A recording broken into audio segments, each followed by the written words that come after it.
Reliquary of the Dead. War of the Gods, Book 1. Written by David A. Falk. Narrated by David A. Falk.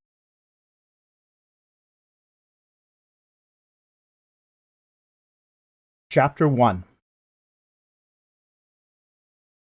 History is more than mere recollection. It reconstructs the past based upon value judgments, prioritizing what we think is important to preserve. Those who attempt to approach history thinking they have no bias fail to see it stare them back in the mirror. Prince of Thebes, a festschrift celebrating the career of Don Chauvet by Andrew Montet. A drop of water traced down the fogged window of the office, with plastered walls stained yellow with years of condensation. What good ever came out of this office? Pierre Goulet sat there, waiting for the hammer to drop. Cairo was especially hot and humid that day, and perspiration rolled from his slightly receding blonde hairline. He removed his round, wire-framed spectacles from his dark brown eyes and folded them gently, then inserted them into the vest pocket of his white cotton shirt. It didn't matter. With all the humidity, he couldn't see out of them anyway. He felt he had been waiting for hours in the cheap folding chair that punished his tailbone. The room was littered with chests, glass display cases, stelae, ancient pots and votive statues, a pharaoh's hoard of the afterlife, from digs across Egypt, and not even the fineness of the loot, piled upon each other in seemingly random order, could distract Pierre from his misery. The heat only punished the injury with insult. The door swung open, and Gerard, deputy director of the Antiquities Ministry, a rotund, over-tanned windbag of a man, blustered into the room. Pierre stood up, a stack of file folders in his arms. Papers burst from their manila leaves and splashed to the floor. He bent down to pick up the papers. Not his finest moment. Gerard watched Pierre grovel on the floor. A wry smile crept to the corners of his mouth.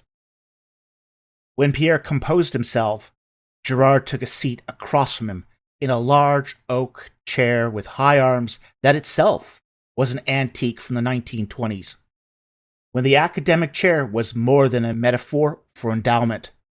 He took a deep breath and spoke. "You know why you're here," said Gerard. Pierre, of course, knew why. The reasons kept rehearsing in his head, every failure repeated over and over, and every mistake.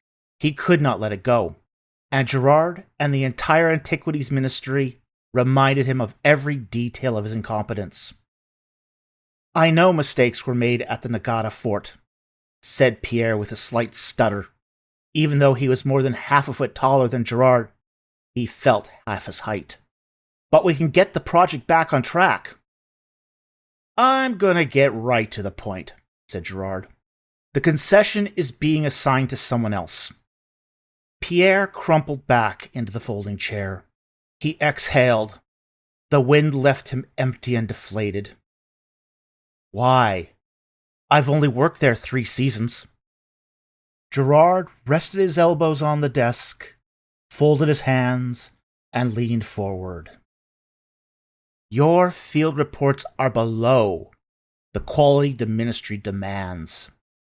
This is no longer the 20th century. Field reports matter." Gerard was, of course, correct. The days of Mariette and treasure hunting were long gone, and even viewing the monuments as purely vehicles of tourism, the so-called real work popular in the 21st century, was passé. A lot had changed in the past 400 years. Pandemics, wars, flip-flopping between socialism and capitalism, and the ever-steady march of science and engineering. The nuclear industry saw a revival not seen since the 1950s. And no nuclear plant had experienced a fatal accident in over 150 years. This did not mean all was peaceful. Far from it. Tactical nuclear exchanges were made against enemies, both foreign and domestic. One American president evaporated his political opponent, earning his party forever the nuclear option moniker, and thankfully never rose to power again. The opposition, however, did not fare better. They became the big tent party of indolence and incompetence. Today, the USA persists as a two-party system, just two different parties. Amid all this, archaeology also changed. While digging would forever remain a part of archaeology, non-destructive methods had become highly sophisticated. Ground-penetrating radar and ultrasound technologies can now peer below the surface without turning a spade of dirt. Magnetic resonance machines tied to powerful 3D modeling computers were now available as affordable wand-like devices, which can scan the interior of a mummy without unwrapping it. But more than the technological change was the administrative change. Archaeological digs were now mired by mountains of paperwork, environmental impact studies, ethical assessments, diversity and compliance affidavits, compensation remittance forms for indigenous populations, and the ever-dreaded quarterly preliminary reports. "I know," said Pierre. Standing up, he fumbled for loose papers among his packet of mangled folders. Those preliminary reports were a start. The interim reports are looking more promising, and I have a new data management system, so I'm finally starting to get a handle on all the data. "It's not the reports," admitted Gerard, who somehow managed to remain perfectly dry and cool, despite the office sauna. Even the few remaining wisps of tar black hair he had slicked back to cover his mostly bald head had the sheen of dry plastic. "The management of your concession has been, let me come out and say it, a disaster. We hired a local to keep the goats from the marker flags only to have him sleep on the job," said Pierre. "The flash flooding that washed the backfill into the trenches, it was the first rainfall in 100 years. Who could have predicted that?" Truth be told, the goats had not done half as much damage to the site as the local workers did when they thought they might find another Narmer pallet under the sand. Another handful of papers hit the floor with a swoosh. "The decision has already been made. You will no longer be managing the site." "Who will be replacing me?" Pierre sat back down. "A delicate point." Gerard twiddled his fingers. "I'm assigning the dig to Mahmoud." Pierre's face blanched white. They both knew Mahmoud had been placed on his dig at the deputy director's insistence. "Mahmoud is a fine assistant, and will someday make a good archaeologist. But won't the fact he's your nephew and lacks the academic qualifications raise some questions?" "This is Egypt." Gerard's face flushed. "Egyptian digs should be managed by Egyptian citizens." He leaned back in the chair like a king on his throne, royal as one could expect from a squat little man handing out favors to his courtiers. The lack of qualifications might have raised concerns, if your reputation had not preceded him. "What?" said Pierre. "Reports have been sent to the minister for months. Every detail of your incompetence." Gerard tapped his fingers on the arms of the chair. "Unlike you, the person who wrote those reports was quite thorough." "Why?" Pierre could not believe his ears. "You don't have what it takes. You made Mahmoud look like he was rescuing the dig from incompetence. And to be honest, you're not likable. Some placed bets you were going to make full professor. But smarter money shorted your perceived value, and perception is truth. The rotund man shook his head slowly and spoke in a low, soft voice. You will never work in Egypt again. What now? Pierre began to see the implications of what Gerard had done to him. Gerard had silently thrust a metaphorical knife between his ribs, and Pierre had not realized he was still bleeding out. About that, Gerard reached into his desk, drew out a number 10 envelope, and slid it across the old oak desktop. What's this? Pierre was hesitant to accept anything from his betrayer. A one-way ticket. If you leave quietly and don't make a fuss over what happened, you get a job and transportation out of Egypt, and I will write you the last recommendation that you will ever need. Pierre squinted at Gerard. The European Space Agency said that they need an expert in ancient history. Perhaps they need a school teacher. Don't know? Don't care. Gerard paused for a moment. He grinned and then resumed. The ESA has established several small colonies on the exoplanets. The what? For 175 years, they have sent pilgrims to habitable worlds outside our solar system. Gerard snorted and fanned himself with a file folder. At least, they call them habitable. Don't seem habitable to me. Then it hit Pierre. His jaw dropped open. Gerard confirmed it with his next sentence. People go out and never come back. Gerard chuckled. This takes care of all my problems in one tidy package. You, on the other hand, whatever it is they want, I doubt has much to do with archaeology. Better pack a lot of ebooks. You expect me to go to some alien planet? Pierre stood and began walking to the door. Gerard leapt to his feet. I don't expect you to do anything, said Gerard with the quiet assurance of a coiled viper. Pierre stopped. His hand was on the doorknob. I'd be thrilled if you made a stink and died penniless in the streets of Paris. Gerard picked up the envelope and walked over to Pierre. He looked Pierre in the face. Sending you off-world was the minister's idea. You can burn the last bridge you have or take the ticket. Either one works great for me. Pierre looked hard at the envelope Gerard held in his hand. He shook his head slowly. Your reputation here is finished. That ticket is your last chance. I would rather sell pencils in front of the library. Gerard flapped the envelope with one hand. He folded it in half and stuffed it into Pierre's shirt pocket. Gerard waddled back to his desk and belted out a harsh laugh that would have frightened a hyena. Sooner or later, you are going to realize that there is no place left on Earth for you. Pierre opened the door and walked across the threshold. Just one more matter, said Gerard. He pulled a cigarette from a gold case and tapped the open end. He lit the cigarette and took a deep draw. The red ember creeped halfway down the cigarette.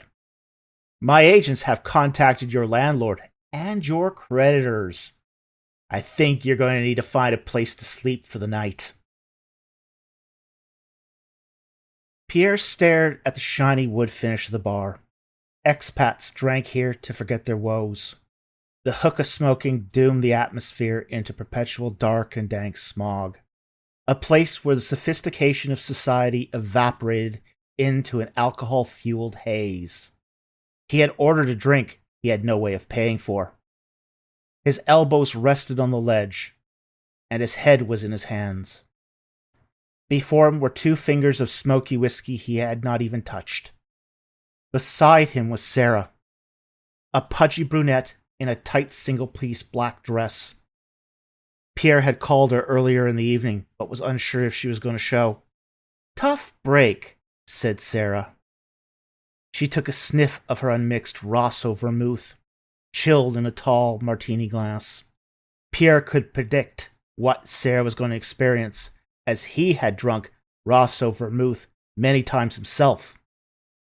The elixir had hints of raisin and orange peel. You could just take a small sip and let the layers of flavor unfold in your mouth. You've already heard? Pierre lifted his face. After what happened, he was happy to see a familiar face. She was as close as he had to a friend in the city. The whole city knows. Sarah rubbed the rim of her glass. Cairo never changes. The pyramids, the donkey carts, the unfinished high-rises, the rancid smell of garbage, the systematic corruption. Gossip runs wild in a town like this. Your connections at the university?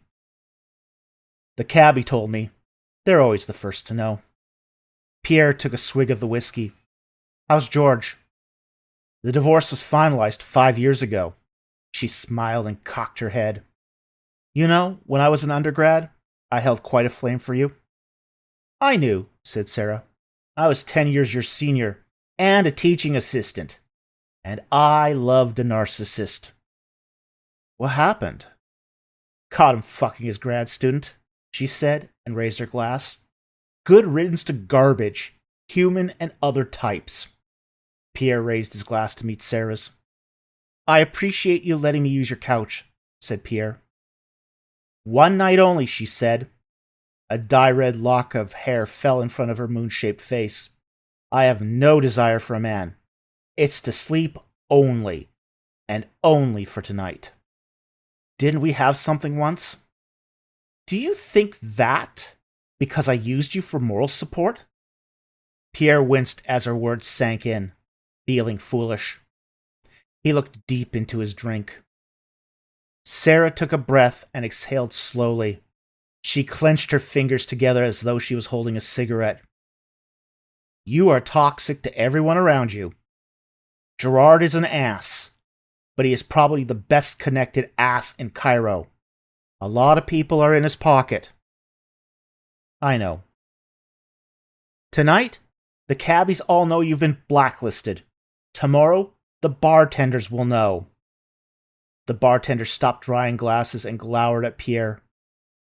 Sarah reached into her purse and laid a 1,000-pound note on the bar, enough to buy 5 drinks. By the end of the week, those begging for baksheesh will know. What could I do? He shrugged his shoulders. Sarah took another swallow of her drink. Take the deal. Pierre's face blanched. Oh, don't be so surprised. Sarah rolled her eyes. The minister called me an hour ago. I wasn't going to return your call. He asked me to put you up for the night and try to talk some sense into you. I thought you were my friend. Pierre shook his head in disbelief. Only a friend can betray a friend. George hurt me more than you could imagine. You were a younger, kinder George. I never loved you. You remind me of those days. She paused for a moment, then continued. Still don't understand why the minister is giving you the time of day. Pierre knew why. He descended from a long pedigree of French archaeologists. Lecoq, Neville, Montet, Goulet. And the minister came from a long line of politicians. Favors exchanged between grandfathers. Debts were never openly discussed, but also never forgotten. Clearly, the minister was squaring accounts with Pierre's grandfather. But as powerful as the minister was, he dared not go against Gerard's network of influence. The influence of a spider in his web. Pierre picked up the nearly empty glass. He swirled the remaining golden liqueur, which clung to the walls of the tumbler like honey. I could always retire to the classroom. Gerard won't allow you a graceful retirement, she interrupted. There may be nothing for an archaeologist on the exoplanets, but you are a PhD and can reinvent yourself. But an exoplanet? I hear the colonies are growing by the year. What would I do out there? The minister said they only wanted someone with archaeological experience in the ancient Near East. Sarah thought hard for a moment, then added, "That seems oddly specific. Life never evolved on the exoplanets." "It's preposterous," said Sarah, "which is why I think they want you as a social studies instructor." "A high school teacher?" "That's what I think," she said. "Look, mommy and daddy colonists have mommy and daddy time and soon make baby colonists. Who's going to teach baby colonists the history of planet Earth? These people are making history. But if they aren't careful, they risk losing their historical identities. It can happen after only 2 generations. I'm thinking they want their kids to have a balanced education. Someday, they will build schools and universities. They might need teachers to pass the knowledge on in the interim." "Who'd want to leave Earth for that?" Pierre took another sip of the whiskey. His taste buds were past the burning phase and the enjoyment stage. It now tasted like water. "Considered it myself." "Really?" "Considered a lot of things after George." "Why?" "Why did I, or why didn't I?" "Why didn't you?" "Exceeded the weight limit. Too fat, they said." She snorted. "Many people would like to be in your shoes right now. Earth is not the resort destination it once was. And a lot of people are looking to escape for a simpler life the exoplanets promise. A home, a garden, a tight-knit community. Spots on the trip are in high demand, and the qualifications are stringent. Few are accepted." "You sound like a sales rep," said Pierre. "Perhaps you need one." "What do you mean?" Sarah slammed down the last of her vermouth, then ordered her usual Merlot. The bartender set before her a large, globular crystal glass, sparkling with ruby reflections. The wine was deep, red, and translucent. She picked up the glass, took a sip, nodded, and set the glass right in front of her. "You don't always do what is good for you, or even know when you've lost," she said, glaring at him with a harsh stare. "One of your 2 character flaws. You don't even realize how done you are." She looked into Pierre's eyes. He wilted as he sank deep into her green eyes. Crow's feet had taken over skin once porcelain, smooth and pale. Her oil-slick hair had gone gray at the temples. Her stare communicated no compassion, and not the slightest hint of regret. Deep in the pit of his stomach, he knew he was nothing to her.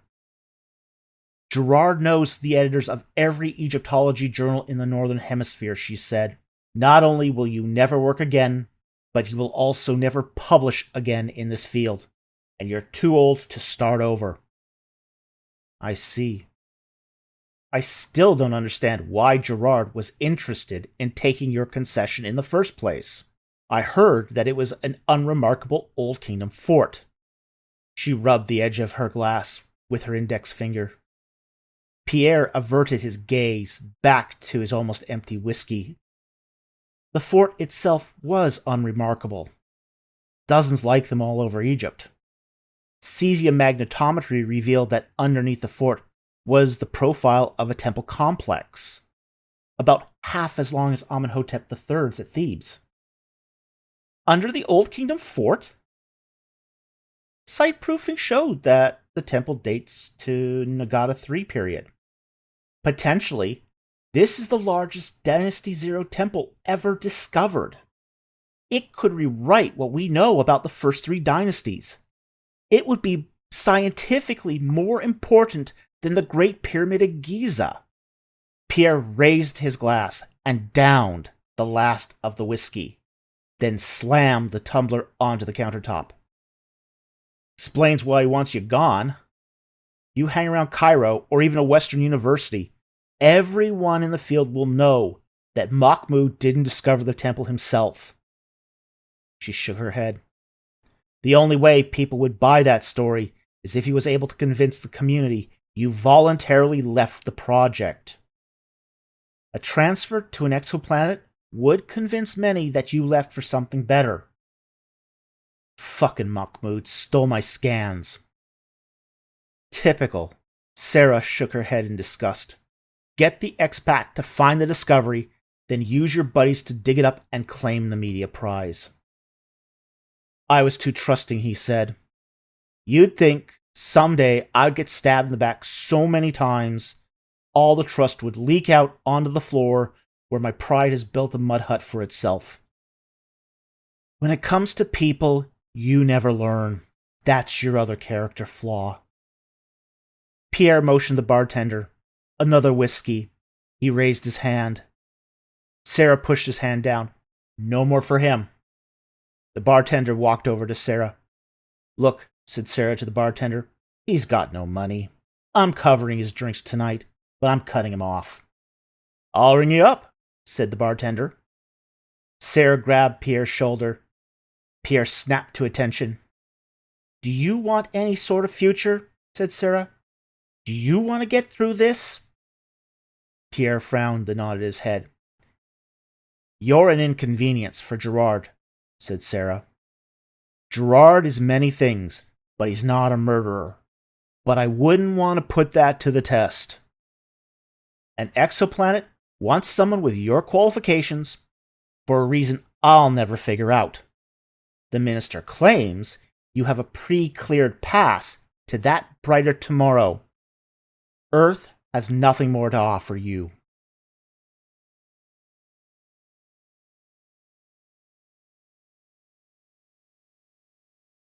Chapter 2. Have you reached the top of your field? Were you among the few and the proud of your branch of military service?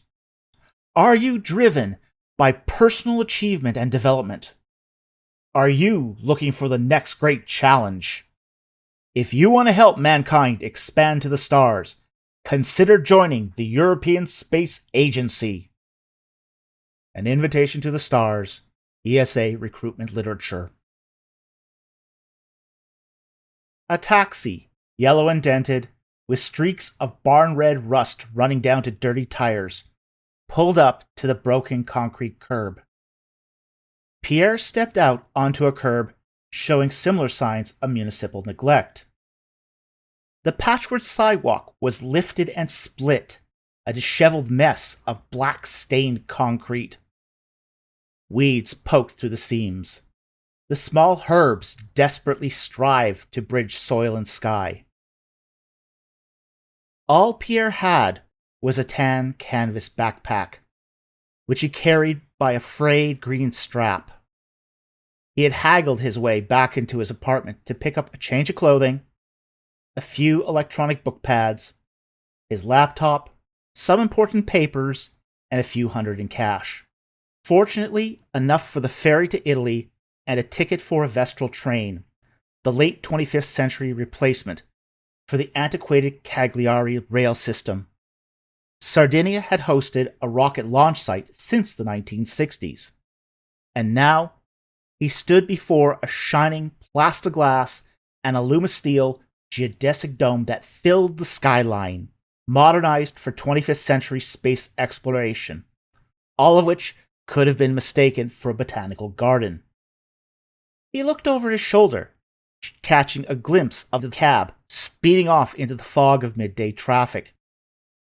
Cagliari was a bustling metropolis of 8 million people, and could have passed for any large European city. Rome, Paris, Prague, or Vienna. A mix of thousand-year-old plastered architecture sprinkled with ultra-modern plastoglass office buildings. Compared with his chosen occupation, 1,000 years was recent events, but he was going to have to change his way of thinking. He could no longer dig in the soothing, warm sands of Upper Egypt looking for 4,000-year-old artifacts. Frankly, he knew sod all about outer space, but one learns to pick up a variety of diverse skills for one's research. How difficult could it be to pick up other skills? For a minute, he scanned the street for taxis or buses, anything he could catch or hitchhike his way out of this fate. Second thoughts flooded his mind. What he read about space travel on the way had not filled him with confidence. The average colonist could expect to live about 36 years. Clearly, injury rates were being omitted from the promotional brochures. But no traffic stopped for him. Pierre pivoted on his feet, shifting his weight forward. He sighed and took a cautious step forward. It was only a short walk from the ruined sidewalk to the front of the ESA. An automatic door slid open before him. He stepped inside the geodesic dome. The dome's interior was at least 20 meters tall. Palm trees, banana trees, rubber plants, citrus, as well as a selection of native plants, like madder-pink peonies, and the peeling trunks of cork oak, forested the lobby. White leather chairs were planted among the tree trunks. The floor was paved in white Carrara marble. The sweet scent of lemon nectar tinted the air. And yet, for the money spent on the elaborate lobby, it was devoid of people. Pierre was greeted by a diorama to his immediate right.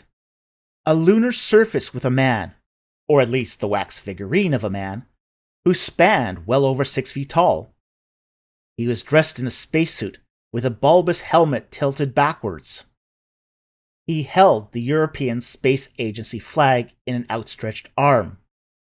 The massive bronze plaque at the base of the diorama proclaimed, Captain Joel Edmondson, CBE, founder of the first human colony on Ross 128b, 2305 AD. Behind the figure of Edmondson loomed the statue of a tall woman, about half a foot taller than Edmondson, also dressed in a spacesuit but without a helmet. She had a long, white face, almost canine, with shoulder-length white hair and gold pads under her eyes and around her neck. An android. Since the armistice of World War IV, humans rarely encountered androids anymore. It was forbidden for civilians to interact with androids.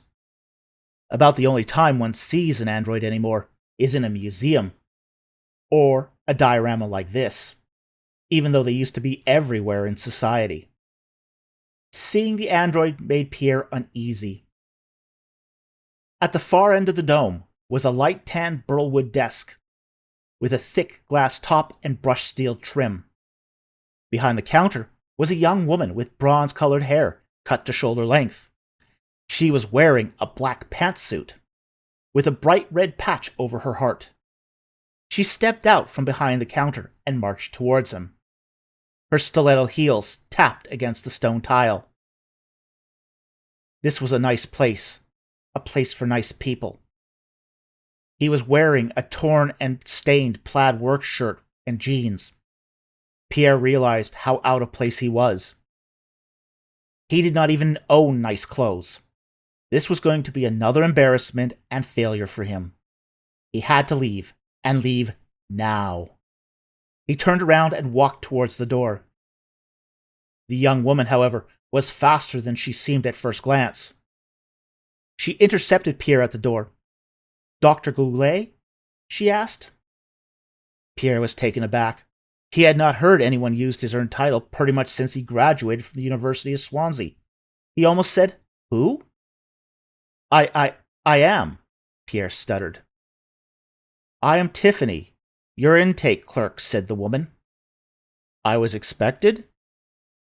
"Your arrival has been planned." Tiffany frowned at him. "You're late." "I didn't even know when I was supposed to arrive." "Poor planning won't make friends here." She pointed at the massive wood desk with one hand. Her other hand was on her hip. "You should have arrived here 30 months ago for the normal intake process. Candidates accepted into the program normally require 36 months of training. Your departure has been moved up and your training will be accelerated. And the fact that you have important friends that can pull strings will earn you no more favors." "My invite letter must have been lost in the mail," said Pierre. "Is it normally this quiet?" "I would advise you not to change the subject or deviate from your instructions," she chided him. "Follow me." Tiffany led Pierre to the back of the geodesic dome. She swiped a key card and opened the security door. Behind the doorway was a hallway of glossy white floors glossy white walls, and glossy white ceilings. The stark white was disorienting. Tiffany opened an office door and stepped inside. The office had a white glass desk with a terminal and 2 chairs on opposite sides of the desk. She inserted her keycard into a NextCompZ terminal, and her desktop appeared on the screen. She sat at the desk and shook the mouse. A moment of navigating, and she pulled up a page that had the intake form and Pierre's records. Now, I'm sure that you've thoroughly familiarized yourself with the Irish colony on Gliese, said Tiffany. Is that where I'm being sent? Said Pierre. Are you trying to be funny? Her brow furrowed. No. Pierre's ignorance couldn't have been more genuine. I didn't receive much information. Oh, so you're deadweight. What? Political exiles, criminals, useless people. No, I'm an archaeologist. My presence was requested. He tried to gather his bearings. The whole situation was confusing. Too much contradictory information too fast. He knew this was his final chance, if he could make some sense of it. More useless, she sneered. Nevertheless, every candidate is subject to a questionnaire prior to formal acceptance. Your suitability and credentials have already been verified, but this is a final screening before training begins. Fair enough, but let's assume that I've not received the materials and know nothing about the... what's it called? Gliese? He paused in the doorway and walked over to the other side of the desk. He gently lowered his backpack to the floor and sat down. Don't you watch more tube videos? The prim Tiffany sounded gobsmacked. Let's say I've been too engrossed in my work to watch a lot of videos. He rolled his shoulders forward and placed both hands between his knees. He did not like being asked questions, even impersonal questions. He much preferred being the interrogator than the interrogated. Completely unorthodox, she complained. Nothing about this intake has been normal. She flipped past a few screens. You do know you're about to take a one-way space flight, right? That much I was able to figure out on my own. So you do know something. She clicked a few more icons. You are scheduled to go to an exoplanet known as Gliese 832c, which orbits a red dwarf star. The planet is 16.16 light-years away, and the journey takes 23 years. Did you say 23 years? Pierre winced. Do you mean this request for an archaeologist is over 16 years old? Oh yes, said Tiffany. Actually, they requested it 20 years ago. When a colony asks for additional personnel and aid, protocol demands they confirm that request every 6 months. For unusual requests, there is an approval process that takes 4 years. This ensures they recognize what they ask for is necessary. I take it that faster-than-light drive still has not been invented? Do you know how relativity works? She flicked a lock of brown hair with the back of her hand. I'm an archaeologist. Course not. Okay, our interstellar ships have a maximum velocity of 70% the speed of light. She shook her head. And we tweaked every law of physics to make that work. However, while the dilated time on board would be a little over 16 years, you'll arrive at Gliese 832c in about 23 years from our frame of reference. If I arrive after about 40 years, how do we know they will remember I'm coming? Mission Control sends them a message every few months, reminding them of their requests and pending arrivals. Tiffany pointed at the desk. It's part of the Concord. They receive our messages, and we send them care packages. Every ounce is precious, and deadweight is a sore point. They will receive notice of your pending arrival 7 years before you get there, which will be repeated until you actually arrive there. It's unlikely they'll forget about you. Isn't 16 years a long time to be on a space vessel? You won't be conscious for the trip. Tiffany laughed at him. We're going to put you into a medically induced coma and pump you with drugs that slow your metabolism to a crawl. You won't require food and water and won't age. And that's all I can tell you without reading you into the program. We can continue, or you can walk away now. By all means, read me into the program. Pierre winced at being treated like a child, but it wasn't as if Pierre had anywhere to go. It all sounds terribly complicated. Why not just freeze the crew? Ever drop an ice cube into a warm cup of water and heard it crack? Yes. Want that to happen to your brain? Not really. Now he felt stupid and condescended. It is probably best to start with the intake interview, and if you have any concerns, you can raise them along the way. That's fine. What is your age? I'm 45. You realize this is older than we normally accept. I'm sure it is. The admissions committee, on rare occasions, accepts exceptionally qualified individuals, and you might be one of them. Tiffany sniffed her nose. I don't necessarily agree with those decisions. It must be a great responsibility to have that prerogative at your pay grade. Pierre immediately picked up that Tiffany had no decision-making power, and was little more than the night guard who saw herself as agency director. You'd probably be surprised to learn that you have not been our oldest candidate or our most qualified. She snapped back to put Pierre in his place. You don't say. Pierre thought it best not to antagonize her further. While she might not be able to disqualify him from the program, she could make his life miserable for a short stay at Cagliari. Any health problems? Not really. Diabetic? No, he said. I see you wear glasses, she said. Why did you never have corrective surgery? It was never a problem. We'll fix that before you leave. What is your reason for joining the Glees colony? Vocational exile, he drolly remarked. Political exile, she corrected him. Say what?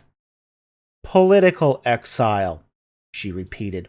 Colonization of Glees is a United Nations initiative for which the ESA handles the logistics. 120 countries have signed on to the project, contributing over $20 trillion US. A perk these countries get in return is the option to send up one political prisoner to a colony every 50 years without question, without examination, as long as they are not a danger to the colonists and meet health and humanitarian concerns. Really? The only countries so far that have exercised this option have been Russia, India, Iran, Taiwan, Canada, and with you now, Egypt. Most countries never exercise this option, preferring to keep it in reserve. I didn't think I rated so high. Well, it looks like Egypt's option to send someone was about to expire. I can't think of a better way of letting someone else deal with your trash. Tiffany pushed a lock of hair behind her ear that had fallen out of place. Are you married? No. Impotent? No. Pierre was shocked how personal this was getting. If you are, we will find out, said Tiffany.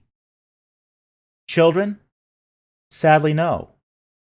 Averse to having children, Tiffany interrupted before he could answer.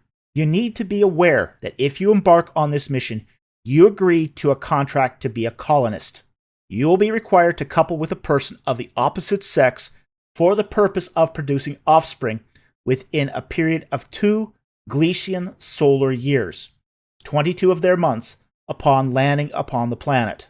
Failure to do this is punished by exile, and I hear exile on Glees is a death sentence. Is that understood? Let me understand this correctly, said Pierre. Do I have to couple, or do I have to produce offspring within 2 years? Because no one can promise the latter. Tiffany straightened up and clarified. We mean the former, of course.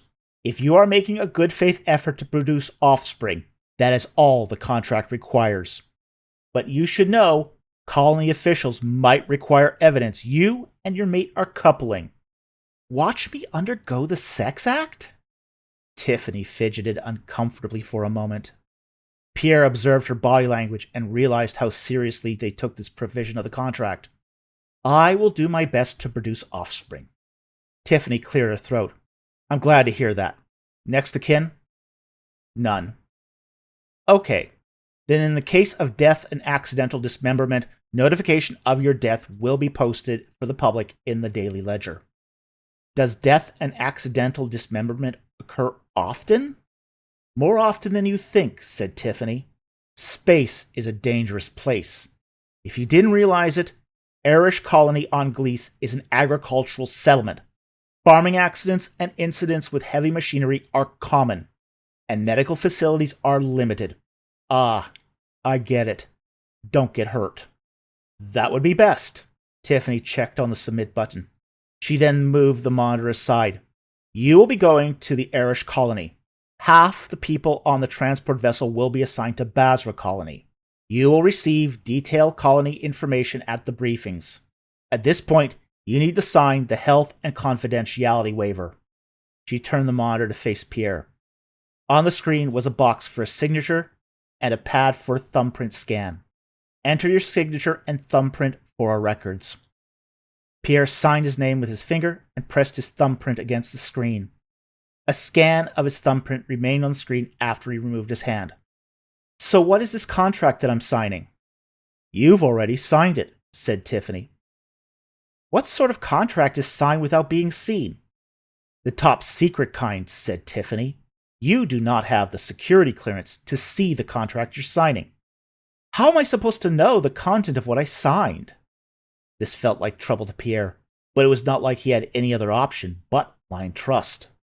Tiffany handed Pierre a half-sheet declassified synopsis that said, if he was to enter the Glees program, he would have to fulfill the terms of the contract, and disqualification, ejection, resignation, or recall by extradition from the program would carry the maximum penalties allowed by law, not excluding the death penalty. After reading it, Pierre shrugged. My student loan agreement frankly had scarier language. I noticed that you brought a backpack. Would you please place it on the table? She pointed to the bag at his feet. Pierre picked up the backpack and placed it on the table. He turned the bag around to face her and unzipped it. The khaki cloth backpack had been well traveled and suffered from long wear and the distinct odor of mildew. She held the back of her hand up to her nose. She reached and pulled a trash can close to her. We practice strict quarantine and weight allowances. She pulled his clothes out of the bag and tossed them directly into the trash. From now on, you will not be permitted to leave the facility. We cannot have you contract any strange diseases during the observational period. Your weight allowance will be limited to 500 grams.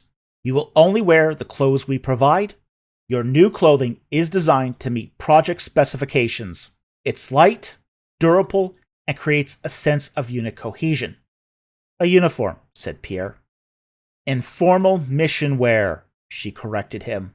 She pulled out the laptop. Your laptop will be sent to the IT department. They will copy your files onto a virtual machine they will set up for you, and you will have full access to all your programs and data. The hardware will be scrapped. I paid 1,000 quid for that laptop. Tiffany glanced over at the brushed silver laptop, raised an eyebrow, cocked her head, and said, antiquated junk. Don't you at least need my password? Won't be necessary. She opened the backpack and continued to pull out items. The book pads went directly into the trash. I bought those, Pierre protested, waving his arms. He settled back into the chair while she trashed his stuff. Heavy items are prohibited, she declared. She then pulled out a large envelope. What are these?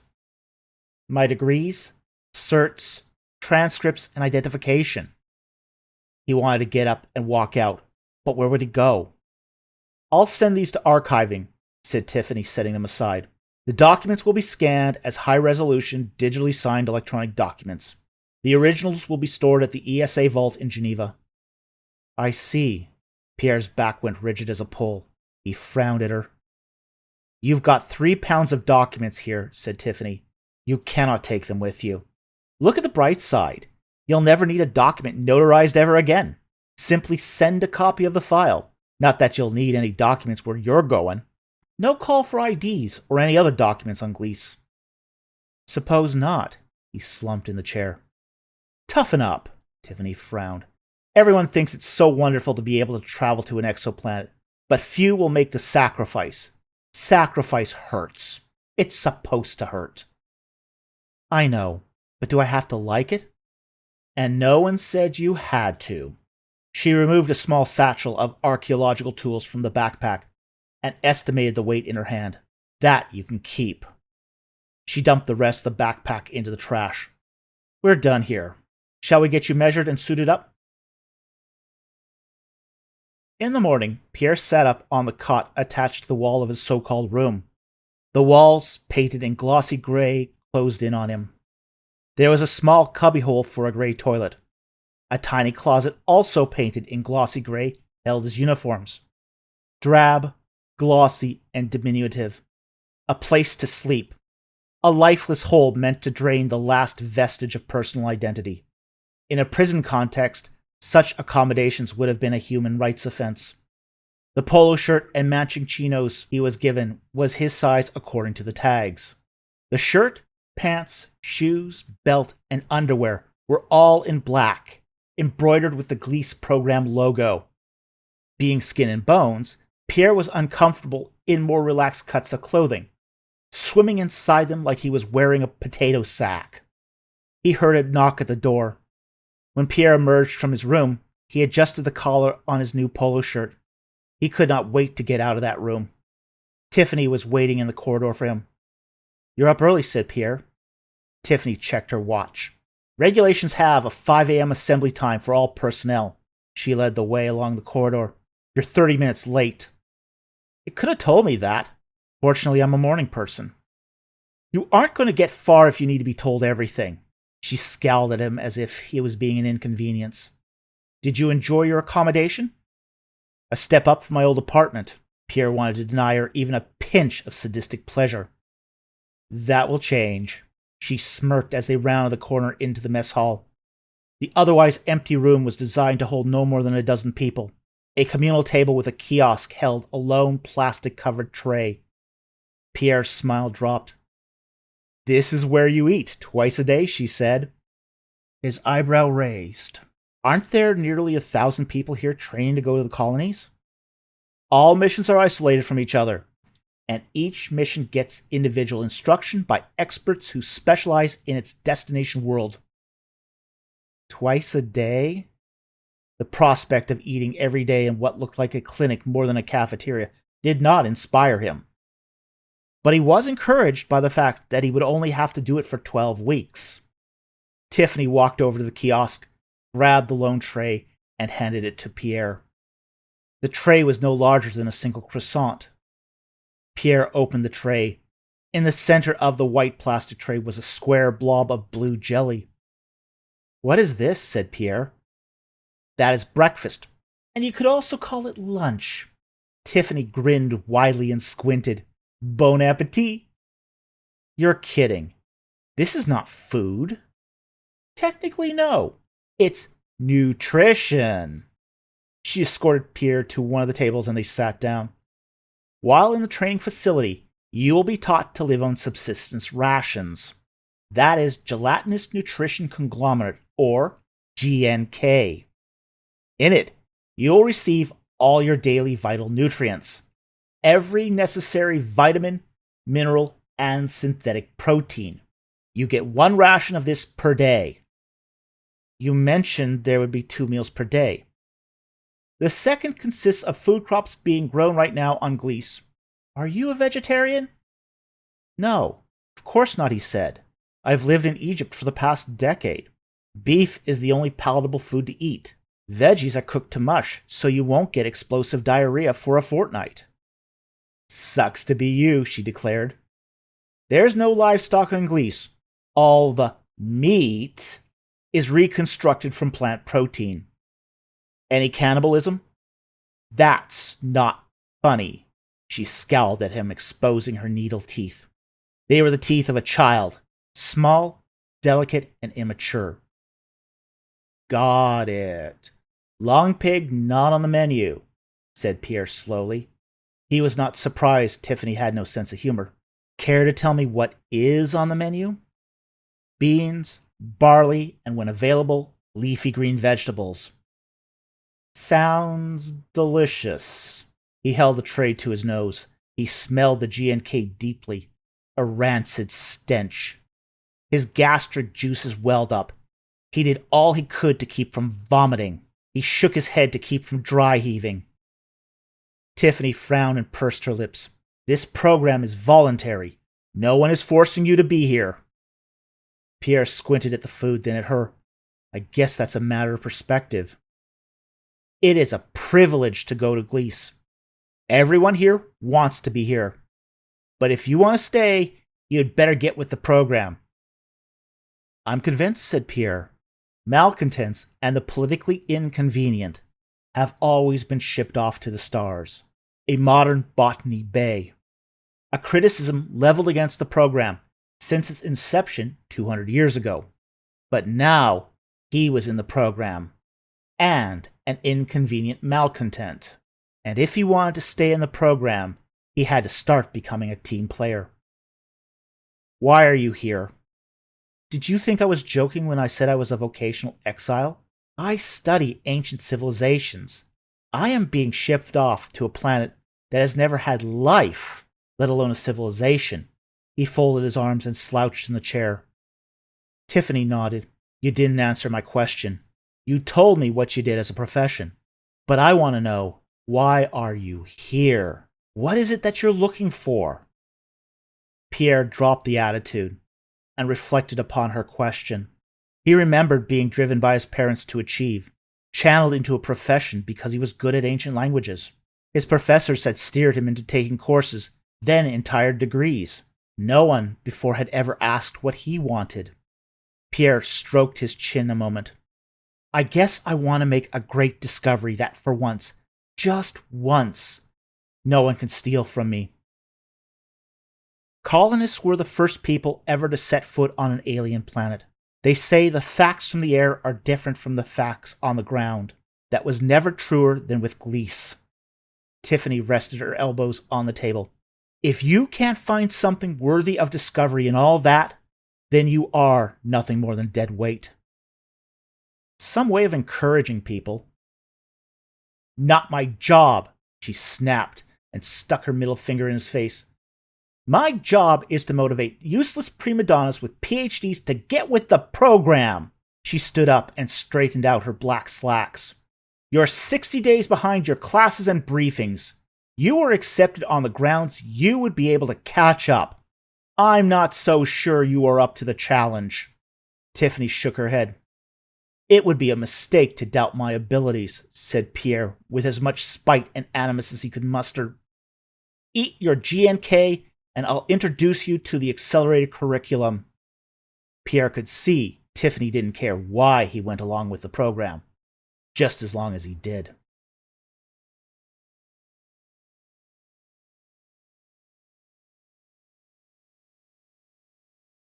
Chapter 3.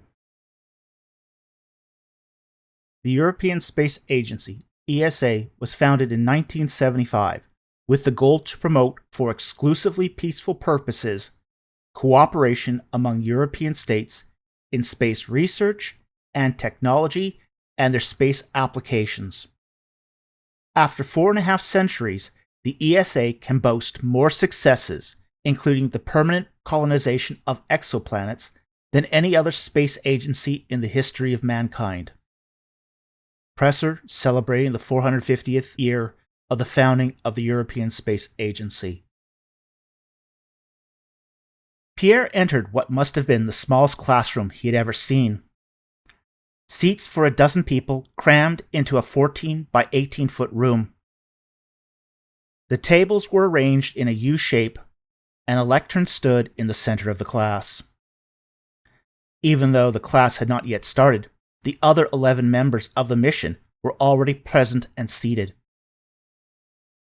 Pierre took the only chair available to him, which happened to be closest to the door. This was the first time he met his fellow colonists, 5 men and 6 women. The mission instructor was dressed like a mission volunteer, except his polo shirt was a burgundy color, with the same red mission patch. Welcome again to the Tuesday mission briefing, said the man in his early 60s. He was clearly an academic, tall, thin, spectacled, with male pattern baldness. We have a 12th member for the mission, Dr. Pierre Goulet.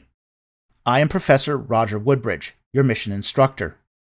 I won't introduce you to the others at this time, as we only have an hour for the briefing, but this completes the mission complement. Roger turned on a large video screen to show his slides.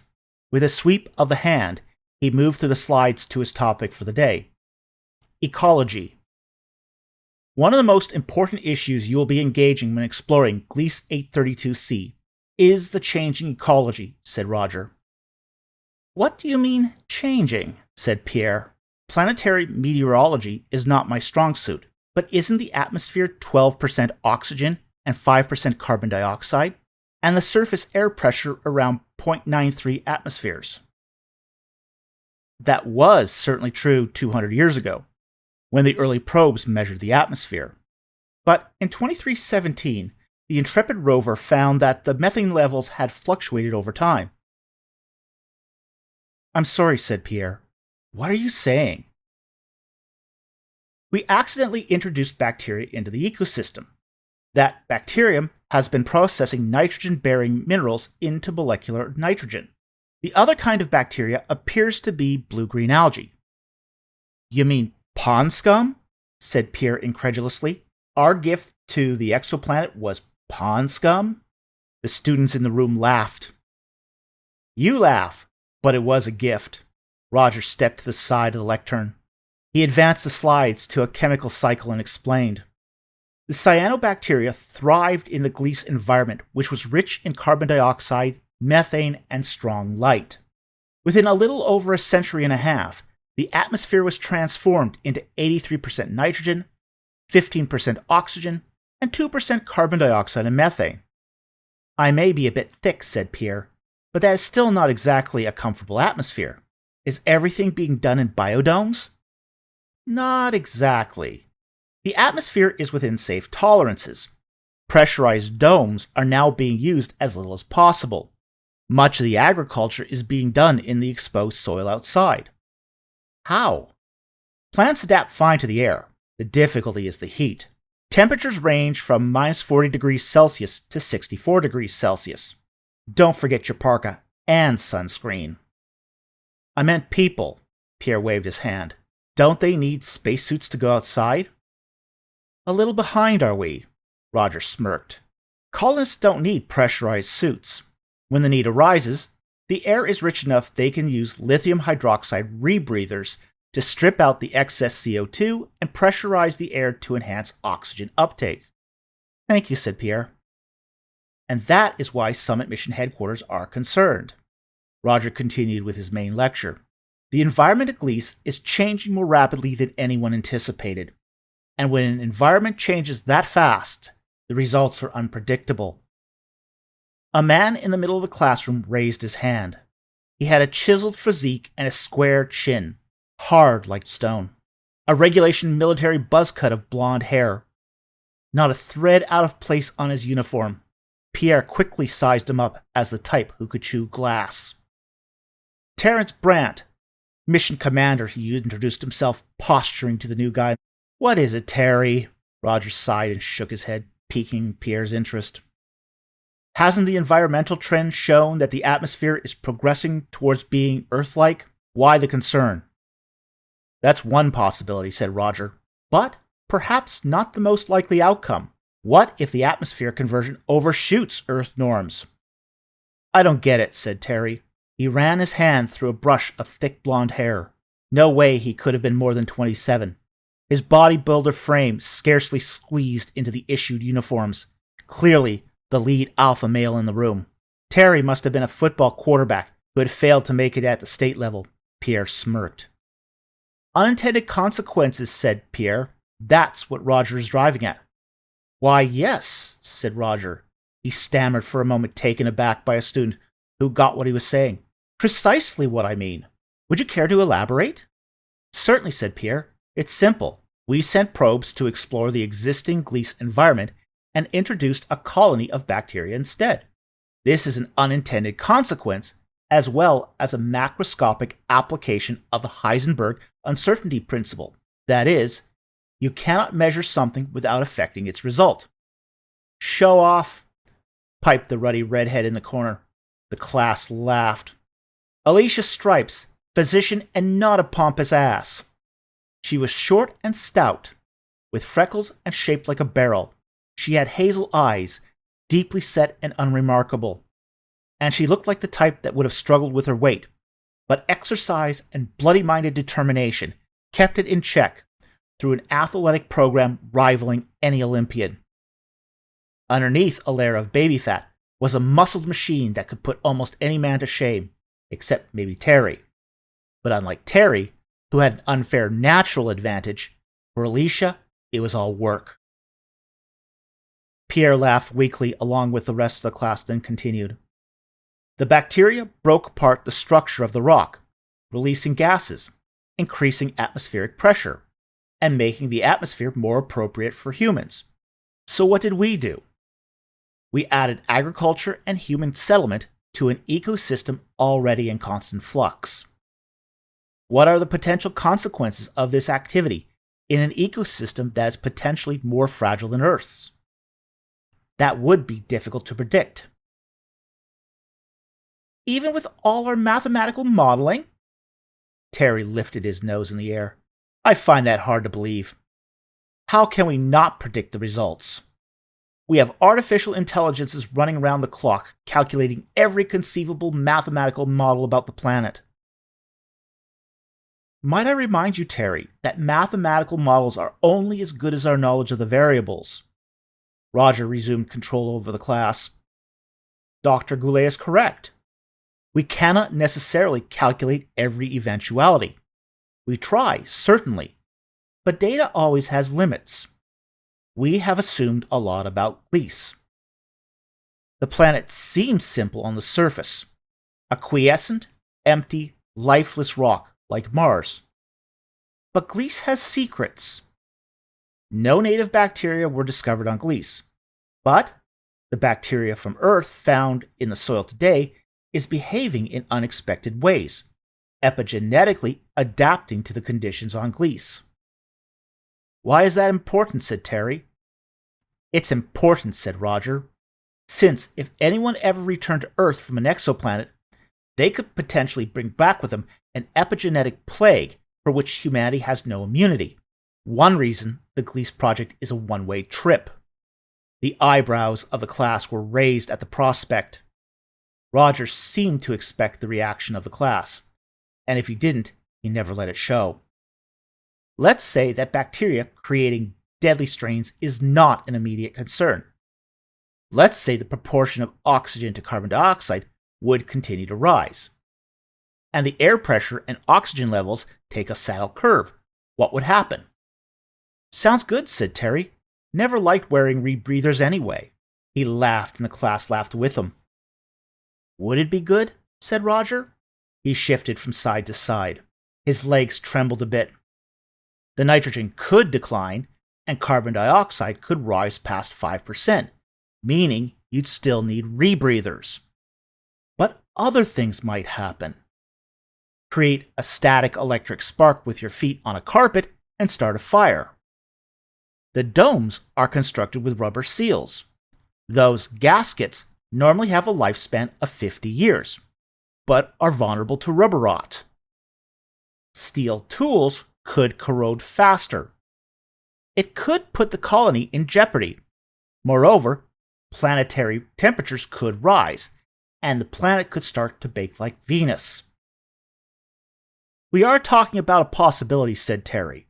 Besides, why isn't everything made with alumisteel that never corrodes and is stronger than stainless steel? What if the mining droids or the metallurgy processing units at the colony break down, and you cannot get parts from the homeworld? Are you going to stop using metal altogether until new parts arrive in 40 years? Think about it. Wouldn't you revert to using simpler alloys that can be made on site without advanced technology? Terry looked at his notebook and did not respond. That is why you're being instructed, the professor chided. You are being briefed on what the situation is on the planet and what challenges you may face. He enunciated the last phrase with deliberate emphasis. He looked at the digital clock on the wall. It was a bit past 11 a.m. Time's up. Your next instructional block is engineering. Pierre, please remain behind for a few minutes. Pierre stood up to let the others leave the classroom behind him. As they walked by, one of them bumped Pierre's exposed back with his elbow. Pierre winced at the shock, lurching forward a bit. He pivoted to see who had hit him. Terry returned a satisfied grin. When the last student filed out, Roger removed his smart card from the projector and stepped towards Pierre. Roger stretched out his hand. Pierre shook it, a bit surprised. So good to have someone like you on the program, said Roger. I hope you don't mind taking out a few minutes to talk. Mind? Said Pierre. Of course not. But won't they miss me in engineering? I wouldn't think so, said the older academic. Frankly, if it comes to you having to fix a star drive, let's say the mission is then more than doomed. Your vote of confidence is reassuring. It would be good for you to be there, of course, but you wouldn't be missing much. Besides, the others have been taking those modules for nearly 3 years. Catching up on 30 months of classes on the architecture of star drives might be challenging, even for you. Okay, Pierre saw the problem. If the star drive broke down, and he was the only one to fix it, they would be quite screwed. I wanted to take a moment of your time to orient you a bit on the personalities that you will be dealing with on the voyage, said Roger. Any help would be appreciated. I figured it might be. Roger pulled up a chair and sat down. I need to sit. My knees are shot. Too much water polo in my youth. He took a moment and rubbed his knees. Take your time, Dr. Woodbridge, said Pierre. Just Roger, please. What is your academic specialization? Ionosphere formation of exoplanetary bodies, said Roger. He had said it so often that it rolled off the tongue with no thought. You? Pierre chuckled and sighed. He said, prophetic utterance in Egyptian Middle Kingdom burials. Figured it might be something like that, said Roger. Look, you are a unique asset on this mission. I've read some of your work. You have problem-solving skills others can only dream of having. Leverage those skills. Don't let them disrespect you. Don't be a prig about your education, but never let them look down on you for having one either. Show them your contribution has value. I don't want to be a fifth wheel. At the same time, I want to pursue a meaningful line of research. That's what I figured. Roger shuffled uncomfortably in the chair. That's why I wanted to share 2 things with you before you head to Glees. First, I noticed there is some friction between you and Terry. We only just met. He's taken an instant dislike to you. He's vindictive, and that could present a problem for you. How so? He's technically commander of the flight from Moon Orbital to Glees, even though most of your flight time will be in hibernation, said Roger. Commanders do not like their authority questioned. You one-upped him. He won't ever forget it. What's worse is that even though he isn't well liked, he is a natural leader. I'm trying not to make waves, said Pierre. The others will be behind Terry. You need to understand that the 11 began the program together, and you are the outsider. They will be loyal to him. Ah. The power dynamics may change once you're on Glees. Once you are in orbit at the docking station at Glees, 6 of you will take a lander to Irish, and the other 6 to Basra. From that point onwards, you'll never have to deal with Terry again. That sounded too good to be true. Roger continued. Then James Gardner, the colony governor, will be in charge. Terry will do his best to make your life miserable for the next 12 weeks. Nevertheless, you'll still have to work with him daily. I will do my best to get along. Just understand what you're in for. Pierre nodded and paused for a moment. You said two things. What's the second? About those unintended consequences, said Roger. That wasn't exactly hypothetical. Something strange is happening on Glees. Damn strange. Roger lowered his voice. The others don't know it, but there is a problem with the planet. Gardner said he needed someone with problem-solving skills when he put in your personnel request. What kind of problem? I don't know. Gardner insisted we don't send another biologist, meteorologist, geologist, mineralogist, or physical scientist of any kind. What's so significant about that? Glees does not have a remarkable climate. The planet doesn't even have tectonic plates. You see, Earth gets earthquakes and volcanoes because continental plates rub against each other. Roger rubbed the sides of his hands together to explain. We also have oceans and tides.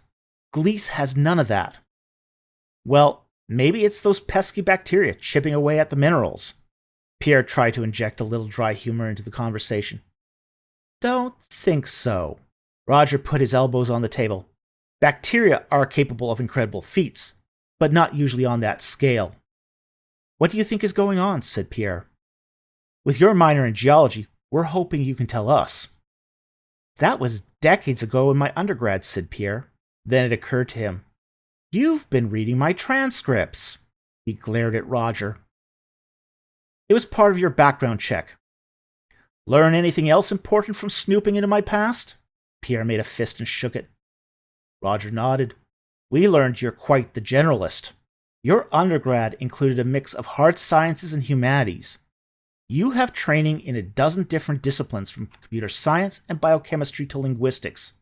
Formal training in 13 languages. Should any of that matter? It so happens ancient Near Eastern specialists have one skill where they excel beyond any other academic. Which is?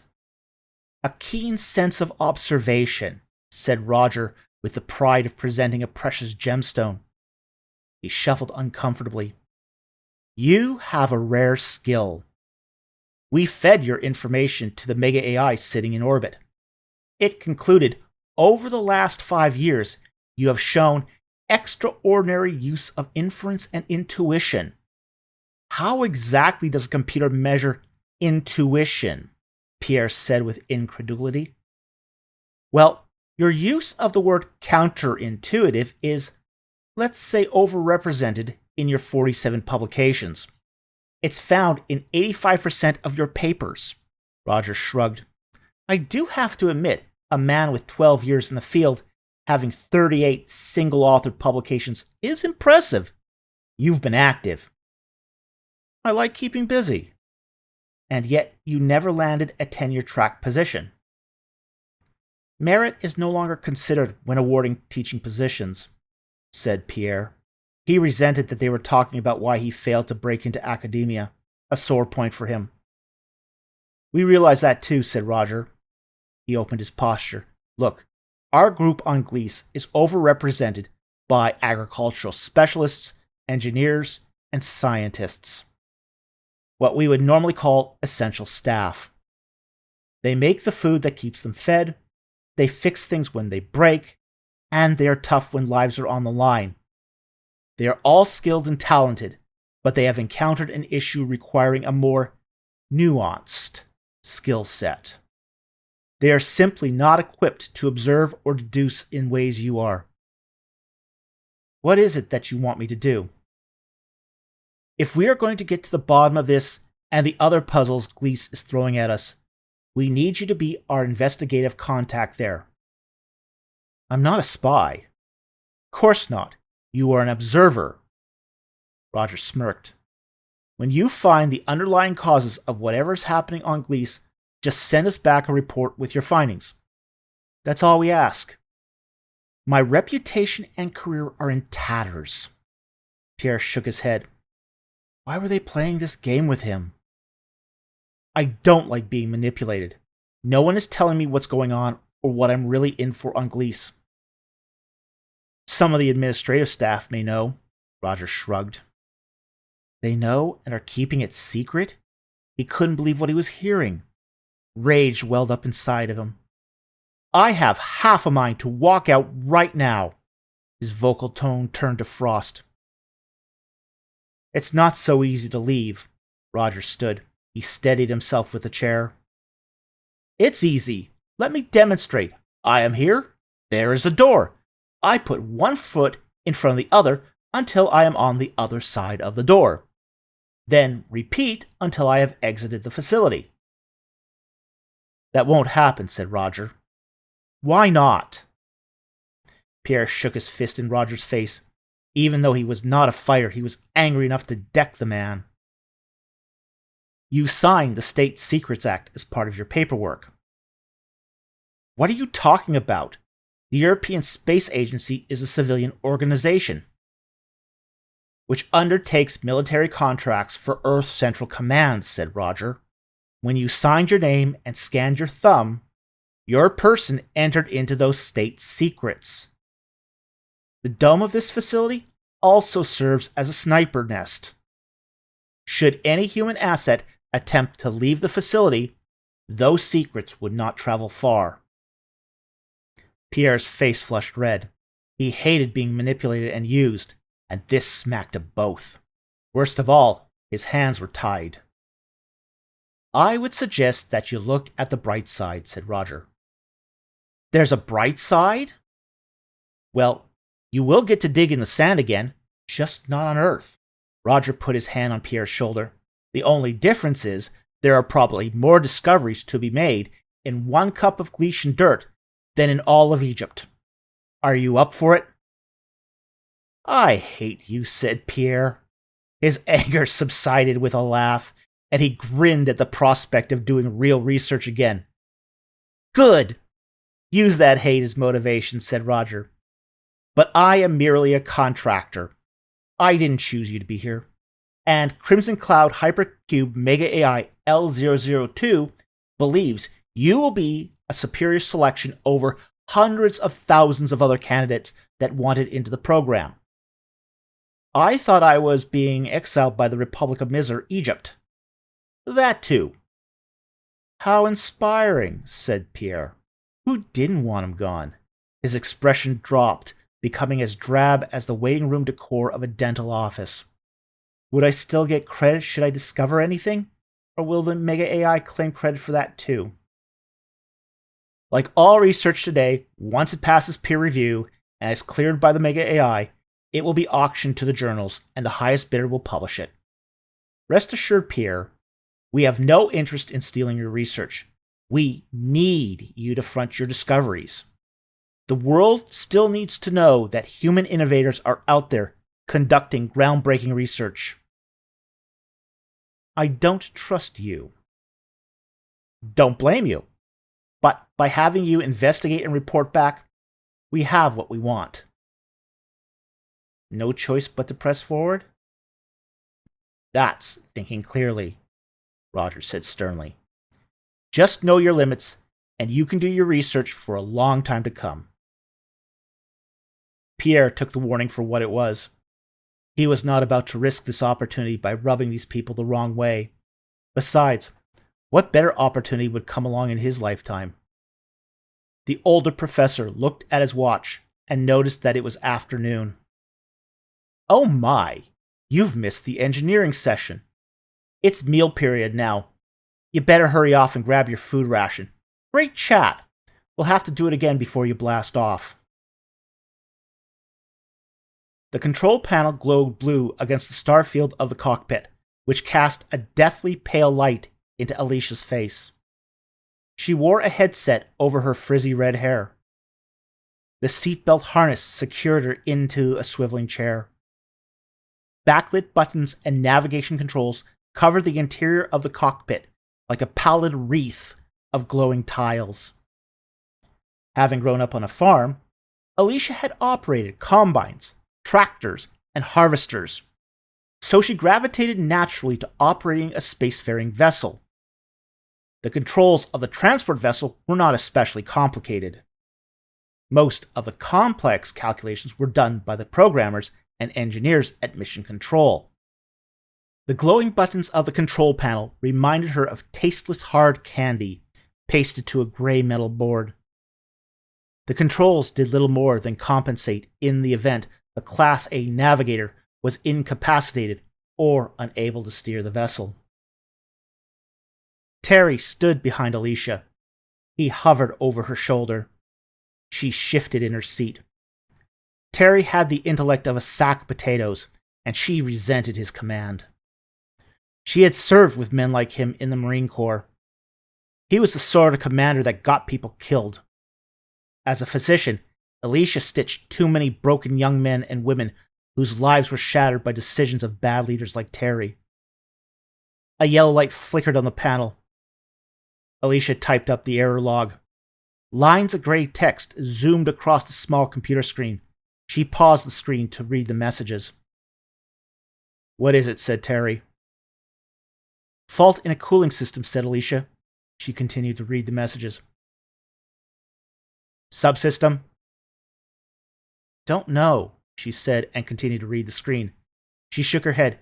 "Got a system address. Cross-referencing." The ship banked hard to starboard. Terry lurched to the left, hitting his head against the ceiling storage cabinet. A cut opened across his temple. The jerk should have been seatbelted in the command chair instead of lurking over her like a vampire. Blood coursed down his forehead and into his eyes. He wiped away the blood with one sweep of his left sleeve. "What was that?" said Terry. "Are you okay?" Alicia turned to see if he was all right. "The panel!" Terry pointed to the panel that lit up red. "Focus on the fucking panel!" Alicia winced as she absorbed the chide. She regretted giving a damn. She madly pushed buttons to filter out output from non-vital subsystems. Even with extraneous systems turned off, text scrolled off the screen faster than she could read it. She paused the screen intermittently and read what she could. Terry grabbed a handrail and squeezed till his knuckles blanched white. "Well?" "Everything is throwing errors." Alicia began to panic. "Cooling offline. Power offline. Computer network down. Oxygen recycle offline. No response from the navigator. Fucking everything's down." "Don't be stupid," said Terry. "It can't all be down. Pinpoint the fault." She shook her head. She hammered the panel with her fist. "I can't." "Who's the general duty officer?" Alicia looked at the current duty roster on the screen. "Pierre." "Can't be," said Terry. "Where's Parsons?"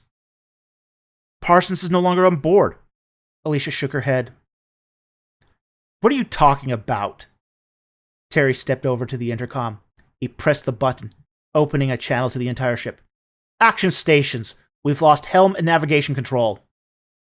Terry left the cockpit and marched the engineering section through the starboard gangway to the interior of the ship. The hallway was lined with conduits and pipes. Steam billowed across the metal-grated decking. Red emergency lighting lit the hallway, a dying submarine lost in the depths of an ocean abyss. When Terry arrived on the engineering deck, he found Pierre working on a terminal. Overheating engines hazed the room with smoke. Emergency valves whistled, releasing pressure from the damaged cooling subsystem. "Where's Parsons?" "I think he's dead, sir." Pierre hedged his bets, even though he knew Parsons must be dead. "He was on the larboard gangway when the side of the ship blew out." "Blew out? Can't be," said Terry. "We're flying blind. I need helm and attitude control." Pierre looked around and saw some control panels at the end of the hall. He ran down the hall of the engine room and read the control panels. He saw the flashing panels and quickly read the indicators. Even with his limited knowledge, he knew the situation was dire. "Radiation is off the chart." Pierre double-checked the readings. No doubt about it. Radiation saturated the ship, and he was helpless to stop it. "The engines? All pulse engines are running at full speed, but we can't control them." "Bleed through," said Terry.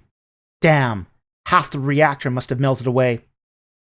"I need navigation control now." "According to the computer, we're still on course and picking up speed," said Pierre. He thought about the implications for a moment. "Oh, this is bad." "What?" said Terry. "Controls are frozen." "We are a radioactive missile rocketing straight into Gliese," said Pierre. He recalled the trading manual.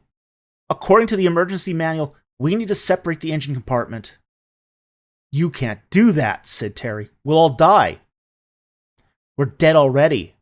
Pierre looked at the maintenance section. Radiation is at fatal levels. Mission directives say we must jettison the engine and drives. A large relay switch was mounted against the wall, leading to a series of charges designed to separate the engines from the crew quarters. A glass pane covered the relay switch. The protective pane normally retracted automatically when the system received the imminent destruction message. However, the pane was stuck, only partially open. Pierre tried to grasp the pane with his fingers. It refused to budge. In the corner of his eye, he saw a small fire extinguisher. Pierre grabbed the extinguisher and smashed the glass over the relay switch. He put the extinguisher down and cleared the glass with the sleeve of his jumpsuit. Don't flip that switch, commanded Terry. The entire crew will be stranded in interstitial space. No rescue mission can reach us this far out. Mission directives say if we lose navigation control, radiation exceeds fatal levels, and we are maintaining a trajectory to the destination, we become a clear danger to the least colony. Pierre shook his head. We must separate the ship, because in minutes, everyone on board will be dead. We have time to get the systems back online and make repairs. Terry scrambled around the engineering deck, looking for any tool he could. There's no allowance for repairs, said Pierre. Everything is so irradiated we could never go near Gliese. Okay, you're right. It needs to be done. Terry stepped up next to Pierre. Pierre nodded. He paused for a moment and turned towards the relay switch. He looked back at Terry. A red tube of metal smashed into his face. Pierre hit the floor, his head spinning and vision blurred. He saw Terry holding the fire extinguisher standing over him. Terry stepped over to Pierre and raised the fire extinguisher to hit him a second time. A bright white light appeared and a siren rang. Simulation complete. All personnel are required to exit the simulator immediately for debriefing. A split second later, men in yellow jumpsuits rushed into the simulator. Pierre passed out. Pierre woke up. His head was swimming. He was wearing a blue patient gown and was lying in the infirmary at Mission Control. A bright white sheet covered him up to his chest. A bandage was wrapped around his head. He recognized the white paneling that was everywhere in Mission Control. After being captive in the transport vessel simulator a week, he slipped easily into believing he had been aboard a real spaceship. You're awake, said Tiffany, who was sitting at his bedside. What day is it? Said Pierre. Wednesday, she said. 3 days. I must have been hit harder than I thought. Pierre turned over on his side. He tried to get up, only to fall back into bed. You are sedated. Don't try to get up. Tiffany picked up a computer tablet. The medic has you under observation for concussion. I see. Pierre settled back into bed. I need your report from the simulator. Didn't you record everything? We record sensors on the vehicle. There's a lot that the video cameras cannot record. She turned on the recorder and pulled up the mission file. We find the debriefing speaks to factors such as thought processes and motivations. Where do you want me to begin? Said Pierre. After the critical event, what do you say happened? Pierre struggled for a moment to remember what happened. I was assigned to the duty deck by Parsons, who had to do maintenance on the larboard gangway. 25 minutes later, the sirens went off. I felt the ship lurch. Then what? Terry entered the engine room. I was instructed to check the engine room monitors. What were you thinking? My first thought was to rescue Parsons, but the gangway hatch was emergency bolted and Parsons was probably dead. He paused, stuck out his lower lip, and nodded for a moment, then continued. It was hard to not even check if he was alive. but when I checked the course bearing, we were on a direct course towards Gliese. What did you do then? Terry said the helm had lost navigation control and half the reactor had melted down. I informed him we were headed for Gliese and radiation had reached lethal levels, sufficient to kill the crew in hours. What does that mean? Said Tiffany. Why was she asking? Wasn't she familiar with the program used in the simulation? I took it to mean the transport vessel was an imminent threat to the Gliese colonies. Mission directive said we had to jettison the engines from the rest of the ship. And was there an incident between you and Commander Brandt? I suppose, said Pierre. There was a long moment of silence. Care to elaborate? I broke the safety glass on the relay switch, said Pierre. I was about to trip the relay and separate the engineering section when Terry tried to stop me from tripping the relay. Tried to stop me? He did stop me by cracking my head with a fire extinguisher. Tiffany frowned and turned her head. Her cheeks wrinkled like brittle leather exposed to the sun. What? He said. That does not agree with the official report. What official report? The report by Commander Brandt, she said. As mission commander, his log is the official version of events. His version differs from yours. How so? He claims he gave you a direct order. He tried to save the crew and the ship, but you jumped the gun. The manual says mission directives override any order given by the commanding officer, and it is impossible to save a crew that is already dead by lethal radiation poisoning. You've been reading the operations manual?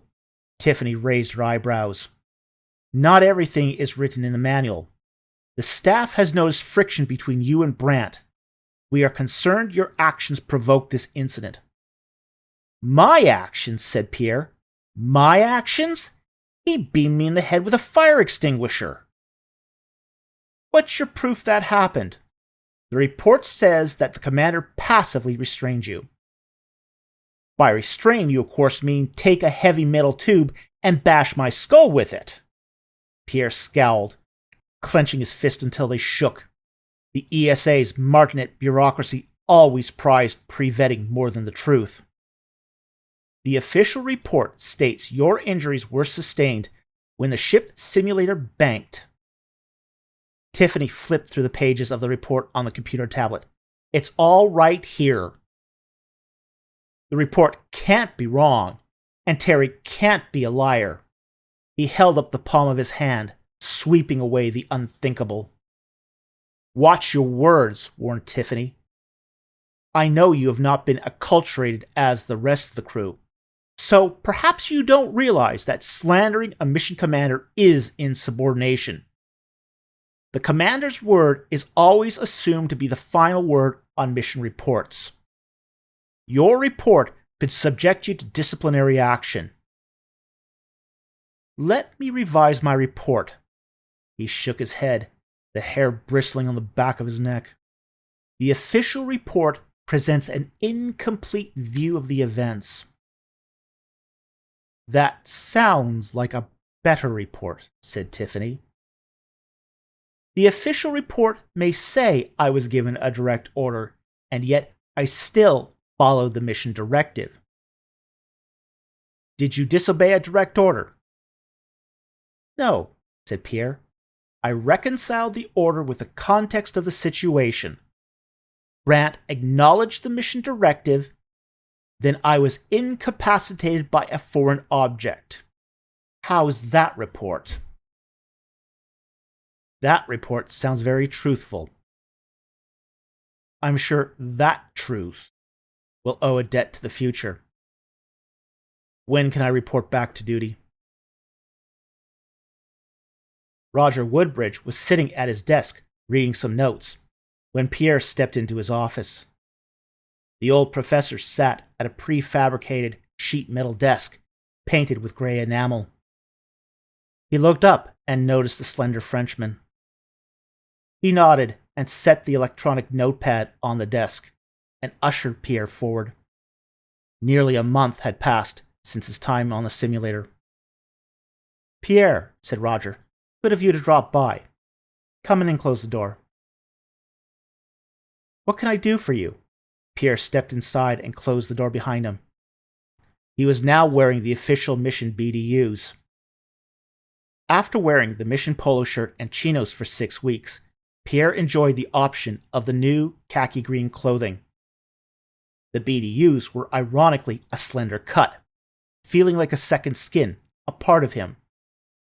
He took a seat in a gray metal folding chair. "I see from your test scores you've made excellent progress. Better than we could have hoped for. You are easily on par with most of the crew members." Roger flipped through the test results. "A few deficiencies, but that's to be expected." "Thank you, sir," said Pierre. "You've even managed to pick up the etiquette." "I feel a however in the future of this conversation." "There is," said Roger. "We noticed you are not working well with Terry Brandt." "I do all I can to avoid him," said Pierre. "That's not the same as working with him." "He beamed me in the head with a fire extinguisher." Pierre pulled his hair back to expose the welt on the side of his head. He shrugged his shoulders. "That wasn't in the official report. I was told reporting the incident would work against my interests." "Damn officious corruption," said Roger. "Brandt must have powerful friends. Makes sense given his lack of aptitude." He shook his head. "Nothing changes. I afford Brandt every courtesy. He wants you off the mission. He thinks you challenge his authority, and he is mission commander." "Brandt is a walking sack of testosterone." Pierre leaned back in the chair. "He lacks ability, sound judgment, and is insecure. He is a danger to the mission. The administration won't change a vetted commander on your say alone." Roger picked up a file folder and looked at the dossier. "Normally, the commander has the final say as to who is on the mission or not." "I'm not asking for Brandt to be replaced," said Pierre. "Brandt is not the issue here. You are." Roger slapped the file folder on his desk. "The colony wants someone like you on Gliese. The Egyptian government is adamant it wants you off the planet. Brandt wants you off the mission. Is there anyone you haven't pissed off?" "Call it a natural talent." Pierre twiddled his thumbs. Roger gave a hearty laugh. "Brandt's going to cause you problems in the future, but I don't see how you are interfering with his command. Brandt needs to realize you're only a passenger. Earth's Central Command is slow to adapt to civilian needs, and this situation calls for that distinction. He may also be threatened that a PhD has an equivalent rank to a colonel as far as military courtesies and hierarchy are concerned." "I'm not part of the hierarchy." Pierre clenched his fist. "I'm a scholar. Why can't they leave me alone to do my research?" Roger chuckled. "You are exactly what Gliese needs. They might not know what they're asking for, but that's not my problem. I am denying Brandt's request." "Isn't that going to be a problem?" "It could be," said Roger. "That's why I'm going to confine you to quarters during the remainder of your training. Consider yourself under house arrest until your arrival on Gliese." "At least I get to catch up on my reading," said Pierre. "And here I was worried I was going to be punished."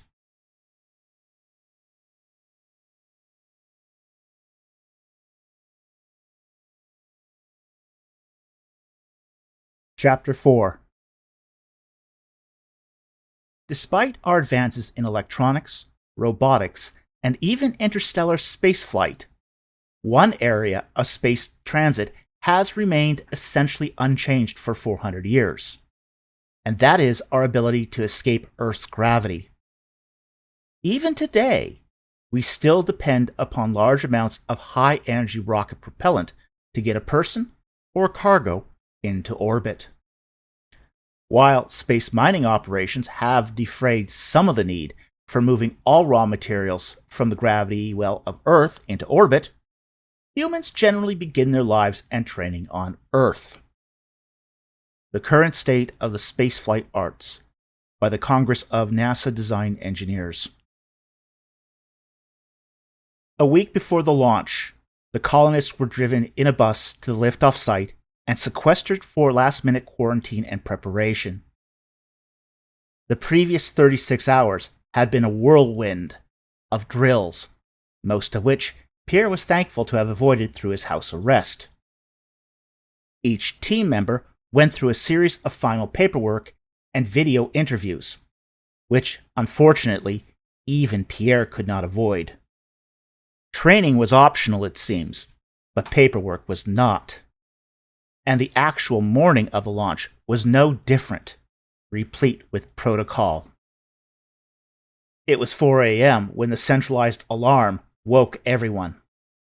Pierre pulled the gray blanket aside and stood up. He walked out into the hallway in nothing but his underwear and an undershirt, covered loosely with a cornflower blue medical dressing gown.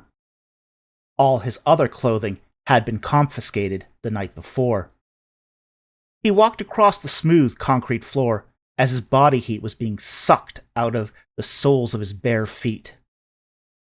There was nowhere to go other than the mess, where they were corralled upon waking up. As he entered with the others, he was given a small 8-ounce glass of liquid nutrition. They were prohibited from eating the night before and immediately prior to launch. The liquid nutrition was only meant to take the edge off their hunger and thirst, and contained an anti-nausea drug to prevent vomiting during the flight. Pierre grabbed the plastic cup and took a drink of the artificial orange, having all the charm of dental fluoride. The concoction, gritty and drab, lacked the zing of true citrus. If he had known this would be the last taste of anything citrus, he would have availed himself of more real oranges. Regardless, it no longer mattered. This was his last earthbound meal, if he could call it that, and his next taste of solid food would be on an alien world. Even though the team of 12 had assembled in the mess, nobody was talking. Tension and remorse in the room was palpable. The mess had large panel windows, and everyone could see the launch vehicle in the distance. Robots loaded large cargo crates into the launcher. Their last view of Earth was a never-ending field of asphalt fading to the horizon. Everyone knew, once the booster rockets fired, the biggest worry would be mechanical failure. As with any rocket, the slightest physical flaw in materials or workmanship would be magnified by the extreme stress upon the vehicle. Once orbit was achieved, machines would take over. Omega AI, a sentient supercomputer orbiting the Earth, directed all spacefaring traffic. The launch vehicle from Earth would automatically attach to an orbital docking station, where the transport vessel loomed as a large, pointed needle within the metal frame of the shipyard. The transport vessel, a spaceliner capable of traveling at 70% the speed of light, was parked in the giant docking lattice of the station, waiting for its crew and cargo destined for Gliese. The transport had arrived a little over a week ago, and meanwhile, heavy-duty Class E structural repair robots and the smaller, nimbler Class F maintenance droids scoured the ship, looking for every loose bolt and faulty system that needed to be replaced. Once the launcher arrived at the docking station, robust Class D service robots, resembling forklifts with legs, would move the cargo and pods with hibernating passengers into the transport ship. Then, the onboard Class A navigator, another sentient AI computer, would steer the liner's voyage to Gliese. Once arriving at the end of the voyage, the transport vessel would dock at the opposing orbital station, and a landing vehicle would place their fates into the hands of the humans on Gliese, 23 years from now. If tensions between the crew members were not bad enough, the idea that they were human cargo did not help. Having a mechanical AI in control of all navigation and the destinies of the crew vanquished any need for communication. Everything was automatic, and nobody would even be aware of the trip except during re-entry to the planet. If they were lucky, they would never have to speak to each other again for the rest of the trip. Pierre saw Commander Terry across the mess hall. He wore the same underwear and gown as everyone else, indignant and brooding in the corner. The lack of clothing or official uniform made him seem smaller and less imposing. But Pierre knew he would make up for it with posturing, bluster, and bullying. The bronze-haired Tiffany entered the mess hall. She wore an official project jumpsuit and a surgical mask, more to isolate herself from the crew to prevent any chance of disease being transmitted to Glees. She stood near the doorway to the complex with a clipboard in hand. She cleared her throat and bellowed, "Here are your parting instructions. When I finish, you will exit out the anterior door." She pointed to the passage at the opposite end of the hall. "You will make your way down the hall to the launch clearance zone. There, each of you will be placed in your assigned sleep pods. A medical technician will then connect you to the IV drip that will slow all your body functions to a minimum metabolic state. A second monitor will be attached, dosing your metabolic supplements over the trip. When you reach the orbital docking platform above Glees, the monitors will restore your metabolic activity. Your pods will be loaded into a landing vehicle, and you will make the descent to Glees. Once on the surface of Glees, you will become subject to the laws of your Glees colony and under the authority of the local governor, notwithstanding any contractual obligation you may have with the European Space Agency. That is all. Proceed now to the sleep pods. Safe travels." Tiffany returned to the command and control complex. Pierre downed the final gulp of his liquid nutrition. The astringent orange powder abraded his teeth like sand. He stood up, rinsed his mouth with saliva, and walked out to the clearance zone. He arrived at his assigned sleep pod. A two-piece metallic silver environmental suit waited for him, hanging outside the pod. The top, which only covered the head and torso, left his arms and trunk exposed. The suit served to supply oxygen and monitor vital signs. It was not designed to protect from the harsh conditions of outer space. Pierre dropped the dressing gown and put the environmental suit over his head and pulled it over until it stopped around his diaphragm. He wiggled into the armholes through the tight elastic belts, exposing his arms above the elbow. He put on the accompanying set of pants that was held up by elastic cinches at the waist and ankles. The shiny, all-silver suit made him feel like a wrapped baking potato ready for the oven. The helmet of the suit was practical, not the oversized astronaut's balloon helmet, but a slender breathing apparatus with a port on the back which plugged into an air valve on the headrest. He pushed some plastic sheets aside and crawled inside the pod. He eased back until he felt the vibration of the helmet snap into the air feed. Immediately, he realized his movements were restricted. His head was locked in place, and he was only going where the pod was taking him. He could hear his pulse in his ears. Pierre played simple mental games to pass the time and suppress his heart rate. He would have loved to say all this worked, but that would have been lying to himself. If anything, these tricks caused his heart to pound more. The medical technicians trotted their way down the line of pods. A faint rustle of plastic, followed by the clopping of boots on concrete. But the boots grew ever louder. His last memories of Earth were going to be from inside of a modular plastic crate. But he realized if somebody wanted to put a couple of bullets into him and deliver a lifeless corpse to Glees, there was nothing he could do about it. He was completely helpless within the pod and at the mercy of the operators. The boots got loud. A pause for a moment, and the blurred shadow of a figure appeared through the plastic sheets covering the pod entrance. The plastic sheet rustled, and was swept aside by a white figure. A man in a glaring white biohazard suit leaned into the pod. The man reflected all the light from the pod back into Pierre's face. "Have you been exposed to any illness in the past 30 days?" said the man in white. "No," said Pierre, somewhat startled. "How would I be? I haven't left the facility." "Have to ask anyway. You may have met with family who could have been sick, and you might be ill now." "I have no family or friends," Pierre said dryly. "I'll forgo the rest of the questions then." The man clearly conceded to whom he was speaking, and got directly to business. He withdrew the intravenous apparatus from the arm of the pod. "Okay, the way this works is this armband straps around your bicep. It has 60 needles. Each needle delivers the same feed.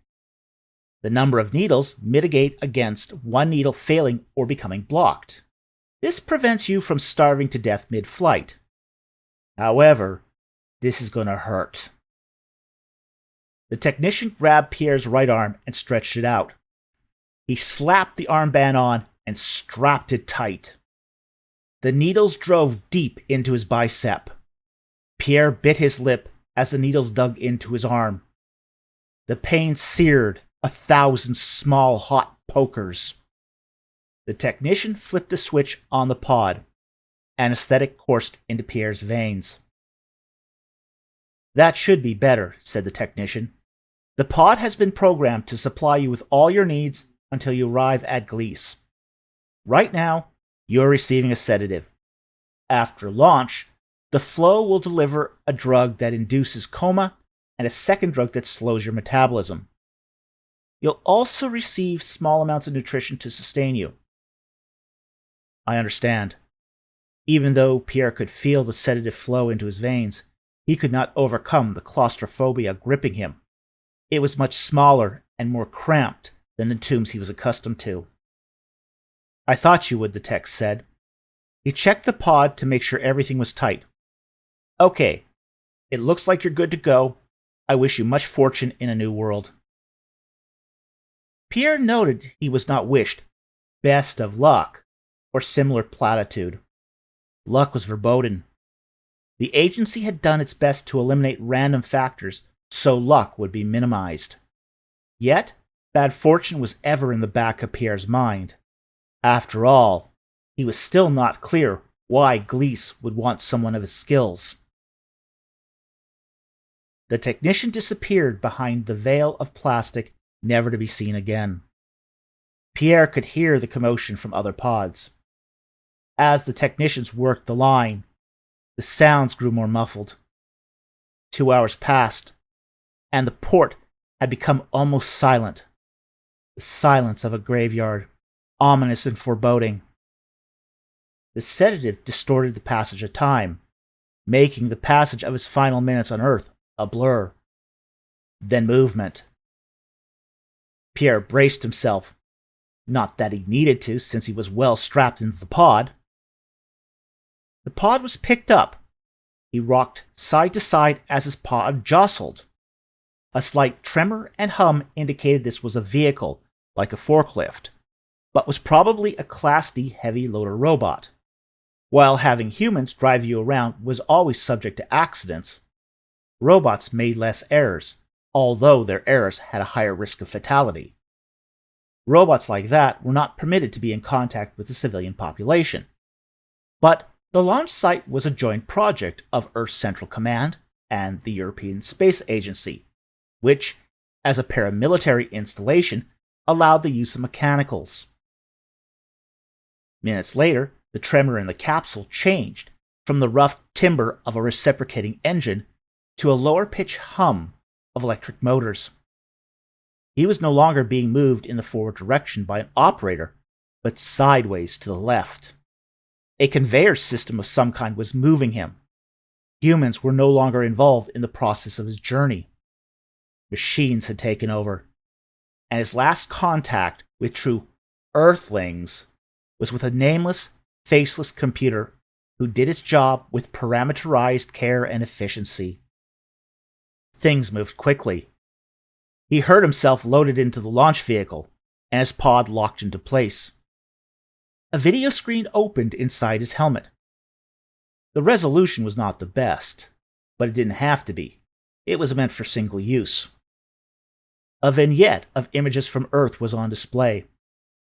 A rocky beach faded to a forest, fading into a waterfall, fading into a glacier, with all the heart and soul of a discount airline promo video.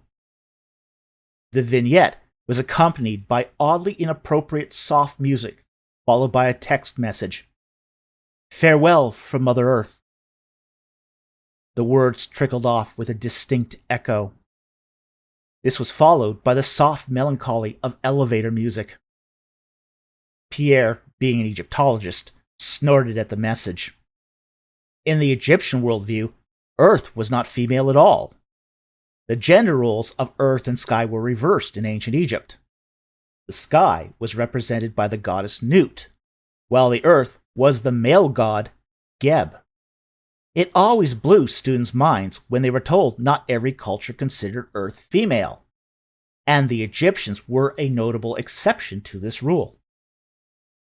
20 minutes later, all the moving from the conveyor system stopped. A pressure door swung closed over the entrance of the pod. Pierre assumed he had been loaded into the launch vehicle. No return from this point. While the rest of the journey to Gliese was out of his control, accidents could still happen. The launch vehicle could explode. The interstellar transport ship could lose its atmosphere. The pod could malfunction. Any number of problems could spell disaster, and he would not even be aware he had died in the process. The walls of the pod shuddered. From the giant engines of the launch vehicle, everything shook. Then a silence, followed by tremendous pressure, forced him into his seat. The pressure on Pierre's frame went from pressing to oppressing, overwhelming him. Pierre found it difficult to breathe amid the G-forces. The respirator responded according to the pressure, and somehow he continued to breathe despite feeling all his ribs were crushed. 9 minutes of discomfort gave way to release. He no longer felt as though he was under pressure. Now the sensation was quite the opposite. If he had not been strapped in the pod, he would have floated away. The experience of weightlessness left him nauseous. However, not being allowed any solid food prior to liftoff, there was little risk of him messing up his pod. Pierre figured it would be about 4 hours before arriving at the transport vessel. At this point, the voyage to Gliese would begin in earnest.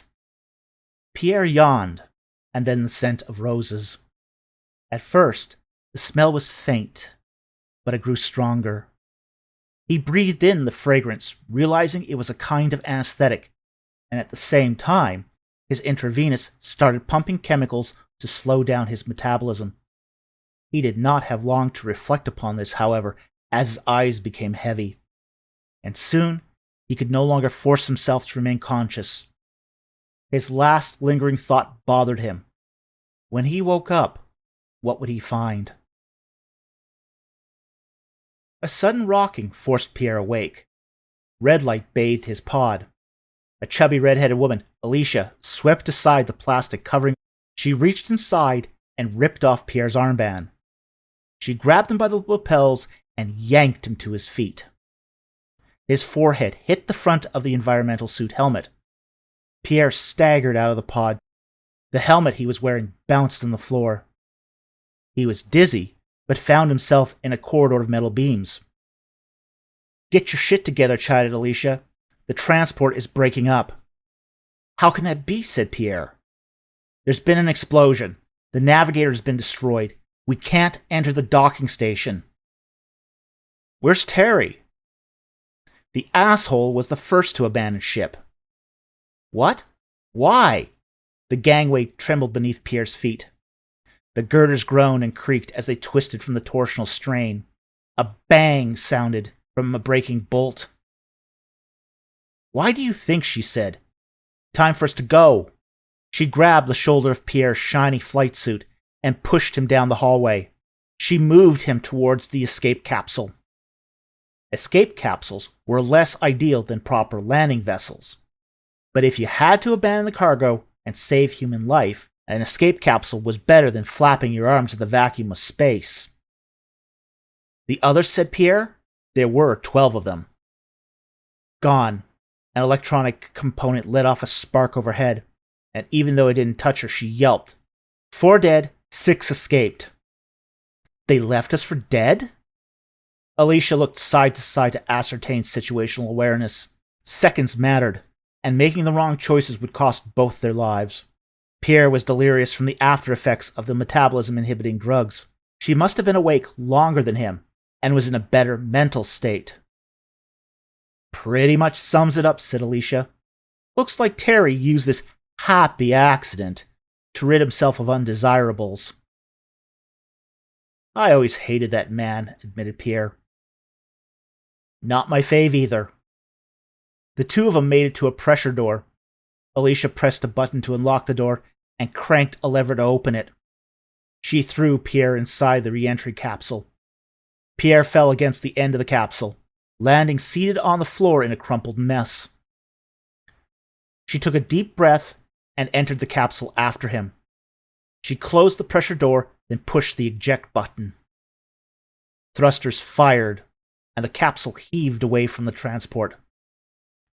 Within seconds, they found themselves weightless as the capsule drifted from the transport vessel. They watched as the transport broke up. Flaming plasma burst from the sections of the hull until the entire ship blew apart in a fiery conflagration of explosive decompression. A shockwave hit the capsule, and both occupants were unsettled for a moment. Pierre was still blurry as the metabolism drugs wore off, but it dawned on him how close he was to biting it. He looked out the side portal window. The transport vessel sheared in half. The sections broke apart, bursts of fire shooting from the seams of the vessel.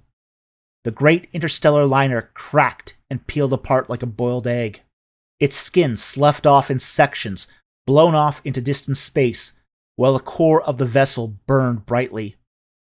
He felt his pulse slow to a normal rate. I'm grateful you got me to the capsule, he said finally. It was going to be 5 or 6 hours until they made planetfall. A long time for uncomfortable silence and awkward conversation. Don't take me saving you as a sign I'm attracted to you, or anything, said Alicia with a stammer. Where did that come from?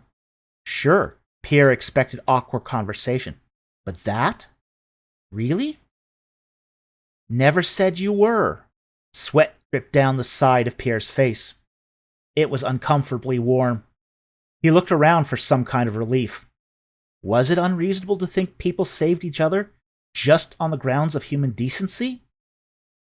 Have you thought about the 22-month rule? Alicia floated away to the back of the capsule into the darkest corner. Perspiration beaded on her ruddy skin. She was breathing heavily.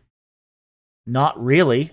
Pierre had been so wrapped up in catching up for the mission, he had given no thought to the future. 2 years seems like forever. A matter of perspective, I suppose. The 22-month rule is essential to being fully accepted as a member of the colony.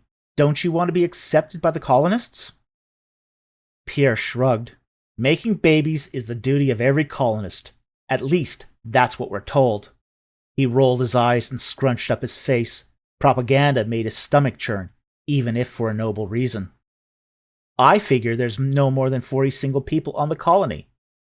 Pierre looked at the chronometer. It was going to be hours before they landed on the planet's surface.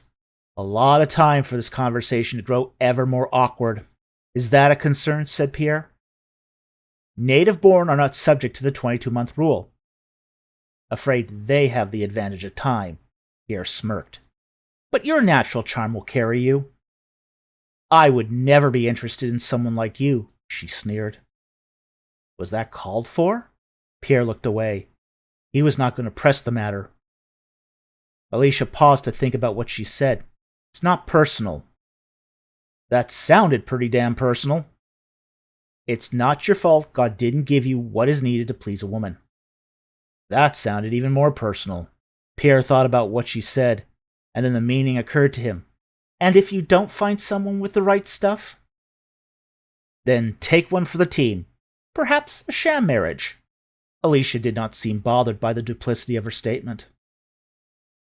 Good luck with that, Pierre said. Since I don't even know why I'm here, mating games are not even on my mind. Were you always so focused on your work?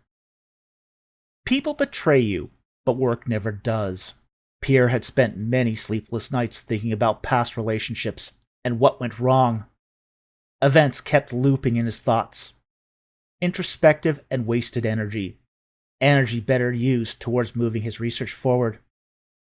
Sounds like denial, said Alicia. Some deny, others drift from one relationship to the next. Some crawl into a bottle, some work, said Pierre. All of us find ways to deal with personal pain. It was all about forgetting, or at least drifting into a fog, where at least the pain became confused. Work at least came with the advantage of fatigue, and within fatigue he could find sleep while the ghosts of his past went off to war. Speaking of work, what was your assignment on Glees supposed to be? Alicia chuckled at Pierre, then grinned. I am a physician. How does a physician get into the space program? Even colonists need to be patched up from time to time. Is that it? Said Pierre, probing deeper. I know how to patch wounds when the bullets are flying, said Alicia. Basra doesn't have a physician. Pierre eased back. Why did she save him?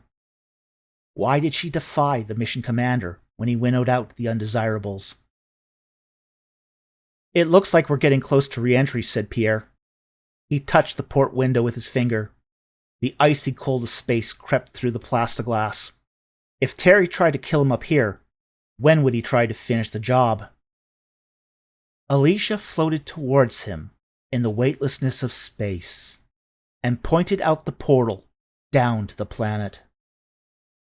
Terry ejected early so he could rendezvous with Basra. It looks like you and me are going to land near Arish. The two colonies are separated by half a planet. Will half a planet be enough to separate us? If forgiveness extends from the east to the west, then it is enough. Alicia settled back into a seat in the pod. She strapped herself in, readying for re-entry. It was going to be a rough landing. However, this is what they had trained for. The capsule shook violently as it kissed the atmosphere. Both passengers braced for penetration. Re-entry was going to be a rough ride, but the ESA promised if they followed their procedures, the capsule would get them to their destination. That said, it would not be without having them reflect upon the most distressing moments of their lives.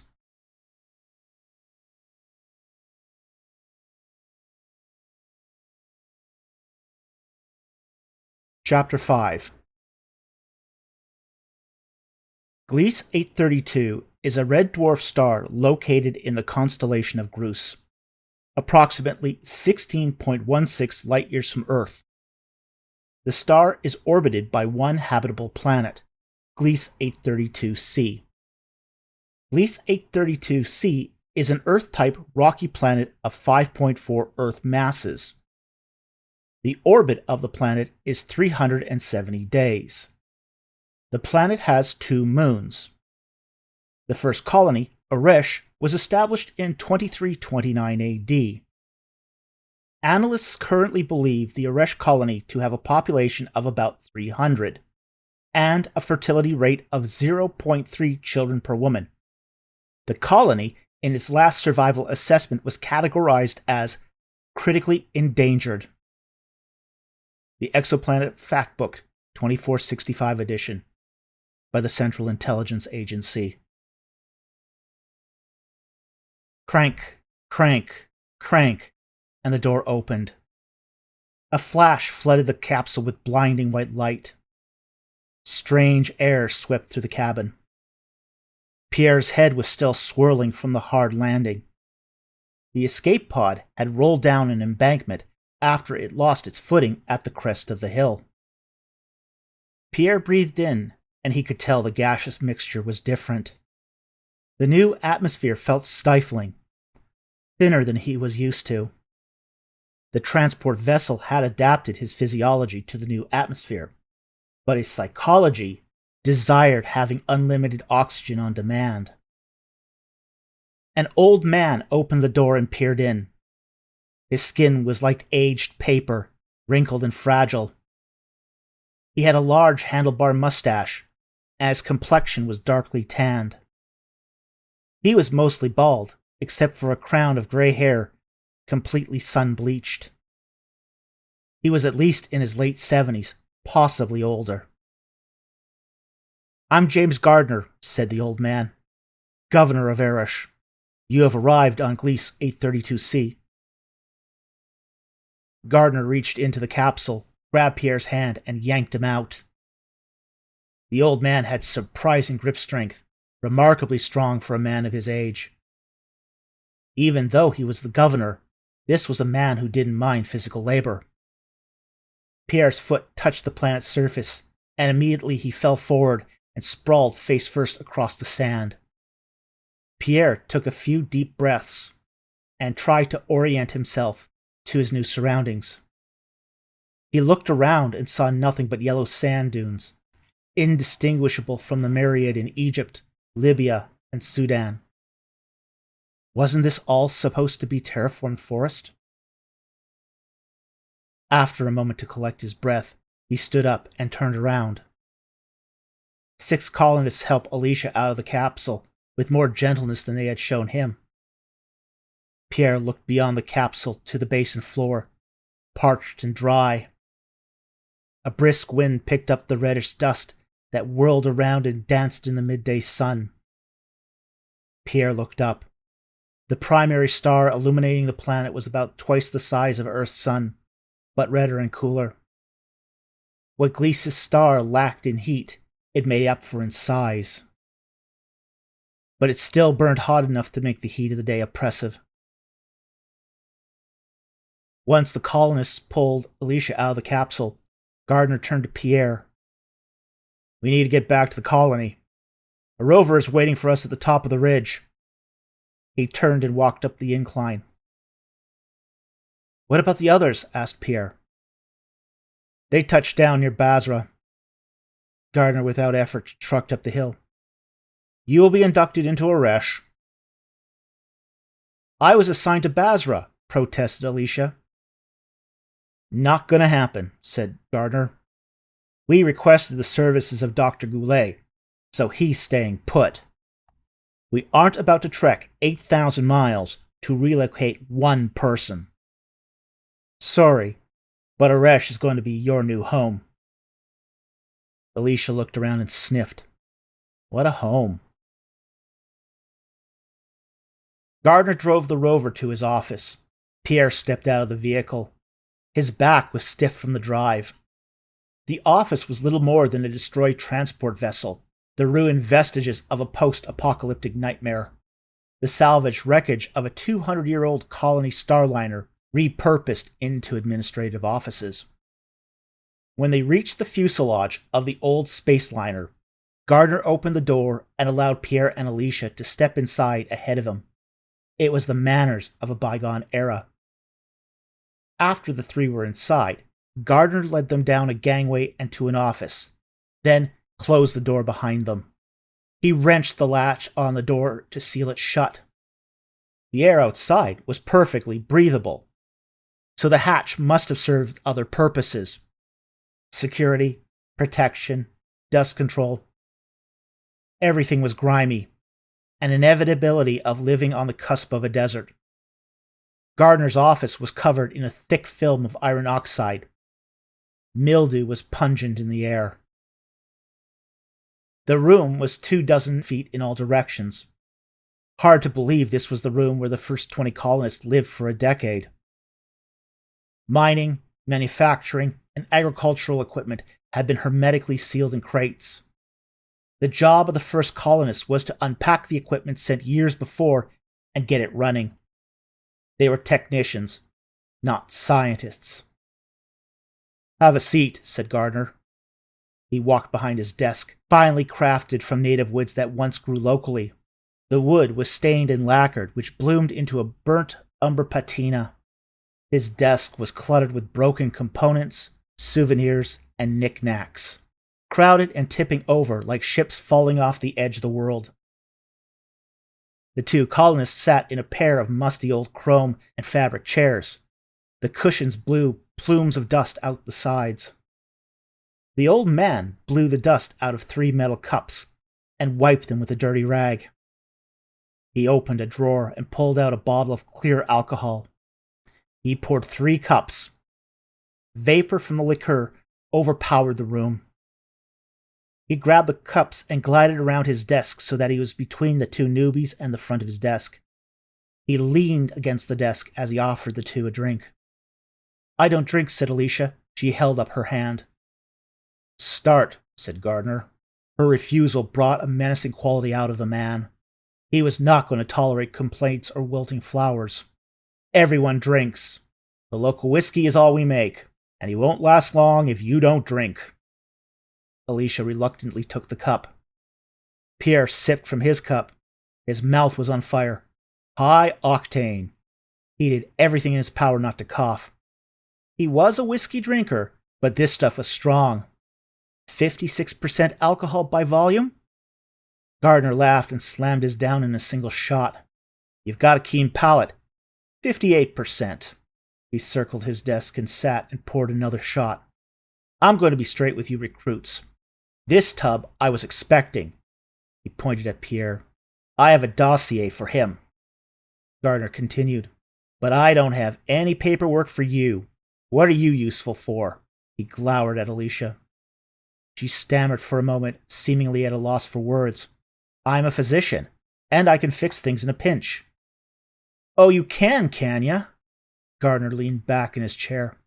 I got a doc, and fixers. I need special skills. Basra needs medics because they keep losing people. Here, people stay alive. I plan on keeping it that way. Understood? Yes, sir, Alicia and Pierre instantly replied. They both stood up and to attention, straight as boards. Miss Stripes, report to the mess hall. Mapes will find you something to do, ordered Gardner. They set their cups on the desk. Pierre turned towards the door. Pierre! Pierre froze in his tracks. Sit your ass back down. I'm not done with you. Pierre swallowed hard. His mouth was dry, and now he regretted not finishing his drink. He turned back and sat down. Alicia looked over her shoulder at the 2 men. Her face flushed red. Her smile fell, and she heaved a sigh. This was not what she was hoping for. Alicia opened the latch and stepped out of the office. She caught a glimpse of Pierre, then closed the hatch and heard the latch lock from the other side. Hiss! She turned abruptly. 2 feet away, on the raised walkway, a cobra reared. Its hood flared and ready to strike. Alicia froze as the snake eyed her. Her heart thumped, trying to break free from her chest. If the cobra wanted to strike, Alicia could do little to stop it. It was fast, venomous, and way too close. Instead, it turned 90 degrees and struck into the shadows. It had a large rat in its mouth and slithered off the walkway, descending to its den underneath the bulkheads of the wreckage. She had not even noticed how rapidly her disappointment switched to terror. They don't care about you, you know. A girl in a pink t-shirt and gray clam diggers loitered by the gangway exit. She must have been around 12 years old and covered in dust and grime with long, stringy brown hair and ocean blue eyes. Cobras are more interested in rats. They're rat control. Alicia stepped away from the office door, no longer feeling cornered, and approached the young girl. So a bit like cats. What's a cat? The girl gave her a blank look. I'm here to bring you to the mess hall. A wind's blowing out there. Not quite a storm, but not knowing the layout could get you lost. I'd appreciate that, said Alicia with some relief. I'm Alicia. What's your name? Melissa, she said. Follow my lead. The little girl forcefully grabbed Alicia's hand and pulled her out of the wreckage into the blowing sand. Melissa stomped like a soldier, marching against the strength of the wind. Alicia covered her eyes to protect herself from the stinging grains of sand.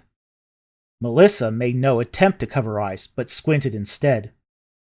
As they trudged through the wind, Alicia stumbled behind. A shiny metal dome loomed over the rest of the colony. Melissa cranked open the latch and swung Alicia inside. The young girl followed and closed the hatch behind them. Alicia was covered in sand, and her red hair was blown into a tangled mess that stood over her. Melissa looked the same as she had before, the same dirty child. The mess hall was a massive hut of communal tables and benches. Even though it held little more than 300 people, the building was by far the largest on the planet. It was also the first building constructed on the colony, which allowed the colonists to move out of the lander module and into more spacious accommodations. Eventually, as private accommodations, labs, and offices were built, the dome was converted into a communal eating and meeting area. In the far corner, a small group of people were preparing food at a cooking station. The cooking station was a line of metal serving stations, cutting boards, and stoves, protected by plexiglass shields. Over there, Melissa took the lead to the cooking station. Behind the counter was a chubby woman in her late 50s with salt and pepper gray hair tied up in a yellow cloth wrapped around her head. She wore basic blue work scrubs and a white chef's apron like she stepped out of a Vermeer painting, then aged 30 years. "How's the weather out there?" the older woman asked Melissa. "A slight breeze," replied Melissa with a shrug. "Are you Mapes?" Alicia was still a bit stunned by her trip to the camp. "You must be the one Gardner sent over. Wish he'd stop calling me Mapes, miserable old goat. The name is Maddie." She scowled, picked up an electronic pad, and checked the instant message. "Yes, you're Alicia Stripes. Gardner sends me anyone he doesn't know what to do with, like I'm some sort of employment counselor.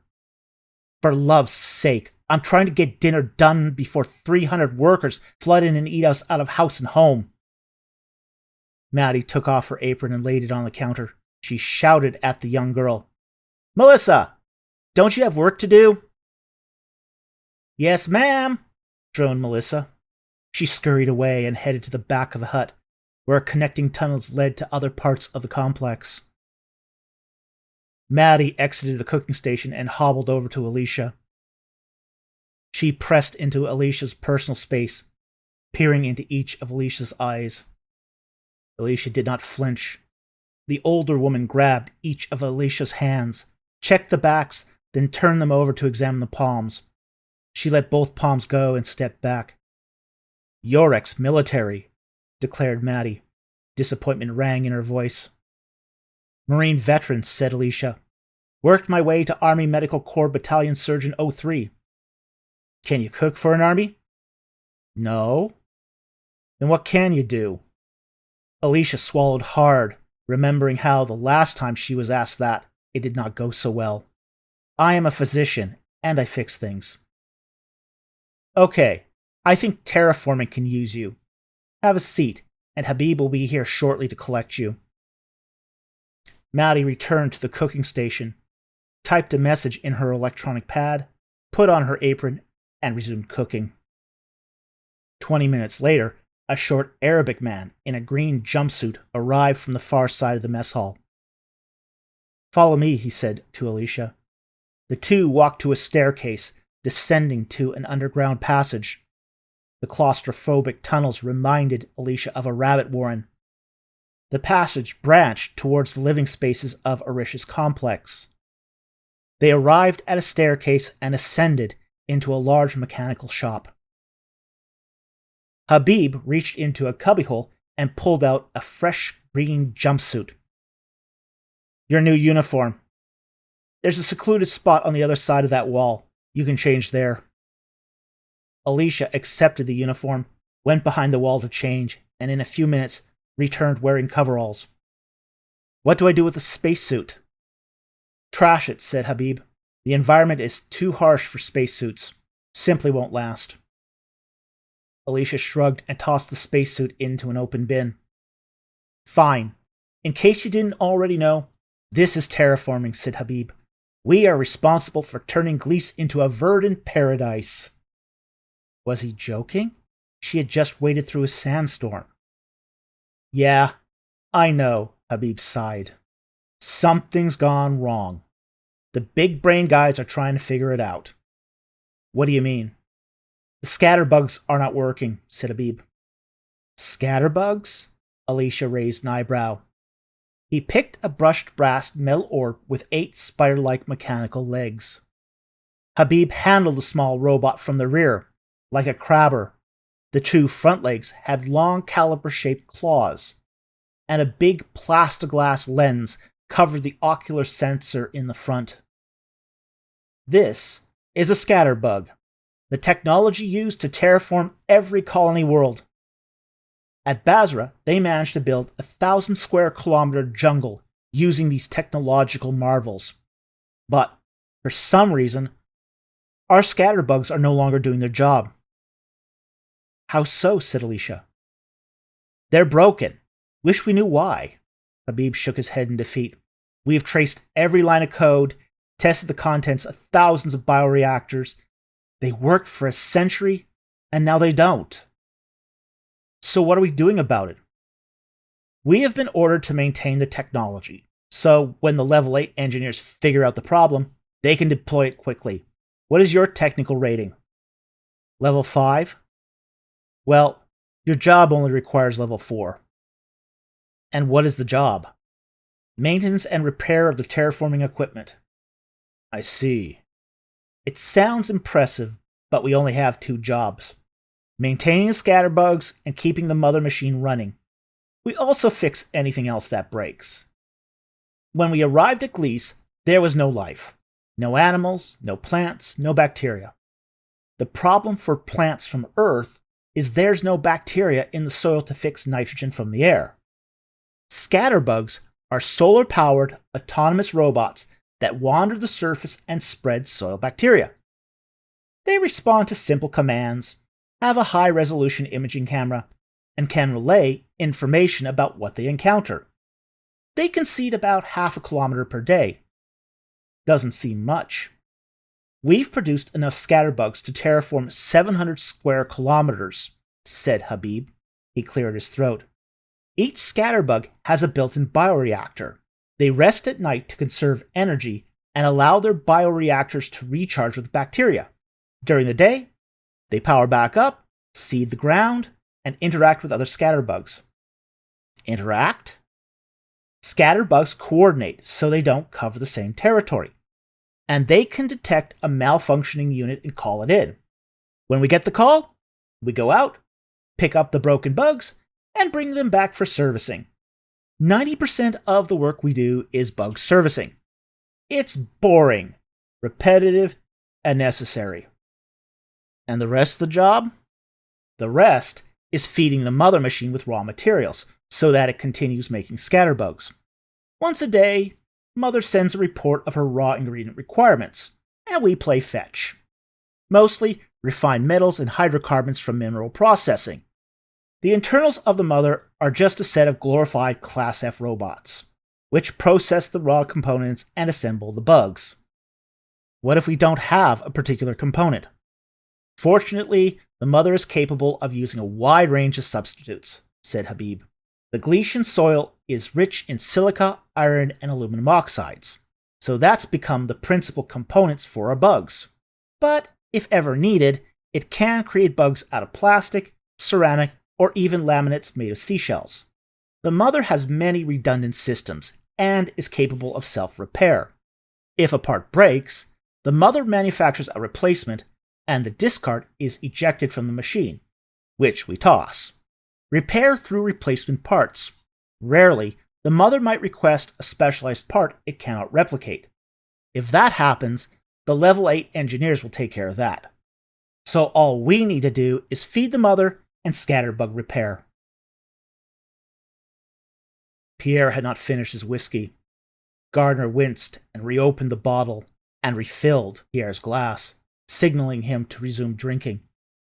The way Gardner had dismissed Alicia left a sour taste in Pierre's mouth, abrupt and curt, a crime boss demeaning a subordinate, but Pierre picked up the glass and drank. Do you know the history of the Gliese colonies? Gardner corked the bottle. The rubber-like stopper squeaked. Pierre shook his head. He was embarrassed that, as a historian, he had not even bothered to ask about the local history. I am its 10th governor. Gardner sat and folded his arms. The colony was founded 152 years ago. Do you know what we found on this planet when we first arrived? Nothing, guessed Pierre, cautiously recalling the mission briefings. Nothing, repeated Gardner. He stretched an arm towards Pierre and pounded the desk with his fist. Absolutely nothing. Not a bird, not an insect, no animals, no plants, no fungus, or even a single native bacterium. Not even any fossils. There has never been life on Gliese. Okay, Pierre acknowledged Gardner's words. Agreement was another matter. He was all too aware of the tenuous value of sweeping claims based upon an absence of evidence. He reflexively raised a single eyebrow. Inferences from a lack of data could lead one to personal humiliation. But for the scholar eager to discredit the common knowledge of the day, it remained a dangerous siren call, ever beckoning the academic to crash into the shoals of remorseless facts. To claim something did not exist was a badge worn on the sleeves of academics, worldly enough to see it all, and sufficiently unwise to think one can know it all.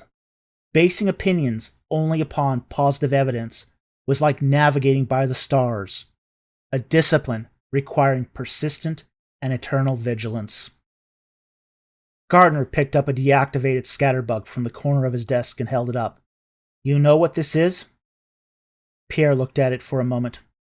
A Type 4 Class V terraforming robot with what looks like a steel case. Essentially correct. We call them scatterbugs. We disperse scatterbugs to terraform a region and occasionally send out other bugs to update the existing bugs or to recall old ones needing retirement. Pierre squinted. The sand dunes they drove past to arrive at the colony were unmistakably desert. You're telling me what I saw outside is terraformed?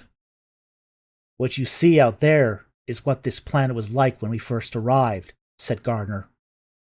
The original colonists reported and filmed sandstorms, raging heat, and God help us, the winters. Cold like you cannot possibly believe. 60 degrees below zero. And that's not even accounting for the wind chill. Sand so cold it sticks to your skin and burns with frostbite. That's cold. Despite the heat, Pierre shivered instinctively. He didn't like the cold. He was an Egyptologist. He liked desert, hot and dry. Cold was not doing it for him. What you got to look forward to come February and March, said Gardner. He poured another whiskey and leaned back into the chair. The first colonists arrived with Type 1 terraforming equipment. Within a few weeks, they had the equipment up and running. The mother churned out bugs, and the bugs were set to work in the agricultural dome, and then released out into the wild. And? Gardner raised his eyebrows, sighed, and looked inside his cup. He shrugged. Success. He took a sip of his drink. The soil responded well to the scatterbugs. A few months later, viable soil. A couple months after that, seeds from the genetic bank germinated. Every plant we tried was a success. 2 years later, the first saplings. 4 years later, the entire area around our colony was a lush jungle. Our colony was the paragon of terraforming success. Didn't see much jungle out there. We settled here 8 decades before Basra, and were leagues ahead of them in terraformation.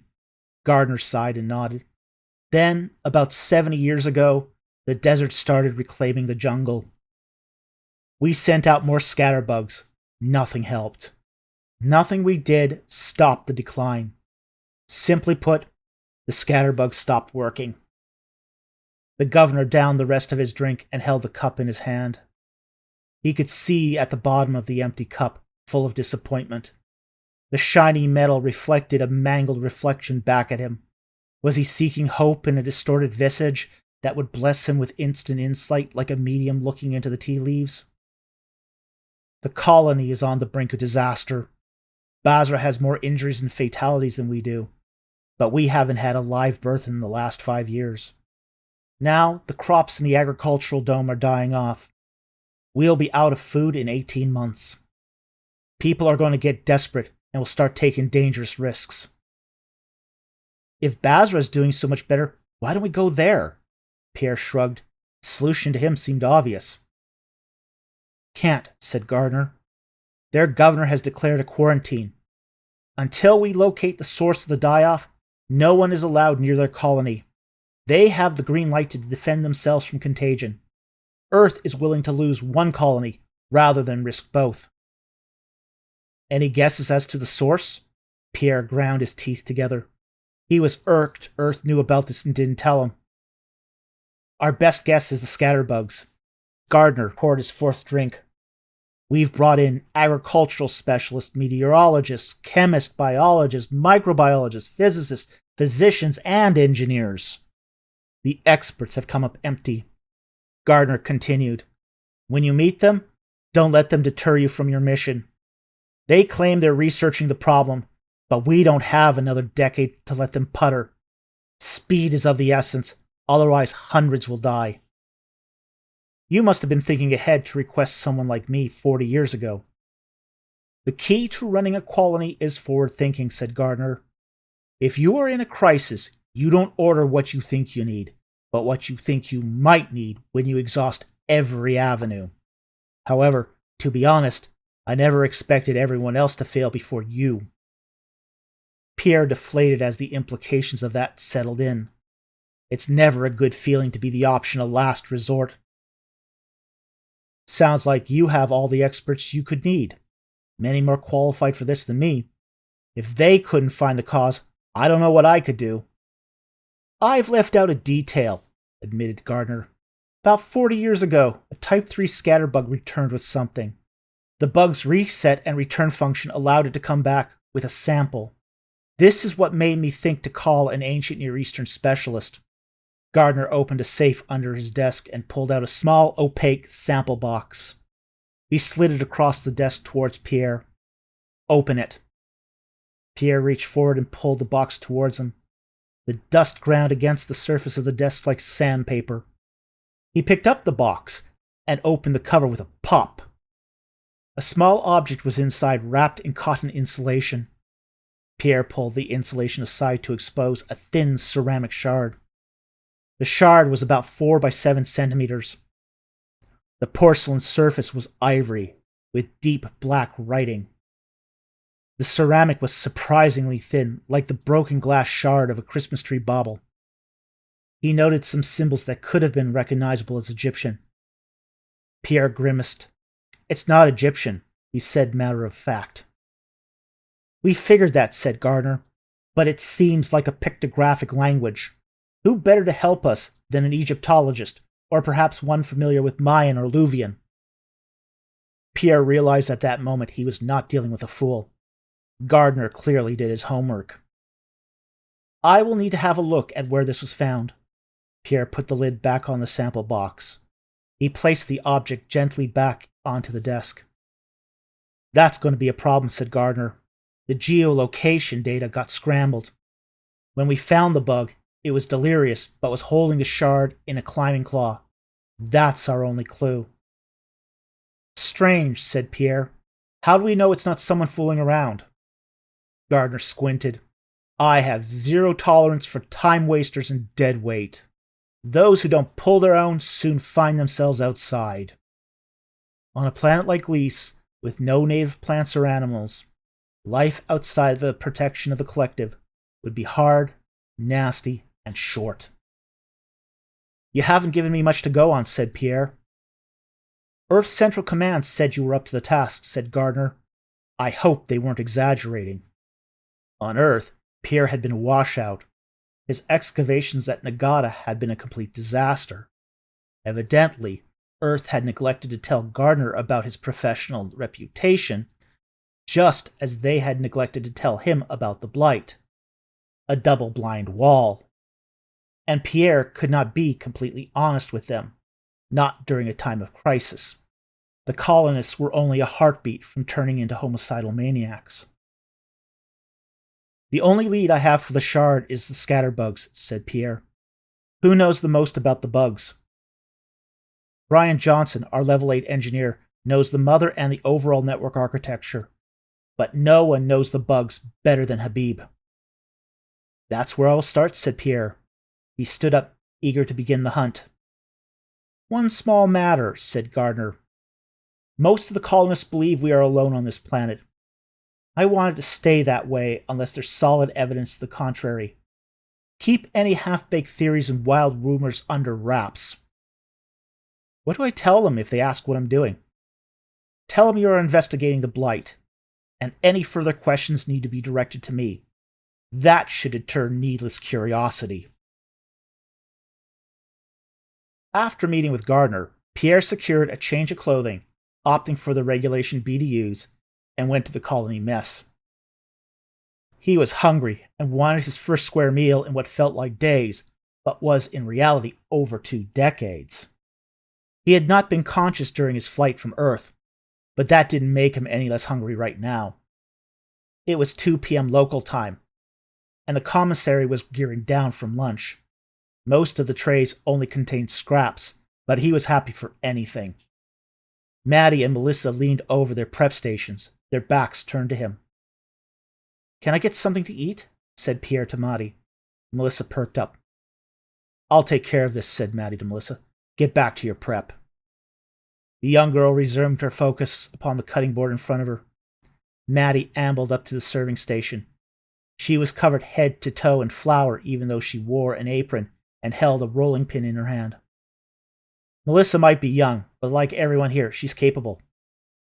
"I can see," said Pierre. "What can I do for you, or are you here to waste my time?" Pierre did not like Maddie's tone. He was in for a cold welcome. "I'd like a meal, please." "Mess hours are from 6 a.m. to 9 a.m., 11 a.m. to 2 p.m., and 4 p.m. to 7 p.m. "It's 2:05 p.m. You're late, and rules are rules." "Hey," said Pierre, "I spent my morning with Gardner. It's not my fault I couldn't work you into his schedule." "Should have thought about that before someone like you volunteered for a place like this." Maddie set the rolling pin on the counter of the serving station. Then she proceeded to pick up every food tray and dumped it into the trash in front of Pierre. She even shook the waste bin to rub it in he was not going to get any food from her. "I didn't volunteer," said Pierre. "I was drafted, exactly because I have the skills none of you have." He turned around, nearly colliding into 3 large men who stood behind him. "What's this?" said the man in the middle. He was a giant bronze statue of a man that stepped off a plinth in front of a civic building. His massive frame towered over Pierre. "Dead weight, I see." Care to explain? Pierre's heart sank. But if he was going to find the answer to the problems here on Gliese, he needed to navigate precarious social situations just like this. "Dead weight are the useless people Earth sends us," said the large man. "Military advisors, social scientists, liberal arts majors, archaeologists." "Oh?" His vocal pitch inflected up. "You have no skills, and you come here expecting special treatment. Needless weight better served by extra cargo. A useless mouth to feed." "Interesting, because I thought I was here to save your helpless skins." Pierre stared his opponent in the face. Pierre saw the flash of a fist. A shovel punch walloped Pierre on the head. Pierre spun around clockwise, crashing into the serving station. He was half blind from the impact of the punch, and he groped for anything he could get his hands on. He felt the handle of something and completed the circle of the turn and struck the other man in the head with what was in hand. The Goliath of a man collapsed to the floor like a rag doll. Pierre panted for a moment. Blood ran down the left side of his face, and in his hand, a rolling pin. Pierre looked at the rolling pin and said, "And that's why Grandpa feared Grandma." The other two men went white in shock over the speed of what happened. One ran away, leaving the other one alone with Pierre, looking crazed and ready to snap. The second man held up his hands and stepped back slowly. Pierre grabbed him by the collar and raised the rolling pin. "Who was that?" Pierre nodded to the blubbering mess on the floor, crumpled up like last week's dirty laundry. "That's Luke Bronson." The second man was terrified by Pierre's demeanor. Pierre grabbed his collar and raised the rolling pin to strike. "An agricultural scientist from Ohio. Arrived about 4 years ago." "And you?" said Pierre. "Hans Paul." The man was a rugged Scandinavian in his 40s with aqua aura blue eyes, blonde hair, and a cleft chin covered in a 4-day stubble. Hans trembled before Pierre, even though he was 2 inches taller. "What do you do?" asked Pierre. "Engineer, sir." "What kind of engineer?" "Environmental." "Do you know computer programming?" Hans nodded. Pierre released him. "You owe me for not caving in your skull," said Pierre, pointing the rolling pin at Hans. "And I will collect that favor." He had heard that in a movie he couldn't recall, but he was going to need a programmer. Already, a plan was coming together in his punch-drunk mind, but he also knew sometimes those were the best plans. Hans scurried away in the same direction the other guy had gone. Luke was out cold on the floor. Pierre could see he was still breathing, so he didn't bother calling for help. He looked over at the food prep station. Maddie and Melissa were motionless, staring at him. "I'm still hungry," yelled Pierre. "I'm very, very grumpy when I am hungry." The two women turned around and scrambled around the kitchen, looking for something to prepare. Pierre grabbed a clump of paper napkins from a dispenser and sat on one of the mess hall benches. He straddled the bench so one leg was on one side of the bench under the table and the other was outside. A large cut oozed from his forehead. He wiped his face with the napkins. The wound probably wouldn't require stitches, but it was marginal. He soaked 6 napkins with his own blood by the time Maddie arrived with a plate of hot, synthesized protein, cordon bleu, and a side of baked beans. She even supplied a bottle of ketchup. "Thank you," said Pierre. He picked up a fork and knife and began tearing into the food. He was not fooled for a moment. He was eating anything other than simulated animal protein, a crime against the culinary arts. The food had the mouthfeel of mashed cardboard, and it was doubtful he was going to finish the meal. But the mouthfuls provided some badly needed sustenance. Luke moaned beside his foot. Pierre kicked Luke hard in the head. He was going to eat his first meal on Glees in peace, without having to deal with local politics. This was a good lesson for him. The colony had serious problems that had accumulated over decades, problems more cultural than scientific or technological. They needed him over all the scientists, engineers, and experts, since the real problem with Eresh was not the terraforming blight. Yes, terraforming was a problem, but a symptom of a bigger problem. The colonists could no longer engage problems with any other approach than what they were comfortable using. And problems like these were best solved by out-of-the-box thinking.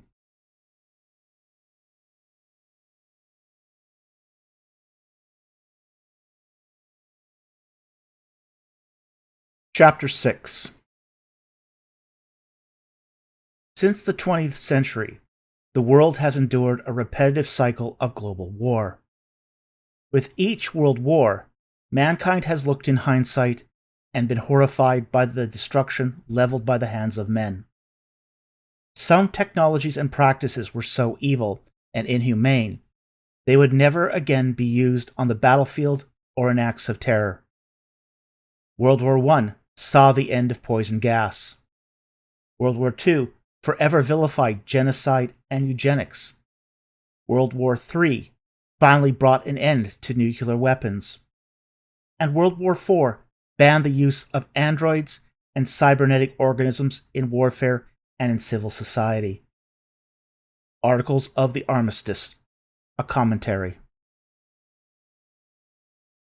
Pierre knocked on the door of Brian's office. There was no answer. But Pierre knew Brian was inside, so he let himself in.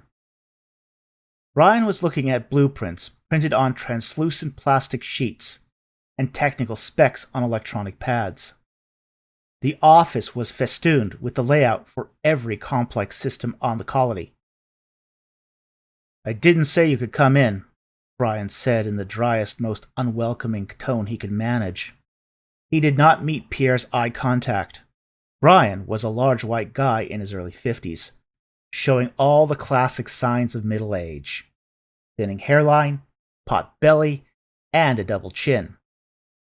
Back on Earth, he would have been middle management, padding a nest towards an early retirement with a golden parachute.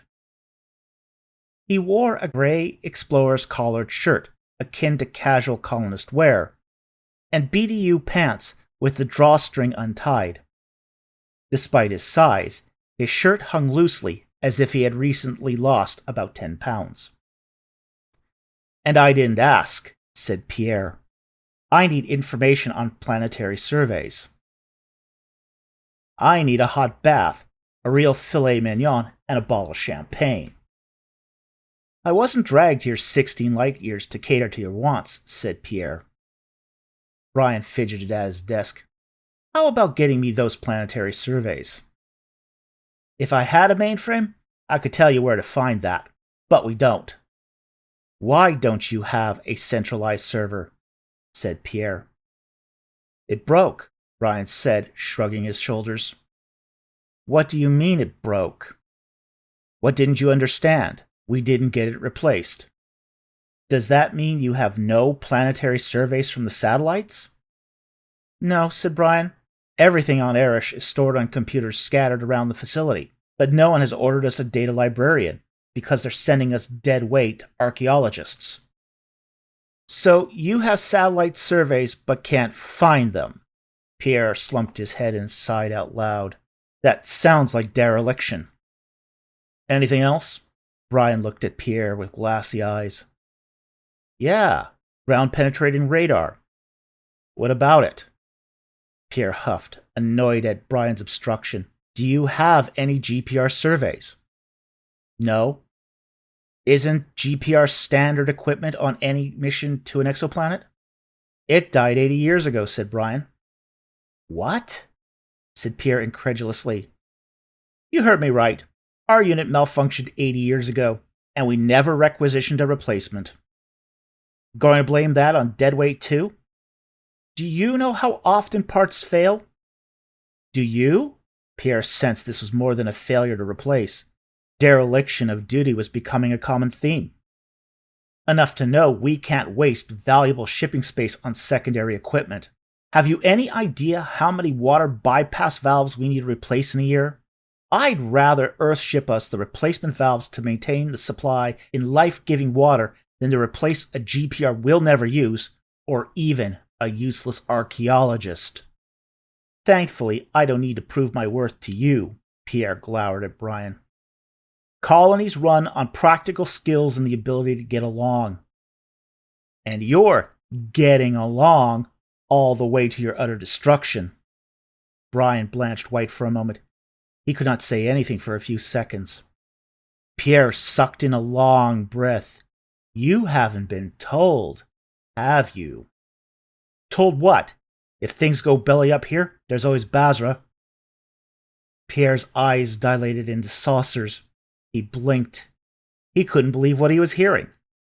"Okay, gotta go." With that, Pierre hurried out of Brian's office. The problems were systemic with the organization, but no one person could deal with them alone.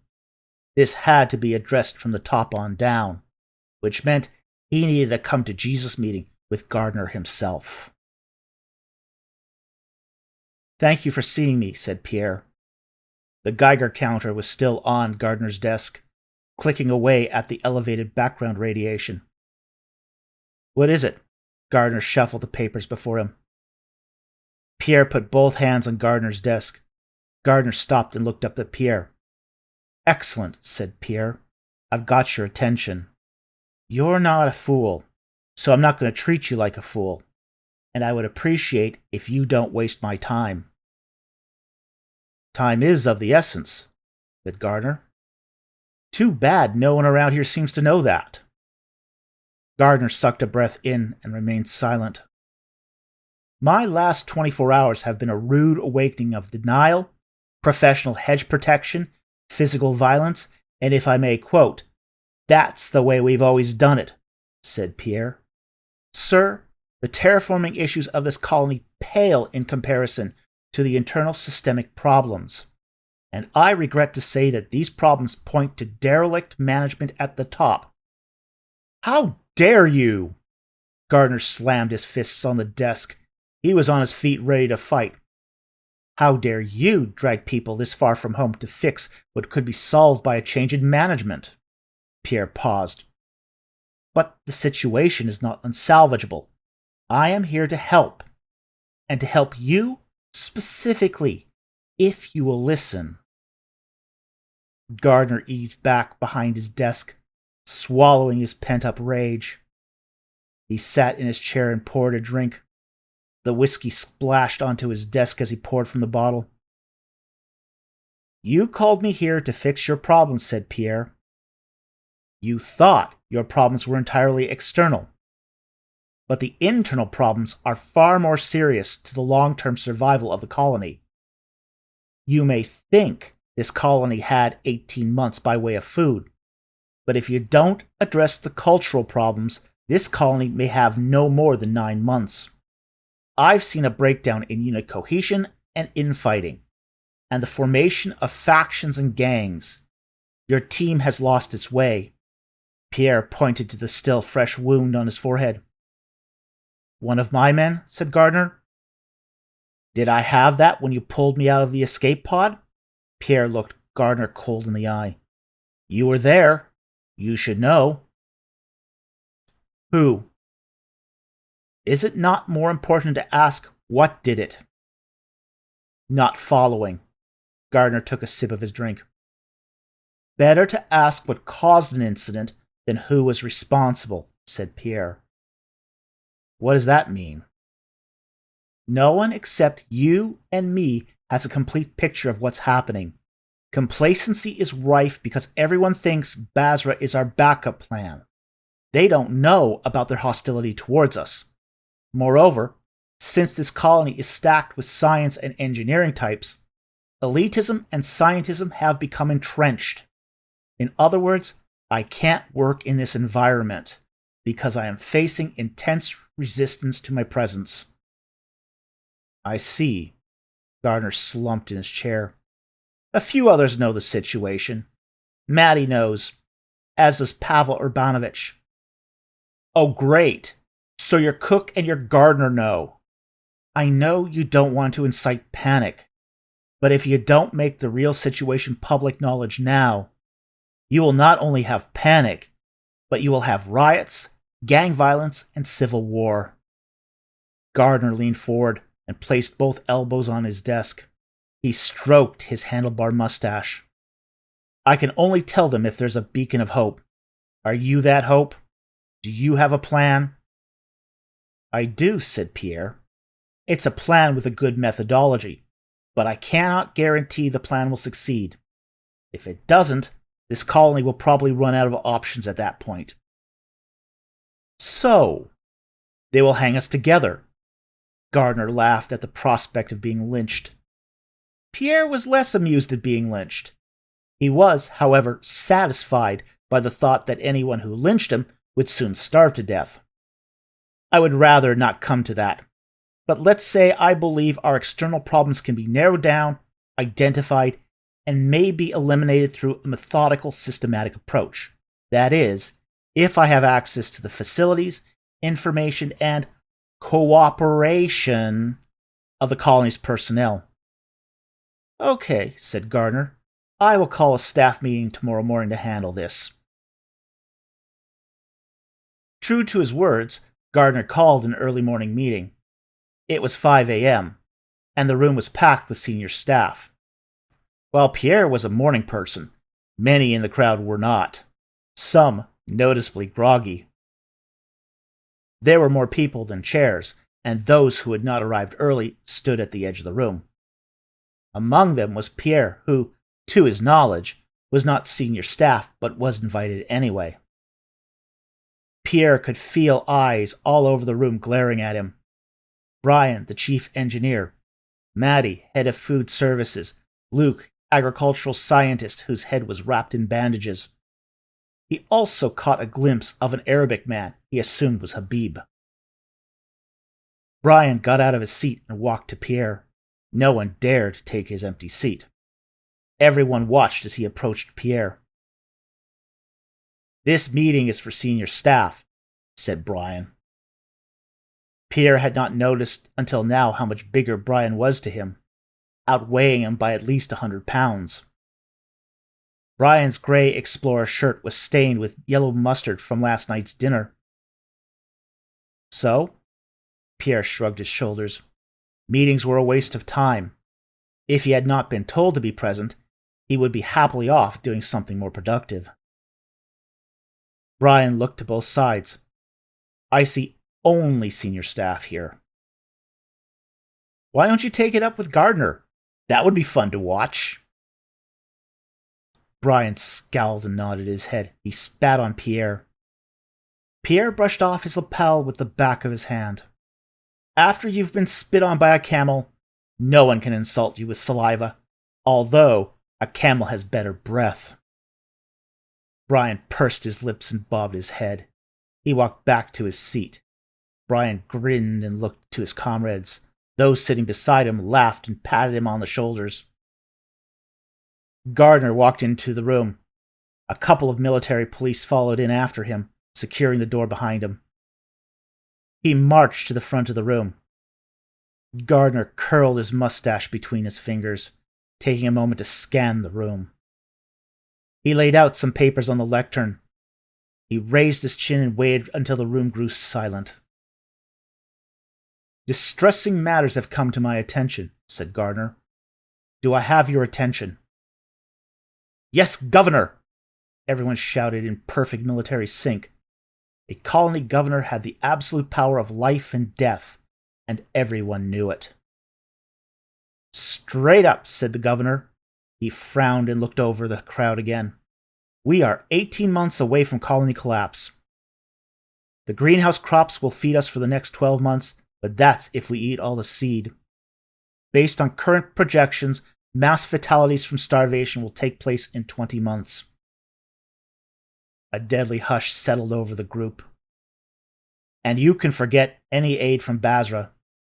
They have orders to shoot us on sight. Let me be emphatic. No help is coming from Basra."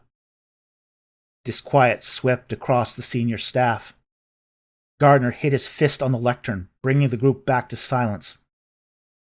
Below his eye, his cheek trembled. He squinted and stared at the staff like a wild tiger. "We fucked about for 50 years, Gardner yelled at the crowd. "Bandaged it by bringing in scientists of every kind. Time's up. Your solutions, where are they? Anyone holding out?" Gardner waited for a second to see if anyone would respond to his challenge. No one did. "And that's the least of our problems. Reports of hazing and factionalism have crossed my desk. Even incidents of violence. Do none of you understand? We're on our own. No help from Earth, no help from Basra. Reductionist scientific thinking was never going to solve our problem." A murmur washed over the crowd. "Most of you were trained as scientists, mathematicians, engineers, and I recognize your contribution to the colony. But our problem transcends reductionist thinking." Gardner looked into the eyes of each person. They turned their glance away from him. At the back of the room, Pierre looked right back at him. Gardner had bet the farm on him. He was down to his last chip, rolling the dice, and Snake Eyes meant death for the colony. In World War II, ancient Near Eastern specialists were enlisted as intelligence agents to vet high-altitude photographs, said Gardner. He did everything to prevent his voice from wavering, but even so, some cracking could not be avoided. They identified the first V-2 rockets from nothing more than shadows on the ground of launch pads. Scientists, engineers, and military officers were unable to see what those men saw. Gardner was getting into it. 5 centuries of the humanities taking a back seat to the STEM fields has been to our detriment.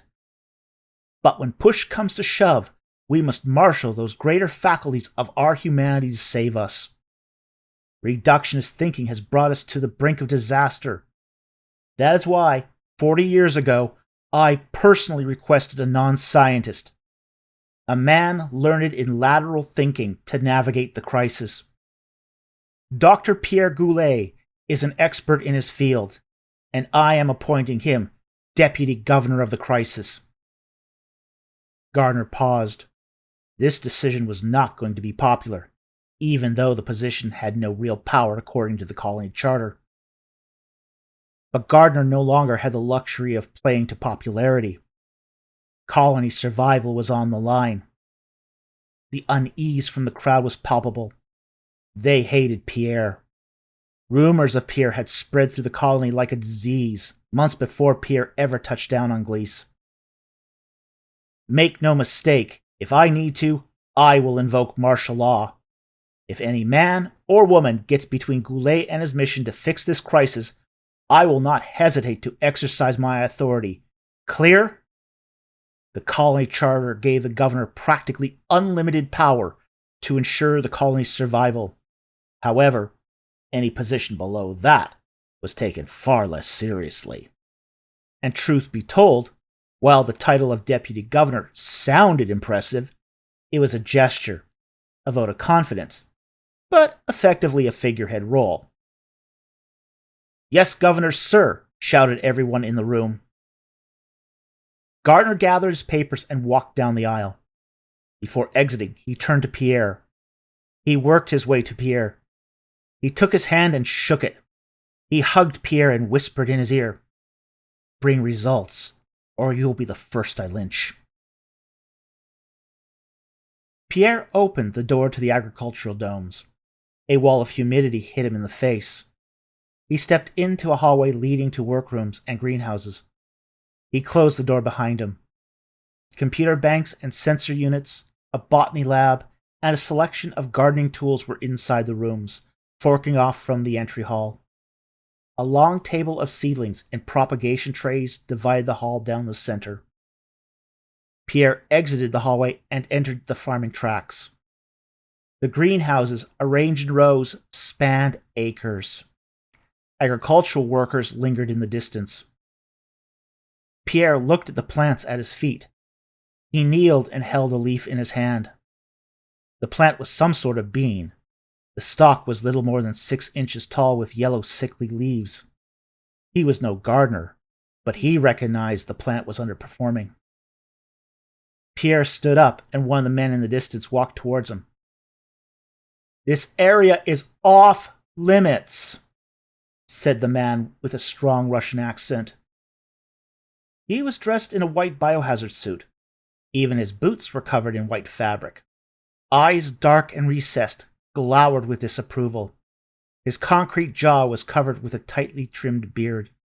His bristle hair and sandpaper skin were abrasive enough to scrub pots.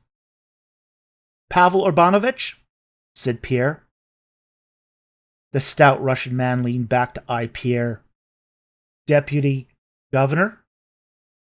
I have some questions." "You would. This area is off limits to regular colony personnel." "Your bean plants, are they all that bad?" Pavel winced. "Afraid so." "Was it always like this?" "According to the logs, the greenhouses were the first ground to be terraformed. said the Russian. Where you are standing used to be an orangery. 1.0 version scatterbugs? Yes, we still have 1.0 scatterbugs in the greenhouse. Pavel paused for a moment. You wouldn't know it now. Outside the domes used to be trees, grasslands, crops. You can still see the occasional stump out there. The desert. The desert clawed it all back.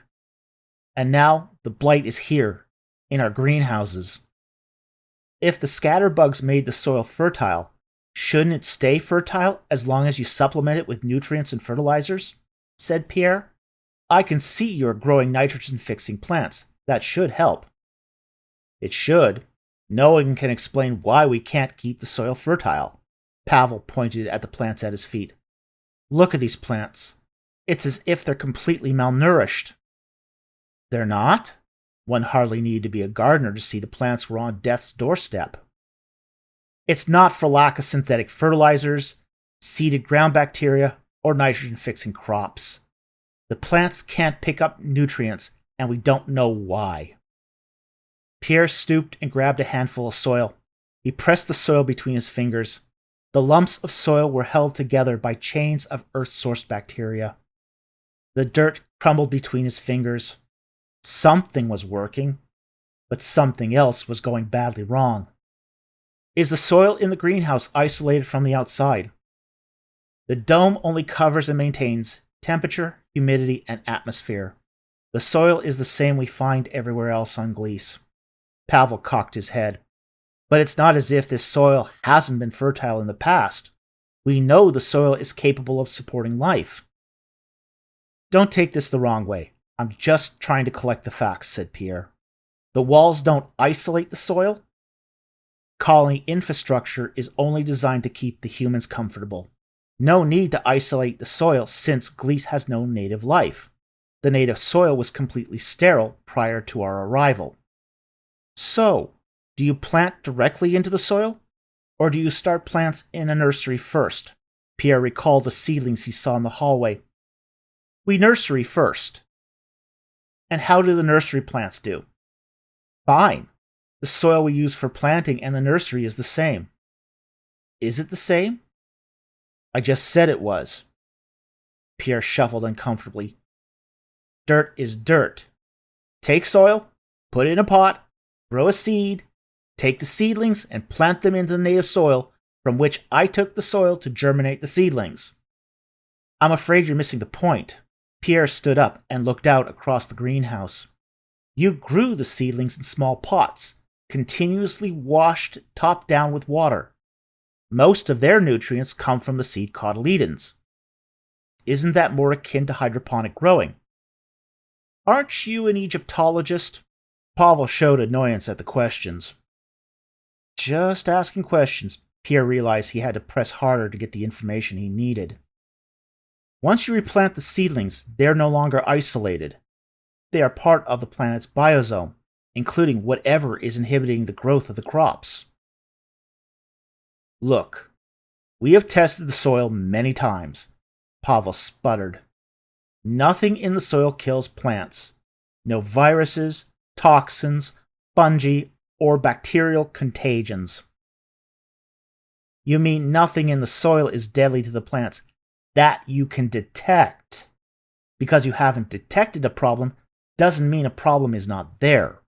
That's fallacious reasoning. Get out, said Pavel. This won't be our last conversation, said Pierre. I would suggest you isolate the soil you're planting in from the rest of the soil. Perhaps planting pots in the soil. Pierre left the agricultural domes. He now knew who he needed to talk to next. Pierre entered the maintenance bay. The scatterbug mother churned out new scatterbugs into a bin. The smooth, round orbs seemed dormant, but only needed to be cast out into the world to be activated. Pierre saw Habib working on his bench. Habib, said Pierre. Habib picked up a large wrench and wildly swung. He clipped Pierre's shoulder. Pierre reeled back, falling against a trash can. The trash can fell over and Pierre collapsed to the ground. Alicia stepped from the shadows and grabbed Habib's arm. Her strength overpowered Habib. What the fuck are you doing? Alicia said to Habib. He's gonna kill us all, said Habib. What the fuck are you talking about? Screamed Alicia. Stand down! No, I'm gonna finish him. Habib raised the wrench over his head. Stand down now! Alicia was red in the face. Pierre scrambled back to his feet and fell back, still dazed from the assault. Habib puffed and dropped the wrench. The tool clanked against the floor with a loud ring. The Arabic man threw up his arms and walked back to the workbench. Alicia walked over to Pierre. She put his arm over her shoulder and helped him to his feet. What are you doing here? Said Alicia. My job, said Pierre. What? Didn't Habib tell you? He was at the staff meeting. Tell me what? Alicia stepped aside once Pierre was steady on his feet. None of your concerns, said Habib. His fingers curled against the counter of the workbench. She looked at Pierre. Why not tell her the entire colony is about to collapse, said Pierre, and everyone is about to die? Shut up, said Habib. Why the secrets when the information is already public? Said Pierre. Alicia picked up the wrench and marched towards Habib. She raised the wrench, ready to clobber Habib from behind. Pierre grabbed her and restrained her. Whoa, whoa, whoa! You don't want to do that, said Pierre. She threw the wrench at Habib. It missed his head. Pierre grabbed her and swung her aside. Alicia screamed and sulked off. Pierre took a deep breath to calm down and turned to Habib. Habib, I need your help. Pierre spoke in a soft, methodical tone. I'd prefer if you were cooperative. What do you need? Habib hunched over his workbench, turning his back to Pierre and shook his head. I want to talk scatterbugs. What about scatterbugs?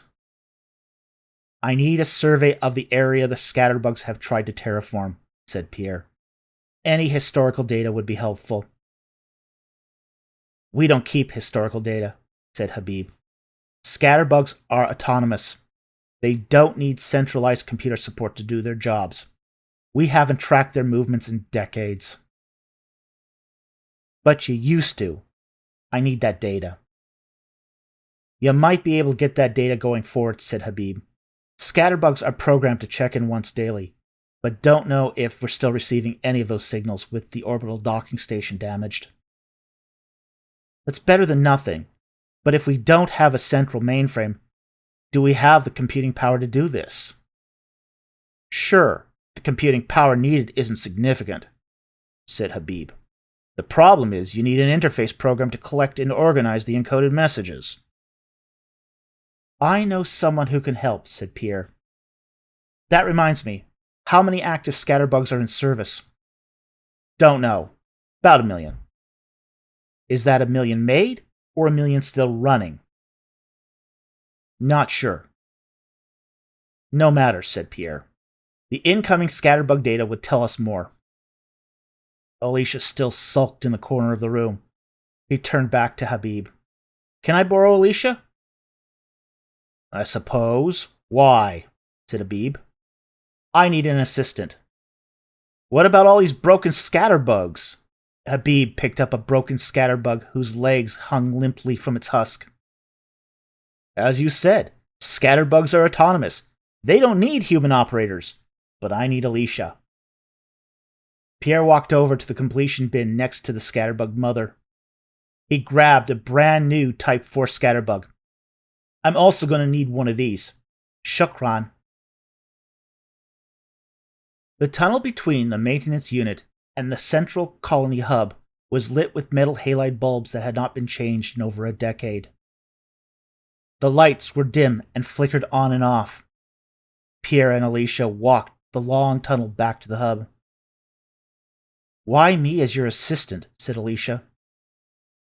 You haven't tried to kill me, said Pierre.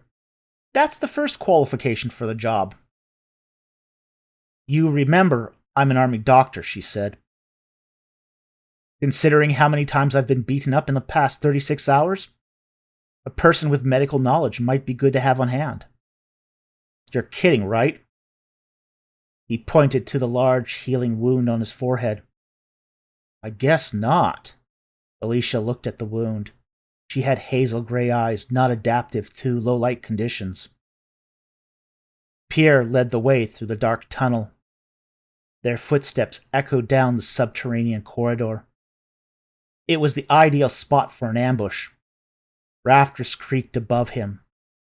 He was anxious to get out of there as quickly as possible, not because it was dark, but because confined tunnels often gave their denizens an advantage. The situation is not as bad as you said back there, right? Said Alicia. Pierre stopped and looked Alicia in the eyes. He said nothing.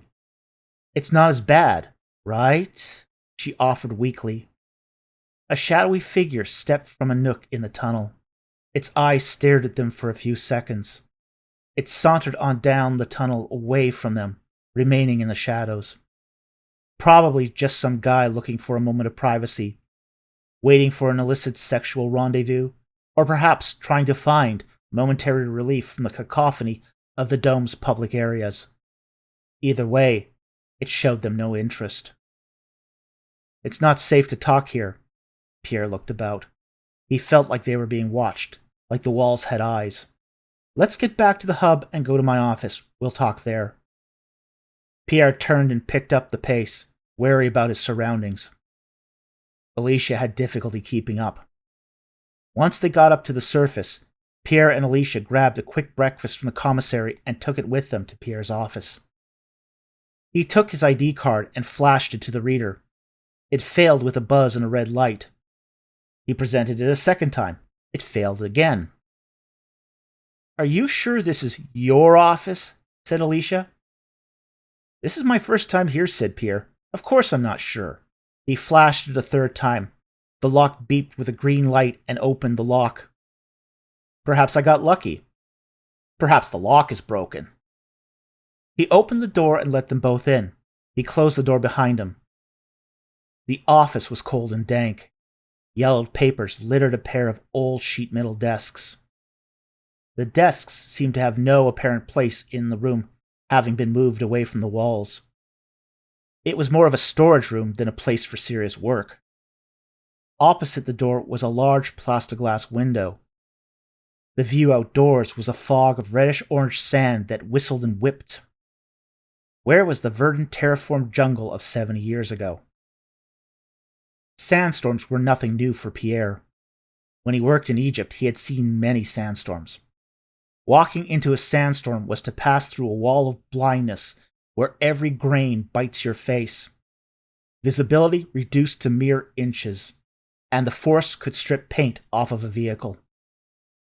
Pierre pushed one desk against the wall between the door and a whiteboard-sized NextComp-Z terminal. That's going to be your desk. I get a desk, said Alicia. Don't flatter yourself, said Pierre, followed by a laugh. You will grow to resent it if you have any sense at all. He turned around and pushed the other desk against the far side of the room. That's my desk. He opened the drawers of his desk. The metal hinges slid open roughly. Poorly oiled metal on metal rasped and scraped. Pierre dropped the dormant scatterbug into an empty drawer and shut it. Okay, said Alicia. Now what? Now, we eat breakfast and talk. Pierre opened his takeaway container. A sad mix of simulated eggs, simulated protein cakes, and beans. I hope you like beans. Not particularly, said Alicia. That's unfortunate, said Pierre. Our gardener-in-chief is riding on the notion that beans will solve the agricultural collapse. Is that so unwise? Beans are a good staple crop. High in protein, moderate in carbohydrates, good source of iron, calcium, magnesium, and phosphorus. As long as the beans last, said Pierre. I saw Pavel's bean plants. I wouldn't count on them feeding us the next 6 minutes, let alone Gardner's projected 18 months. What do you mean, she said. The greenhouse is full of failing and dying plants. Does the governor know? Gardner is trying to prevent panic. Pierre took a bite of his breakfast and ate it while contemplating the future. He's treading a tightrope. If he tells everyone how truly serious things are, civil unrest will result. He will be forced to kill large numbers of people. That has the unintended consequence of extending the colony's survival, but will make him look weak, losing the colony's confidence. And you get a civil unrest positive feedback loop. The more he tells, the weaker he appears, the more unrest and killing will ensue. On the other hand, Pierre continued, if Gardner says little or nothing, the internal problems in the colony will fester and continue as the status quo. Then one day, the food will run out, then the colony will fracture into factions all fighting over food scraps. Things will get desperate fast. Some will try to encroach Basra, getting shot in the process. Some will steal food by force. Some will resort to cannibalism. I guess it is that bad. Alicia sighed and looked at her breakfast. Well, at least I know why my little cannibalism joke didn't go over so well at the ESA. You think they knew? She stopped eating. I'm not so hungry anymore. Don't, said Pierre. You know how scarce food is going to be. Every calorie is precious. Force yourself to eat because you don't know if or when you're going to eat your next meal, understood? I wish the ESA would have told me the situation before I volunteered. Alicia poked at her food with her fork. Knowing would not have changed much for me. Pierre wolfed his breakfast but was unable to stomach it. That said, the problem we have before us is fascinating. I don't see anything fascinating about our situation. Not the situation, said Pierre, but the curious mind does see a strange and intractable problem. The Earth's best minds have tried to discover the cause of the blight, which has thrown a monkey wrench into our terraforming efforts. And I have already found something all those minds have missed. What's that? Said Alicia. Our bean plants do worse when planted in the ground than when kept in pots. That's not much of a clue. It's the only one we've got. Pierre tossed the food container with half its contents on the stacks of paper covering his desk. He stepped over to the whiteboard terminal, which was a computerized workstation with a 60-inch touchscreen. Pierre pressed a button and waited for the whiteboard terminal to boot up. Several software updates were installed on the device. The computer clearly had not been powered up in a while. Once the terminal was ready, Pierre proceeded to initiate the device. Computer, state ID, said Pierre. Acknowledged. I am Stacy 597, replied the computer. Pierre feared these computers were named after someone's long-dead sweetheart, but IT naming conventions mattered not to him right now. Stacy 597, new primary user with admin rights. Acknowledged. Network authorization required. Pierre Goulet, Deputy Governor Aresh. Acknowledged. Checking voice authorization against security access server. While Pierre had not undergone any security induction process when he arrived, basic biometric data had been supplied to the colony prior to his arrival. The cursor blinked a few more minutes, then responded. Voice identification accepted. Resetting authorizations. Primary user accepted for this terminal. New desktop set up. Terminal ready for use. Okay, said Pierre. We are getting somewhere. If you say so, said Alicia. You're not a computer user? Not at this level, she said, but I'm more than happy to play a video game if you got one. These NextComp Z terminals are kind of an antique, said Pierre. The great-great-grandchild of the old POSIX operating systems like Linux. A throwback when you think about it, but they're cheap, rugged, reliable, and eminently practical. Perfect for colony living, but not state-of-the-art. Why do they have these antiques? Said Alicia. It takes 23 years to make the journey from Earth to Gliese, said Pierre.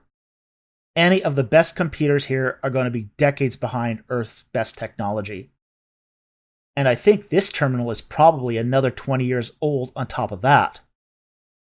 So you're saying the computer we're using is about 40 years old?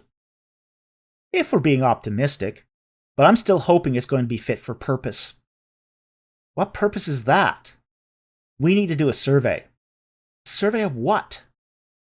Of scatterbug terraforming activities. Will that work? Let's see, said Pierre.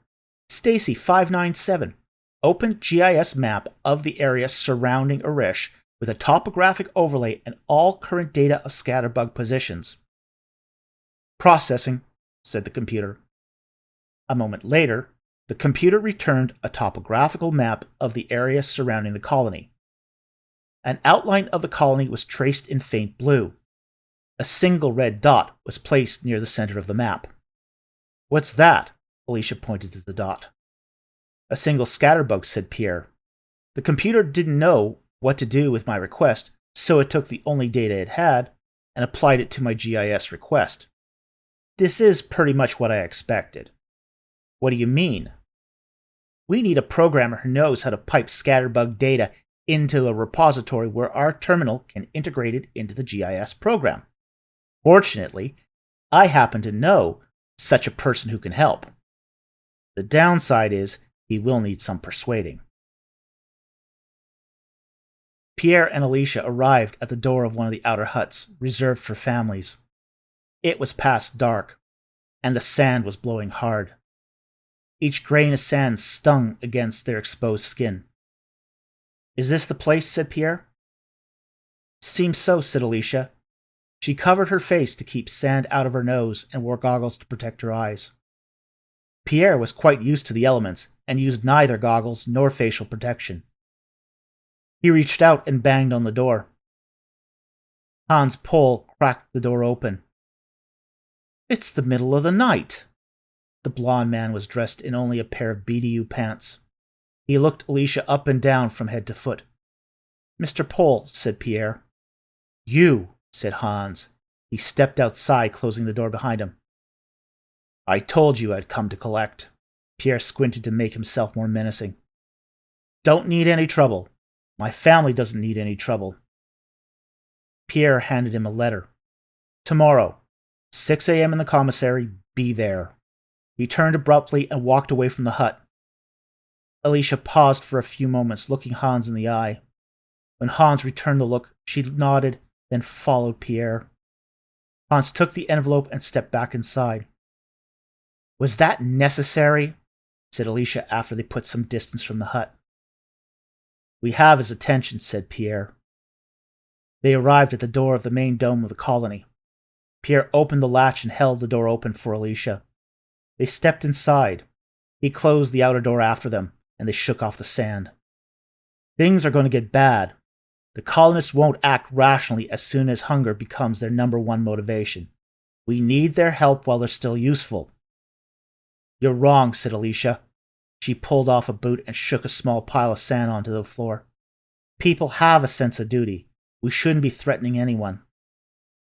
Haven't you noticed it? Said Pierre. The colonists are on edge, and have been even before Gardner's big reveal.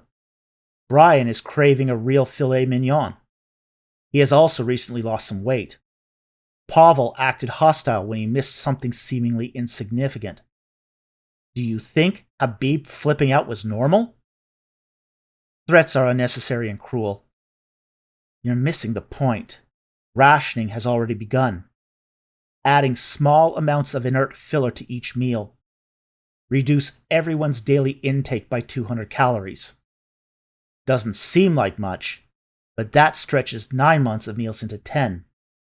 They're buying time, but our bodies aren't fooled. Judging how everyone's behaving, Food Services has already been doing that for some time. Does it help to provoke Hans? Said Alicia. Hans needs to do the work neither of us is capable of. Pierre checked his tablet. It was well past midnight. You should probably head to the barracks and get some sleep. I need you at tomorrow's meeting. I can't stress this enough. Without his help, we're all dead. The next morning, the commissary was packed with people for the breakfast rush. Alicia and Hans sat together on a bench. They had already eaten and were engaged in small talk. Hans side-looked a leggy brunette who responded with a coquettish smile. Alicia licked her lips. Morning, Pierre interrupted their conversation. He arrived a few minutes late. A stack of folders was tucked under his arm. Hans refused to say anything. Pierre could tell Hans was going to be difficult. Hans, I'm not going to waste your time, said Pierre. The colony needs your programming skills. You came to my home in the middle of the night, said Hans. Pierre perceived that as a firm no. Pierre pulled a file out of his stack and opened it. He paused at the first page. He licked his finger and flipped to the next page. Then he carefully read the second page. He repeated the pattern onto the third page. He slowly flipped through the pages. What is that? Said Hans.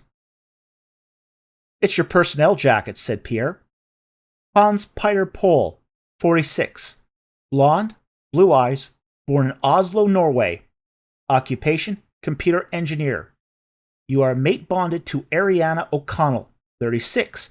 Brown hair, green eyes, Galician born. You have 2 daughters, Melissa, 13, and Serena, 10. Both with light brown hair and blue eyes. Hans broke into a cold sweat. You wouldn't. His fingers tapped nervously on the tabletop. You wouldn't. Wouldn't what? Said Pierre. My family. Everyone here has families, said Pierre. He flipped to the 4th page. What makes your family so special? Long service. I've been here nearly 20 years. Pierre flipped the folder closed, folded his arms, and leaned back. Where do you think you are? There's no tenure here. No preferential treatment for long service. Weren't you brought in to solve the failure of the terraforming project? You can't understand the difficulties of... Excuses are a waste of time, said Pierre. You know better than most what's coming. And it's coming quickly. But my family... Hans's face flushed and his cheeks puffed out. You can't let my family starve. Can't I? Said Pierre. You said some people are dead weight, not worth feeding. What do you contribute? I recommend better seed breeds. Breeds that aren't growing or producing food. Failure. I improve the irrigation system. You irrigate where nothing grows. Failure. I have failure. Why should your family eat when every other family is going to starve because of your failures? The veins on Hans's forearms bulged as he clenched his fist. His torso trembled. Pierre darted a glance at Alicia. She glowered at Pierre. The bridge of her nose crinkled. Hans, you're going to get a chance to redeem yourself, said Pierre. And if the work is good, I cannot see your family being left out in the cold. What do you need? Said Hans. His voice was icy. We need you to help us find out what's wrong with the scatterbugs. Terraforming has failed. Pierre sat back. Was he going to be able to break past Hans's resistance? I don't need much from you. What I'm asking is a trifling for someone of your talents. I feel embarrassed even asking you for something so simple. Hans squirmed and nodded his head. Scatterbugs once a day send their position data by microwave to the receiver on the docking station in orbit. The docking station then retransmits the scatterbug position data to the colony receiver. I need you to pipe that data into a GIS map. I need to map the position of every scatterbug. Pierre picked up another folder. He opened the folder and pulled out a specifications sheet. He handed the sheet to Hans. That wouldn't be hard, would it? Hans took the spec sheet and read it. I suppose not. How long would it take to get it done? A week, said Hans. You have 4 days, said Pierre. 4 days? If you cannot do it, I'm sure some other programmer with a family would be eager to secure their place as part of the team. Hans stood up, his hands rigid at his side. I'll get it done. Never doubted it, said Pierre. Hans marched away from the table and left the commissary. Pierre stood up. Alicia grabbed his wrist and pulled him back to the cafeteria bench. That was despicable, she whispered. Threatening a man's family? You heard him. Do you think he cares if other people's families starve? Said Pierre. Besides, I didn't threaten him or his family. You let him believe you were threatening his family. Would it be better to let everyone die? I didn't say that. So as long as you don't make people feel uncomfortable, if a few people die, that's okay? Not saying that. Alicia spoke through her bottom row of teeth. But is this the best way to incentivize people? That might work for army medics, but look around you.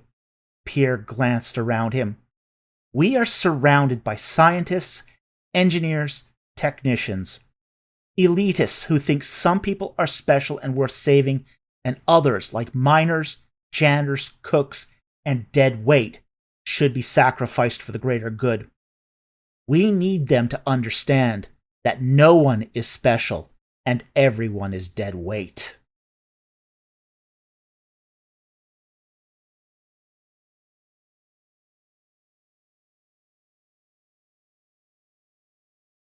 Chapter 7. The Class V terraforming robot is better known among colonists as the scatterbug. A scatterbug is essentially a wandering bioreactor that seeds bacteria and fungus, and even vascular plants for the propagation of new life. The typical scatterbug is designed as a single cephalothorax, with 6 walking legs and 2 forelimbs having clamps for climbing and sample retrieval. They are equipped with a low light sensitive monocular eye. They can receive and pass along programmed instructions from a central distribution point, and they are equipped to call in their status using satellite relay as well as a large selection of legacy standards, for example, Wi-Fi, infrared, and LoRa. Class V scatterbugs, a field service manual. That is wild, said Pierre. A big grin crossed his face. Melissa sat across from him in the cafeteria. As Alicia walked by carrying a tray with lunch, Pierre called out to her. You've got to hear this, said Pierre. Alicia sat at the table beside Pierre. He turned back to Melissa. Tell Alicia what you told me. The solar year is 370 and roughly a third days, said the young girl with dirty hair. The year is divided into 10 months of 35 days. And the months are called January, February, March, April, May, June, September, October, November, and December. And at the end of the year is a short month called Intercalaris, which is normally 20 days. Why are July and August left out? Because they're named after Earthmen, Melissa explained. If we ever decide to name a month, we will do so from the stories of our own heroes. Yes, said Pierre. Those months were named after Julius Caesar and Augustus Caesar, both Roman emperors. Interestingly, the old Roman Republic calendar had a short month called Mensis Intercalaris, placed between February and March. That is so cool, said Melissa. And the leap year, said Pierre? The year is actually 370.3011 days. So, we calculate the leap year in years that we can divide by 3 and skip the leap year if we can divide the year by 10. So, this year, Gliese Epoch 153 would be a leap year? Asked Pierre. Yes, this year Intercalaris has 21 days. Melissa beamed from being asked so many questions. She smiled widely and laughed.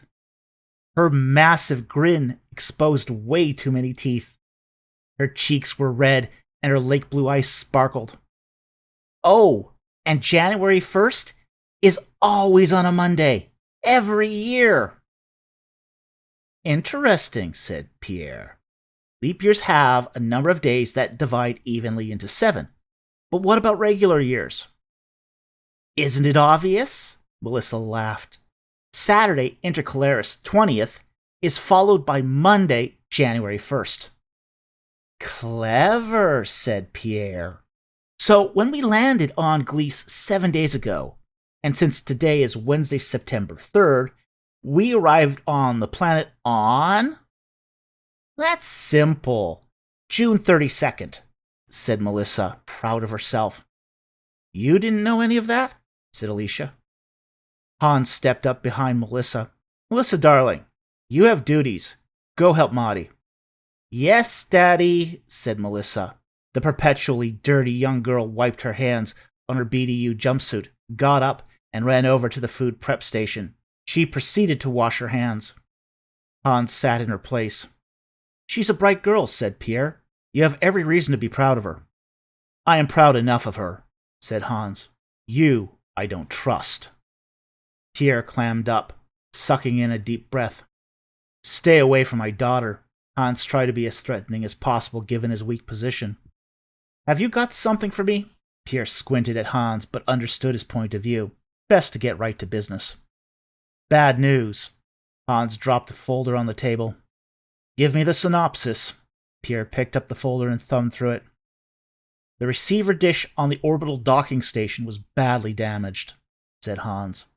When your transport ship broke up last week, fragments from the ship tore through the station, including the receiver dish. Are we cut off from Earth? They should still be able to receive our transmissions, but we'll have difficulties receiving any message they send. The receiver dish on the docking station was more than a receiver. It amplified signals before relaying the message to us. Was the black box from our escape pod ever recovered? Said Pierre. The black box was completely scrambled. What about the other pods? They landed near Basra. Hans shook his head. They refused to share any data with us or even acknowledge our transmissions. There goes my ebook collection. Has this been going on long? Close to 15 years now, said Hans. He pushed a hand through his blonde hair. A lot of people have uneasy feelings about what's happening at Basra. They seem to be militarizing. That may be. At the ESA launch site, there seemed to be an imbalance of military veterans being sent to Basra, particularly hotheads like Terry. What does the damage to the receiver dish mean for collecting scatterbug data? The receiver dish barely functions. It is too damaged to pick up most of the microwave transmissions. I ran some tests from the data collector. I only got a couple hundred signals. That's too few, said Pierre. We'll never get a proper ground survey with that. There could be a silver lining, said Hans. A mega AI is coming within a few light years of the Gliese system. What's a mega AI? They are massive transport ships piloted by a super AI computer and crewed by androids. They're deep explorer ships, but they swing by colony worlds to render assistance and do repairs on satellites and equipment in orbit. While in orbit, the Mega AI allows colonists to use its AI functions. We've sent a signal to the Mega AI. If they agree to help, they could arrive in about 7 months. 7 months might be too little too late. Pierre thought for a moment. We need an alternative to satellite communication.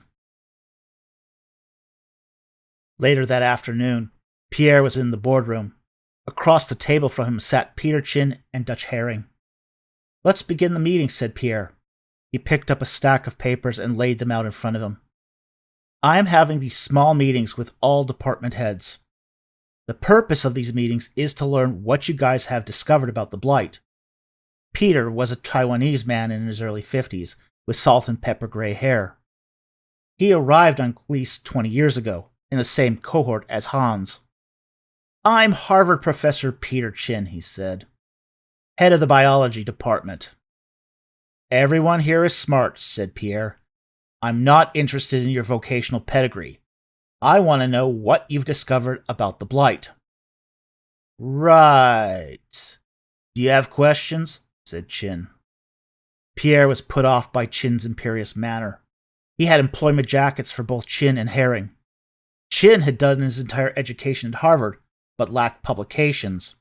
Pierre was unimpressed by Chin's social game playing and his attempt to establish a pecking order.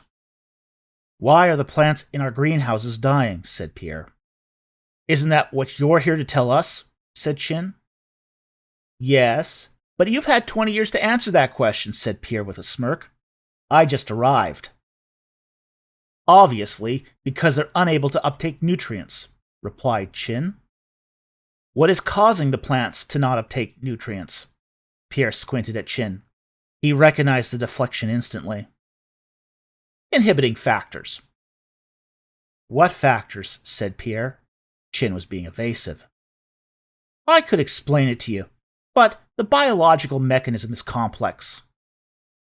"Humor me. Are those factors biological, chemical, microbiological?" "Multivariate. It's difficult to isolate it to a single cause." "Sounds like you don't know." "We've been working diligently on the problem," said Chin. "So you know that something is inhibiting the uptake of nutrients by our food crops, but you failed to identify a cause," said Pierre. Chin gritted his teeth. Pierre turned to Dutch. "What about the Department of Chemistry? What have you discovered?" Dutch stammered for a moment. He looked to Chin, who only offered an icy stare in return. Pierre noticed that there was no lost love between them. Dutch was slightly older than Chin. He had short, cropped hair, grayed at the temples. Dutch was not as polished as Chin at answering tough questions, but he was no less competent than the other staff members. "We've done several chemical analyses of the soil," said Dutch with a faint Plattdeutsch accent. "Nothing significant found. We looked for heavy metals, toxins, herbicides, and antibiotic compounds. I can't find a reason for why our plants are dying." "How's your lab set up?" said Pierre.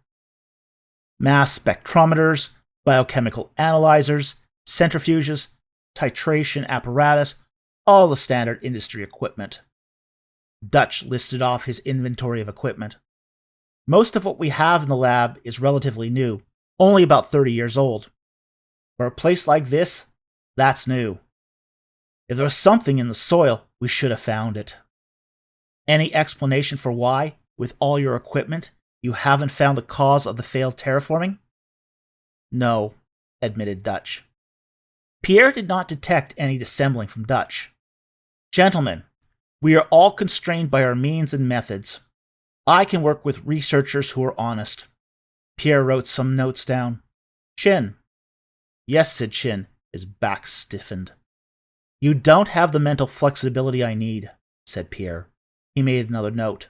"I'm going to recommend that you be transferred to the agricultural greenhouse where you can study plant biology. Hopefully, you can make a meaningful contribution as a sole contributor." Chin scowled at Pierre. "Dutch, I want a tour of your lab. We might need your services at a moment's notice. Are you up to the challenge?" Alicia opened the door to the office and walked inside. A spider-like creature, 8 inches across, skittered across the floor towards her. The click-clack of spiky metal feet clattered towards Alicia. It stopped in front of her, balanced on 6 legs, extended its front 2 climbing legs, and snipped its claws like fine calipers. She shrieked and grabbed a heavy textbook off the shelf, ready to clobber the bug. "Whoa, whoa," said Pierre from across the room. He placed both hands out to try to calm her down. "What's that?" Alicia was red in the face and ready to kill. "A scatterbug." Pierre approached her, stepping over the small robot on the floor. "I know it's a scatterbug. What's it doing here?" She clutched the textbook tighter. "It's being observed," said Pierre. The scatterbug tilted and looked up. A large violet glass camera eye focused on Alicia. Its lens shutter blinked. Alicia looked down and frowned at the small robot. The scatterbug turned around and retreated towards Pierre. The 8 spiked metal feet tattered across the particulate floor. "Observing?" said Alicia. She raised an eyebrow and leaned against her desk. Pierre huffed. Okay, it's more like a pet. Scatterbugs are not pets. It's better than a goldfish.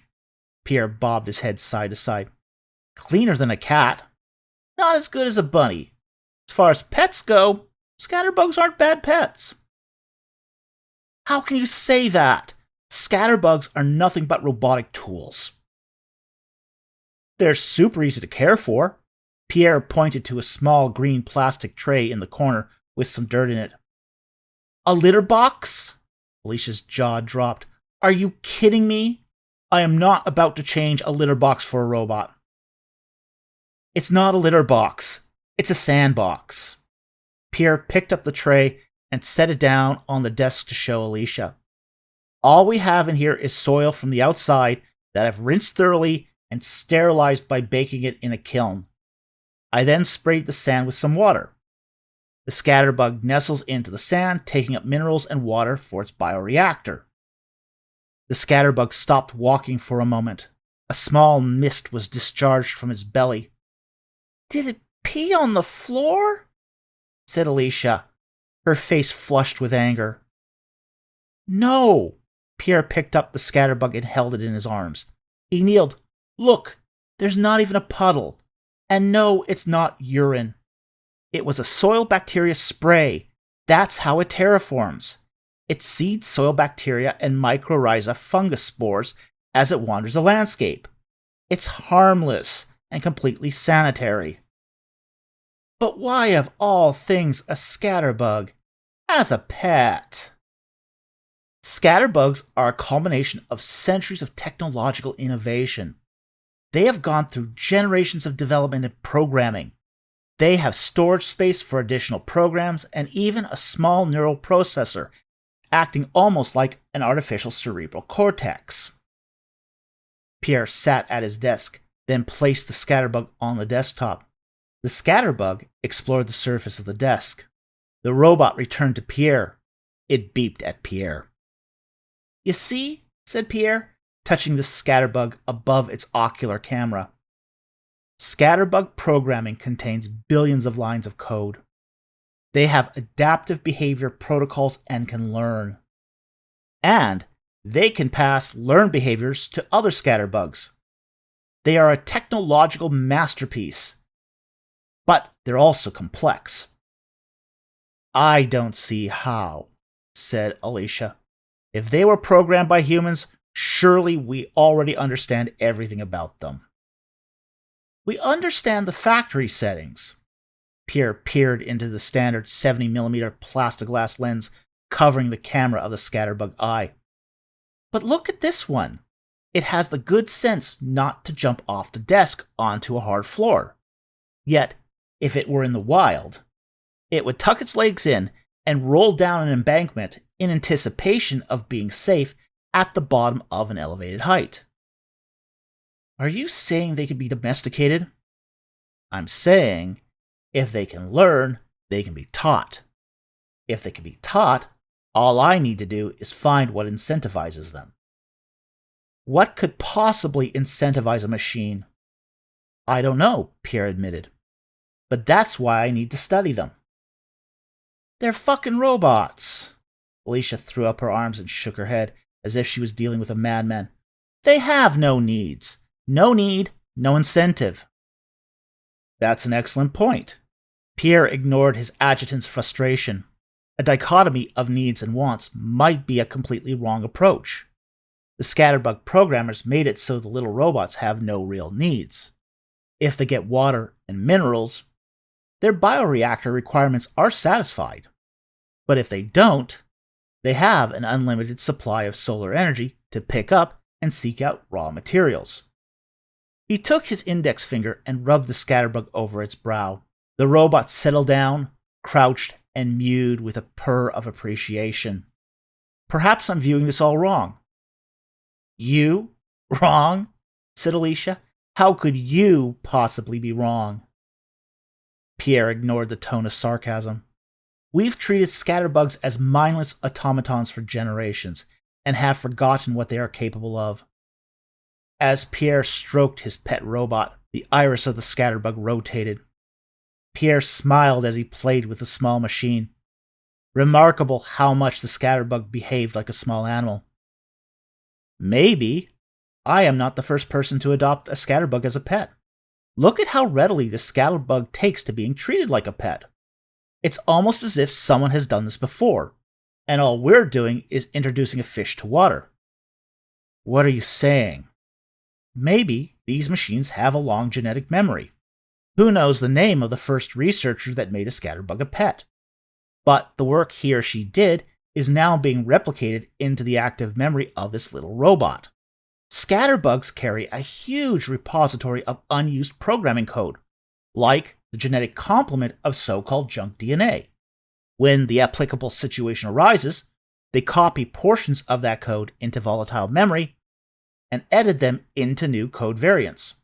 Those edits are saved back into its databank. We are building upon all that cumulative work.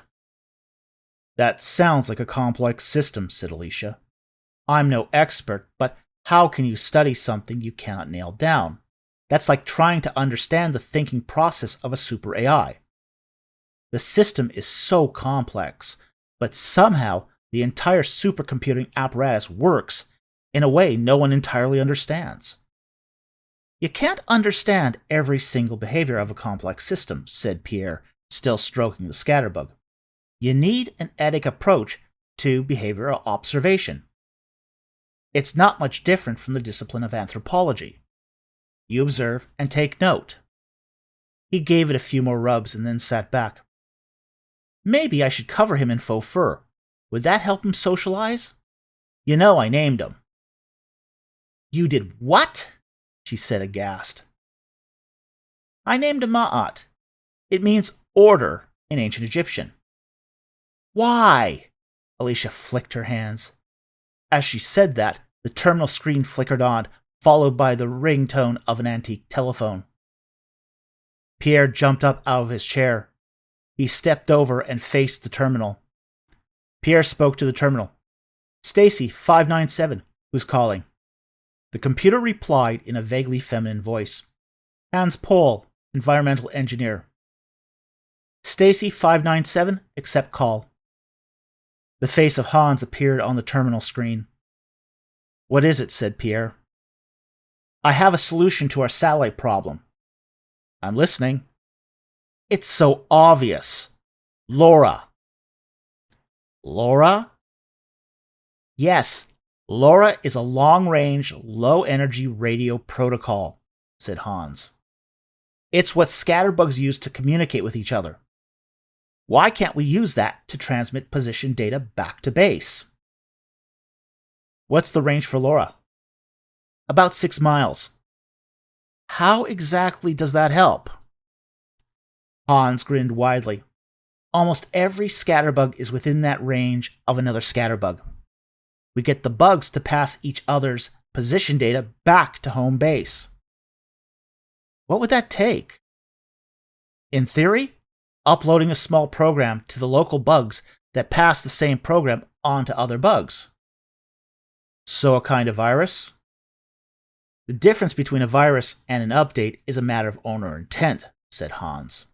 Regardless, this program would take the GPS position of the bug, calculate the next closest peer to home base, then sends its ID, position, and environmental conditions to the peer, which passes that report on to the next closest peer until the message arrives at the LoRa receiver we're going to set up on the transmission tower. Sounds simple and brilliant. How long before we start getting results? We are talking about an estimated 1 million scatterbugs out there. Hans punched calculations into his terminal. It looks like the program will be fully propagated in about 2 weeks. It's already mid-September, whined Pierre. Plus 3 days of programming time. You're killing me, Hans, said Pierre. I can't do anything without that survey. Get it done. Fast! Pierre turned off the communications link to Hans. That was rude, said Alicia. 3 more weeks after 2 weeks of delay? Pierre eased back into his chair. Ma'at skidded up to the edge of the desk. Pierre reached out and rubbed the side of the scatterbug's metallic shell. Dates on the calendar are closer than they appear. We've only just started running out of time. A throbbing buzz woke Pierre in his barracks. The barracks were shared bunks for the single men and women. There were only about 40 beds in the barracks because of the mandate to couple up within 2 years or face exile. He checked his tablet. October 3rd, 4 a.m. in the damn morning. An alert indicated an influx of data had been dumped to his office terminal. He threw the covers of his bunk aside. His mouth was full of mucus, like he had been drinking glue. He scratched the back of his head and stood up. He tightened the draw cord on the pants he had slept in, and threw on a jacket, but did not bother buttoning it up. He left the barracks and ventured into the hallway. His naked feet went frigid against the unheated metal floors. He went to the bathroom and gathered a cup of hot water, then went to his office. He entered his office and turned on the lights. Ma'at was resting in its dirt tray. The sand had turned a mottled green, covered with algae patches growing in symbiosis with moss and lichen. The scatterbug woke up, dusted itself off, and shuffled around the perimeter of its tray. It seemed groggy, like it had not had enough time to fully recharge. Pierre stepped over to his terminal and woke it out of hibernation state. The giant computer screen illuminated with white light. A Nexcom Z logo appeared. Then, diagnostic text messages scrolled down. As Pierre waited for the terminal to boot up, he looked out the window. The month-long sandstorm finally stopped. The reddish hue of the sand fog was replaced by a dull, gray lunar landscape. He could now see out the window for miles. Extended visibility was quite common after a sandstorm. The crisp quality of the air enhanced the transmission of the pre-dawn light. Tree stumps littered the landscape, the tops sheared off by decades of cutting wind and sand.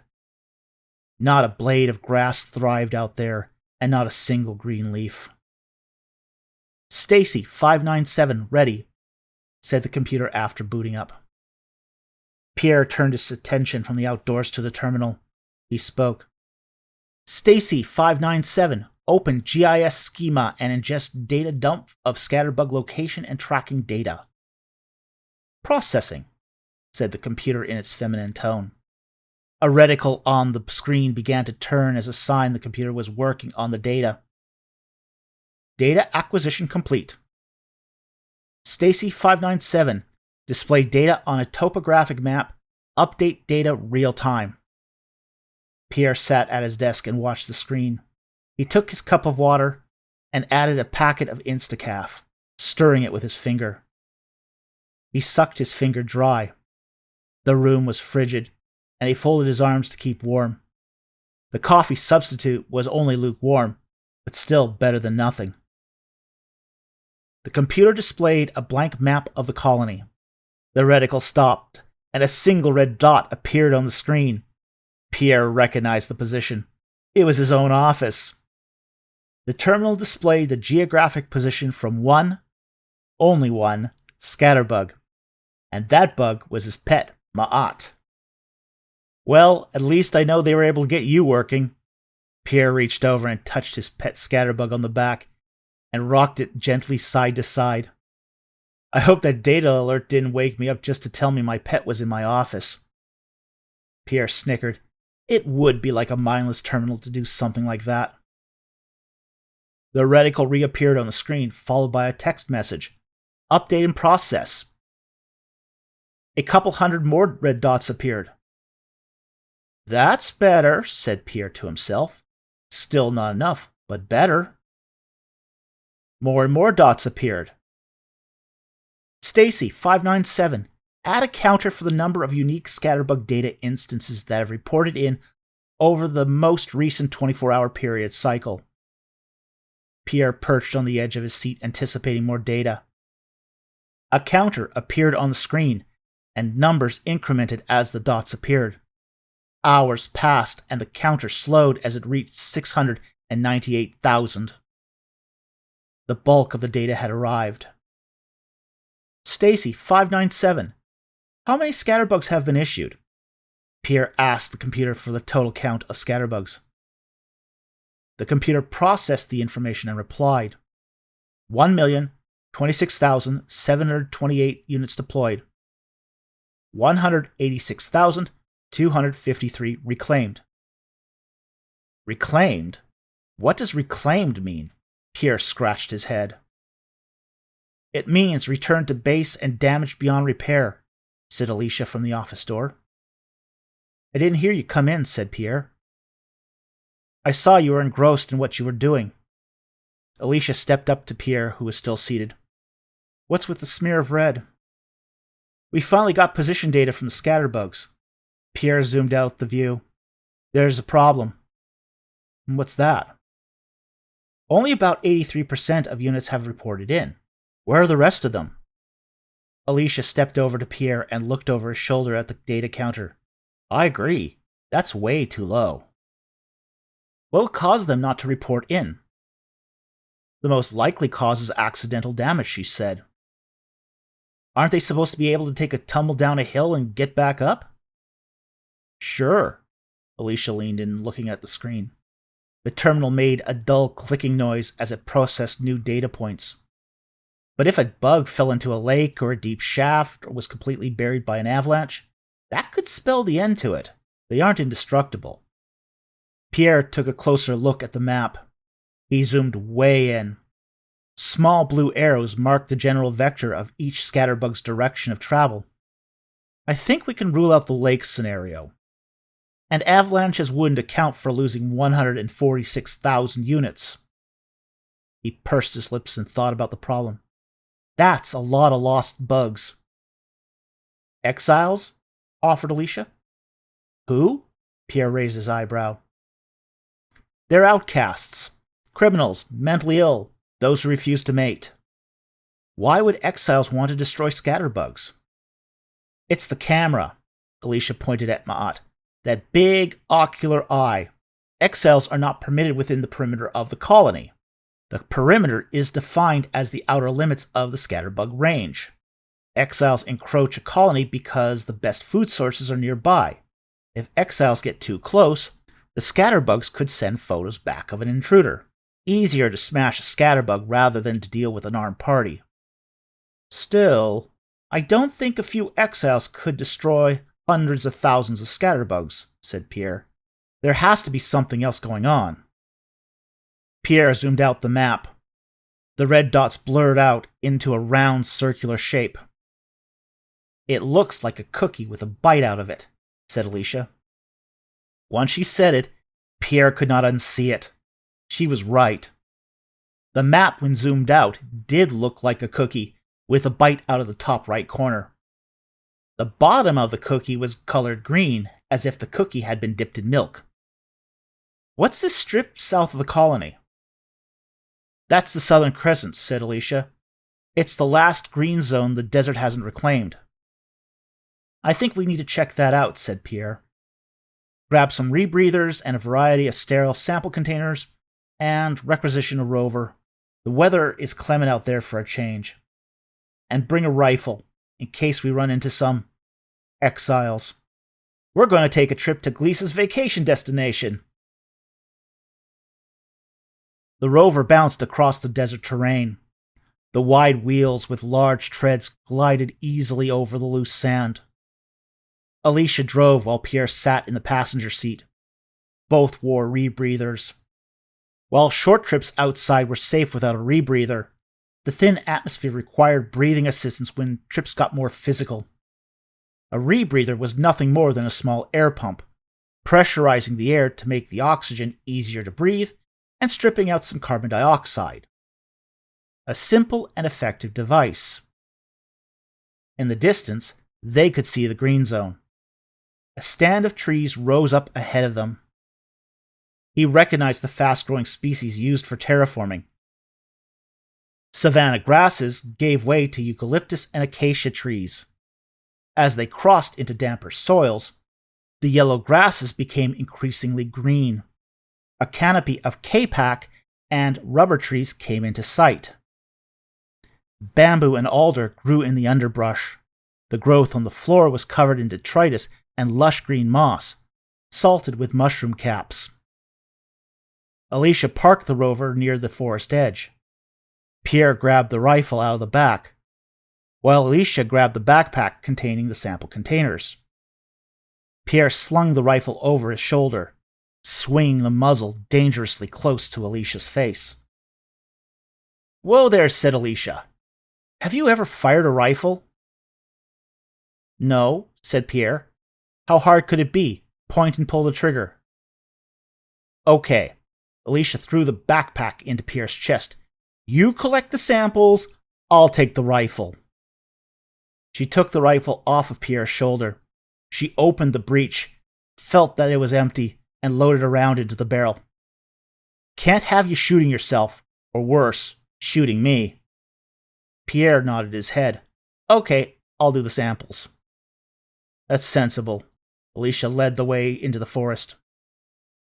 "Where does the water come from to sustain the green zone?" said Pierre. "Groundwater," said Alicia. "This area sits above a large aquifer with a high water table. It's why this site was chosen for colonization. Easily obtainable water." Pierre found it reassuring at least there was no risk of running out of water. Running out of food would be bad, but running out of water would have been so much worse. As they entered the woods, Pierre listened carefully. Insects buzzed, but the woods were exceptionally quiet. It was unsettlingly quiet. "This is weird. It looks like a perfect forest, but something feels missing." "No birds," said Alicia. "That's it, isn't it? No bird chirps." "Birds have to be brought in by hibernating eggs. It can be done, but it's expensive and difficult, so it's usually the last step in the terraforming process." Alicia trudged ahead of Pierre. She pushed the underbrush aside as they moved deeper into the forest.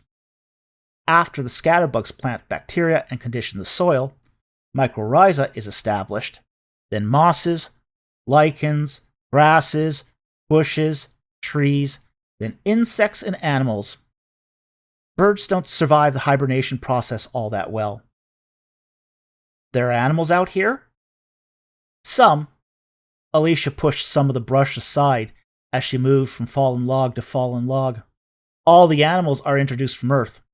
There are worms and nematodes, dung beetles, ants, and spiders. If pools of water develop, then amphibians and frogs may be introduced. In drier climates, snakes, including king snakes and Egyptian cobras. Then, finally, small mammals are introduced. Bats, hares, and fallow deer are introduced in small steads like this."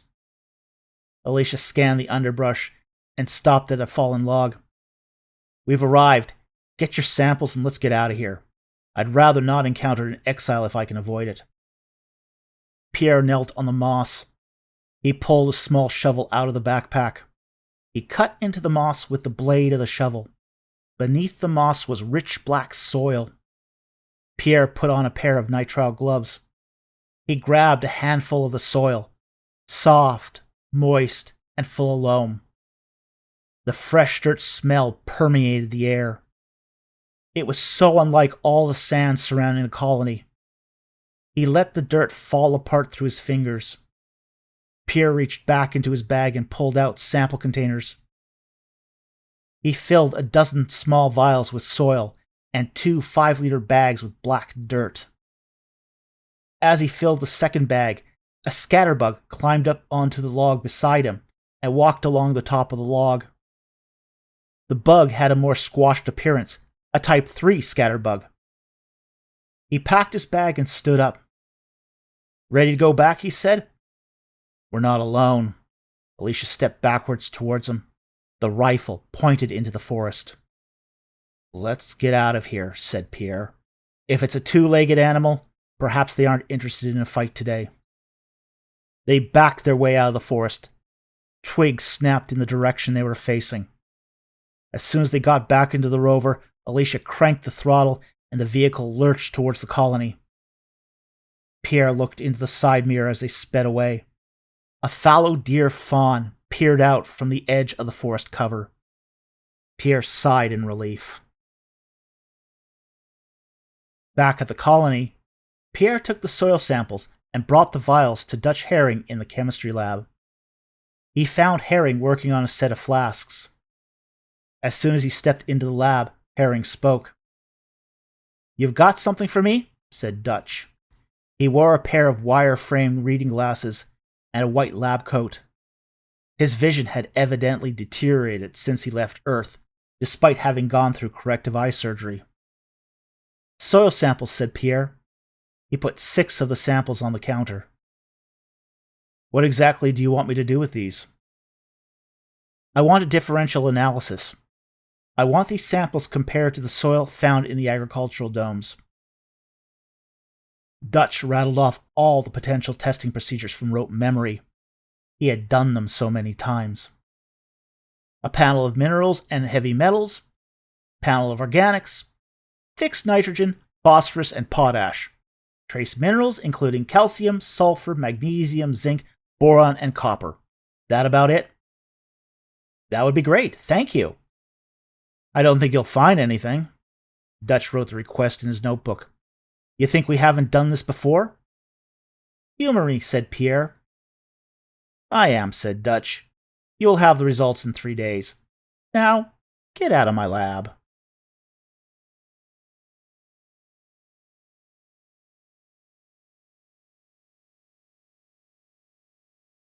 Chapter 8. Next CompZ Corporation was founded in 2175 AD as an alternative to the highly complicated operating systems of the late 22nd century. While other companies sought to produce feature-rich systems that acted like personal assistants, indistinguishable from human personality models, HPMs, Next CompZ produced simple, powerful, reliable terminals that retained a high resale value. Their motto was, "A terminal that serves you for 50 years will serve your children for the next 25. After the cybernetic wars, when HPMs were restricted, most OS vendors found themselves virtually out of business. Next CompZ Corporation, with its simple, non-HPM interface, overnight became the de facto computing standard globally. Next CompZ Corporation, a history. Pierre was mesmerized by the terminal in his office. He reviewed the still footage from the scatterbugs. The sandbox on the floor was lush with grass, natural weeds like plantain, purslane, and clover, and a micro-orchid sprouted in the corner. Ma'at was exploring the far, dark extremes of the office floor. Alicia entered with a report in her hand. She dropped the stack of paper on Pierre's desk. Oblivious to Alicia's presence, Pierre advanced through every photograph from the bugs. "The results you asked for," said Alicia. "No elevated heavy metals, trace nutrients are good, organics are higher in the green zone sample as expected. No appreciable difference between the greenhouse soil and the green zone." She sighed and put her hand on the desk beside him, making certain she was in his field of vision. "It's the 15th report you've asked Dutch for. Are you going to keep repeating the same tests?" "I'm missing something," Pierre hissed as he exhaled. "And I can't put my finger on it." He picked up the report and dumped it into the trash. "It's been nearly 3 months. She picked up her hand and folded her arms. "Visiting each cluster of bug activity is not working, and everyone is impatient with you, especially Gardner." "I know." He leaned back in the chair. "Did you ask the terminal to find photos with anomalies? Use the terminal's built-in AI. All that gets you is an endless stream of rat photos and the occasional cobra," said Pierre. "The only 2 critters thriving on this shitty rock." "Have you learned anything new about the Southern Crescent?" Yes. He scratched the side of his cheek. He had not shaved for 4 days. The dirty blonde whiskers were itchy but getting soft and velvety. The green zone is moving further south. In the last 3 months, it's moved about 150 meters. Like the jungle is crawling away from us. Strange. Alicia looked over Pierre's shoulder. Can you see that on the maps? Here's the first map with all the scatterbugs. On the terminal, Pierre exited the photo view and returned to the GIS view. It still looks like a cookie with a bite out of it to me, Alicia snorted. He flipped to the second map from a month ago, and then the latest map. Did you see that? Said Pierre. He leaned into the terminal, looking closer at the map. You're right, the green zone is moving further south. No, not that, he said. The circle of the scatterbug activity has grown. That's what scatterbugs are supposed to do. Scatter out and terraform the land. They are supposed to spread out. Pierre flipped back and forth between the first and last maps. He stopped again on the first map and used his finger to draw an orange line around the area of the bite. The bite in the cookie is also growing. What do you mean? It looks like the bite is growing faster than the rate at which the bugs are spreading out. The bugs are supposed to spread out in a uniform distribution. Why are they retreating from the bite? Alicia shrugged her shoulders. Pierre stroked his chin. He glanced at the sand tray near his feet and stared at it for a moment. He marveled at the lush green plants in the tray. It occurred to him. We've assumed that something is wrong with the scatterbugs. The experts have told us the problem rests with the bug's ability to terraform. What if that's wrong? What do you mean? Pierre reached down, grabbed the sandbox from the floor, picked it up, and set it on the desk. Look at this. Does this look like the scatterbugs are not working? Pierre ran his hand through the grass. He plucked off a broad leaf of plantain. He held up the leaf to show Alicia. He then curled up the leaf and popped it in his mouth, chewed and swallowed it. Ew, grassy. So the scatterbugs are working. What does that prove? What if scatterbugs avoid the bite because they are functioning as programmed and something is driving them off? What if the problem lies somewhere in the bite? And we should investigate not where the scatterbugs have gone, but where they are avoiding. Do we know if anything would cause scatterbugs to avoid an area? If bugs get multiple distress signals, other bugs might construe the area as having a hazard to avoid, said Alicia. Pierre zoomed the map into the area of the bite.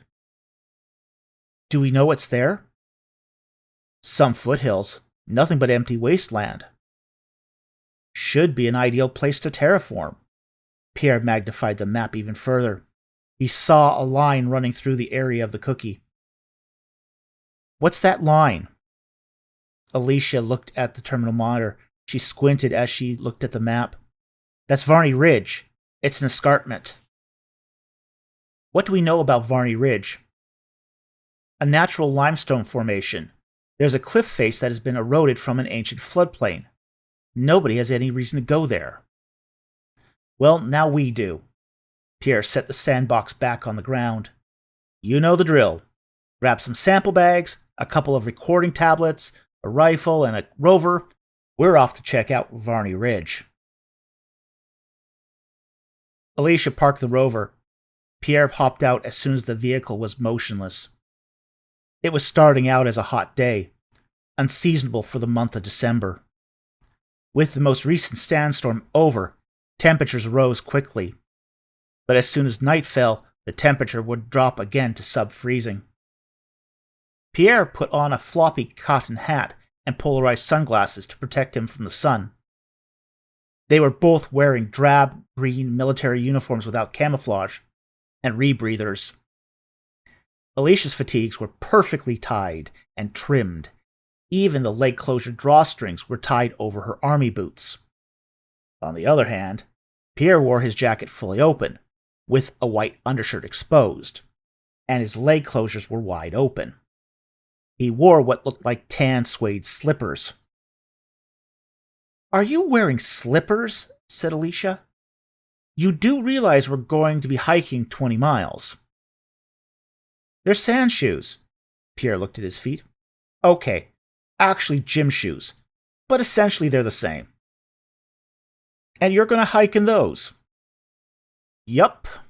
He grabbed the backpack holding the sample containers from the back of the rover. He also opened an equipment storage trunk in the back of the rover and grabbed binoculars, a first aid kit, a small flashlight, a handheld multispectrum radio, a water canteen, and a flare gun. He stuffed the aid kit and flare gun into the backpack, hung the binoculars over his neck, attached the canteen to his belt, and jammed the radio and flashlight into the pockets of his jacket. Finally, he strapped on the backpack. "Why are we walking along the ridge?" Alicia squirmed in her combat boots. It had been a long time since she did a substantial hike. Even though she had passed basic training, that had been a decade ago. She kept passing her physicals by strenuous weight training and minimal cardio. With her stocky frame, she considered herself built more for strength than speed or endurance. She grabbed the rifle, checked the chamber, and put it over her shoulder. "We are doing sight-proofing." Pierre grabbed the binoculars and looked through them. He looked up at the escarpment of the ridge. He estimated the cliff face was about 200 feet from the plateau above to the sand basin below. He turned his view out to the rest of the basin. Beyond the ridge to the north and to the west, he could see the foothills. There was nothing out there that interested him. He had seen a lot of terrain like that before. Most of it wasn't promising. Back on Earth, in Egypt, finding things was easy. He would walk the foothills near King's Valley and make small finds indicative of human activity. Flint blades, pot shards, and once even the ball joint of a human femur. Being bipedal meant you could access out-of-reach places and find strange, loose items. If it is strange, it is important, and if it is important, there is nuance and context waiting to be discovered. But he also knew the best finds were surrounded by evidence of intentional human activity. Most of the time, activity took place where there were transitions in terrain, a defensible mountain, a cavern underneath a mesa, or along a ridge in the middle of nowhere. Those are the places to find things both natural and unnatural, whether an underground tomb or a mineral deposit such as a vein of sea green emeralds. But Gliese 832c had no history of civilization, no life, and pretty crystals would have no interest other than as a mineral oddity. Finding anything that could help solve the terraforming problem was a shot in the dark at best, and at worst, a complete waste of valuable time better spent poring over more data. But Pierre remembered his professor who said to him towards the end of his doctoral studies, "While it's best to spend most of your time in the library, at some point you have to get your shoes sandy." "What is sight-proofing?" said Alicia. "It's where you walk and look at what's on the ground." "Why can't we take the rover and drive along the ridge and look from the comfort of a four-wheel drive?" "The reason is because we are looking for things that are small." Pierre took the binoculars from his eyes and walked along the bottom of the cliff face. Alicia shook her head and reluctantly followed. Pierre stopped and picked up a fist-sized rock. He handed it to her. "What is that?" "It's a rock," she said. "Yes. What's it made of?" "I don't know. Limestone?" "Yes." "Is it naturally or unnaturally caused?" "Looks natural." Pierre took the rock back. "Exactly." He chucked the rock away. "It's not what we're looking for. But we can't know that riding at 40 miles per hour."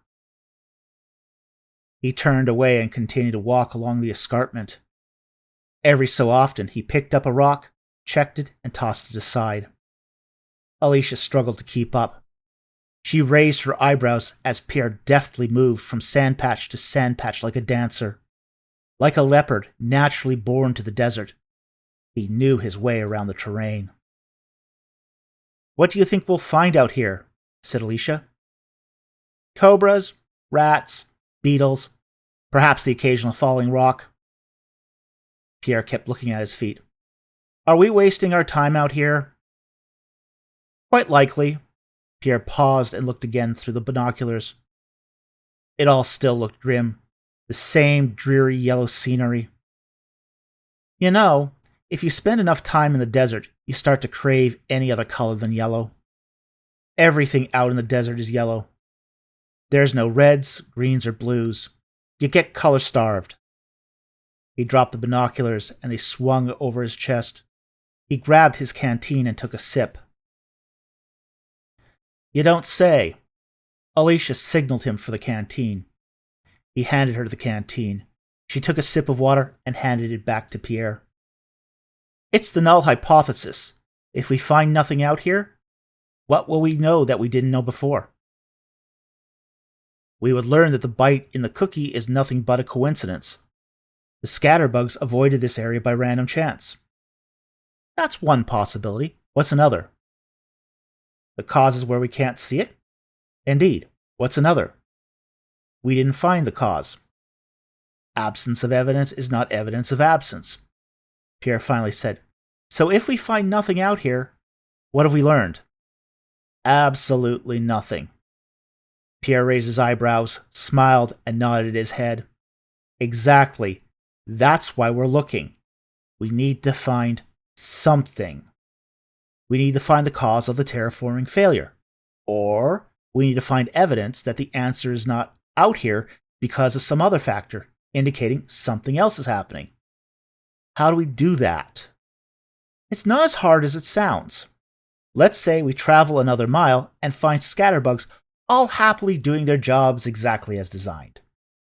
That would be evidence that the LoRa protocol is simply not working correctly out here, and the bite is nothing more than a geographic feature that's inhibiting LoRa transmissions. Is that likely? I don't know, but right now, we don't have any positive evidence to say anything one way or the other, which is why we need to finish the site proofing. Pierre hooked the canteen back onto his belt and pressed forward. An hour had passed, and they were still walking along the ridge line. It was a little afternoon, and the sun was directly overhead. The shadow from the cliff face sunk back into the rock, nowhere to hide from the sun's intense rays. Their progress slowed with the increased heat. "I need a rest," said Alicia. Pierre put his hands on his hips and agreed with a nod of his head.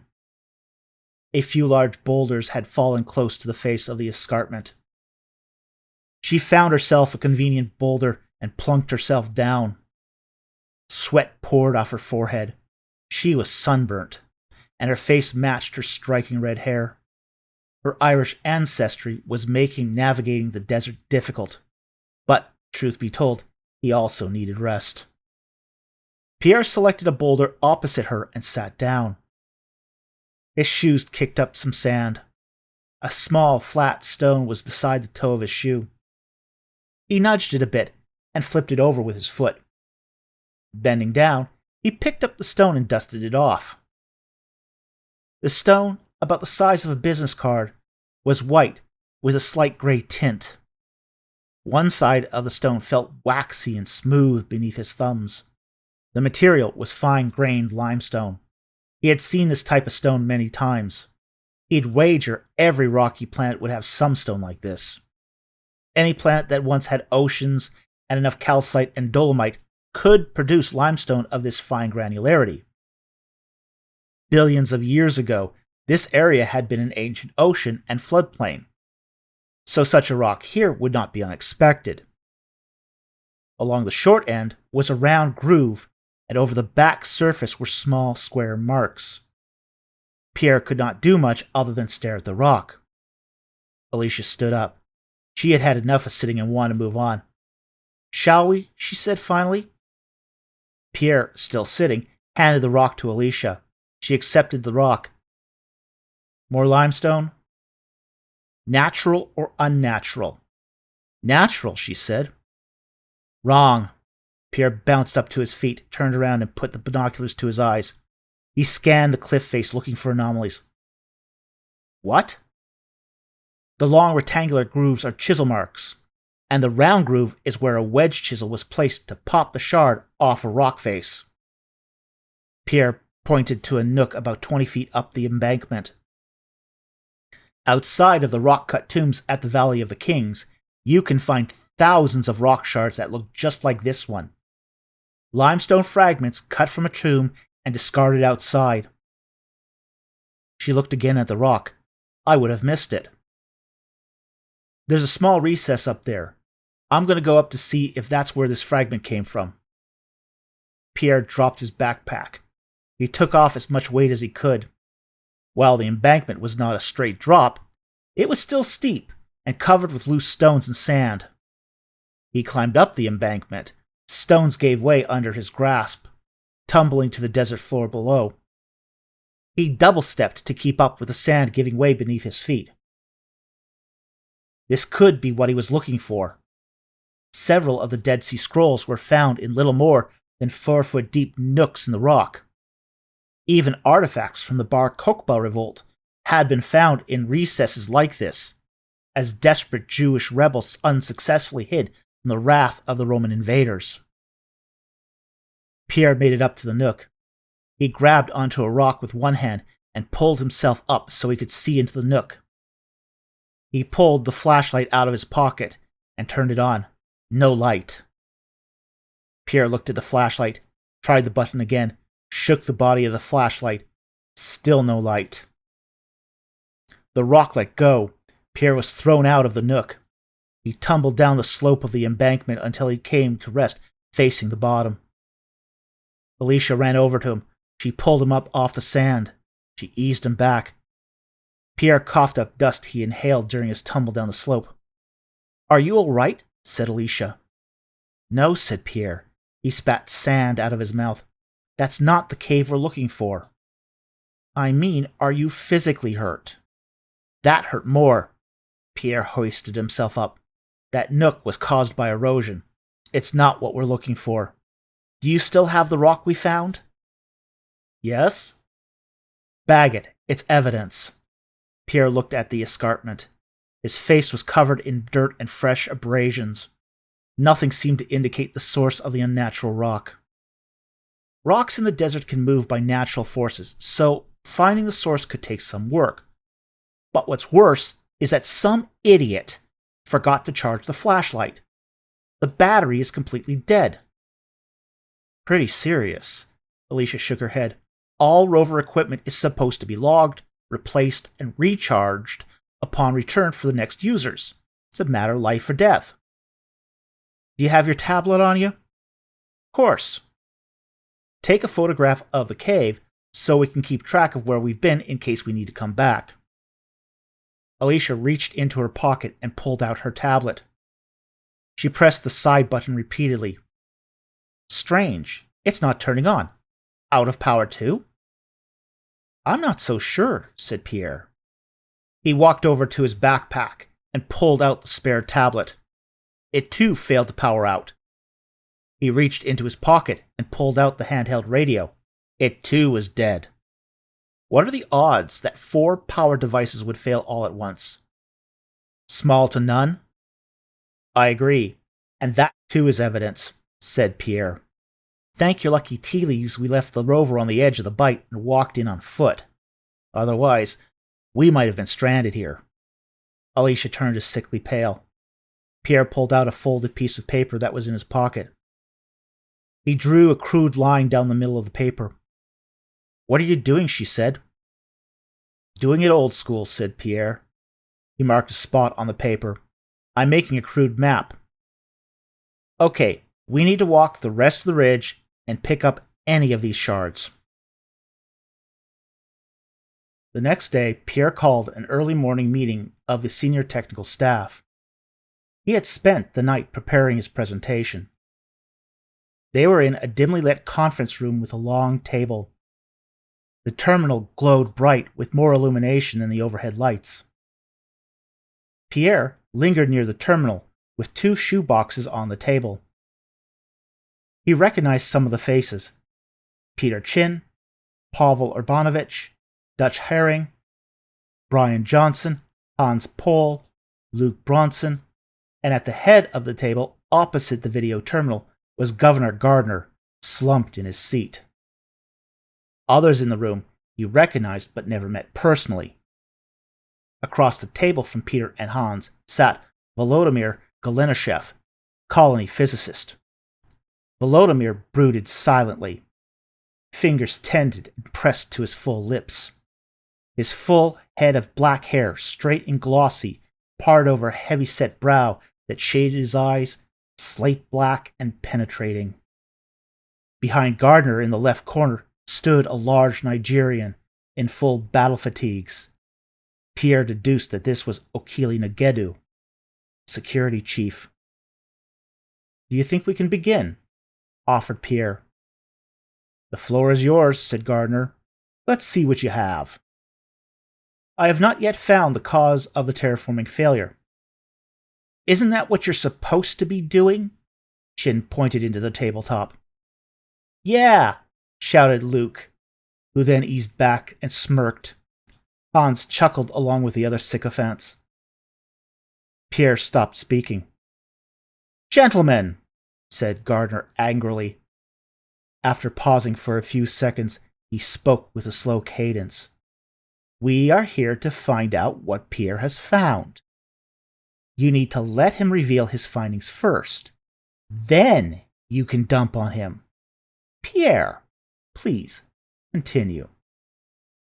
Pierre resented how Gardner pitted his people against each other.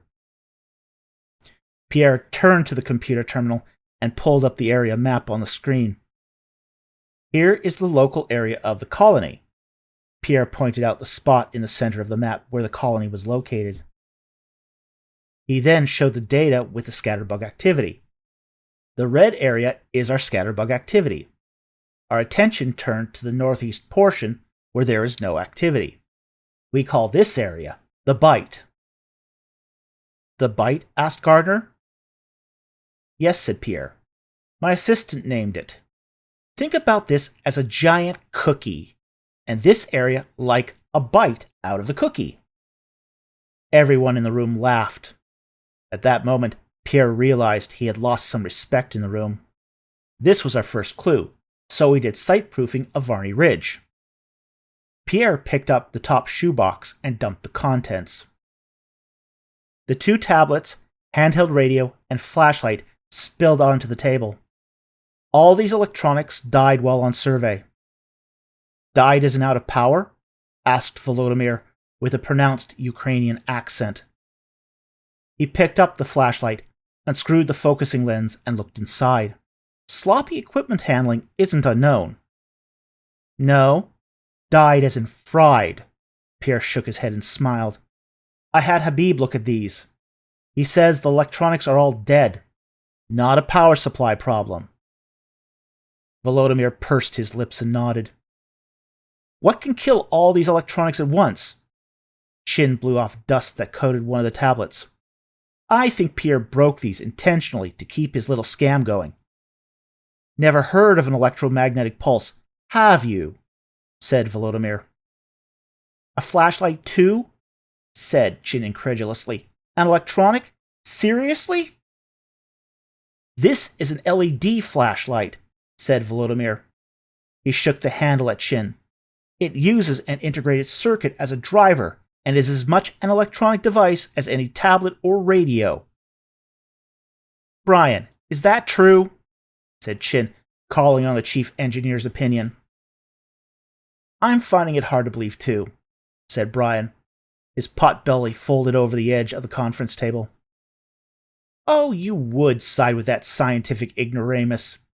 You need to crawl out of his ass and stop tickling his spleen." Pierre's eyebrows rose. "I'm not done," he whispered, hoping to grab attention from the arguing men. "Sorry," said Volodymyr. "Go on." "Thank you," said Pierre.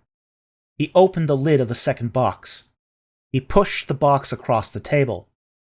The sandstorm seems to have uncovered these. "What's this?" said Chin. He reached in and pulled out a stone shard. "A rock?" "The limestone is local to Varney Ridge," said Pierre. "We found 27 of these fragments. Each of these limestone shards has at least one chisel mark." "Do you realize what you're saying?" said Volodymyr. "Yes," said Pierre. "Someone has been building on our doorstep, and they don't want us to find it." The tension in the room suddenly changed. The group murmured to each other. Pierre could not make out what they were saying. O'Keely stepped up to the table by Gardner's side. "We have a security concern here." "Basra?" said Gardner. "Yes, sir. I'll take it under advisement."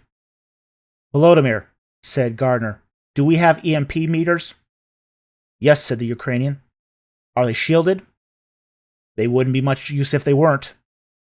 "Can't say I'm happy to receive your report," said Gardner.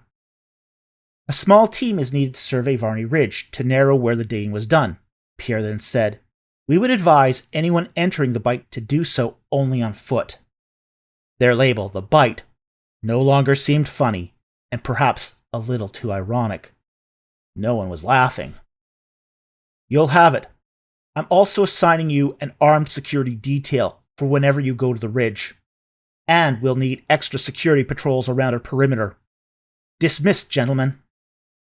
Gardner walked out of the room, followed by O'Keely. The lights brightened and the meeting broke up. "What happened here?" Pierre asked Volodymyr. "World War V, he answered.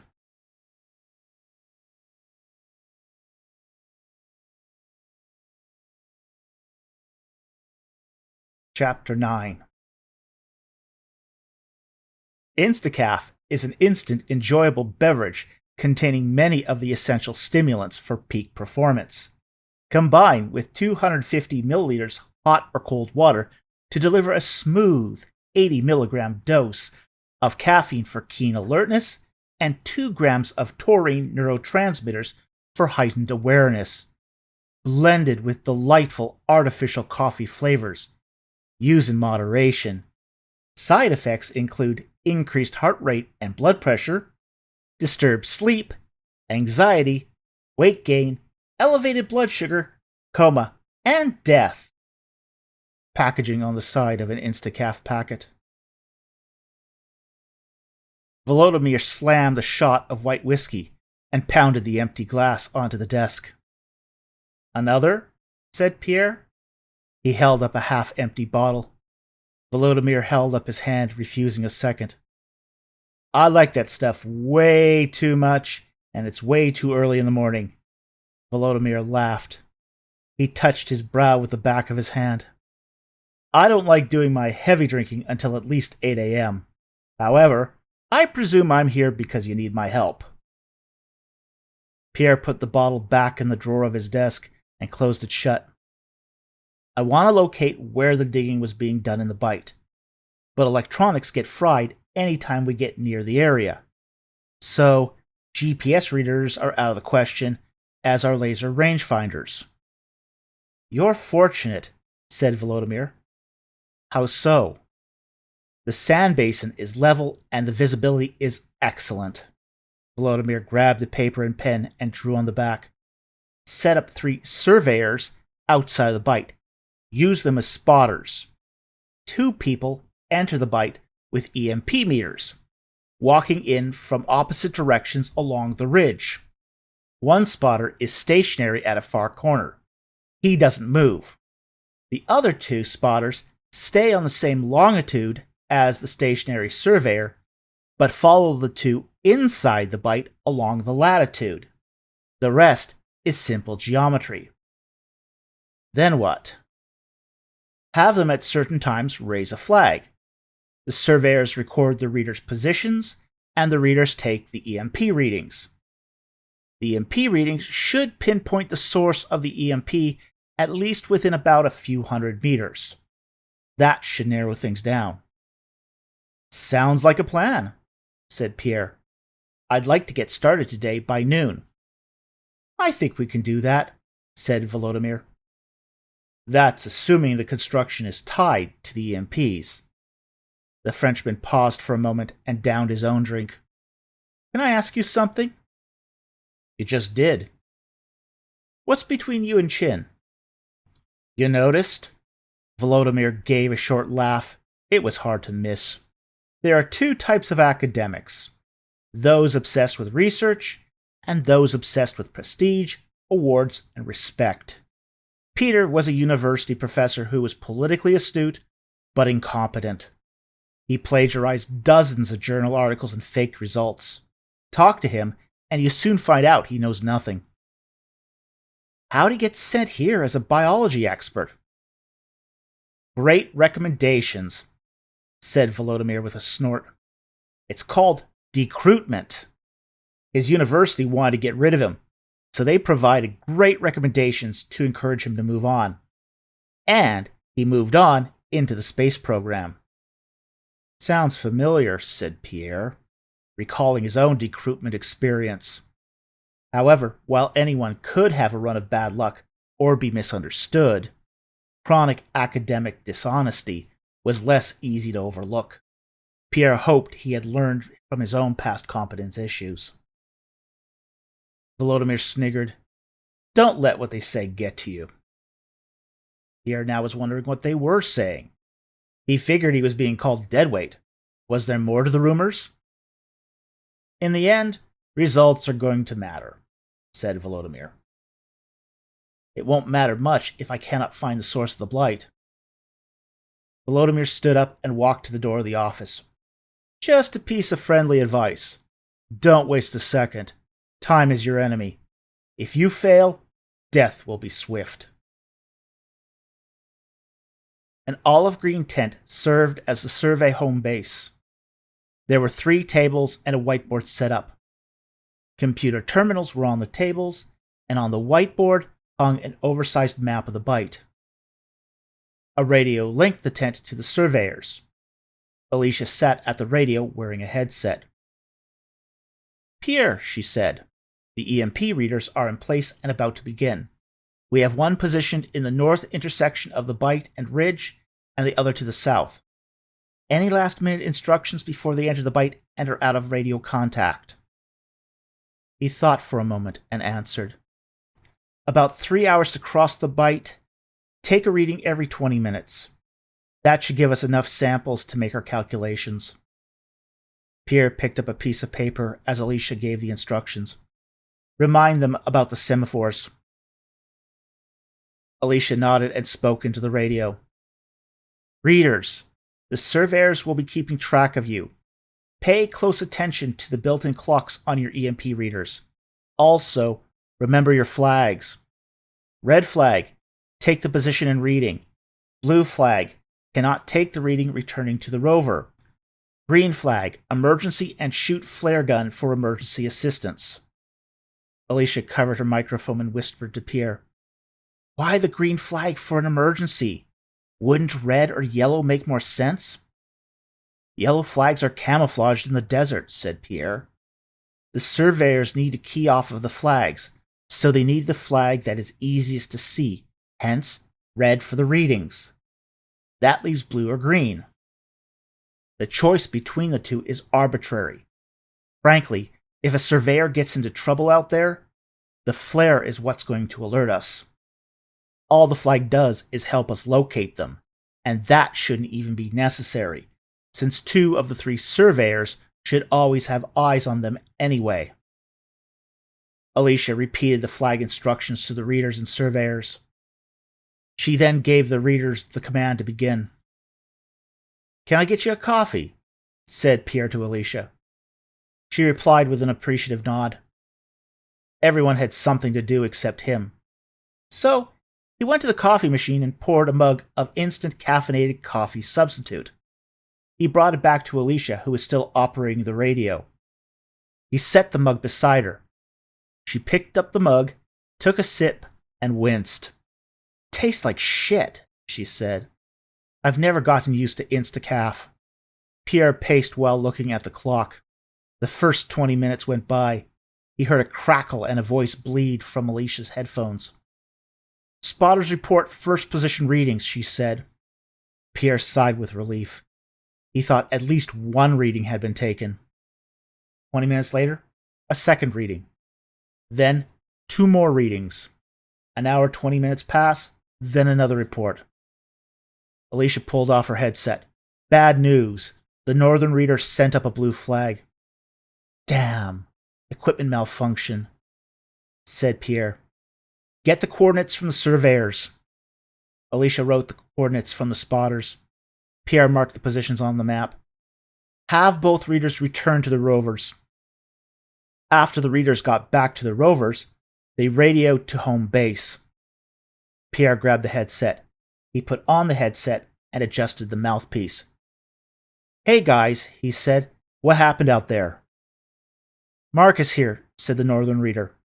Marcus was part of the security detail, but he was also good with repetitive technical tasks. "I got a little more than 4 kilometers, and the EMP reader burned out." "Thanks," said Pierre. "Do you have a spare EMP reader in the rover?" "Yeah," said Marcus. "Excellent," said Pierre. "What about you, Hans?" "My EMP meter is still working. I got decent readings, but only when I got 6 kilometers in. The EMP readings are highly variable in strength." "We might not have what we need," said Pierre. "It's 1:30. We still have time to repeat the survey before dark. It's unlikely the source of the pulses is in the southern third of the ridge. This time, give Hans an hour head start. Everyone understand?" "Yes," said both readers in unison. Pierre looked up at the clock on his terminal. It was 9 p.m., and he was back in his office. When the readers got out of the bite, it was a little after 4 p.m., which gave them time to tear down the base camp and return to the colony. Before him on his desk was a stack of notes. Position data and the EMP strengths at least until the meters conked out. He now had to place the data into the GIS system and see what the results would be. Alicia entered the office. She slammed the door behind her to grab his attention. "You weren't at the mess hall." "No, I wasn't." Pierre looked at the stack of papers in front of him. He had never been good with paperwork, and data entry was his least favorite task. "I forgot about the time." "I see you have the notes from today." "Yes, I have to enter them in before I go to bed." "I can see you're making good progress." She poked him. Pierre looked up at her. His eyes were bloodshot with dark circles. He had been doing a lot of all-nighters. "Why don't you pack it in? I'll enter the notes into the terminal." "I need to input the data." "Nonsense." Alicia swiveled Pierre around in his chair. "You're getting nothing done. Go. Crash. Sleep. And the results will magically appear on your terminal in the morning." She dragged Pierre to his feet. Her strength overwhelmed him. She pushed him out of the office and locked the door behind him.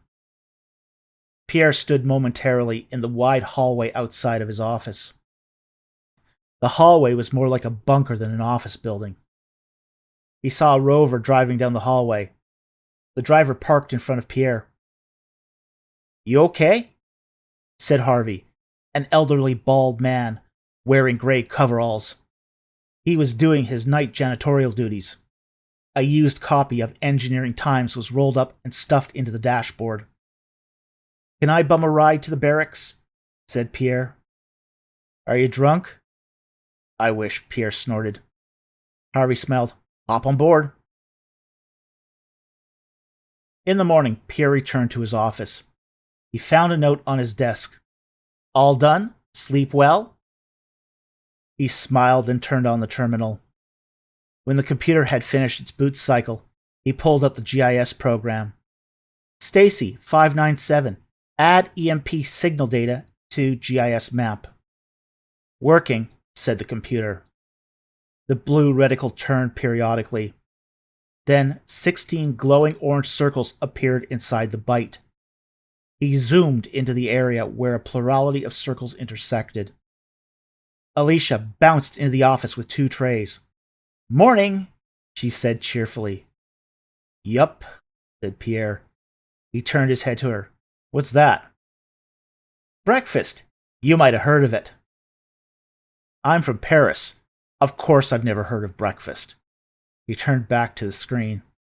Thank you for inputting the data. Only took 20 minutes, she said proudly. Alicia put one of the breakfast boxes in front of him. You. Eat. Says who? Says me, she said. You didn't eat dinner last night. Your lunch yesterday was 6 cups of Instacaf. And I'm not even aware if you've had anything to eat before that. I'm confident you haven't eaten for at least 24 hours. Pierre opened the tray.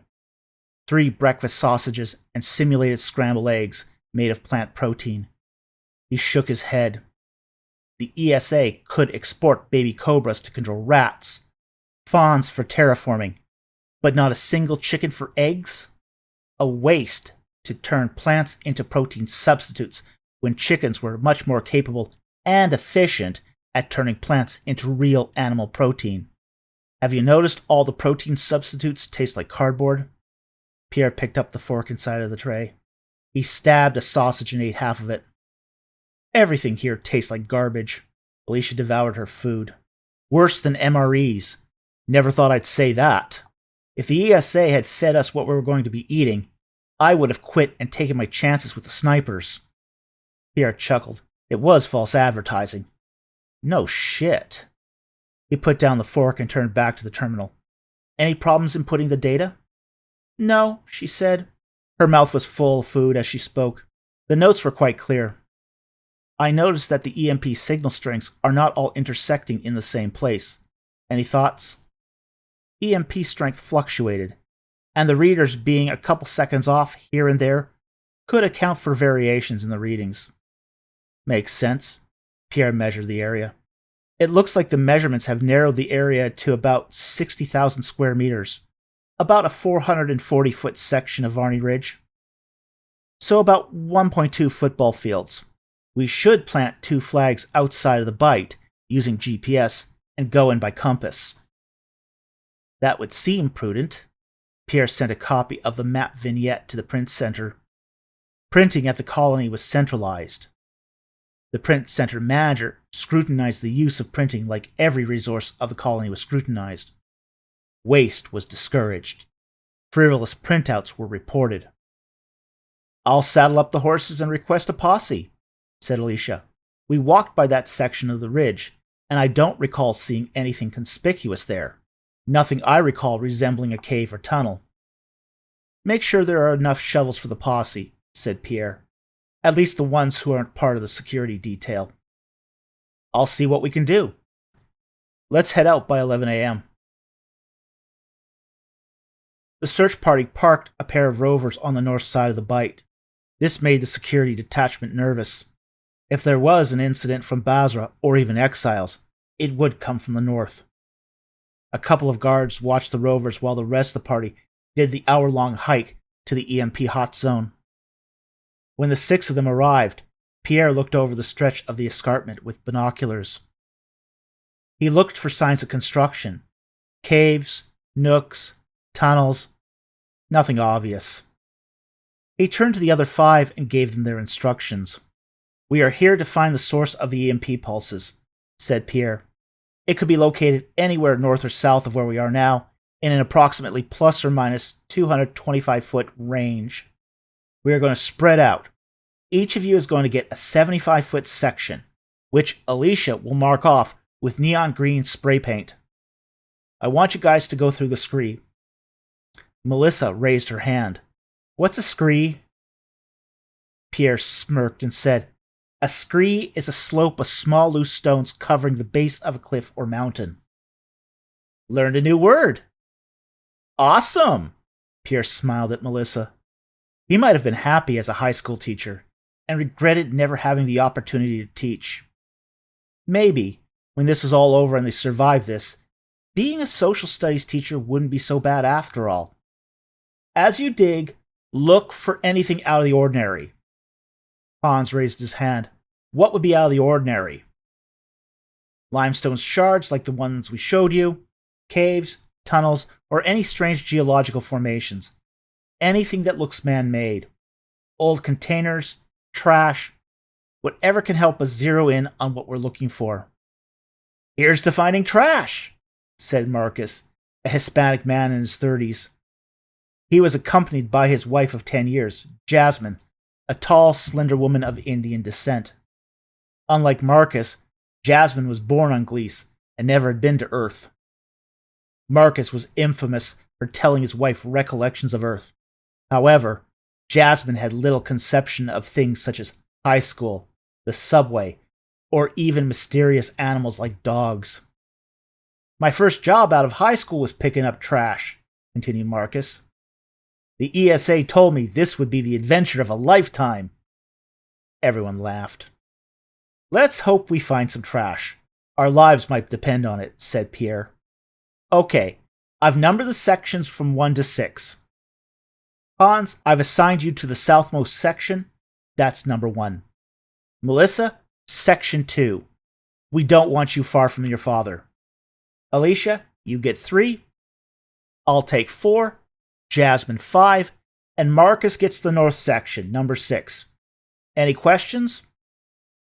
What if we don't find anything? Said Hans. Then start digging. That's why you all have shovels. Anything else? He waited a moment for questions, but none were forthcoming. Okay, proceed to your assigned sections. Happy hunting. The 6 of them separated and went to their assigned sections. Alicia went to the first section and marked off the boundaries with spray paint. She made sure that each member of the party knew their section boundaries. When she finished marking off the final section, she returned to her own section to begin her search. At 3 p.m., the searchers stopped for a break and an update. It was a cool day. It felt like fall even though it was December 10th. Christmas was coming, but no one had even a glimmer of festivity. The workers took out pocket-sized lunches and had something to eat while they rested. When they saw Pierre had no food, Marcus offered part of his lunch burrito. Not hungry, said Pierre. Has anything been found? Any limestone shards? I found one, said Jasmine. She pulled it out of her pocket and showed Pierre. Pierre took it and looked at it. Nice. This one has distinct chisel marks. That's a good start. I wish I found something, said Melissa. The 13-year-old girl frowned and slumped her head. I found trash, said Marcus. He handed Pierre a sliver of metal. Pierre saw that it had 3 joints. Scatterbug leg. Curious. What's so curious about that? How did it get here with all the EMPs? I can guess, said Hans. The scatterbugs have a metal shell. They have their own Faraday cage. A scatterbug could sustain only minor damage as it traveled through the bite. However, it would be like a human exposed to radiation. The longer the exposure, the greater the damage. Interesting, said Pierre. Okay, let's get back to work. They worked another 2 hours. An hour before quitting, Pierre visited each section. Marcus and Jasmine found more shards, as did Alicia and Hans. When Pierre visited Melissa's section, he found her digging sand away at a furious pace. For a wiry young lady, she took to digging. Unlike the Earthers, she did not need a rebreather. She was born into this world and completely adapted to its conditions. Find anything? Said Pierre. She did not stop digging. Nope. Whoa there, said Pierre. Melissa stopped digging. She turned to face Pierre. She was panting. Her face and hair were covered in dirt. She wore loose fatigues without a hat and kept her hair long and loose. You're not just shoveling sand, said Pierre. As you shovel, you must look through the sand. Otherwise, you might be throwing away something important. Melissa looked at her feet. She bent and picked up a piece of what looked like a white stone. She stood back and dusted it off. You mean like this? She said. Let's see what you got. Pierre took the object from her. The surface was smooth and glossy like glass, but it was ceramic. He looked at the surface. There was writing, like the piece Gardner had. Is this something? Pierre turned to the left and shouted to Alicia in the next section. Everyone to Section 2. I want everyone digging here for the rest of the shift. He turned back to Melissa. You might have made the most important discovery of the day. Pierre climbed to the top of the scree and began digging alongside Melissa. Melissa also resumed digging. As the others came over, everyone joined in. They formed a train of shovels and buckets to quickly move sand to a pile 20 feet away. An hour later, a rocky ledge appeared from beneath the sand. Clear the sand around the ledge, said Pierre. They were onto something. The sun was starting to set. He looked in his binoculars. The guards around the rovers were getting anxious. They held up red flags indicating time was up. Pierre held up a checkered flag, indicating he needed another hour. It would still be twilight by the time they got back to the rovers, the advantage of a 28 Earth-hour day. The guards acknowledged the signal. Okay, guys, one more hour, then we're heading back. The others huddled around the ledge, clearing sand away. They carried away bucket after bucket of sand. Pierre looked at the sand pile. The sand pile could go through dry sifting later if they found nothing more. Dry sifting could produce more white ceramic fragments. An 8-inch space appeared underneath the rock ledge. Time was nearly up. It wouldn't be safe after dark. Okay, everyone, stop work, shouted Pierre. Everyone stopped and scaled down the scree away from the ledge. We need to go, said Alicia. I need your spray paint. Pierre took the spray paint and marched up the scree to the ledge. Alicia followed. He marked 3 large X's over the ledge well above the sand meniscus. If there's a sandstorm tonight, at least we won't lose where we were digging. Pierre handed the paint can back to his assistant. He lay down by the ledge and stuck his arm into the space under the ledge. What are you doing? Yelled Alicia. There might be a cobra in there. Don't be silly, said Pierre. This crevice has been buried for ages. No way a cobra would have gotten in there while you were digging. Besides, I'm not going to come back tomorrow and stick my arm in there when a cobra could sneak in and call it home. Pierre felt around inside the dark hole. The sand under his touch was cool and dry. Discover anything? Said Alicia. I'm feeling sand, said Pierre. He groped in the dark without seeing where his hand was. Under his forearm, he swept sand aside until his fingers touched a hard object. He brushed the sand away as best as he could. The object was long, slender, and light to the touch, with a pronounced grain like fossilized wood. It was not limestone or ceramic. He grabbed the object and pulled. Stuck. He shook it until it came free. Pierre pulled his arm out of the hole, holding the object. I'm going to need a specimen bag. What is it? Said Alicia. A bone. Pierre held in his hand a humerus from a biped.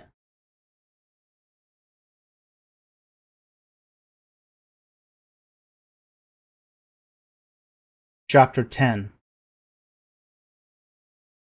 Edible synthetic protein has become a mainstay of the colony worlds.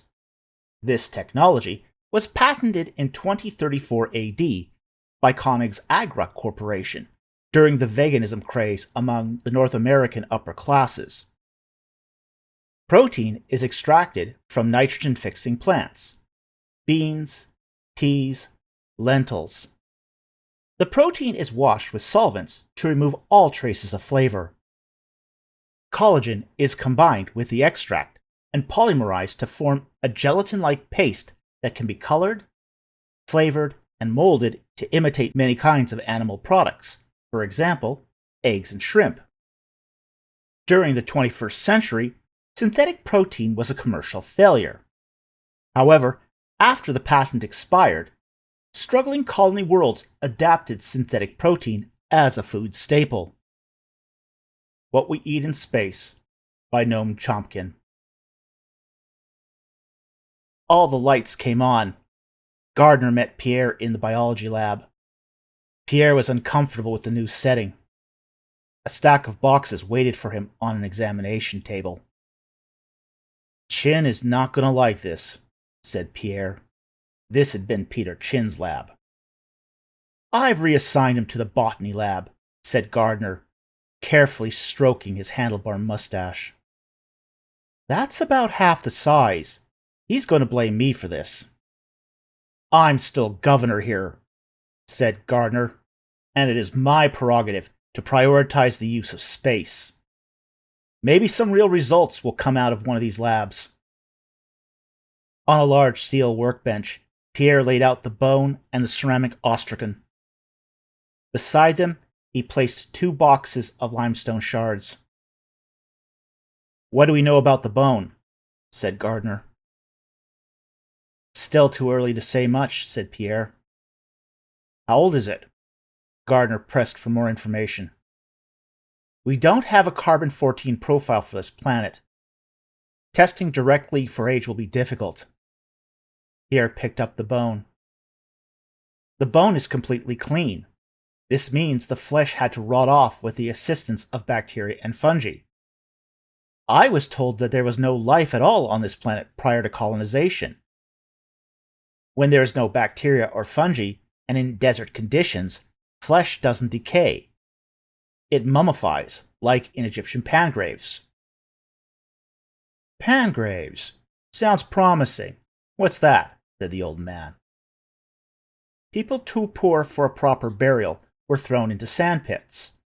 The dry sand turned them into natural mummies. Pierre looked closely at the bone. But this limb underwent normal decomposition. Gardner tapped his fingers on the bench. Any guesses?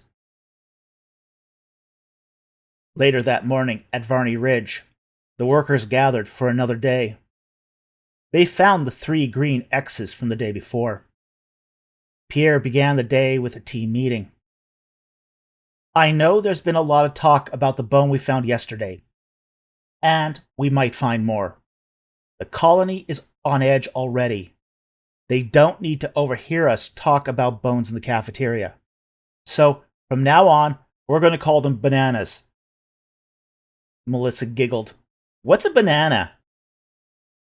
A long, curved yellow fruit, Hans chuckled. I know you still have a lot of questions about who this was. Did you know him or her? We don't have answers yet. Pierre shuffled towards the scree. To get the answers, we need to proceed more carefully. We need to dig the rock and sand away, but don't dig into the cave itself. Clear the entrance as best as we can. Any questions? Jasmine raised her hand. What if sand falls out of the cave as we dig? That's fine. Clearing will help us figure out how big the cave is. Other questions? He waited until it was clear no more questions would be coming. We have enough limestone shards.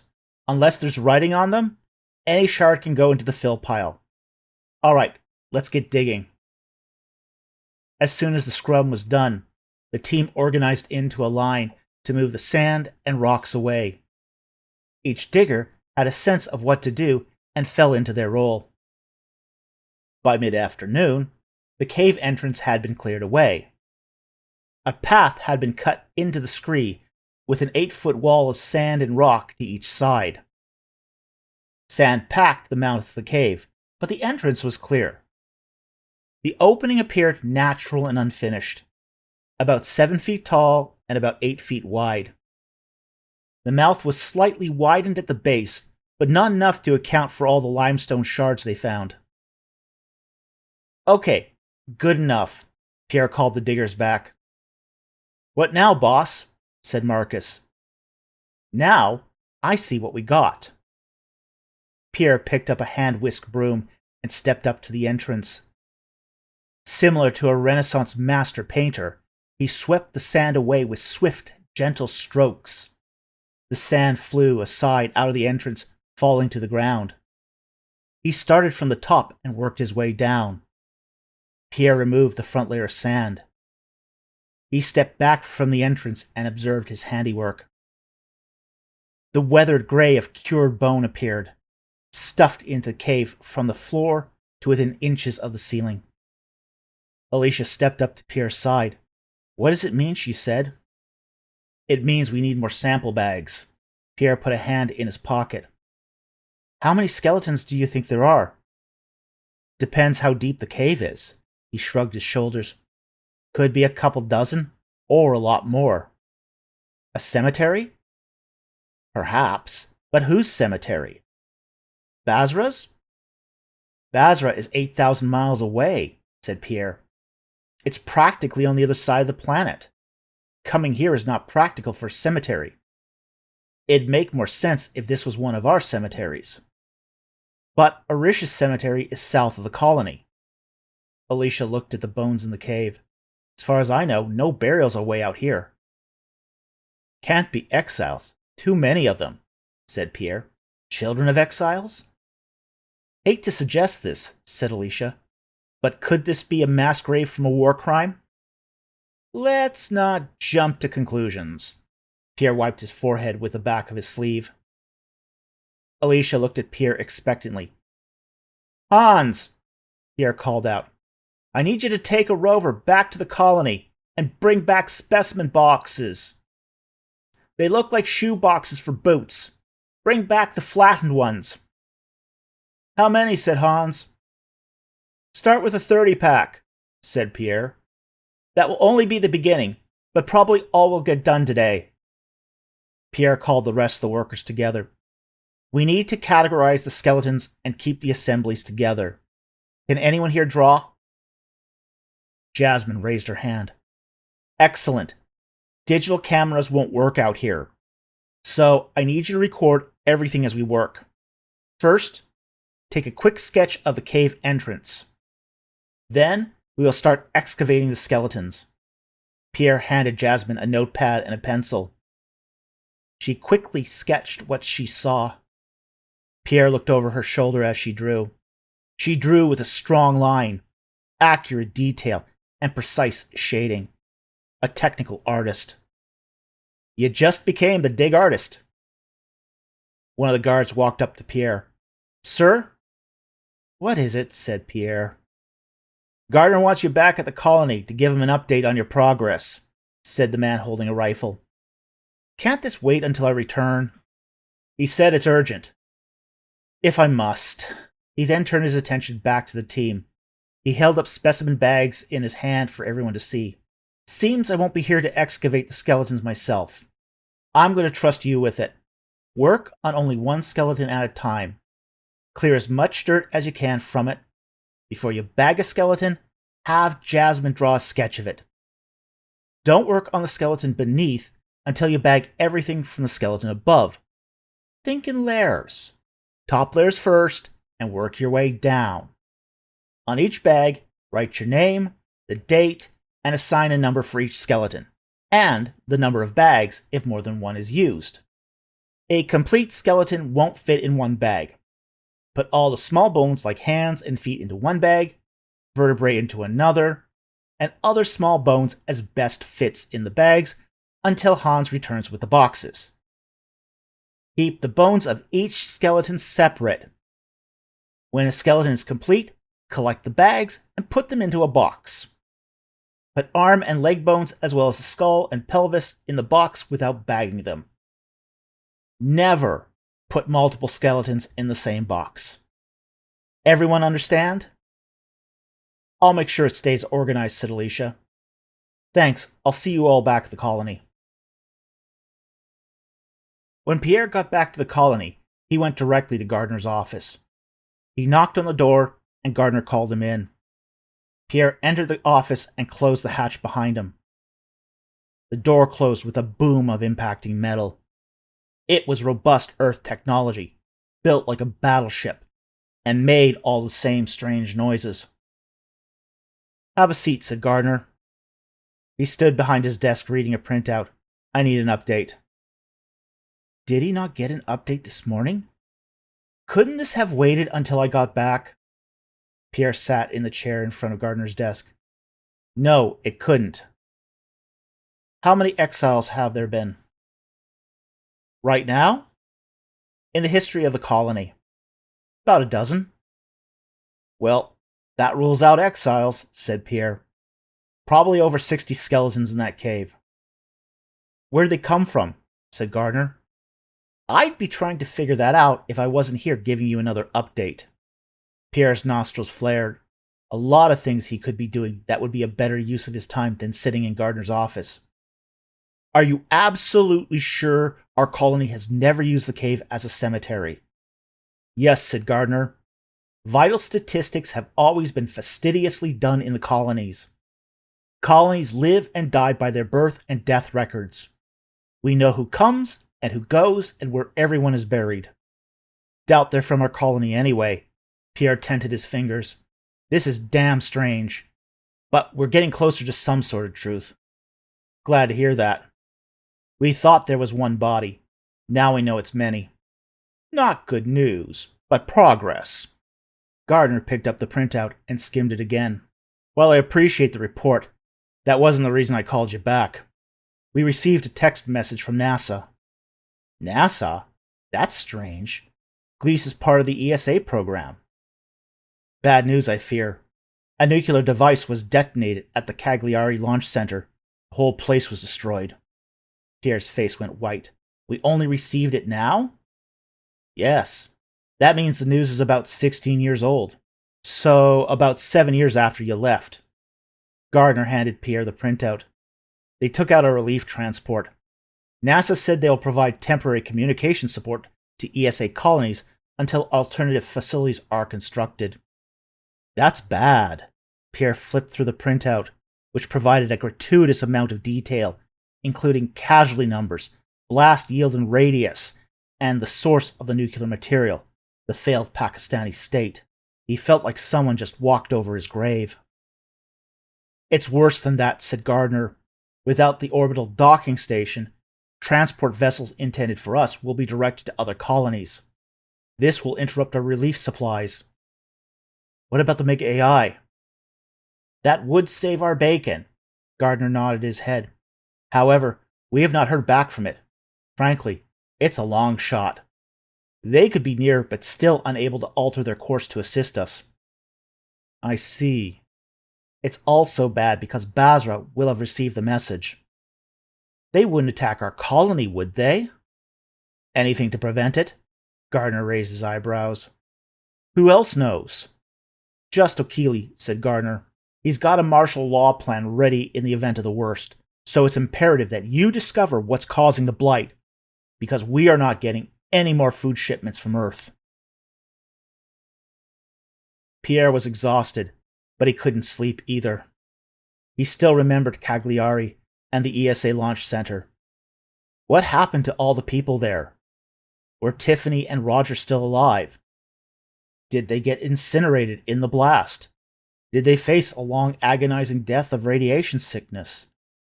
Roger might have escaped being long retired, but Tiffany would have been mid-career. How has this act of terror changed the world he once knew? While state actors had long given up nuclear weapons, a few prohibited weapons always seemed to go missing prior to being destroyed. Nevertheless, this shattered any illusion that Pierre still knew the Earth he left. If he ever returned, he would be an alien, disconnected from a world he no longer recognized. No sense going to bed. So he puttered about the biology lab.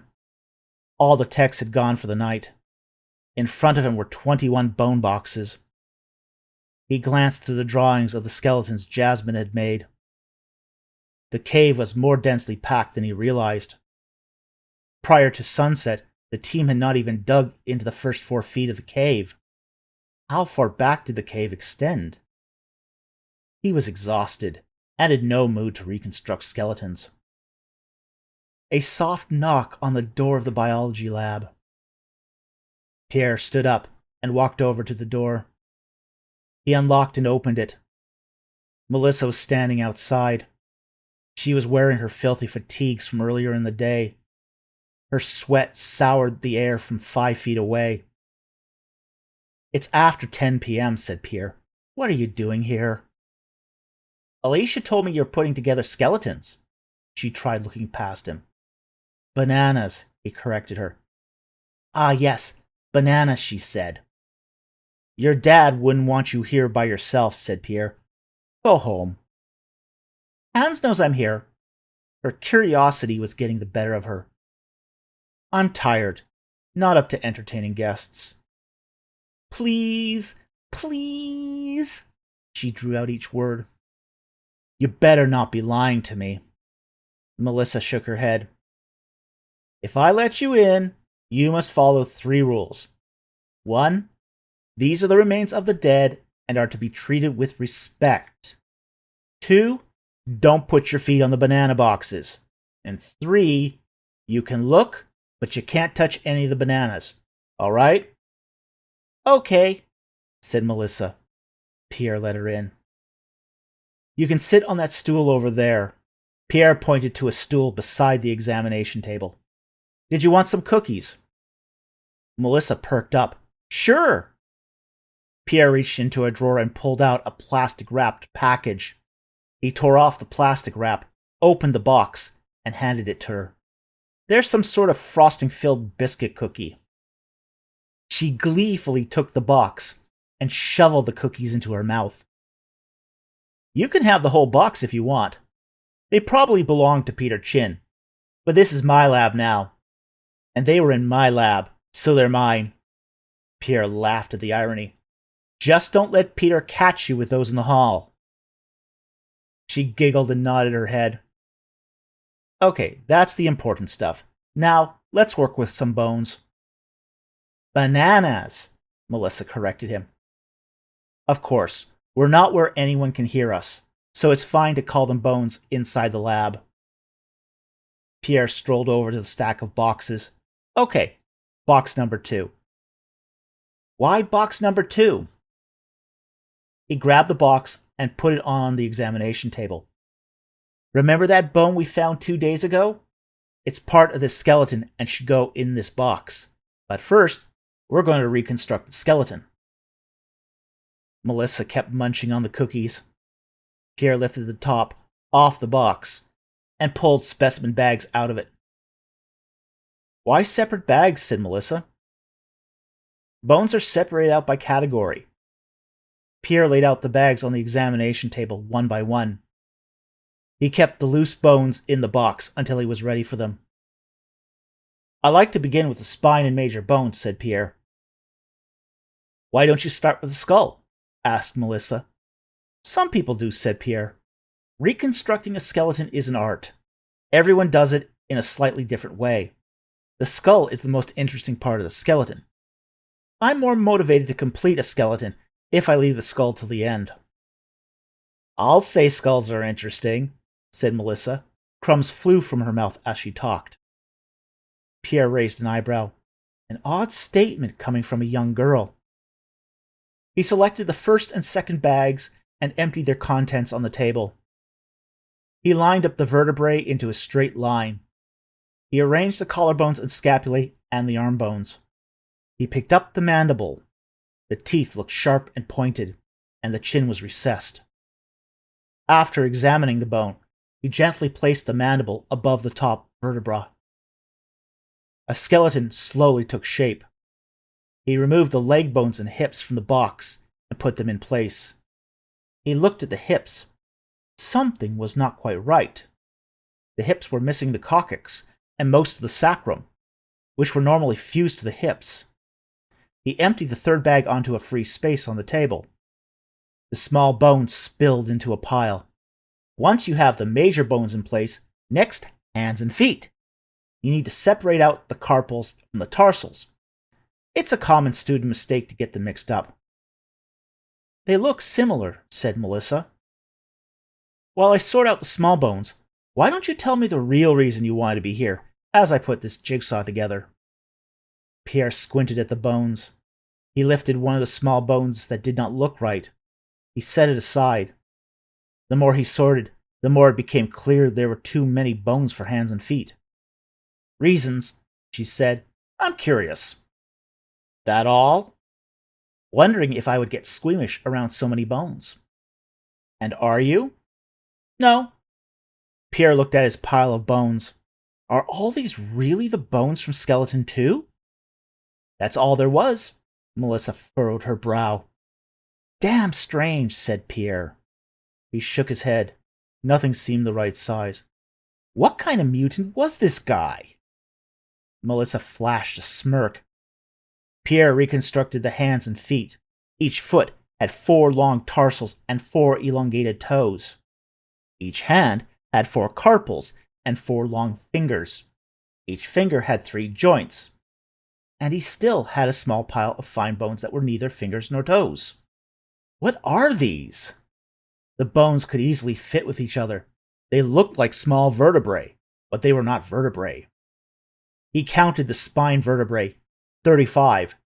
2 too many. He looked at the hips, and it occurred to him. He matched the small bones to the sacrum. It's a tail! Pierre exhaled. All the wind went out of him. What the hell? He turned to the box and pulled out the skull. His pupils dilated. The skull was unlike any he had seen before. Eye sockets larger and wider than a normal human's. Sharp, needle teeth, and a sagittal crest. What's this? The skull from Skeleton number 2, said Melissa. She swung her feet back and forth. You knew about this? You didn't? She said. No, admitted Pierre. He could not tell her what had happened and why Gardner had kept him away from today's dig. All the skulls are weird. Dad completely freaked out. You freaked? Honestly, yeah.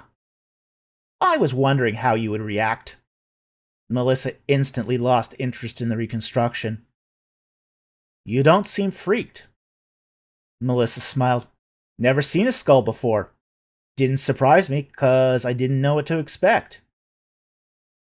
The right side of her mouth arched into a weird smile. Perhaps you should take a look inside the other boxes. Okay, that's enough for tonight. Pierre showed Melissa the door. Time for you to go home. Aww! What are you complaining about? You got a free box of cookies. Pierre opened the door of the lab for her. You might want to save some of those cookies. It might be a long time before you get another box. After she left, he locked the door. He went back to the stack of boxes. He opened the talk box and looked at the skull inside. Sure enough, this skull was different than the one from Skeleton number 2. The skull was broad and heavy. It had no sagittal crest and thick cheekbones. The skull had a full set of molars twice the size of any human tooth. No canines, and 4 cold chisel incisors, not designed to be sharp, but strong. Pierre was eating breakfast in the cafeteria. Alicia sat across from him. She hovered over her tray, a felon guarding her food from the other inmates. What are those bodies? Said Alicia. I'm a little rusty on my anatomy, but I've seen nothing like that. Not in 10 years of medical practice. Nobody has, whispered Pierre. He stabbed his simulated protein eggs with his fork. He looked over to the left. Chin and Luke were watching them. They probably already knew about what was found. How is the team doing? They have no idea what to think, Alicia whispered. I don't know what to think. Luke stood up and walked over to Pierre and Alicia. He put his hand on the table. Aren't you supposed to be doing something? Said Luke. Like fixing or terraforming? Chin and those at his table laughed. Pierre pointed at Luke and said to Alicia, This is what happens when space programs go cruelty-free and send failed captains of the football teams into space instead of their betters. Are you talking about me? Said Luke. He curled his hand into his fist. Pierre stood up and sniffed at Luke. You don't bathe enough to keep kissing Chin's ass. Luke scowled and turned red with fury. Pierre walked over to Chin. You want to talk to me? You come yourself. Don't send your flunky. Terry says, hello, said Chin. He was surprised you survived. That almost sounds like the transport accident wasn't an accident. Pierre blanched like all life had drained from his face. Chin hummed. Pierre clenched his fist, then relaxed. I found your hidden stash of cookies, and they were delicious. Pierre strutted off smirking. Chin snarled and clenched his jaw.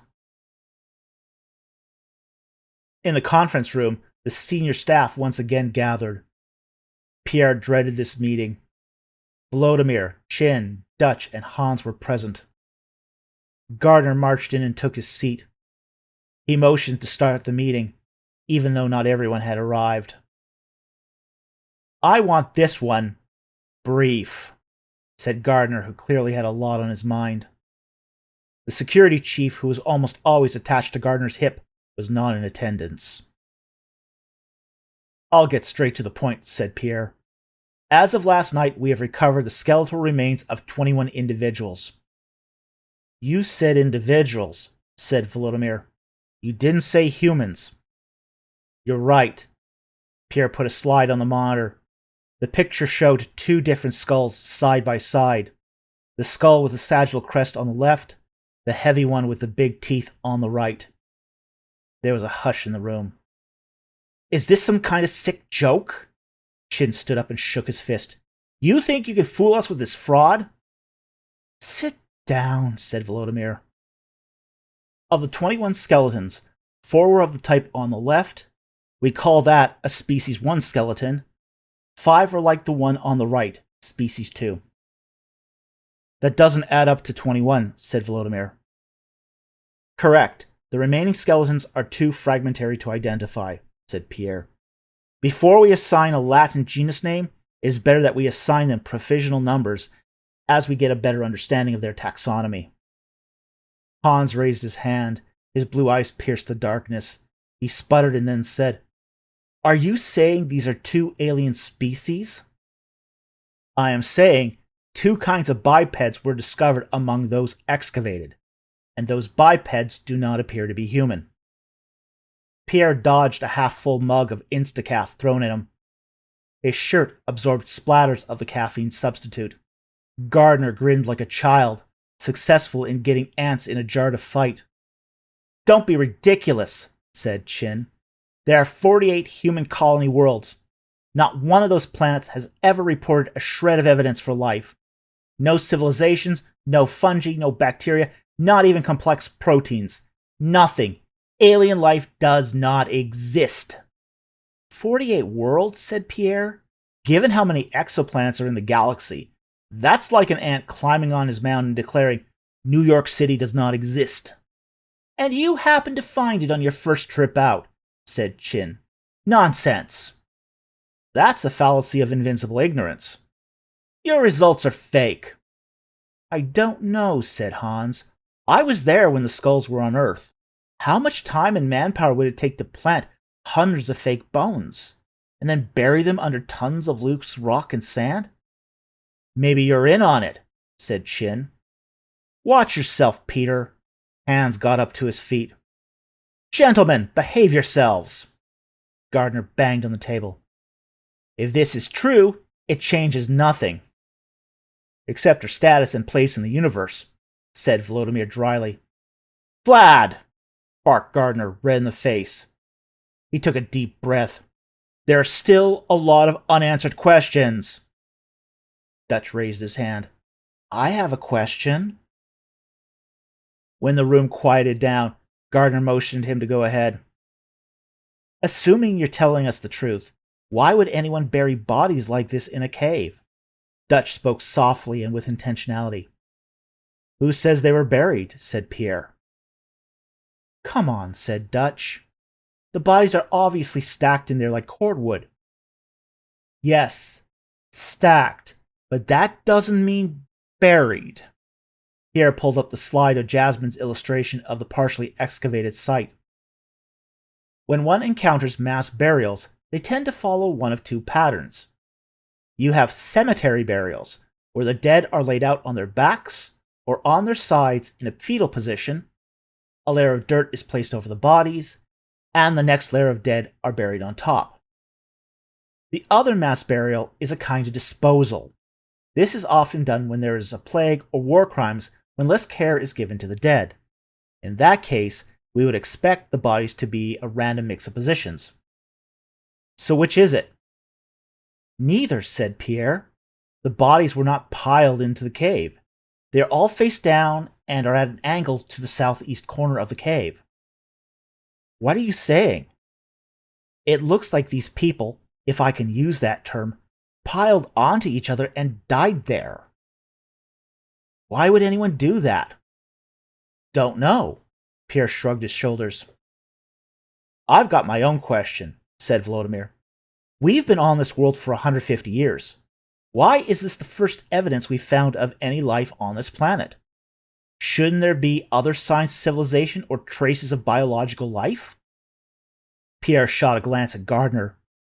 Gardner shuffled uncomfortably in his chair. The ceramic shard discovered 40 years ago was a secret and remained such.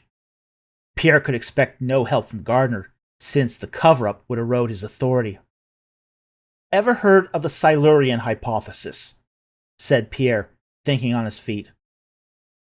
Isn't that a conspiracy theory? Said Volodymyr. It became a conspiracy theory, but it was originally a serious thought experiment. Let's assume there was a race of intelligent reptiles that briefly lived on Earth during the Silurian period. How would we recognize that such a race ever existed? What would be their footprint? What would happen to their technology? After 400 million years, would anything they did survive the harsh environment? We know the survival of a civilization's footprint is directly proportional to how close they are to our time. How old are these bipeds? Said Volodymyr. Possibly hundreds of millions of years old. All this is fascinating, said Gardner. But we need to find the source of the blight and the EMPs so we can deactivate them. We still don't know if that's the problem. It's not helping, said Gardner. He stood up to leave. Get it done. Meeting adjourned. Pierre returned to the cave. Stacks of boxes piled up at the bottom of the scree. The diggers hurriedly emptied the cave. What's going on here? Said Pierre to Alicia. O'Keely came by, she said.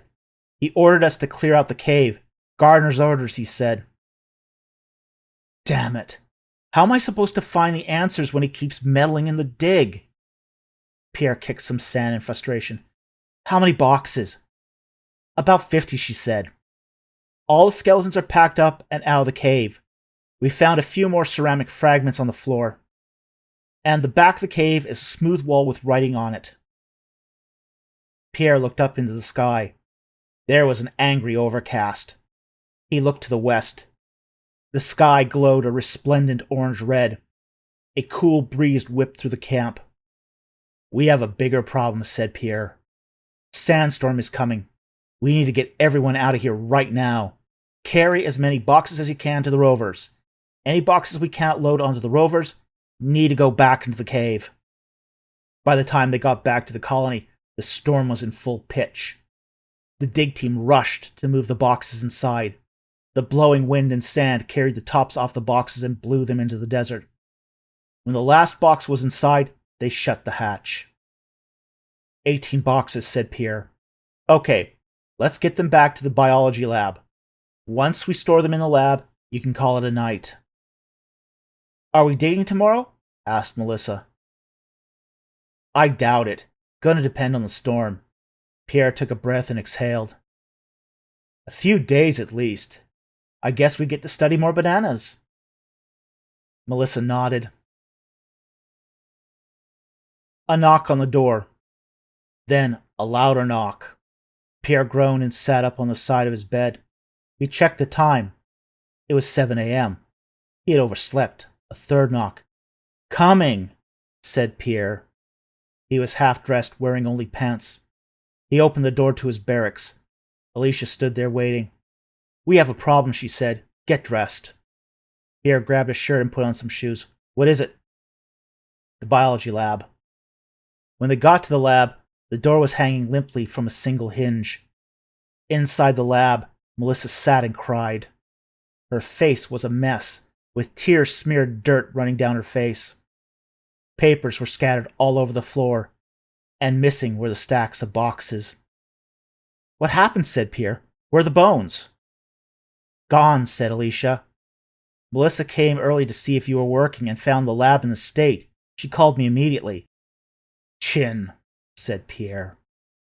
It did not take long to find Chin in the cafeteria, laughing it up with his boys. As soon as he saw Pierre, he called to him. "Where's your evidence now?" "Return it." "No can do," said Chin. "I had your little fraud mulched and disposed of." "O'Keely doing your dirty work too?" "Volodir's right. You are a stupid man." "Right clever enough to suss out your cave and get rid of the rest of your fakes. Good job marking it so anyone can find it, even in a sandstorm. I sent my own report of your conduct back to Earth. You'll be disgraced forever." Pierre grabbed Chin by the collar and punched him in the face. Alicia pulled Pierre back while Luke rushed to Chin's defense. Blood flowed out of Chin's broken nose.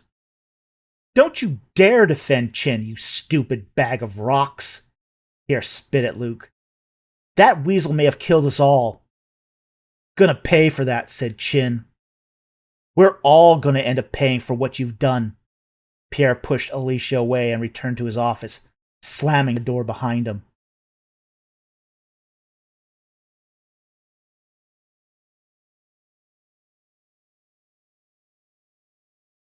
Chapter 11. Materials science has transformed space travel.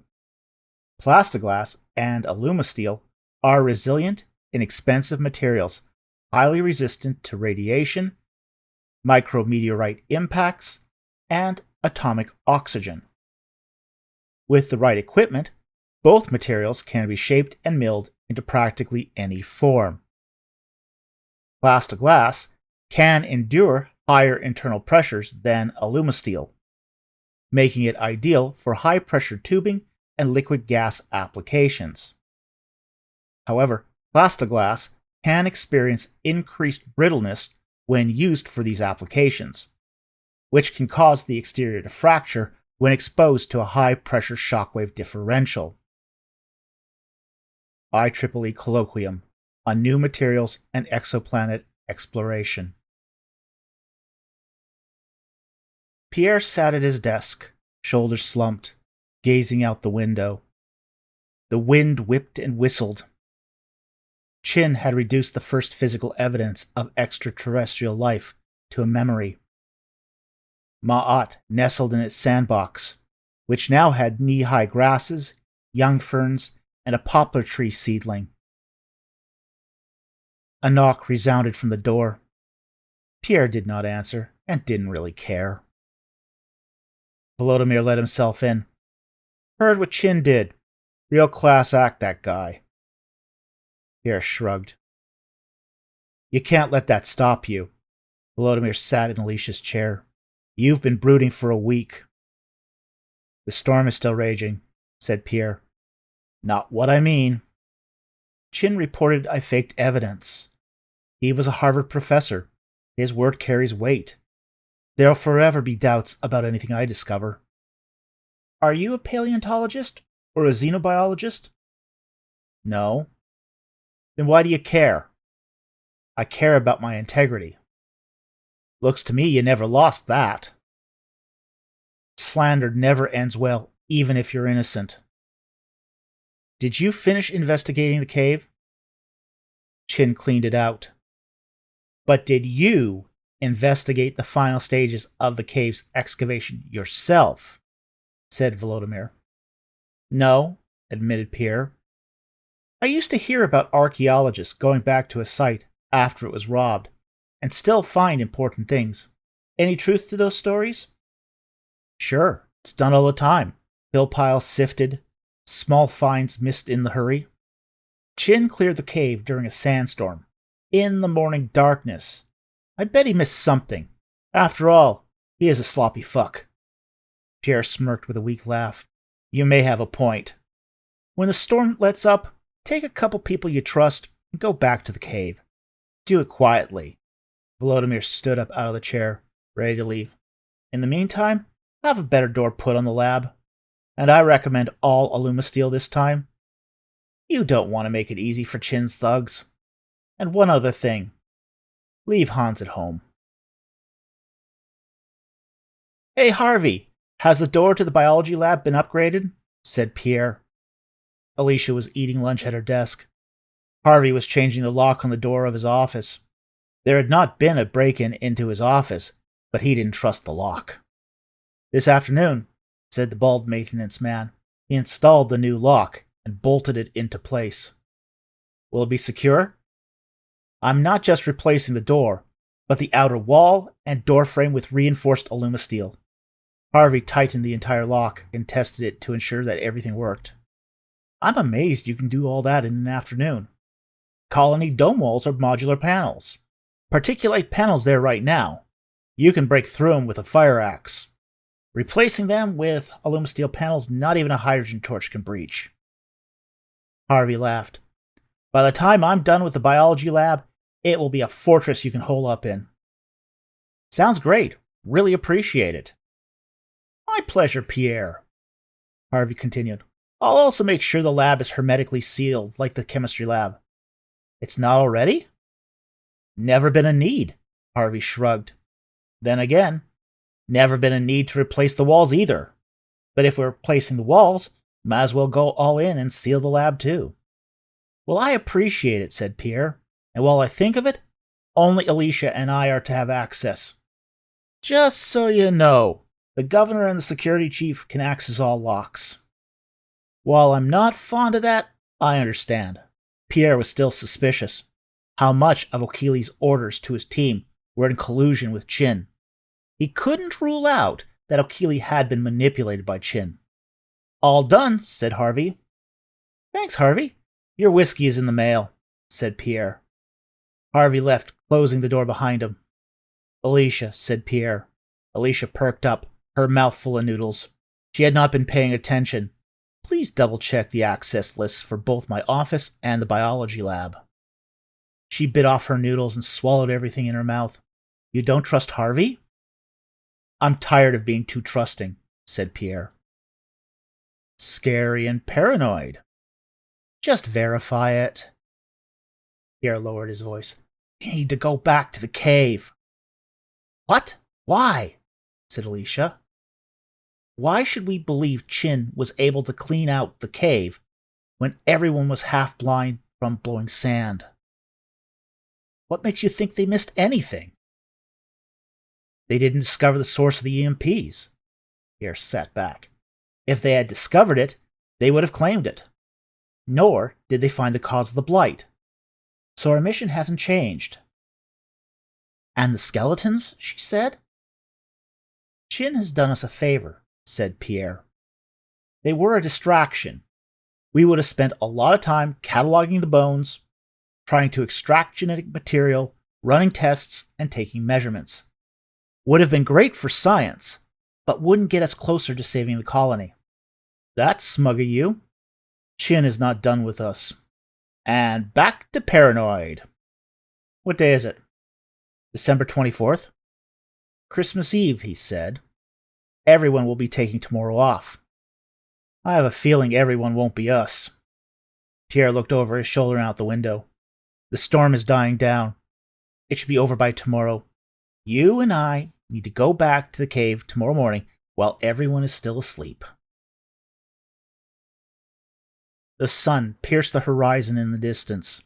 A strong wind blew sand about, but nothing like the fury of a sandstorm. Pierre and Alicia were back at the cave.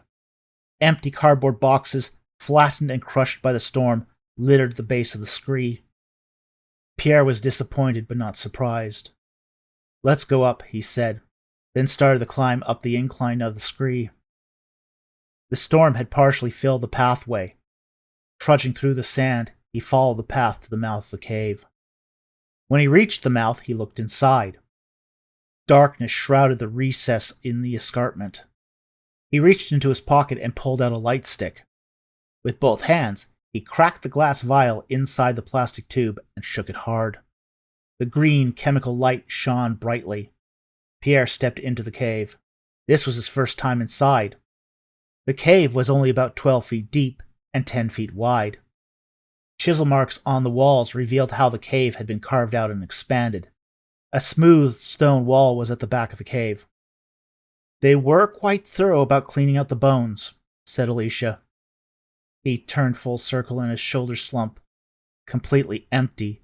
Everything's gone." "They missed something." Alicia bent and picked up a white ceramic shard. She turned it over. Unfortunately, no writing on the piece. "Don't know how helpful a broken piece of ceramic will be.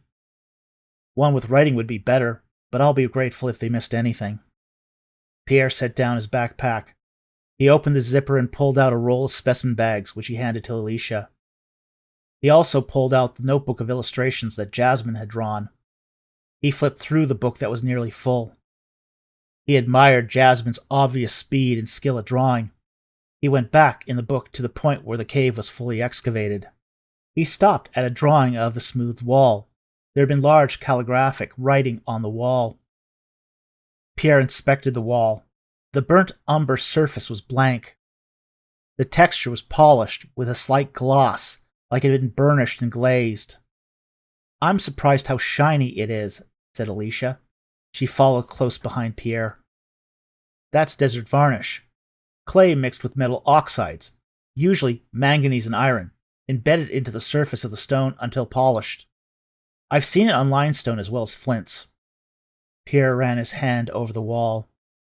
The desert varnish had been stripped away where the writing had been, the glassy surface replaced with rough stone. He found a piece of steel wire embedded in the wall. "The bastards used wire brushes to erase all the writing," Alicia muttered to herself. Pierre flipped through the illustrations some more until one caught his eye. He brought it over to Alicia. The illustration showed a skeleton laying on its side, its left arm reaching up against the smoothed wall. "Do you remember this illustration?" He handed the book to Alicia and held the glow stick over the drawing. Alicia nodded her head. "That one was strange." "Can you be more specific?" "The skeleton had an arm that reached up and against the wall at the back. Jasmine is remarkably accurate with her drawings." He flipped a few pages back. He pointed to a small spot on the drawing. "Is that a hand?" "I believe so." "Are those the hand bones to that skeleton?" Something about the hand bones did not seem right to Pierre. "Probably." "Where are the metacarpals?" "What do you mean?" "The hand in the drawing has no fingers. Were any finger bones found in the sand?" "I don't know," Alicia shrugged. "We were in such a rush to empty the cave, it was confusion." "I wonder." Pierre reached into the backpack and pulled out a satchel and a mineral hammer. He went over to the wall and kneeled. "Was it in this spot?" Alicia replied with a nod. Pierre opened the satchel. He rolled open a selection of fine brushes and picks. His original archaeological tools had been lost in the transport accident, but he cobbled a set of tools from dental picks, scavenged paintbrushes, and other improvised implements made from sheet metal in the tool shop. He pulled out a brush and swept over the wall. He found 4 small indents. Each was a circle within a circle. He took a small dental pick from the satchel and picked at the stone beside the circles. The stone chipped away in small flecks. He pulled out a small chisel and a mineral hammer. He gently tapped out the stone matrix. The circle extended into the stone, forming a small cylinder in the rock. He loosened the cylinder. He put the chisel back in the satchel and pulled out a large set of tweezers. He grabbed the edge of the cylinder and wiggled it free from the stone. "What is it?" "A finger bone." Pierre motioned for a sample bag. Alicia handed him a bag. He put the specimen in the bag and put the bag in his jacket pocket. "How did fingers get embedded into solid rock?" "Maybe it wasn't always solid." "Seems pretty solid to me." "Concrete can seem like solid rock, too." He put the rest of his tools away, then grabbed the mineral hammer. He stood up, still facing the wall. He felt the wall with the left hand. He tapped the wall with the mineral hammer. He noticed nothing. He cracked the wall hard with the hammer. The percussion reverberated with a metallic clang. "What are you doing?" Alicia protested. "Listening." Pierre held up the index finger of his left hand. He waited for a moment. "Don't worry, it's fine. Chin's goons destroyed any archaeological value this wall may have had." He hammered the wall again and immediately grabbed the head of the hammer to stop any sympathetic ringing from the tool. The metallic ring waned. "Interesting." A broad smile grew across Pierre's face. "Very, very interesting." "What?" "This wall." "What about the wall?" "It's not a wall. At least, it's not a real stone wall." "What do you mean?" "In Egyptian tombs, you sometimes find false doors. Decorative images of doors on walls that symbolize passage into the spirit world. On rare occasions, false doors were used to hide real passages.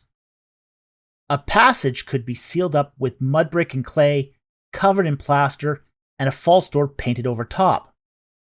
Are you saying this is a false wall?" "It's hollow. Gotta be." Pierre drew the mineral hammer over his head. Repeatedly, he pummeled the wall with as much force as he could muster. Fragments of stone flew back. Alicia stepped back, hiding her face to prevent getting beamed by the flying pieces of stone. A 1-foot rock slab, 2 inches thick, broke and fell to the floor. A smooth surface of metal appeared from beneath the slab. "We need to go back," said Pierre out of breath. "Why?" said Alicia. "We found something." "I need a bigger hammer." The sledgehammer leaned against the far wall of the cave. It took 3 days to clear away the faux stone. A metal door was behind the false wall. No hinges were visible, but the metal panel was clearly recessed into a door frame. Pierre dumped the fragments of stone into a bucket. Alicia entered the cave with an empty bucket. They were both wearing rebreathers. It was the middle of the night. They had to sneak in and out of the colony so as to not alert Chin and his men. "How does it open?" she said, setting the empty bucket on the cave floor. "I don't know, but I think it has something to do with that." Pierre pointed to a 3-inch disc with 6 divots. "That's where the embedded fingers would have been." "What was it trying to do?" "Maybe it was trying to open the door," said Pierre. "Or close it, before the stone facade solidified." For every answered question, another unanswered question appears. Isn't it obvious? We know that there were 2 types of aliens. They built a fake wall over a metal door, wrote a strange language, and built an EMP device. "I hope you're being facetious." Pierre raised an eyebrow. "Did you ever doubt it?" said Alicia. "That's not helping." Pierre stepped up to the metal door. "What kind of metal do you think this is?" "Looks like nickel silver, but that could be the tint of a chemlight." Alicia lingered by the cave entrance. "Or a sign of its age." Pierre took out his tool satchel and selected the chisel. He went to a discreet spot on the door. He pressed the edge of the chisel against the metal door and tried taking a shaving off the metal surface for analysis. The metal was harder than he expected, harder than alumasteel. He tried a few more times, but was unable to get any filings off the metal door. Pierre tossed the chisel down. "No way are we going to get a sample off the door." "Why not open the door?" said Alicia. "I mean, it is a door." Pierre weighed his options. It did seem the most obvious course of action. "Okay, I'll try to open the door." He stepped over to what seemed to be the door's mechanism. The silver disc had no buttons or controls. The metal was cold to the touch and felt solid. He tried to turn it, but the disc did not move. The stone-like substance had gotten into the mechanism. Pierre grabbed the mineral hammer from his bag. He gave the circular disc a light tap. He tapped the metal door all around the disc. He tried the disc again and wiggled it loose. Turning to the right, the disc jammed instantly. Then, counterclockwise, the wheel turned. Pierre heard a groan inside the door. He looked up. It's an Archimedes mechanism. He looked back at Alicia still standing at the cave entrance. Small gears released energy stored up and perfectly balanced in larger mechanisms. It's a bit like going to a library with rolling stacks. You turn a crank and can move a stack weighing tens of thousands of pounds. Pierre gave it a quarter turn. A slight grinding sound. He gave it another quarter turn. A wisp of green gas puffed out from behind the door. He quickly turned the disc clockwise, closing the door. Pierre shot up. His eyes watered. He turned and ran out of the cave, pushing past Alicia. As soon as his foot hit the scree, he tumbled down the incline. When he reached the bottom, he ripped the rebreather off his face and fell on all fours. He vomited black bile and nosedived into the sand. Pierre woke up. An intubator was down his throat. He looked around. He was lying on a cot in the infirmary. A physician in a blue lab coat, noticing Pierre was awake, came over to him. "You're lucky to be alive," said Doc Jones, a stooped man in his 80s and nearly bald. He removed the intubator from Pierre's throat. Pierre felt like throwing up as the physician removed the plastic tube. When Jones was done, Pierre realized there was nothing in his stomach, and his nausea immediately subsided. Pierre's mouth was dry. He smacked his parched lips. "What day is it?" "It's the 2nd of Intercalaris." He recalled the events leading up to that moment. "I've been down for 9 days?" "At least you can still count," said Jones with a grim sense of humor. "That's a better prospect than I gave you." "How'd I get here?" "Your assistant carried you back to your rover." Doc pulled out a tablet with Pierre's medical record. "I don't know what happened to you, and neither does Alicia. But you had several baseball-sized holes in your lungs. You've lost a quarter of your lung capacity. You will probably never again go outside without a rebreather. The air is thin enough at the best of times." Alicia entered the infirmary and walked over to Pierre's bedside. He tried to get up. Pain jolted across the surgical incision on his chest. "No," said Jones. "You'll undo my fancy stitching. You're going to be in that bed for the next 3 days." "How are you feeling?" said Alicia. She sat beside Pierre. "Like I've been trampled by a herd of gamusa." Pierre was looking for anything resembling a bottle of water, but nothing was on his side table. "What's a gamusa?" "Water buffalo." Pierre looked at her. "You okay?" "I'm fine. You're just lucky I do a lot of weight training," she said. "What happened?" "Not exactly sure." Pierre's memory was fogged by the strong meds the doc had prescribed. "I nudged the door open. Some sort of vapor. I have been in many tombs and smelled a lot of rot and decay. Not the smell of decomposition. It was inhaling death itself." Alicia frowned. "How are we going to get in there?" "Let me think about that," said Pierre. "A problem for another day. It won't do any good if you're dead. If I don't get back on my feet soon, we'll all be dead." The dryness of Pierre's mouth began to hurt. "Can I have some water?" Alicia went to the sink in the infirmary and returned with a drinking cup and straw. She held it up to Pierre's mouth and he took a few sips. "What does Gardner know about what happened?" "He had me in his office. I told him we found a door and what happened. He has ordered everyone to stay away from the cave." "I won't be following that order." "Don't think that applies to us," she said. "What are the other colonists saying?" "No one wants to go to the cave." "That's good." "Nobody wants to lose a lung? Hard to believe." Alicia pulled a rebreather out of her pocket. The plastic on the intake vents had melted.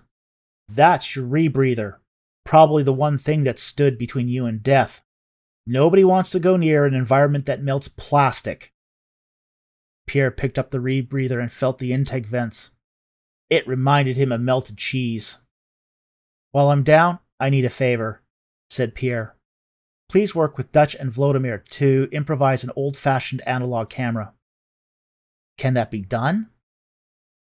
20th century cameras were mostly analog, not digital. Pierre motioned for another drink.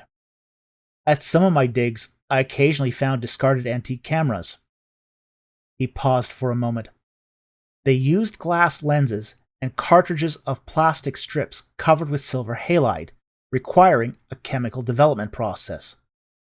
I don't know the details, but Dutch and Vladimir should be able to figure it out. Anything they should know?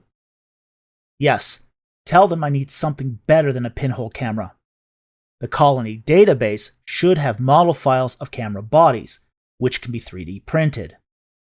I'll also need a selection of lenses, and some sort of flash.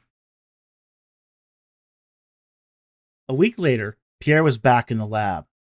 He was sitting at an examination table, going over the photos and the handful of samples that survived Chin's purge. The photo of Gardner's ceramic shard, Jasmine's drawings, his photos of the reassembled skeletons, a single finger bone, and a bunch of burnt-out electronics. Then there was that metal door you couldn't enter.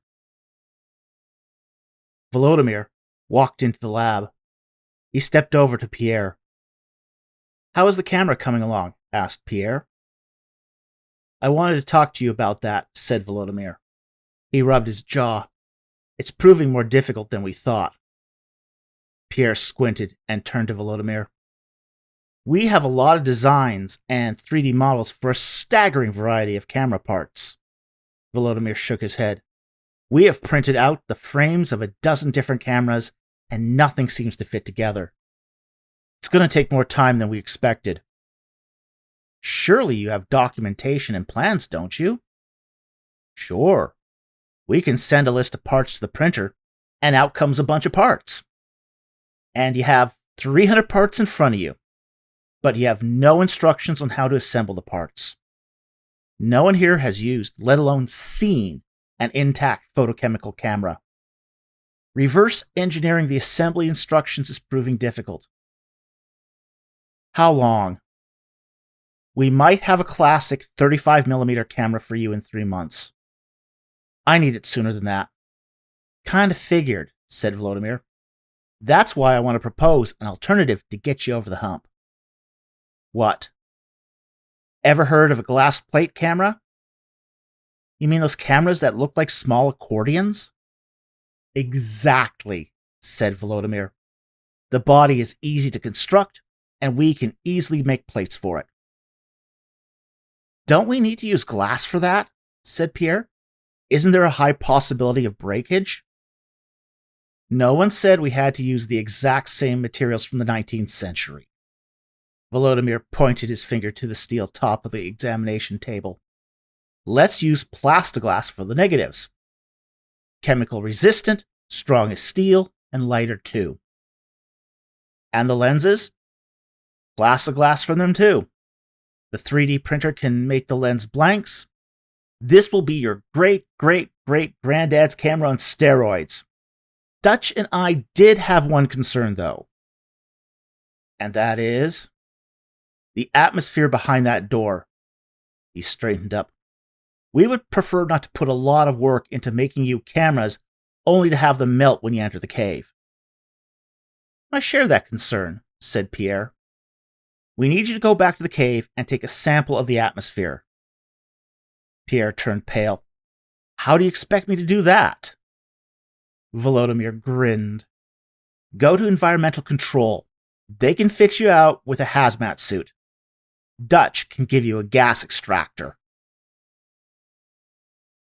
Alicia and Pierre were encased in multi-layered yellow hazmat suits as they ventured back into the cave. Each suit was a composite of redundant layers of chemical and gas-resistant materials. Plastiglass helmets covered their heads. Each helmet was completely transparent and allowed 360 degrees of view. Flat backpacks containing oxygen canisters with 3 hours of air were built into the suits, and exhale vents were located over the back. "Pierre," said Alicia, "why are we doing this?" "Because no one else volunteered." He dropped the duffel bag on the ground. He knelt and opened the zipper of the bag. "Were we born stupid, or do we have a death wish? Why does it have to be one or the other?" "You would pick apart my logic," said Alicia with a huff. "But I'm serious. Why isn't an android here doing this work?" "Because androids are outlawed." "Not true. I've seen them on military bases." "Okay, so they're restricted." "But why?" She shuffled from foot to foot anxiously. "Why are we doing this dangerous task? Why can't an android do this job?" "Because of World War IV. Pierre pulled out a gas extractor from the duffel bag. The extractor could sample gas and compress it to thousands of pounds of pressure, storing the gas in clear plexiglass cylinders about 8 inches in length. He grabbed a pair of empty cylinders. In 2317, an android, indistinguishable from a human being, joined a tour group, walked into the White House, and blew up the entire building. Androids were used for terrorism, biological weapons, and all manner of war crimes. They supplanted the role of drones in warfare. Most countries declared androids restricted weapons. Too bad. They would be ideal for work like this. Androids, especially those with AI nets, while incredibly intelligent, were also equally credulous, ridiculously easy to fool into doing things that can hurt others. Can't they be programmed not to do harm? Not that simple. Pierre loaded the first cylinder into the gas extractor. You can train an android to be a coffee barista and then have it poison large numbers of people with tainted coffee. Couldn't a human be manipulated to do the same crimes? Sure. Psychopathy exists. Pierre stepped up to the metal door. The difference is, when people get sick and start falling over, most humans start asking what's wrong, call for help, and may question their instructions. Androids don't question. They continue serving coffee. They do what they're told. It was simply easier to outlaw androids. But don't some colonies have androids?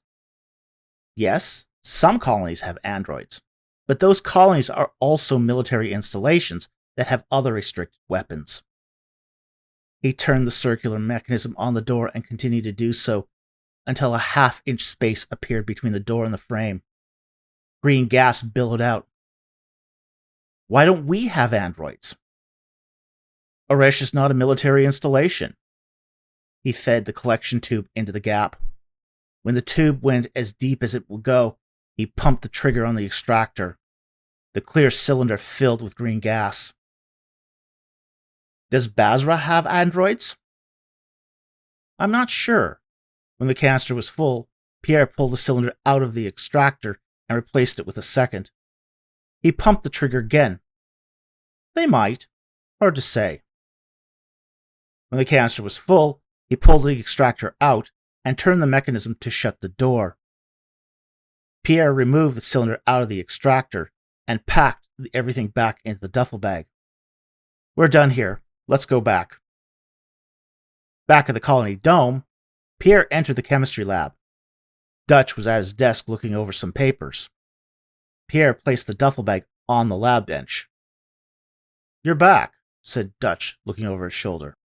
Got a couple of cylinders of gas from the cave, said Pierre. Be careful with that stuff. I suppose.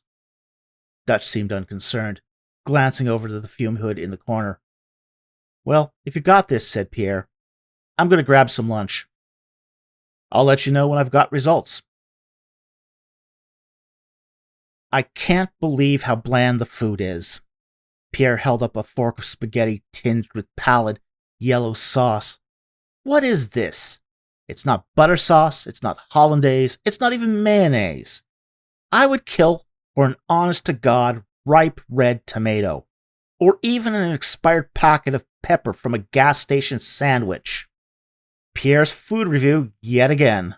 Alicia rolled her eyes. Stop whining and keep it down. You want Maddie to hear you?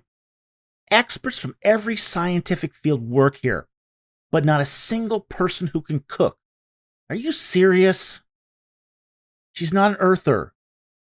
If she were, said Pierre, at least she'd have actually tasted something not resembling poison. Cut it out. Just one tomato, he said. Is that too much to ask? The lights dimmed and were replaced with red illumination. A siren wailed. Everyone stood up and rushed about. Pierre shoveled the food in his mouth. He hated every mouthful, but klaxons could not mean anything good, and he might not be eating for a while. General quarters, said Alicia.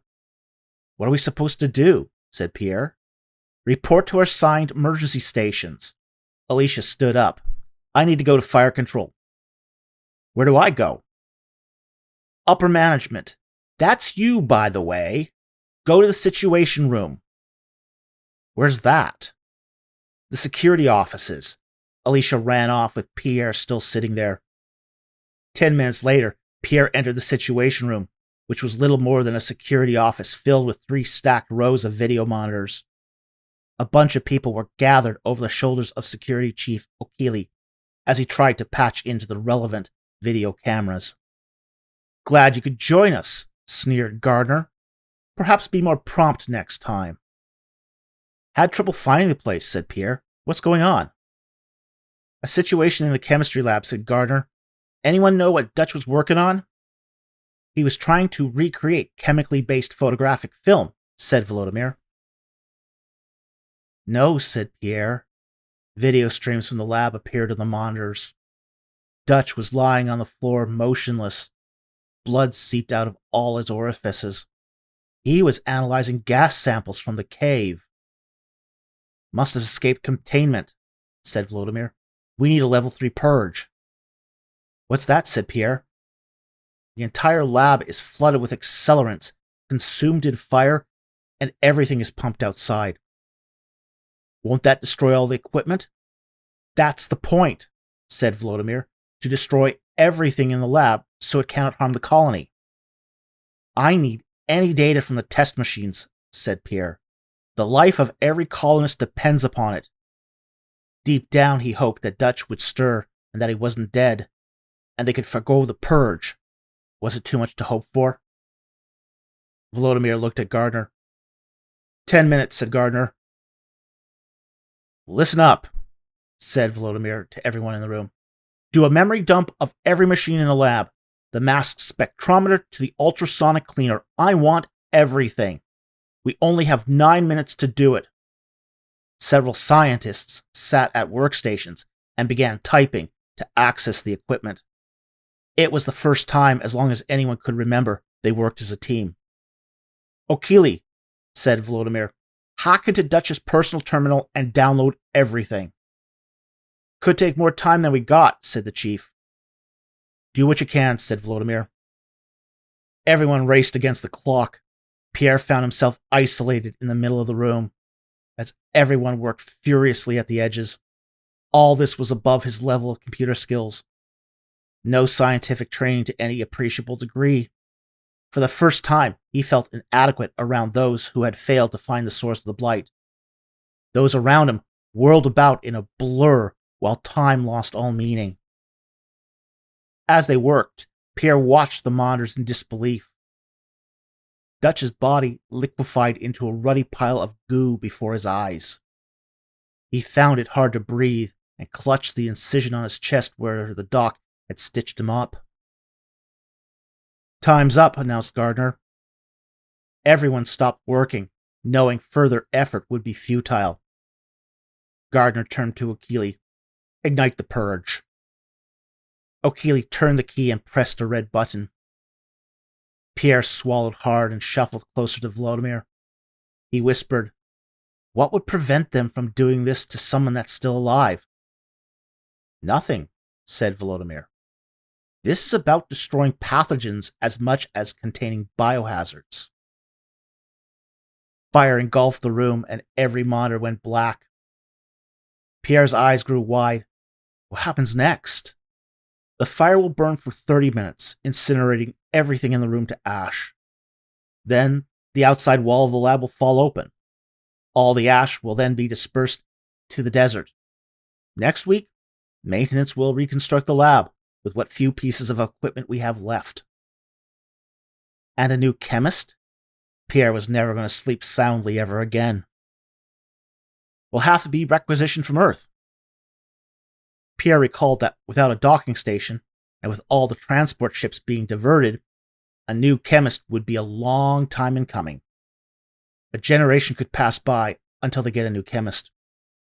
And until then, we must make do with our other scientific staff. We'll probably end up dividing the duties among us. The emergency is over, declared Gardner. The lights were restored, and the siren was turned off. Resume your duties. Did we get any data from Dutch's tests? Said Pierre to Volodymyr. I don't know. Volodymyr went over to a computer terminal and read the screen. We got something, but not sure what. It's going to take me a few hours to sort out what we have and see if anything's usable. I appreciate it, said Pierre. The tone in the room withered as it set in that a colleague was dead. Pretty awful to do, said Volodymyr, going through a dead man's data. Perhaps it's a field-specific thing. Eventually, all men leave nothing but their data. That sounds very Russian. Pierre was in his office, updating his log files, when a knock came from the door. He looked down. The sand tray he had placed for a scatterbug was now so congested with vegetation, Ma'at could no longer move comfortably among the weeds. He placed a second sand tray beside the first for the bug. Later that evening, he was going to move the old tray into the biology lab for further observation. Enter, said Pierre. The door opened, and Volodymyr drifted into the room like a specter. His features were sallow. He didn't say anything. That's not the face of good news. Volodymyr shook his head. He put a single sheet with half a page of print on Pierre's desk. All we got. That's it?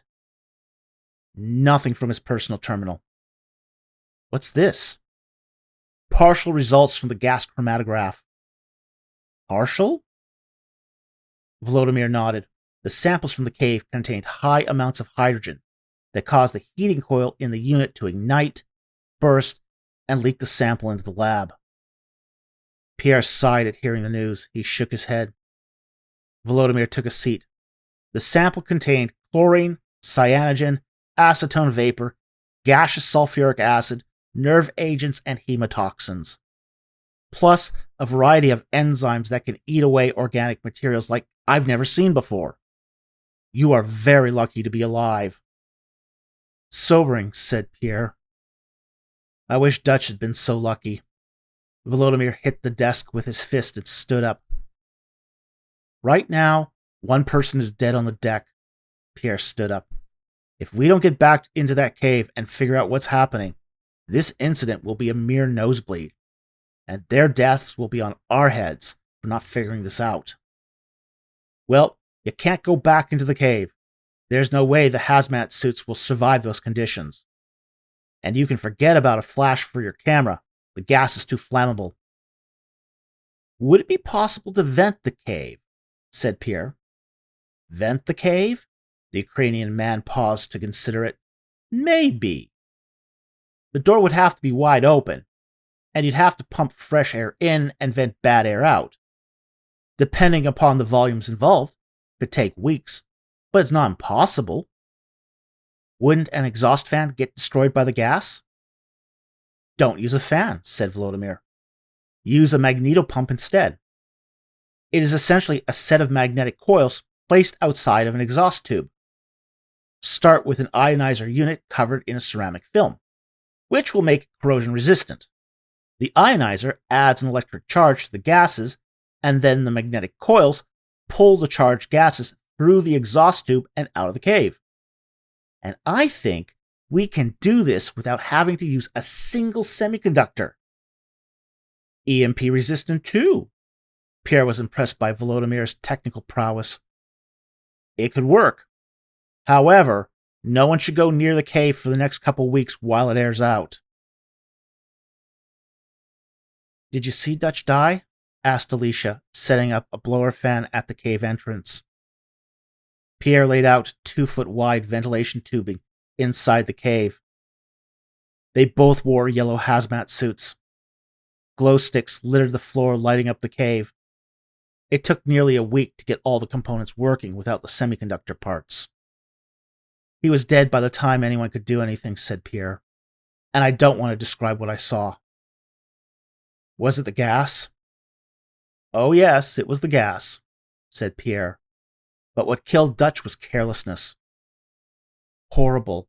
What happened? He pumped the gas sample directly into a chromatograph. He didn't test it for hydrogen or chemicals that eat plastic. Pierre grabbed the ionizer and attached it to the far end of the tubing. Arish is 152 years old. The colony has never had an armed conflict, never had a serious plague, or even the flu. Hasn't ever been a chemical spill or nuclear accident. Imagine a nearly perfect safety record for over 100 years. Lacks safety standards. Exactly. Maybe he was distracted by the time of year, said Alicia. She stretched the ventilation tubing, tugging on it to extend it outside the cave. You do know the 21st of Intercalaris is in 2 days. Any plans for New Year's Eve? I never celebrated New Year's Eve on Earth. Why should I start now? The colony is throwing a party. I'm not a party person. Pierre attached the second tube to the ionizer. He strapped the magnetopump coils to the exterior of the exhaust tubing and shook the coils to make sure they were snugly attached. He dragged the remainder of the tubing out of the cave a good 20 feet. Any gas pumped out would be swept away by the desert winds. Alicia, could you turn on the input fan? She left the cave and scaled up to where the mini reactor was planted. Mini reactors were compact, slow fusion reactors that behaved more like nuclear batteries. Clean, safe, light, and portable. Best of all, they contained few semiconductor electronic components. They were a sophisticated device of magnets, slow-flow media, and thermocouples. Volodymyr replaced the power regulator, the only part of the reactor that had a semiconductor. He modified the device with a vacuum tube, which made the mini-reactor EMP resistant. When she flipped on the power, a strong inrush of air blasted into the cave, followed by an eardrum-splitting whine. Pierre snorted. They call this a fan? More like a jet turbine. He stepped out of the cave. He attached the power to the ionizer and the magnetopump. The exhaust apparatus was a bit slower to get going. Unlike the input fan, the ionizer needed to warm up before reaching peak efficiency. Looks good, Pierre raised his thumb. I'm ready to open the metal door. Awesome. She climbed from the perch with the mini reactor and joined Pierre in front of the cave. I want you to wait at the bottom of the scree. Why? What I'm about to do is dangerous, even though we're both wearing hazmat suits, said Pierre. If I don't exit the cave, you aren't to come in after me. Got it? Do you actually expect me to follow those instructions? Yes, I do, said Pierre emphatically. The entrance glowed dimly from all the light sticks still inside. If I'm dead in there, don't come back until the cave is safe. I need you alive to report that the cave is properly being ventilated. How will I know that? When you see green gas coming out of the exhaust tube, you'll know it's ventilating. Pierre put his hand on Alicia's shoulder. Time to do this. Alicia scaled down the scree until she reached the bottom, while Pierre re-entered the cave. Pierre stepped over to the metal door. He was not looking forward to doing this, but what was the alternative? He stretched out his gloved hand. The sand was being blown around the cave by the intake fan. He touched the latch and turned the metal disc. The door cracked open. Green gas seeped out of the gap, only to be wicked away by the hurricane in the cave. Pierre cranked on the speed, turning the disc ever faster. The door quickly pulled away from the rightmost side of the frame, receding into the wall. The door snagged, and he put his hand on the edge of the door to tug it along. The back side of the door was completely smooth. He checked again. The turning disc was only on the outside, not the inside of the door. Once the door was opened as far as it would go, Pierre stepped back. Inside the door was pitch black. A green light flickered in the darkness. Pierre picked up the exhaust vent and draped it inside the door frame. He turned around and exited the cave with haste. As he stepped outside, the exhaust fan spewed toxic green gas. A broad smile appeared on Alicia's face as he reached the bottom of the scree. "You made it." "Seems so," Pierre laughed. "Strange thing. The Archimedes mechanism is only on the outside of the door." No sooner had he said that than he saw a glint in the distance in the foothills to the north. "Alicia, binoculars, now!" She handed him her binoculars. Pierre ripped off his helmet. "What are you doing?" screamed Alicia. "The gas!" "Wind is blowing away from us." Pierre held the binoculars up to his eyes. He squinted to focus. Far off in the foothills, he could swear he saw a person. He removed the binoculars to figure out where in the foothills he saw it. He put the binoculars back to his eyes. The figure was now gone. "What is it?" said Alicia. "Trouble."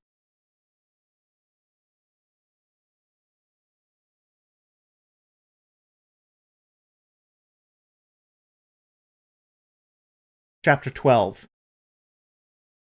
The Mega AI Sigma A017 was launched in 2355 AD from the Indigo Hypercube shipyard.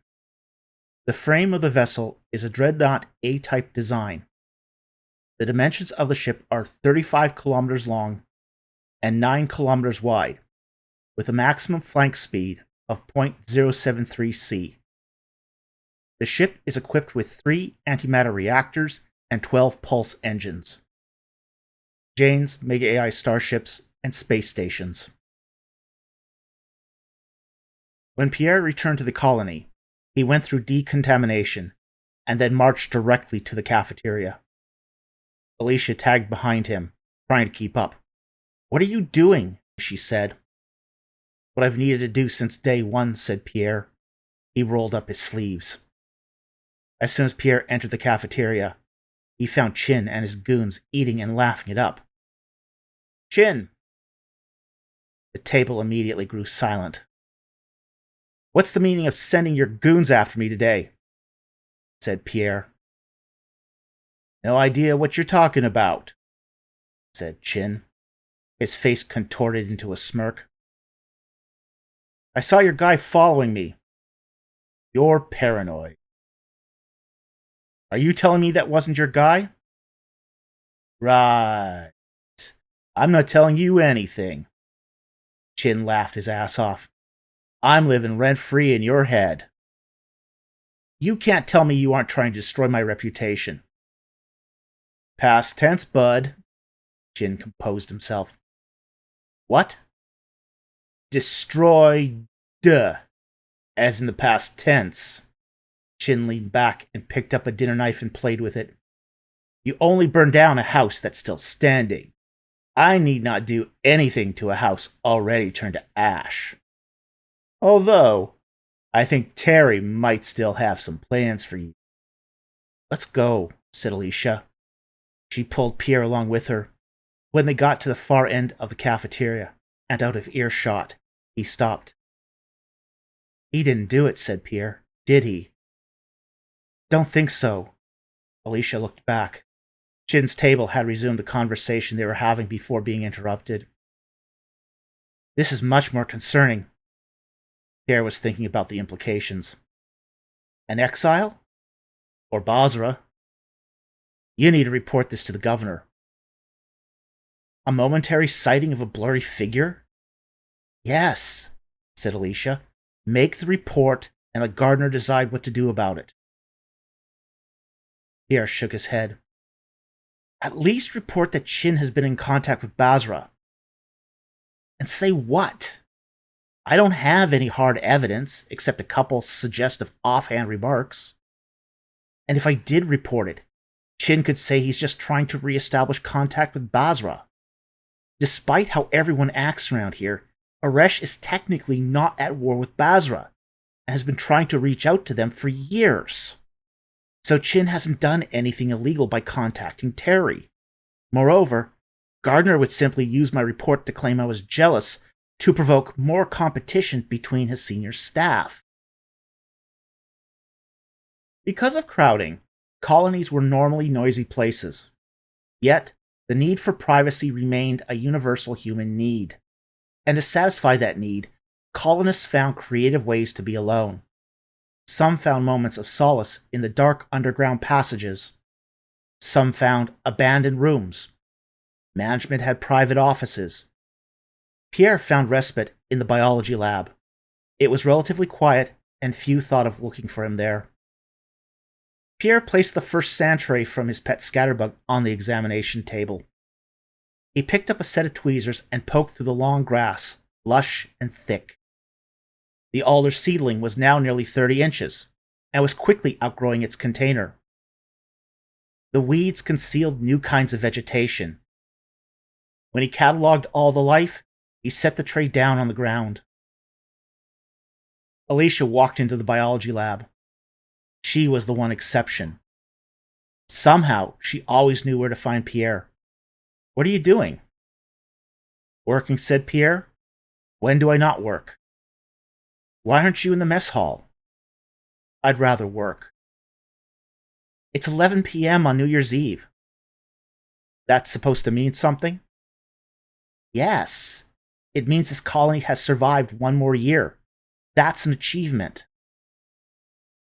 "They won't survive one more if I don't figure this out." "Are you telling me working through midnight, one entire hour, is going to bring you the insight you need to change the destiny of this colony?" "It might," said Pierre weakly. He wasn't getting anywhere, and he knew it. But because he wasn't getting anywhere, he didn't want to be sociable either. "You are the deputy governor of the emergency," said Alicia. "You need to show them everything is under control. The best way you can do that is go to the party, eat some fake shrimp, wrapped in fake bacon, dipped in fake seafood sauce, and cheer when everyone else does. They need this." "If I must." Pierre stood up from the examination table. "And for pity's sake, smile. You're going to a party, not a wake." When Pierre arrived at the cafeteria, the mess hall was packed with people, many of whom he had never met, even though the colony was only about 300 people. Pierre was reticent to introduce himself, and was uncomfortable in social situations. The music died, replaced with stark silence. Everyone stopped when they noticed Pierre had entered the room. He scanned the room. The entire colony must have been there. "What you looking at?" said Pierre. "The life of the party is here. Play on!" The music wound up again, and people resumed mingling and dancing. Pierre went over to what might be called a buffet. It was more decoration than food. Sign of the times. He picked out a single piece of bacon-wrapped shrimp substitute. Each shrimp had square edges, like it had been pressed into a mold. They were rubbery, like real shrimp that had been boiled too long. Perhaps the only resemblance it had to the real thing. That so many were left at this point of the night should have warned him that they couldn't be good. Vladimir came up to Pierre. "I've got news," he said. "He's eating," said Alicia. "Something he doesn't do nearly enough." "This'll be quick," said Vladimir. "It's fine," said Pierre to Alicia. "Go enjoy the party. I won't be long." Alicia quickly snatched a plate of food and went off to a table. "What is it?" said Pierre. "Got a response from the Mega AI. It has confirmed receipt of our request and will be entering orbit on March 9th. Begin repairs on the orbital docking station." "That's great news." Pierre almost felt like smiling. "While it's in orbit, we can use its AI facilities. Maybe it can lend some insight into our problem. The more resources we can devote, the better. That gives you 11 weeks to figure out what information you're going to send up to the Mega AI. I've never worked with a Mega AI, said Pierre. Is there anything special I need to know? Formatting instructions? Not really, said Vladimir. As far as AIs go, Mega AIs are among the most intelligent we have. All you need to do is upload a data dump, then ask your questions after. It's like using any other AI. The only difference is they are smarter than your average AI. Any progress on the cave? Pierre turned around, stepping away from the table. He took a bite of the shrimp. The first taste was sharp and bitter. He spat out the mouthful. That's disgusting. Yeah, you shouldn't eat that. Pierre wiped his mouth with a napkin and tossed the entire plate into the trash. We need to wait until January 12th until we can go back. But we went back yesterday, and the pumps are still working. When you opened the door, did you see anything? Not really, said Pierre. It was pitch black. There was something inside. How do you know? Saw a green flash of light. As in a reflection or a transmitted light? Not sure, said Pierre. How's the camera coming? Dutch's death has been a setback for creating the photographic plates. He knew the chemistry better than anyone. I've turned my lab into a dark room. I'm confident we can provide you with black and white silver halide plates in a couple of weeks. I'm trying to come up with some subtractive color plates as well, but they're more difficult to make. What about the camera body? A bellows camera body will be ready for you this week. That was the easy part once we figured out how all the pieces worked with each other. Sounds like progress. Their conversation was stopped by a whistle. Gardner took center stage. Vladimir noted the time, about a minute till midnight. I better get back to my wife, or she'll never forgive me. We are seconds away from midnight, shouted Gardner. Partner up with your significant other as we count down to midnight. And if you don't have a partner, what are you waiting for? Pierre stood oblivious to those around him. A group of colonists crowded in as the seconds vanished. Gardner shouted out the countdown. 10, 9, 8. But the colonists quickly took over. 3, 2, 1. Happy New Year, they all yelled. A blonde woman grabbed Pierre and kissed him on the lips. He didn't recognize her. She was young, probably in her early 20s, and most likely native-born to Gliese. Happy Gliese Epoch 154, she said, smiling broadly. She stepped backwards from Pierre and wiped her lips with a napkin. Taking a few more steps back, she disappeared into a crowd of dancers.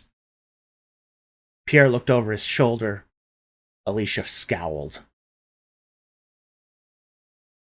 A week had passed since the party, and another sandstorm raged outside. Blowing sheets of sand whooshed in waves across the picture view window of Pierre's office. Pierre's feet were kicked up on a desk, and he was reading. Alicia sat at her desk, tinkering with paper clips, turning them into a chain. Meanwhile, Ma'at skittered across the floor. Its new sandbox was already turning green with algae moss. I hate waiting, she said. So you've said repeatedly. Pierre tried to ignore her, focusing on his book. What are you reading? I'm reading a book on the gods and goddesses of ancient Egypt. Why? It's not like you're ever going back to Egypt again. Just because I won't again see the sands of Egypt doesn't mean I don't find the subject interesting. Yeah, I don't get that, said Alicia. You have a PhD in Egyptology. Yes? You did all that study in one subject. Where's this going?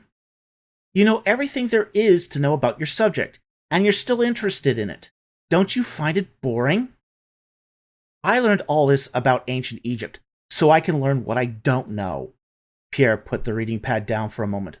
Or, to learn something new nobody has ever discovered. Take, for example, our discovery of alien life. Has such a discovery been made on any of the 48 colony worlds? No. What do we know about them? Almost nothing? Yes, and that's exciting. We know nothing about their civilization. We know they were physically about our size, and they had technology and a writing system, but that's about it. We know everything that is known about them, but that leaves all sorts of other interesting questions. Did they dwell in cities or caves? What were the limits of their technology? What did they eat? What were their lives like? How did they organize themselves? What did they value? Did they have any existential or religious beliefs? And that's why you're reading about the gods and goddesses of Egypt? She said with a raised eyebrow. History does not repeat, said Pierre. But as Mark Twain said, history does rhyme. We don't know what we're going to encounter in that cave. And when you don't know something, you read more. So I have been reading up on excavation methods and theory, hypothetical exobiology, toxicology and biohazard containment, antique photography, primitive anthropology, and the sociology of institutions.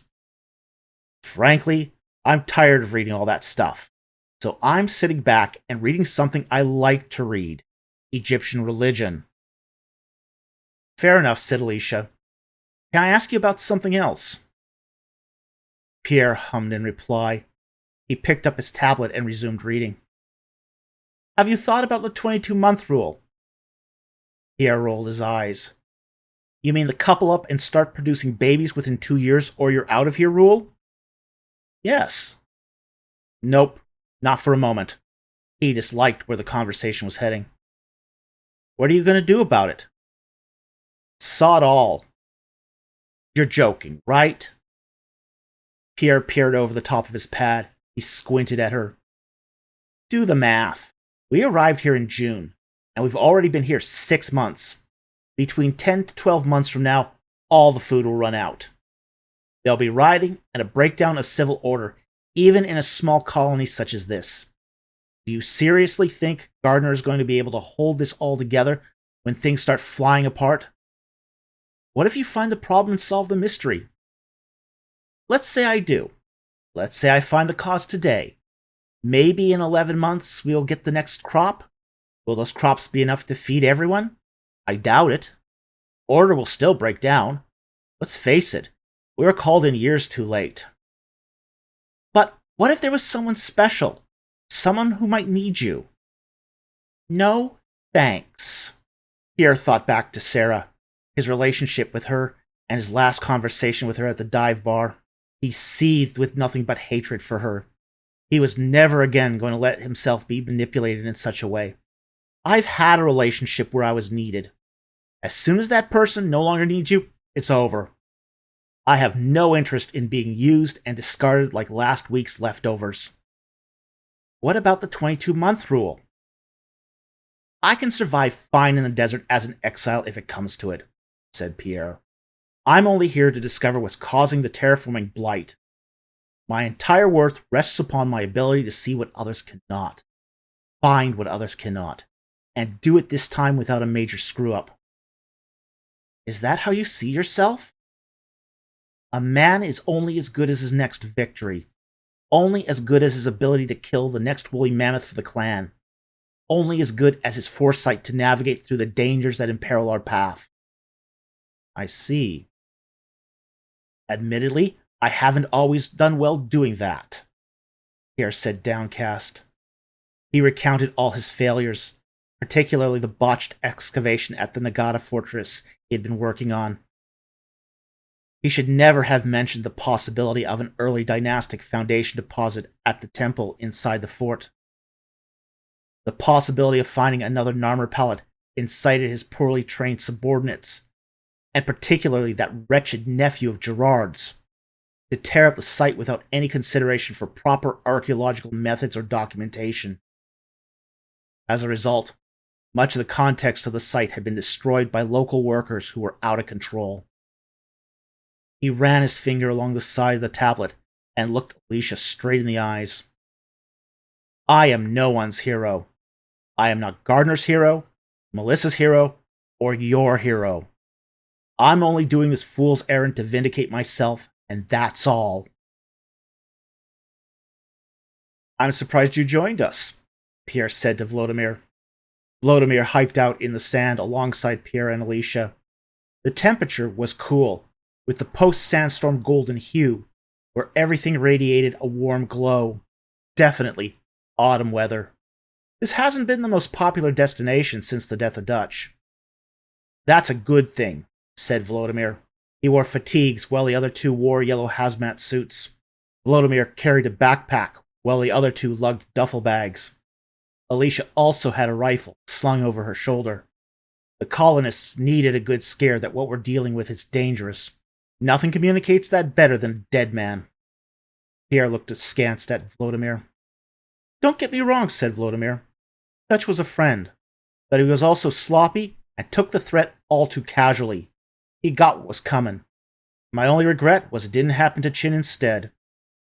Wow, that's cold, said Alicia. Colony life is short. Best get used to it. Vladimir grinned in response. Is that it ahead? Sure is, said Pierre. Don't get too close. Hey, I'm here for technical support. And because I'm curious. But officially, for technical support. He dropped the backpack onto the sand. Technical support? Vladimir opened the backpack and pulled out a tripod and two baggies. One baggie contained a camera. The other contained photographic plates. I brought gifts. We're still working on color film, but I've got a bellows camera and 6 photographic plates. He unbagged the camera and mounted the camera onto the tripod. He then removed one caddy from the film bag and handed the rest to Pierre. Pierre looked for extra pockets on the hazmat suit to stuff the film caddies into. 2 on each leg, 1 on his vest. Okay, pay attention. Vladimir showed Pierre the camera from the rear end of the body. There's no LCD on the back. You load a film caddy into the top slot, that exposes the plate. Then move the bellows to focus the camera. Prism on the top will help you align the shot. The focus is somewhat guesswork. I've set the shutter for 3/4 of a second. Whatever you do, don't move the camera while the shutter is open. This cord dangling off the side is the shutter release. Press the end to trigger the shutter. When you have your shot, put the plastic film cover over the film caddy. Replace it with a new caddy, and you're ready for the next photo. Any questions? No. Pierre grabbed the camera with a tripod. It's heavier than it looks. Count yourself lucky. It's about half the weight of a real antique camera. Alicia took the rifle off her shoulder and handed it to Vladimir. Here, you may need this, she said. You do know how to use a rifle. I'm from the Ukraine. We've been at war with the Russian Federation for over 400 years. Our mothers give their babies vodka and an AK-47. Vladimir took the rifle, opened the chamber, and loaded a round. I think I can handle it. Sort of thought you could. Alicia nodded her head, recognizing Vladimir was a man who had seen death. Okay, let's go, said Pierre. Pierre and Alicia marched up the scree into the cave. The door was still open, but no longer billowed out green smoke. Pierre grabbed a handful of light sticks. He broke one and tossed it through the door. Light reflected off a variety of rough surfaces. He threw a few more light sticks into the area. He made out the contours of a passage.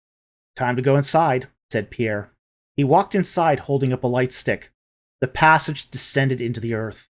Their feet crunched as they took each step downwards. Alicia followed Pierre. She looked at her feet. There was nothing but brown dirt. What's that sound? Bones, said Pierre. I don't see any bones, she said. Pierre turned around. He moved the top sand aside with his boot. Slivers of white bone churned up to the surface. See them now? Oh, she grimaced, baring her teeth. He turned back into the passage. They descended to the bottom of the passage and walked around the corner. They entered a large cavern. Large broken urns were along the walls, all of which had caved in and were now shambling piles of shards. The toxic gas had dissipated. It probably would have been safe at this point to enter the cavern without hazmat suits. But Pierre didn't dare forego the added protection, which brought him security if nothing else. In the center of the room, tens of thousands of scatterbugs carpeted the floor of the cavern. The little robots hobbled about, seeming only half alive, broken, enervated. From the far left corner of the room, a beam of sunlight entered the cavern from the ceiling above. Every bug struggled to renew its power from the diffuse light, a starvation ration. A scatterbug limped up to Alicia. She gave it a solid kick, sending the little robot flying meters away. "What did you do that for?" said Pierre. "Hate scatterbugs, and this place creeps me out." "Scatterbugs may be the least of our concerns." Pierre walked over to the sunbeam and stood under its light. He could not see the sky through the hollow. "I bet you that tunnel leads to the Varney Ridge Plateau. The tunnel was probably formed by erosion. Then the scatterbugs fell through by accident, and once here were stuck." Pierre bent down to examine one of the broken urns. It looked like it had been intentionally smashed. He picked aside a pot shard. Bone fragments and ash were inside. Out of the corner of his eye, Pierre noticed the flash of green light again. A beam of laser light, probing, searching, reaching out for who knows what. This time, Pierre could pinpoint it to the furthest recesses of the cavern to his right, about 80 meters away. Whatever was there was shrouded in complete darkness. "I don't like this." Alicia grabbed his sleeve and pulled him back. Pierre grabbed Alicia's hand and peeled it off his sleeve. He walked through the swarm of scatterbugs on the floor towards the farthest depths of the cavern. He held up a light stick over his head. Then he saw it. Alicia shuffled to Pierre. Pierre set down the camera tripod. He checked the focus, then raised the tripod as high as it would go, pointed the camera downward. Reaching into his pocket, he pulled out 6 more glow sticks. He cracked each one and threw it to the floor. With each additional light source, it appeared out of the darkness. A golden face with a jutting chin, long and distorted, with a large green gemstone embedded in its forehead. A few more light sticks. Pierre grabbed the camera cord and released the shutter. Alicia bolted out of the cave, leaving Pierre behind. Scatterbugs flew up into the air as she kicked her path ahead of her. She ran out of the cave, scrambled down the scree, and landed where Volodymyr was waiting. She ripped the plastic glass helmet off her head. She was hyperventilating. Her eyes were wide and wild. "What happened?" said Volodymyr. Alicia thrashed and struggled until Volodymyr caught her. Despite her raw power, she was no match for the strength of the Ukrainian. As he restrained her, she breathed heavily. Looking side to side, she tried to get her bearings. "What? Who was that?" "Slow down," said Volodymyr. "Compose your thoughts." "No, no, no!" screamed Alicia. Her eyes were wild with panic. "Don't send me back! No! No!" Pierre appeared in the mouth of the cave. He had the camera and tripod in one hand, and a scatterbug in the other. The legs of the scatterbug thrashed in the air, kicking to get free. He casually scaled the scree towards the two. "Did you find something in there?" said Volodymyr. "You could say that." Pierre rested the tripod against his shoulder. "I found what looks like a massive gold sarcophagus from a third alien species." "You serious?" "And a cavern full of scatterbugs, including this little fella," said Pierre. He held up the bug by the carapace. The scatterbug struggled and snapped its climbing claws at Pierre. "Is it fighting you?" "Can't seem to put it back into hibernation mode." Pierre set down the camera. He opened the duffel bag, stuffed the scatterbug into the bag, and zipped it shut. "It's clearly damaged." "Well, hanging out where your hardware is constantly being zapped with EMP pulses can't help," said Volodymyr. He maintained control over Alicia as she squirmed. If it wasn't for that metal shell, they would have been completely fried. "When you get the scatterbug back, just make sure you have it refurbished with Habib." "No." Pierre packed the camera away. "What do you mean? You can't bring a wild scatterbug into the colony without decontamination. Has every scatterbug been decontaminated and refurbished? Of course. It's safety procedure. Are you seriously telling me that? And I may remind you, as we try to investigate the terraforming failure, we've been decontaminating the scatterbugs, and only then try to diagnose the problem? It wasn't quite like that. That's what it sounds like. Pierre crossed his arms. If they were decontaminated, how did the big brains rule out contamination? They took samples from the bioreactors. They found no contaminating agents, and then found that the flora in the bioreactors was as expected.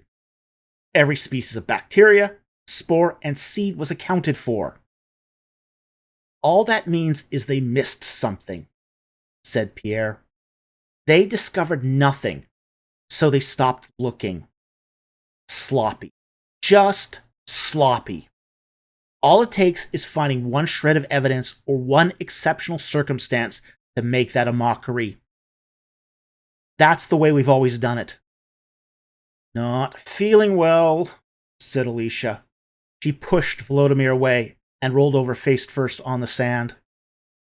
Then why is my pet scatterbug prodigiously terraforming my office? Pierre sighed. We know scatterbugs work fine when they are reset by the factory, and their bioreactors are purged and reseeded. Studying scatterbugs out in the field has not told us what we need to know. I need to take this bug back to the lab and study it in a controlled environment. What about the risk to the greenhouses? Are you telling me what's happening in the wild isn't also happening to the greenhouses? Pierre waited for an answer from Volodymyr, but none was forthcoming. That horse has already left the barn. The others are not going to like this, said Volodymyr. I'm not feeling well. Alicia was on all fours on the sand. Then don't tell them, said Pierre. The others would commit suicide by procedure if left to do so. Following procedure means not having to think, not having to take responsibility, and not having Gardner always in your face.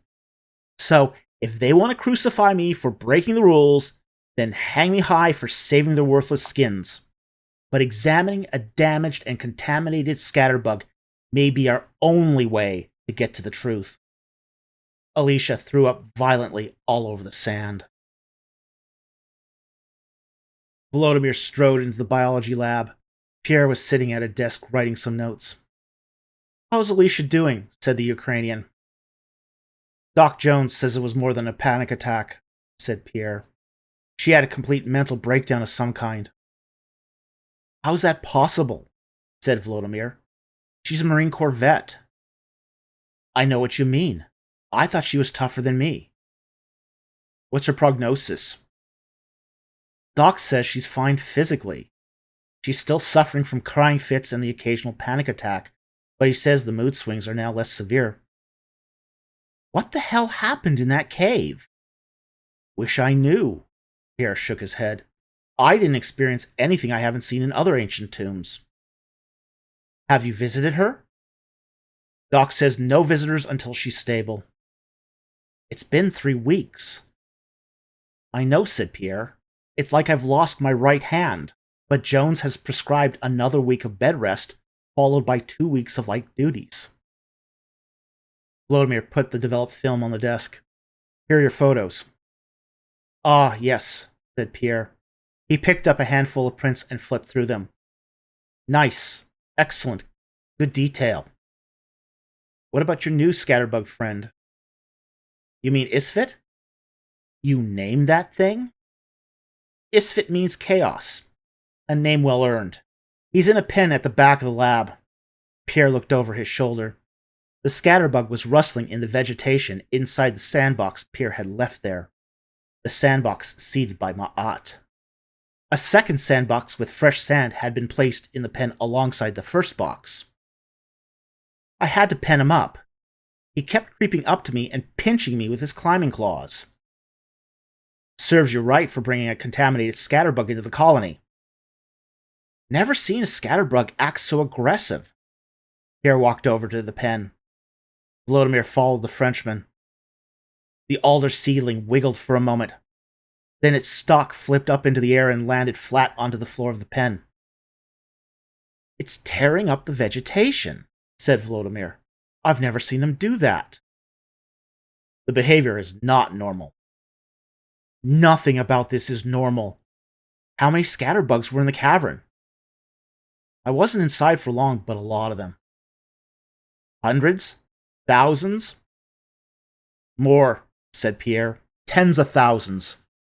83% of the 1.02 million scatterbugs are still in operation. 186,000 have been scrapped.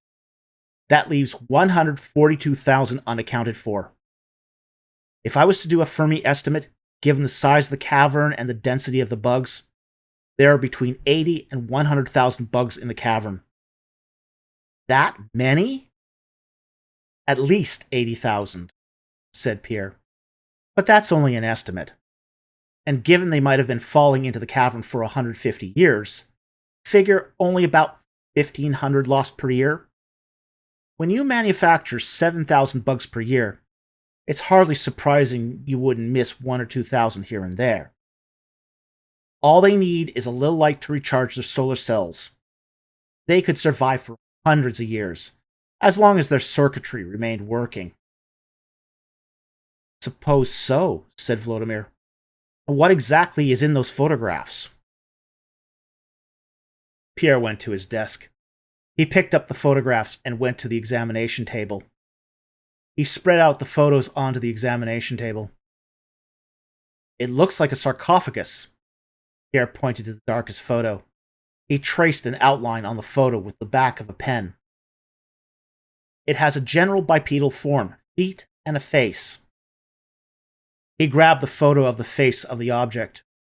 The photo showed an elongated square chin. The eyes had sharp corners with slits for pupils. The nose, lacking nostrils, was square with sharp corners. A large faceted gemstone was in the center of the forehead. "It looks Egyptian," said Vladimir. "But it's not," said Pierre. "Remarkable, isn't it? The style is reminiscent of the Amarna period, but that similarity is only cosmetic. If this was Egyptian, there would be a beard on the sarcophagus. The eyes are also not human. And while the Egyptians wore amulets on their foreheads, those amulets are part of a headband. The gemstone looks embedded in the forehead." "So, not human?" "Another feature of Egyptian sarcophagi is that they have hands." Pierre showed a close-up of the body of the object. "No hands, but 6 wings." "Aren't there wings painted on Egyptian coffins?" "Indeed, but only 2 wings. They represent the transformation of the dead into godhood by Isis and Osiris." Pierre paused for a moment. "But this is different. Gods in Egypt didn't have 6 wings." "So, not Egyptian at all?" "It's not that simple," said Pierre. He pulled out a close-up of the writing that covered the object. "We found black writing covering the entire object. The writing appears to be the same as what we found on the door and the ceramic shard fragments. But we also found trapezoid shapes on the coffin that look like shrine cabinets. And inside those shapes appear to be Egyptian hieroglyphs." Pierre looked at the glyphs inside the trapezoid. "This one reads, Neru Su Ra, he who respects Re." "Who is Re?" "He's the Egyptian sun god from the earliest dynasties of Egypt," said Pierre. "I'm confused." Vladimir rubbed the back of his neck. "Is it Egyptian or not?" "Something seems wrong about all this." Pierre reflected for a moment. "You have a flair for understatement. EMP pulses, poison gas, strange alien coffin, psychotic scatterbugs, an obscure connection to ancient Egypt. What about this seems right to you?" Pierre gathered all the photos. He walked over to the wall. His fingers danced over a touchpad, and the door to a wall safe swung open.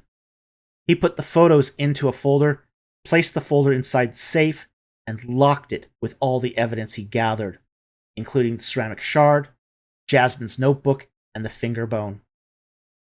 "Isn't a safe going overboard?" said Vladimir. "After what Chin did?" Pierre glared at Vladimir. "What we have found so far is too important, not just for us, but for humanity." "What are you saying?" "If the lab undergoes a level 3 purge, the contents of the safe will remain intact." Pierre sat back at his desk. "We have the only evidence of alien life ever discovered. That discovery must survive us. It will be important for humanity as it expands across the stars." "How humanitarian of you," said Vladimir drolly. "I'm going back to the cavern." Pierre wrote out notes. "I need to document each and every glyph on the sarcophagus to get a better idea of what we're dealing with." He handed a list to Vladimir. "I'll need another dozen photographic plates. I also am going to need a hardened EMP meter, one with a Faraday cage." "Wouldn't that defeat the point of the meter?" "I need to find the source of the EMP emissions without the meter burning out," said Pierre. "We know the scatterbugs are protected by their carapaces, but they're not impervious to EMP damage. I don't need an absolute EMP measurement. I only need to know if the signal is stronger or weaker." "I'll have them for you in 2 weeks." "I need them next week. Tomorrow is already the beginning of February. Winter is here, and time is against us."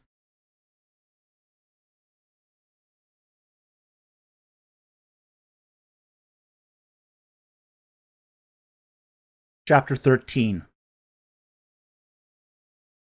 The only practical difference between a dead world and one that is alive is some unlucky organism calls the latter home. And whether that world stays living is then only a matter of whether that unlucky organism can do what it needs to do to stay alive and reproduce. Exoplanets are inherently hostile to the formation of life, and no organism has ever been lucky enough to survive evolution on an exoplanet. The Futile Search for Extraplanetary Life by Joseph Barnett. Pierre wrote in his logbook, February 13th, Gliese Epoch 154, and closed it as the rover bounced along the northern perimeter of the bight. They stopped at the normal parking area, which was marked by a 10-foot pole with a red flag, now tilting at a 60-degree list. The weather had flipped from oppressive heat to bitter cold as winter set in, but that did not prevent sandstorms. Another sandstorm had been through the area for the past 4 days, moving everything around and keeping them from coming back any earlier. Volodymyr exited the vehicle. He pulled the flag out of the sand and replanted the pole straight up. The two men headed back to the cave. Pierre was dressed in a hazmat suit. While that protected from noxious chemicals, it did nothing against the biting cold. Volodymyr was decked out in a full parka, balaclava, and many layers and gloves. Even though the cave had been vented for 2 months, there was still no telling what toxic residues remained. It was better to be safe than sorry. When they arrived at the cave, a fresh layer of sand covered everything. Volodymyr gave Pierre a bag of equipment. The Ukrainian unslung his rifle and looked through the scope at the foothills in the distance. Pierre opened the bag. From among camera equipment, he pulled out the EMP meter. The hardened meter was encased in a copper shell. A small silica window, covered with a copper mesh, allowed him to read the LCD. A strap was attached to the outer casing. "The meter reads 100 millivolts per meter." "Good," said Volodymyr. "The Faraday shielding is mostly effective. The internals of the meter have a maximum rating of about 500 volts per meter. You can expect the unshielded reading to be about 5 magnitudes greater." Yikes! That means the EMP bursts out here are around 1,000 volts per meter. More than enough to fry practically anything with a microchip. Pierre hung the EMP meter around his neck. Then he slung the tool bag over his shoulder. "Don't let anything bite you in the dark." Volodymyr continued to watch through the scope. See you in a couple hours. Pierre shrugged and trotted up the scree to the cave. At the mouth of the cave, he looked back over the sandy expanse of the plain. He could finally visualize the civilization that once thrived on Gliese. This was not a unique talent among archaeologists. Anthropologists would frequently visualize the Ice Age landscape, with Neanderthals hurling stone spears at mammoths, extrapolating from the tooth of a cave bear and a stone tool. Egyptologists would visualize the small chapels festooned in brightly colored paint that once adorned the royal tomb entrances from the scattered pyramidions found in the Valley of the Kings. Pierre could now visualize the sand basin below teeming with life and its civilization, based upon the few remains that he now possessed. The cave and cavern were built hundreds of millions of years ago, cut and carved out of the natural limestone escarpment. Surrounding the cave was a bustling city, full of gardens, greenery, and life. Buildings as far as the eye could see. Plazas with fountains, waterworks, and ornamental canals snaked alongside the streets back when the climate had bountiful amounts of water on the surface. A great city reduced to nothing, eroded away by epochs of water, wind, and sand. All destroyed. All gone. All that remained was a malevolent vestige of a civilization that once had been. At least, that's how he visualized it. He turned and disappeared into the dark mouth of the cave. As he stepped inside, the sound was half as loud as normal. The exhaust tube was moved to one side, and the magnetopump coils were unplugged. He assumed it was the sandstorm, plugged the pump back in, and moved the exhaust vent inlet into the doorway of the passage. He checked the EMP meter. Already the reading had jumped up 700 millivolts. He pulled a light stick out of his pocket and cracked it. A bright white light shone from the stick in his hand. He walked down the passage until he reached the cavern. The meter shot up 20 volts. He looked across the cavern. Gone. Almost all the scatterbugs were gone. Pierre ventured onto what was now a practically empty cavern floor. Only a handful of the robots and a bunch of loose rocks remained in the cavern. Where did they all go? And then he remembered about the sarcophagus. With one eye on the EMP meter, he rushed to the back of the cavern. The audio warning inside the meter crackled. As he approached the back wall, the meter spiked to 91 volts per meter. The sarcophagus was still there. He ignited several more sticks to give himself light to work with. He held the EMP meter in his hand and walked back and forth from the sarcophagus. Walking around the object, Pierre measured the fluctuations in the EMP. There was little doubt the EMP pulses came from the sarcophagus. But for what purpose?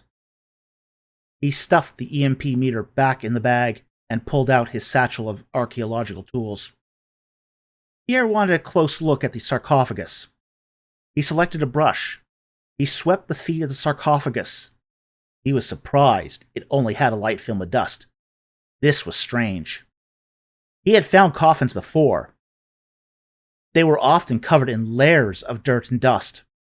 Some, like the coffin of King Tutankhamun, were completely encased in a mixture of tar and plaster. Finding a coffin that was practically pristine was unheard of. He put the brush back in the satchel and pulled out a pick. He touched the point of the pick against the metal of the sarcophagus near the feet, where there was little decoration or writing. When the point of the pick touched the metal, he could feel the metal was hard like steel. Might have looked like gold, but it was not soft like gold. He ran the pick down the side of the coffin. Metal against metal whined. He put the pick back into the satchel. How odd. No seam. He took his book out of his bag, jotted a quick note, and returned the satchel and his notebook to the bag. However, Pierre was far from done with his agenda. He pulled out the tripod and camera. He spread the legs of the tripod and positioned the camera. He placed a stack of film caddies on the cavern floor, ready to be popped into the camera. His plan was to start on the left side of the coffin, move top to bottom, then to the right. He focused the camera on the writing and took the first photo. He put the exposed film caddy in his hazmat suit pocket and replaced it with a fresh plate. As he took the photographs, he moved down the length of the sarcophagus. The plastic glass plates inside his pockets jangled as he positioned the camera for the next shot. A sense of dread fell over Pierre, but he compartmentalized the fear. He had been in tombs thousands of times. He had only ever found dead people in tombs, and most mummies weigh less than a small rabbit, hardly something to be afraid of. "I see you," Pierre heard a voice, but not with his ears. The voice was outside of him, but it was in his head. He assumed it was an echo in the cavern, pareidolia of the ears and mind. He resumed taking photographs, this time of the right side of the sarcophagus. A beam of green light from the stone in the sarcophagus forehead scanned over Pierre's form. "Who are you?" Pierre heard the voice a second time. A quiet, male voice and tone. Powerful, enticing, comforting, seductive. Pierre raised an eyebrow. "I don't answer strange voices." Pierre stepped up the pace of his work. He ceased being careful about where he put the tripod. He planted it quickly and clicked the shutter and continued to stuff his pockets with the exposed film plates. He moved the tripod again and clicked again. "I know what you're thinking." "Do you?" He removed the camera from the tripod and threw the tripod aside. A conversation with a disembodied voice can't be good. He increased the shutter speed. Any blur or exposure problem could be fixed in post. He deftly and with haste focused, held still, and clicked. "What am I thinking?" "You are afraid." "There's nothing to fear." "What makes you think I'm afraid?" "I've encountered your kind." "Really? And what was that like?" With one hand, Pierre changed the plate. Open caddy, focus, click, close caddy, remove plate. "Did the encounter include tea and crumpets?" "The 300 souls at Arish are mine." "Who told you that? You shouldn't believe everything you hear." "But that did raise a question. Where did it get that information?" "Why have you approached the Reliquary?" "Is that what you call yourself? Or did someone else name you?" "You haven't touched the Reliquary." "I'm cautious." "It won't harm you." Pierre thought about it. It didn't look harmful. He had already touched it with a metal pick with no consequences. He could gain knowledge through touch. How much mass did the object contain? Does it vibrate? Is it exothermic or endothermic? He heard himself breathe heavily inside the hazmat suit. He reached out with a gloved hand. The glove pressed against the side of the sarcophagus.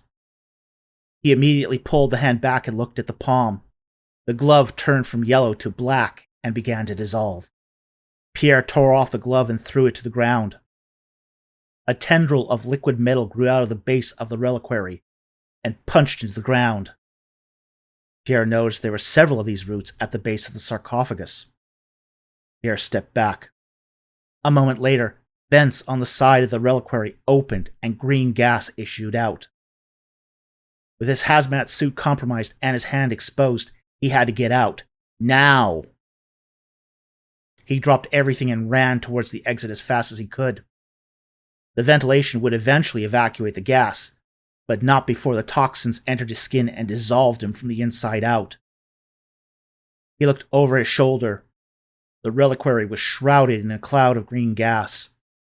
A green beam of light scanned through the cloud, searching for him. The deadly gas drifted slowly.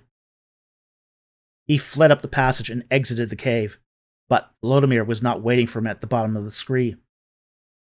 "There you are," Volodymyr said from behind him. He scaled down the embankment. He had been on the shelf of the escarpment. When he reached Pierre just outside of the mouth of the cave, Volodymyr said, "We have a problem." "You have no idea," said Pierre.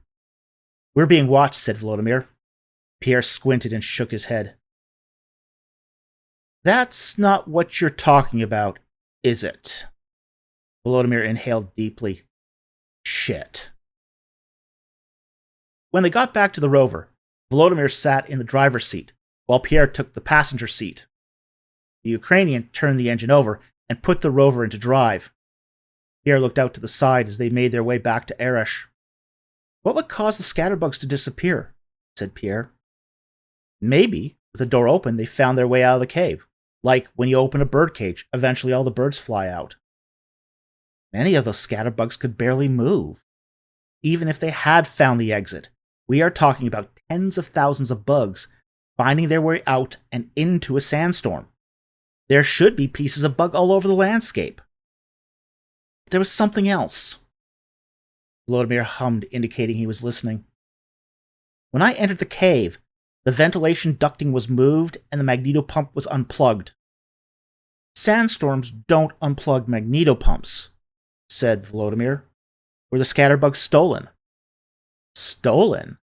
Pierre found the concept bizarre, since no one owned a scatterbug. They were built, then released into the wild to do their thing. What do you mean? Every world man has discovered has been a lifeless rock. Colonies need scatterbugs for terraforming. They can't survive without arable land for crops. So, let's say you run a colony, and the mother is no longer able to build new scatterbugs. What would you do? Pierre shrugged. The concept of rustling scatterbugs struck him as peculiar. Scatterbugs don't home, said Vladimir. You can transplant bugs from place to place without difficulty. Basra? Said Pierre incredulously. Could it not be exiles? Don't think so, said Vladimir. When I was on the ridge, I observed a scouting party of 3 watching us. Well, they were watching you. He swerved the wheel to avoid a large rock. Their bodies swayed with the vehicle. Exiles aren't that organized. They steal what they want quickly and then disappear. Exiles never hang around to see who comes back. The Ukrainian took another deep breath. Also, relocating 80,000 scatterbugs is no mean feat. You need people and vehicles. People who are disciplined enough to move in and out during a sandstorm. Don't know what scares me more, said Pierre. That Basra is stealing our scatterbugs, or that they can raid our colony at any time under the cover of a sandstorm. Gardner is not going to like this. And tell him what, said Pierre. We found the source of the EMP bursts, but we can't touch it because it quite literally melts anything organic that it comes in contact with. Oh, and yes, Basra stole all our broken scatterbugs, lost in a cave for a century, that nobody even knew were there. 3 days later, Pierre was going over the most recent set of developed photos. Even though he had to abandon the camera in the cavern, at least he had the good sense to keep the exposed plates on his person. Pierre scanned the photos into his computer terminal and photo-merged them into one large composite image. His right hand tremored uncontrollably. He pressed it against the top of his desk to make it stop. His hand had never done that before. Was this a side effect from his encounter in the cavern? Stacy, 597. Highlight and extract all trapezoid shapes on the image, Pierre said to the computer. The computer extracted images of each shrine shape from the composite. 84 images extracted, said the computer terminal. Pierre issued another command.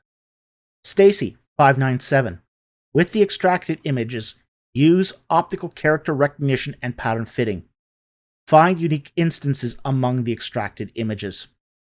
As he said that, he regained control of his right hand. Computing, said Stacy 597. There was a soft knock at the door. Enter, said Pierre. The door opened slowly, and Alicia entered the room. She was no longer the ruddy, stout woman who saved Pierre from the transport ship. Her complexion was ashen gray, and she had lost about 20 pounds. Alicia, said Pierre. Good to see you. How are you doing? I'm ready to resume work. Alicia's hand tremored. Don't lie to me. Pierre got up and poured her a glass of water from a thermos. You're not a good liar. I didn't want to disturb you, she said. Please, have a seat. What can I do for you? Pierre sat back at his desk. Do you want me back? Alicia's face was downcast. She avoided all eye contact. Why wouldn't I want you back? I failed in the cave. You failed no one, said Pierre. Something odious is in that cave, and the sarcophagus is not what we think. Are you just saying that? No, I'm not. Pierre frowned and picked up a pen. He twirled the pen. First, it's not a sarcophagus. A sarcophagus is a vessel that holds a body. This object has no seam and was never designed to contain a body. Second, it is the source of the EMP bursts and poison gas. Third, it is the product of a third species that has figured out how to psychically manipulate other life forms. You weren't weak. You were psychically attacked. How do you know that? Because the Reliquary attacked me too. Pierre eased back into his chair. If I hadn't had 20 years of experience controlling irrational fears of death, darkness, and being buried alive, I might have acted as you. Pierre poured himself a glass of water. In your case, the Reliquary had probably not encountered a sentient being in 500 million years. It reached out to you to see if its base attack still worked. It was successful with you, so it tried the same attack on me. When I didn't respond as expected, it spoke to me and tried to probe me for answers. It can speak? After a fashion, and not with an audible voice. It plants thoughts into your mind you perceive as speech. Is the Reliquary psychic? Did it read my mind? No, it's not psychic in the way you think. It can't read minds. It didn't seem to gather any more information than I was willing to give it. But it can implant thoughts. Isn't that being psychic? I suppose you could call it that, said Pierre. But it's a kind of psychic ability that has limits. Imagine a transistor radio. Always with the antiques? I am an archaeologist. Alicia pursed her lips and conceded the point. Think of the human brain like a transistor radio, said Pierre. Better at receiving messages than transmitting them. All the Reliquary has to do is find a frequency that resonates with the frequency of your brain to insert thoughts. But if it has a psychic ability, does that mean it's sentient? Not like you or me. So is it alive? It's not alive, but has a rudimentary intelligence. Pierre held the end of his pen to his temple. It's a machine, a bit like how some androids can communicate with each other using a psionic link. How do you know it's a machine? It doesn't answer open-ended questions. Pierre tapped his pen against his notebook. But it also seems to be following a script that probes for weaknesses. It's probably less intelligent than an android, but it is modeling a predetermined pattern of behavior.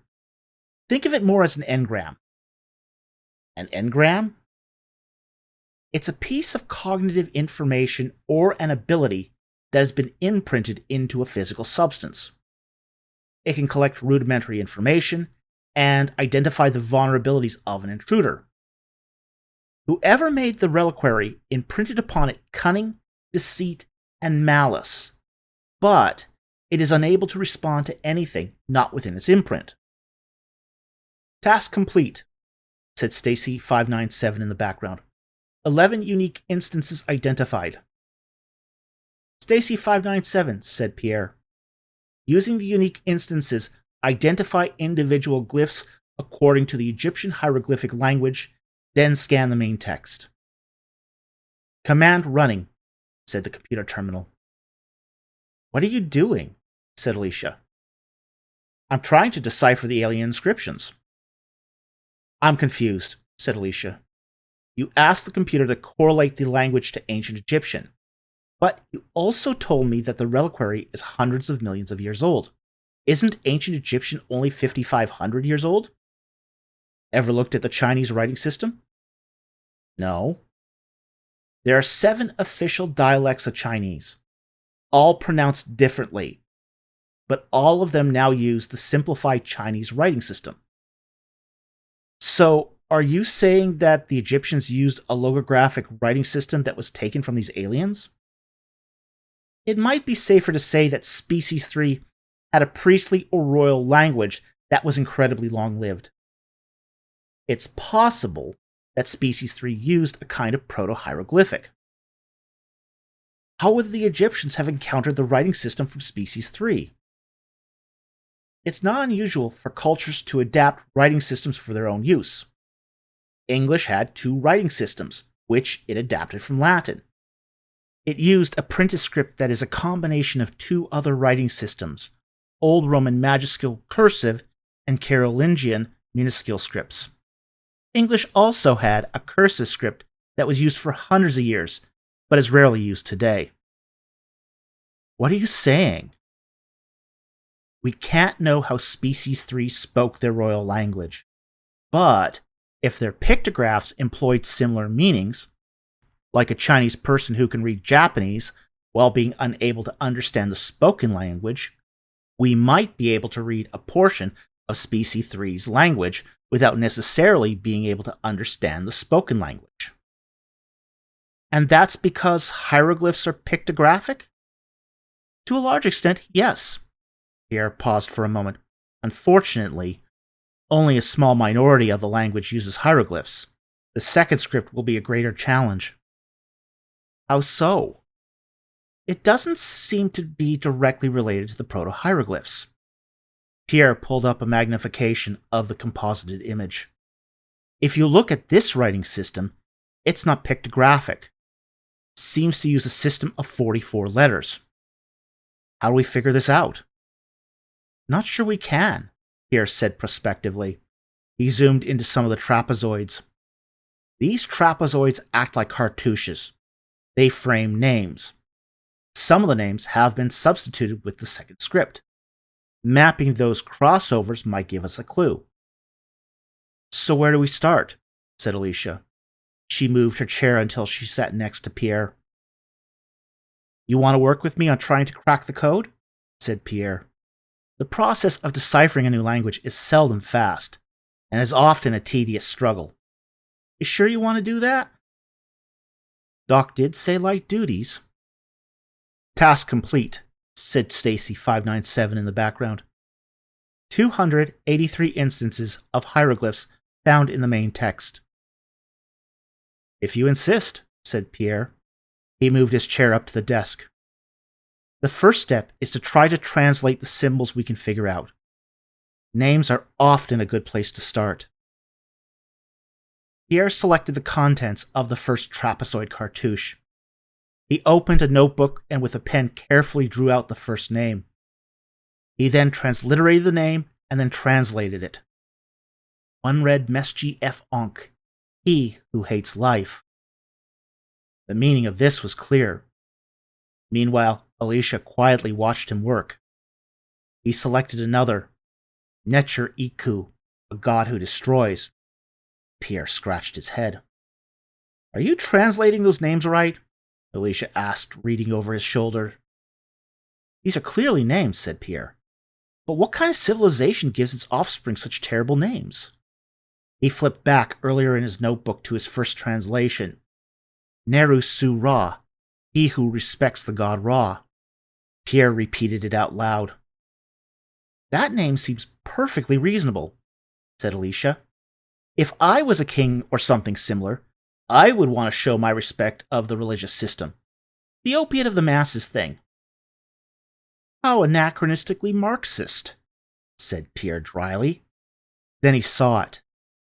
Indeed. Reasonable, if it weren't for my mistake. What mistake? Pierre ran a stroke through the translation. I assumed that Neru, fear, means the inverted fear of him, which is how we render it in Egyptian royal texts. However, I did not properly consider the trailing pronoun. It should read Ra Neru Su, not Neru Su Ra. He wrote his new translation beside the old. The sun fears him. An endorphin hit of instant relief washed over him. There's a pattern, said Pierre. Can you see it? No. They're all blasphemous names. Why would anyone do that? I don't know. Pierre read the next name. Kerpauti, fallen of the primeval gods. He paused to take it in. The primeval gods, said Alicia? What are primeval gods? The stuff of legends, said Pierre. Some ancient civilizations, like the Israelites, called them principalities and powers. Other civilizations called them foundation deities.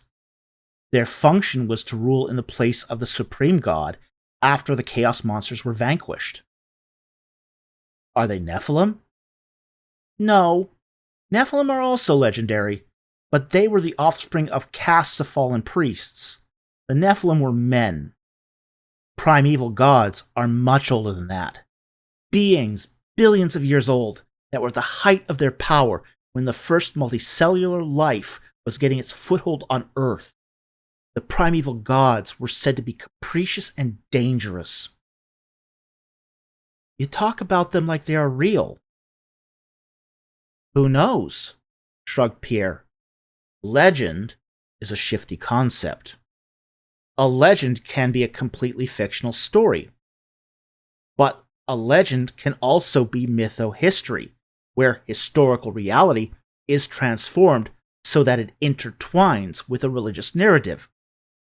And given that we found it among broken urns of what is likely to have been sacrificial victims, it might be wise to at least entertain the possibility there might be a grain of truth behind the primordial god legend. One culture's monster of legend is sometimes another culture's existential threat. If these names are any indication, they sound horrible. Alicia's right eyelid twitched as a tremor passed across her right hand. Was she having a flashback?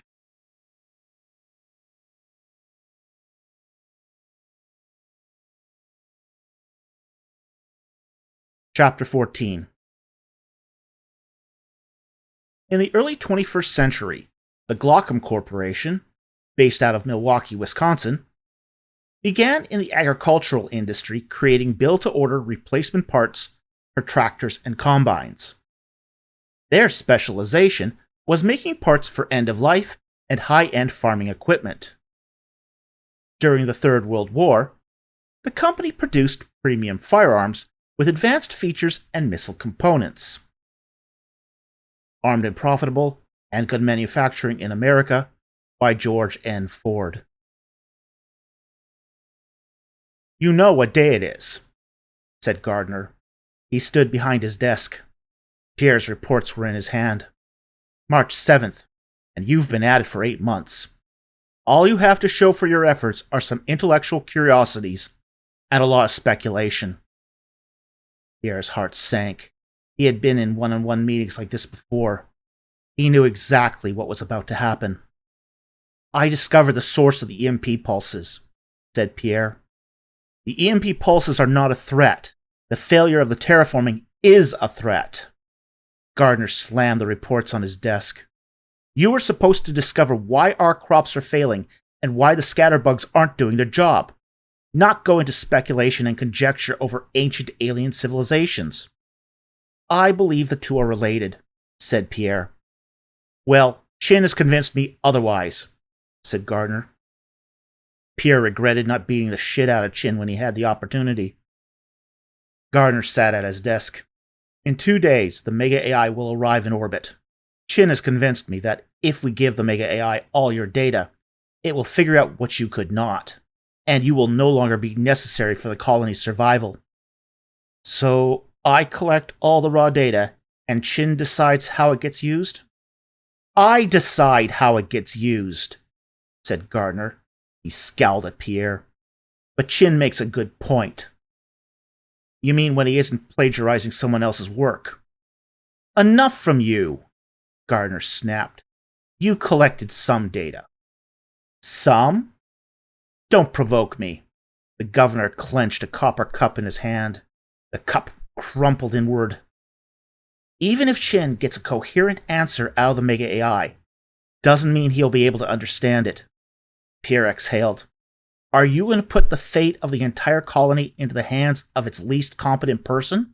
Haven't you learned Chin promises big and delivers nothing? What did you promise? I didn't make you any promises. Exactly. That's why I like what he says more. You're done here. March 9th at 8 a.m., you will report to the Situation Room to upload all your data to the Mega AI. All you will do is hand over the data and leave. After that, Chin will ask the AI the appropriate questions. You will be officially stripped of your position as deputy governor and no longer hold a management position. Your assistant will be reassigned to scatterbug maintenance. The lab will return to Chin's control in 1 week.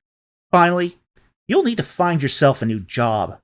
I recommend farming in the greenhouses, as it would do something for that ego of yours.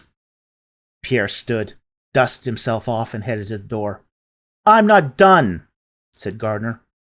Oh, you're done, said Pierre. You've signed the death warrant of everyone here. You just don't know it yet. Pierre was by himself in the mess hall. A metal tray of untouched food sat in front of him. In his hand was a shining, clean fork. On the large video monitor, a loop reel of video streamed from the Mega AI, showing simulations of what the great ship was capable of. Rebuilding space stations, in-orbit repairs, manufacturing specialized components that could be dropped to any colony in its vicinity. It was a robot metropolis of manufacturing, floating in space from colony to colony. Volodymyr and Alicia came over to Pierre and sat across from him. We heard what happened, said Volodymyr. He covered his food in a thick black layer of artificial pepper. Chin's been bragging about it all morning. He wins again, said Pierre. The Chins of this world always win. Have you seen the mood around here? Said Alicia. People are excited about the Mega AI. It's a big deal, said Volodymyr. There's only 20 Mega AIs out there servicing the 48 colonies. Most are doing deep space exploration looking for habitable exoplanets. A Mega AI may visit a colony only once every 50 years. And usually, they provide a colony with well-needed relief. I hear some colonies even hold annual festivals based upon the last appearance of a Mega AI. Alicia took a forkful of food and shoveled it into her face. Her cheeks bulged like a chipmunk packing in too many nuts. Really isn't much to celebrate in deep space, is there? Said Pierre. How long is it expected to stay here? Alicia had already devoured a third of her food. Pierre shook his head. Could she have any taste buds at all? He was so done with colony food. He knew the exiles hunted rats and cobras. Could eating rats be worse than this? Given the damage to the orbital docking station, I would estimate it will be here for about 3 weeks, said Volodymyr. Plenty of time to use its computer facilities. Good news, I guess, said Pierre. Although I won't have access to any of those facilities. You'll still have us, said Alicia. You're going back to scatterbug maintenance, said Pierre. And Volodymyr? Well, nothing they can do to him. What about you? Said Volodymyr. I'm going to explore a new career as a farmer. Pierre poked at the food on his plate, but ate nothing. A Pol Pot solution if I've ever heard it, said the Ukrainian. He spooned his amorphous mush into his mouth like he was shoveling dirt. Trust Gardner to waste good material to placate the lowest common denominator. Pierre set his fork on the metal cafeteria tray. He had had more than enough to satisfy him for a week. I didn't think it could get much worse than my career on Earth. We aren't done, said Alicia. You've discovered something that changes everything we thought we knew about the universe. Gardner's right, said Pierre, pushing his tray away. What does any of that matter if we don't discover why our crops are failing?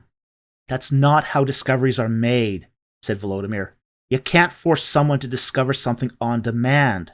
Discoveries happen through diligence and no small amount of creativity and insight, all of which Chin lacks. A week from now, I'm not going to have a lab, an office, or even a computer terminal. It's going to be difficult for me to do anything resembling proper research. The colonies were not supposed to be about mere survival, Volodymyr shook his head, but about science and discovery. You made the first interesting discovery on this desolate rock. And it was successfully suppressed, Pierre thought for a moment. Look, I get it. The first alien life was not supposed to be discovered by an archaeologist on his first attempt. It was supposed to be discovered by someone in the scientific elite. A biologist, a chemist, or a physicist. Someone with a street cred, publication record, and collegiality as a scientist, not some disruptive outsider from the liberal arts. I wish that was unfair, said Vladimir. He looked downcast. The disciplines have had their share of professional hedge protection. We too often admire the position and the man more than the work and the truth. Pierre stood up. He left his tray on the table, not even touched. You haven't eaten at all, said Alicia. He had seen the signs too many times not to notice. Not hungry, said Pierre. Besides, I've got papers I need to scan in for Tuesday, and the rest I need to toss to clean out my office. He slinked away and left the cafeteria. Alicia reached over to grab Pierre's tray. Vladimir grabbed her wrist. Halvesies, he said. Alicia agreed and split Pierre's meal. I never knew one of the benefits of being his friend would be extra food. I worry about him, she said as she stuffed her face with the extra rations. Your concern is touching, said Vladimir. You're going to get fat. Like I care, she said, the edges of her mouth covered in orange food-colored fake tomato sauce. And that's exactly the attitude I need for a certain favor. Vladimir looked side to side. A favor best not discussed here. On the morning of March 9th, little after 7 a.m., Pierre sat in his office and waited. He looked out the picture window. People milled outside looking up into the sky. He looked up and could see the white reflection of the Mega AI in orbit around Gliese. The white smudge in the sky looked almost like a third moon. 8 months of work were reduced to a single memory stick on his desk. All his notes and data had been photographed, scanned, and exported, ready for upload to the Mega AI. 2 small baggies accompanied the stick. The finger bone and the shard of blank white ceramic.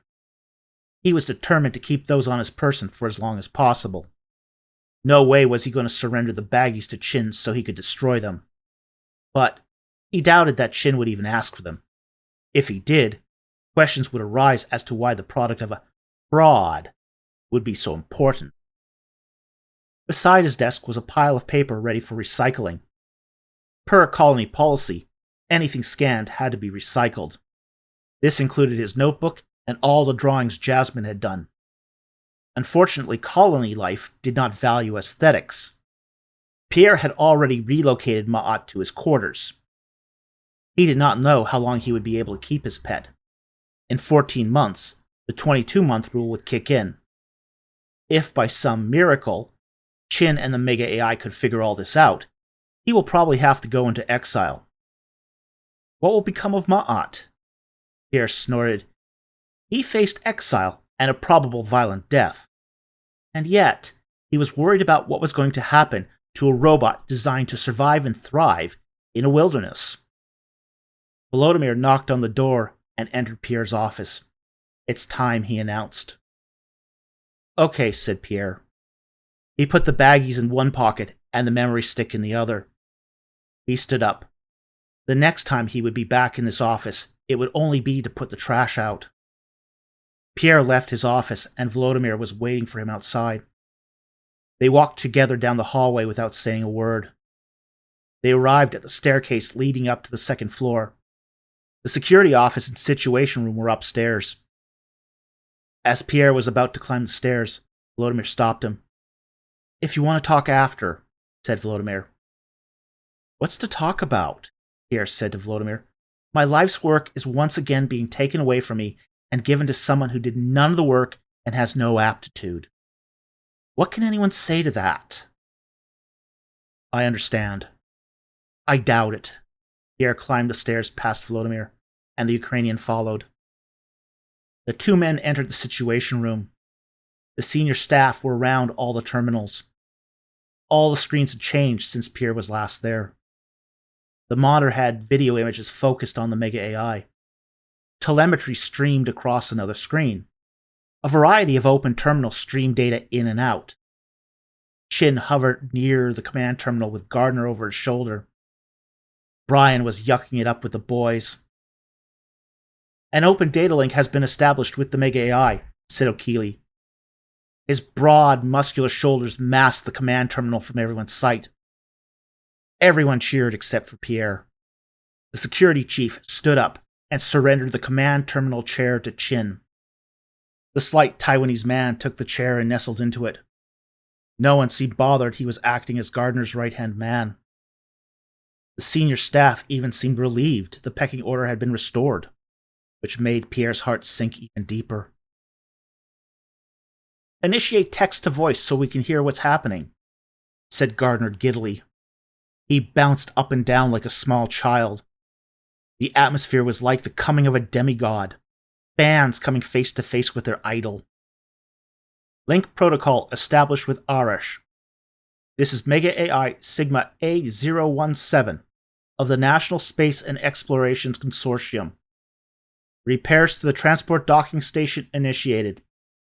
Estimated time to complete repairs is 17 days. Waiting for next input request." The voice synthesizer added a deep, metallic tone to Sigma's response. "Send up our parts request list," said Gardner. Chin uploaded the parts list. "Parts list received. Automated manufacturing facilities activated. Processing parts requests." The Mega AI continued. "Estimated time to delivery is 5 days. Find out if Basra has established contact with the Mega AI," said Gardner. Chin typed in the information request followed by the send command. "Link protocol has not been established with Basra," said the Mega AI. "That's strange," whispered Vladimir. He and Pierre were standing at the back of the Situation Room. "Why's that strange?" said Pierre. "Maybe the Mega AI can only work with one colony at a time." "That's not the way they work," said Vladimir. "They are massively parallel machines. They are designed to support hundreds of small colonies that are tens of thousands of people in size, and all at once." Maybe Basra didn't know the Mega AI was coming. All colonies would have been alerted to the Mega AI's arrival. Strange that Basra hasn't initiated an uplink. "Chin," said Gardner, "what's next on the agenda?" "That would be the scatterbug and terraforming problem," said Chin. "Excellent. Initiate the query." Chin typed in the query to the Mega AI. "Problem needs to be solved. Terraforming is failing inside and outside the colony setting. 10 months until the colony runs out of food. Situation critical. We have circumstantial evidence that may or may not be related. Preparing to upload all the data we have." Mega AI Sigma A017 has received an open query. Reference number Gliese Aresh 05. Query pending data upload followed by query complete command. Droned the voice of the terminal in undeviating monotone. "Right," said Chin. "Uploading all the data and reports collected prior to September." He uploaded the data and reports submitted by the scientists prior to Pierre's arrival. Mega AI Sigma A017 has received data dump number 1 for open query. Reference number Gliese Aresh 05, said the artificial intelligence. "I now need the data from the dead weight." Chin's eyes gleamed, and he rubbed his hands. Gardner looked back and spotted Pierre making eye contact. "Give me the data." Pierre worked his way through the crowd of senior staff. When he reached the command console, he reached into his pocket and held up the memory stick. "Is this it?" said Gardner. "I have a name," said Pierre, giving the memory stick to Gardner. "Yeah, dead weight," said Chin, laughing. "You are no longer needed here. You can go now." Gardner grabbed the memory stick and handed it to Chin. Chin plugged the memory stick into the console. Pierre walked to the back of the room towards the door. He was blocked by Vladimir. "Stay," insisted Vladimir quietly. "No one will notice you're still here, and you need to see the results from the Mega AI. Chin might steal the credit, but you need to know what you've achieved." Pierre turned around and watched the monitor. Right, said Chin, uploading all the worthless data. Mega AI Sigma A017 has received data dump number 2 for open query. Reference number Gliese Aresh 05, said the artificial intelligence. That should be everything for the upload, said Chin. Close the query, said Gardner. Finally, an end to our woes, once and for all. Closing the query, Chin grinned from ear to ear. He typed, "Query complete for Gliese Aresh 05, and hit the enter key. Mega AI Sigma A017 link disconnected, spoke the command terminal. What happened? Said Gardner. His eyes darted all over the command terminal. Get the connection back. O'Keefe checked the other monitors. The Mega AI was disconnected at the source. A collective cacophony could be heard from outside the Situation Room. Everyone inside hushed into complete silence. They could hear screams, crying, and yelling through the paper-thin walls of the security office. The colonists, said O'Keefe. Get me monitors to the outside, said Gardner. O'Keefe flipped the switch. The views changed on the monitors. People were running about. Some had fallen to their knees on the ground, crying. Get the Mega AI back, shouted Gardner. I can't, O'Keefe shouted. Perspiration poured off his forehead. Chin sat in the chair of the command console, listless and limp, clearly in shock. The Mega AI is refusing to connect. Get me the Mega AI's telemetry. O'Keefe checked the telemetry monitor. The Mega AI is leaving orbit. Has a Mega AI ever abandoned a colony? Said Pavel Urbanovich. He paled to a ghostly white. Volodymyr tapped Pierre on the shoulder. Time for us to go, he said. I agree, said Pierre. The two men darted down the stairs. Alicia waited at the bottom of the stairwell for them. Were you able to do it, said Volodymyr? The guns and plastic explosives? Just don't ask how I did it, said Alicia. She handed Volodymyr and Pierre each a handgun. 3 Virgin Glockum 17 ZEs with an extra clip each. They have a fingerprint lock ID system built into the grip. Electronics in the handle register your fingerprints. The pistol can only be fired by you, and only if it can read your fingerprints. The plastic explosives are waiting in the biology lab. Convenient, but I don't know how to use a gun, said Pierre. He held the pistol in his right hand and heard the soft beep of his fingerprints registering with the ID locking system. Learn, said Volodymyr. Other than the ID lock, it's like every other gun. Point the muzzle only at what you want to kill. And bullets only travel in straight lines. It's a 9mm standard colony-issued sidearm. Now, hide it in your clothing, and always keep it on your person. Even when I shower? Especially when you shower.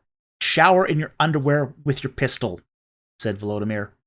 It's best right now no one knows we have these. How did you know this was going to happen? Said Pierre. He made sure the safety was on and stuffed the gun into his pants and closed his jacket over it. I didn't, said Volodymyr. However, chances were pretty good something like it was going to happen. When people invest too much hope in a person, whether real or artificial, expectations can be easily dashed. Cynical, said Pierre. I respect that. Pragmatic, Volodymyr corrected. However, until you get a confirmation on your pending demotion, I would consider that postponed. What makes you think that? They walked down the hall. Gardner's going to need to blame someone for this debacle. Fantastic. It is. The blame game is going to buy us some time. They hurried to put as much distance as possible between them and the Situation Room. What the hell happened? Said Alicia. I was outside with the others when a wave of panic swept over them. They pointed to the sky and screamed and cried. Didn't you see what happened? Said Pierre. Not really, said Alicia. Those idiots have been pointing up into the sky all morning. Frankly, you've seen one spaceship, you've seen them all. If you had been looking with the rest of them, you would have noticed the Mega AI hightailed it out of Dodge. You're shitting me, she said. Wish he was, said Vladimir. They rounded the corner, but not without looking first to see if anyone else was armed. The Mega AI took off so fast, it didn't bother to collect the service droids it sent out to repair the docking station, said Pierre, crowding in from behind. What's going to happen to them? Asked Alicia. I'd worry more about what's going to happen to us, said Pierre. The robots will take care of themselves. However, without the support of the Mega AI or shipments from Earth, things are going to get scarce here more sooner than later. Tip of the iceberg, said Vladimir. What is Basra going to do when they find out we were responsible for driving away the Mega AI? Say what? Said Alicia. Yeah, said Pierre. The Mega AI took off upon receiving my reports. Not sure why. Basra is likely to go from simply casing the joint to knocking on our front door, said Vladimir. He ventured forward from the hallway to the archway of the mess hall. The cafeteria was vacant. A banner reading "Welcome Mega AI" was half fallen from its ties, hanging limply. Plastic cups were strewn across the floor. No one even attended the breakfast service. It was the aftermath of a shindig that never took place, like the presidential campaign headquarters for the losing party. Volodymyr snuck over to the food service stations. He stepped behind the counters. The food was still piping hot. He stirred the trays with a ladle. What are you doing? Said Alicia. Eating? Volodymyr grabbed a tray and piled on some food. I would suggest that you two do the same. He piled on a double ration. I would eat as much as you can. Given the state of things, there might not be any lunch or dinner tonight either. When the shock of what happens wears off, none of us are going to want to be here when the others come looking for food. At that moment, the video screams came on with the face and upper body of the governor. Dear fellow colonists, Gardner spoke with a clear, authoritative tone. You have undoubtedly heard that the Mega AI has made an unexpected early departure. The man certainly knows how to diminish responsibility, said Pierre. No reason has been forthcoming from the Mega AI explaining its departure. Rest assured, we are pursuing every course of action to re-establish the data link. We are assuming a technical difficulty has caused the break in the uplink, and that this will only be a temporary glitch. Gardner's shirt was disheveled and stained with sweat, and even his mustache lacked the fine pointed tips he carefully styled. Yeah, sure. Like Mega AI's pick up and leave at the first data glitch. Volodymyr shook his head at the posturing. And I assure you, if there is any individual responsible for the break in transmission, that person or persons will be held to justice, said Gardner. There's the rub, said Vladimir. Just like Gardner, always giving himself a scapegoat when he can't find the problem. There we see the real reason why the colony is on the brink of disaster. Gardner continued the broadcast. We promise you we will get to the bottom of this. And with complete transparency, you will learn everything that we do. And we will survive despite every setback and every adversity. You have my promise on that. The screen went black, and the broadcast ended. Pierre? Vladimir stopped piling food on his cafeteria tray. Does the biology lab have a fridge? Yes, said Pierre. Change of plan. Forget the trays. Fill as many takeaway containers as you can carry. We may need a few days of food. Turn to Alicia. Alicia, carry only as much as you can in one arm. I want you to be ready with your pistol if we get stopped on the way to the lab. Alicia pulled out her pistol and put her round in the chamber. They each filled as many takeaway containers as they could, and they left the mess hall with haste. They crept quickly down the darkened hallways. The lights have been dimmed, whispered Pierre. He was afraid the echo in the hallway would resonate. Martial law. It's to keep people calm and prevent rioting, said Volodymyr in a low tone. It also helps security see if people are in the hallway against the lighting from the mess. We're in danger as long as we stay in the open. The lab is in the next wing. When they arrived at the lab, Pierre unlocked the door and allowed the other two inside. He closed the door and locked it. All three went over to the fridge to put the food away. Pierre opened the fridge door and put his 6 takeaway containers into the fridge. When he backed away from the fridge, Alicia stowed her containers. "Now what?" said Pierre. "It's not like the biology lab is defensible. If Gardner wants to kill us, all he needs to do is authorize a level 3 purge, and it's curtains for us." Alicia walked over to the pen with the scatterbug. "He won't do that immediately," said Vladimir. "This will buy us a few days." "Hey guys," said Alicia. "What do you think he will do next?" Pierre ignored Alicia. "Guys," said Alicia. "What?" said Pierre, annoyed at being interrupted. "Is the Scatterbug's sandbox supposed to look like this?" Pierre walked over to Isfit's pen and hovered over the bellicose robot. The sand tray that had been lush and green with life was now completely black with dead foliage. He took a metal probe and leaned over the sand tray. He poked at the dead foliage, gently lifting up the dead leaves. He looked for insects and signs of fungus, but found none. "Is that significant?" said Vladimir with a perplexed look on his face. "I'll say," said Pierre, standing upright. "We got the final piece of the puzzle." He turned to Alicia. "Bring me Pavel Urbanovich right now, and do so at gunpoint if he needs persuasion."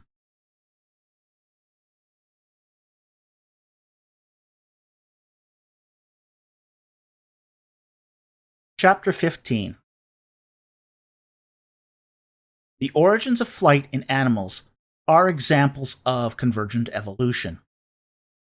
Flight has evolved independently in insects, reptiles, and birds, and each time it looks somewhat different. The phenomena has also been observed in the body plan of crab-like organisms that have evolved from at least a dozen unrelated phyla. Thus, it should not come as a surprise that we find a similar tendency in archaeology.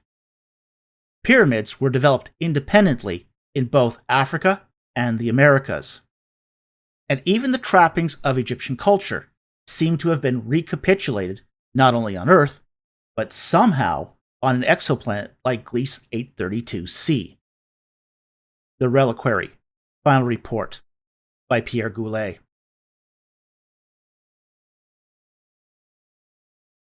A half hour later, Pavel Urbanovich walked into the biology lab. He was observably flustered and annoyed at having been compelled to come to the lab. Alicia followed in after him, her loaded Glockum under her jacket, ready to put a couple rounds into Pavel. He did not comply. "Are you completely unaware of what's going on out there?" blustered Pavel. "Glad you could join us," said Pierre.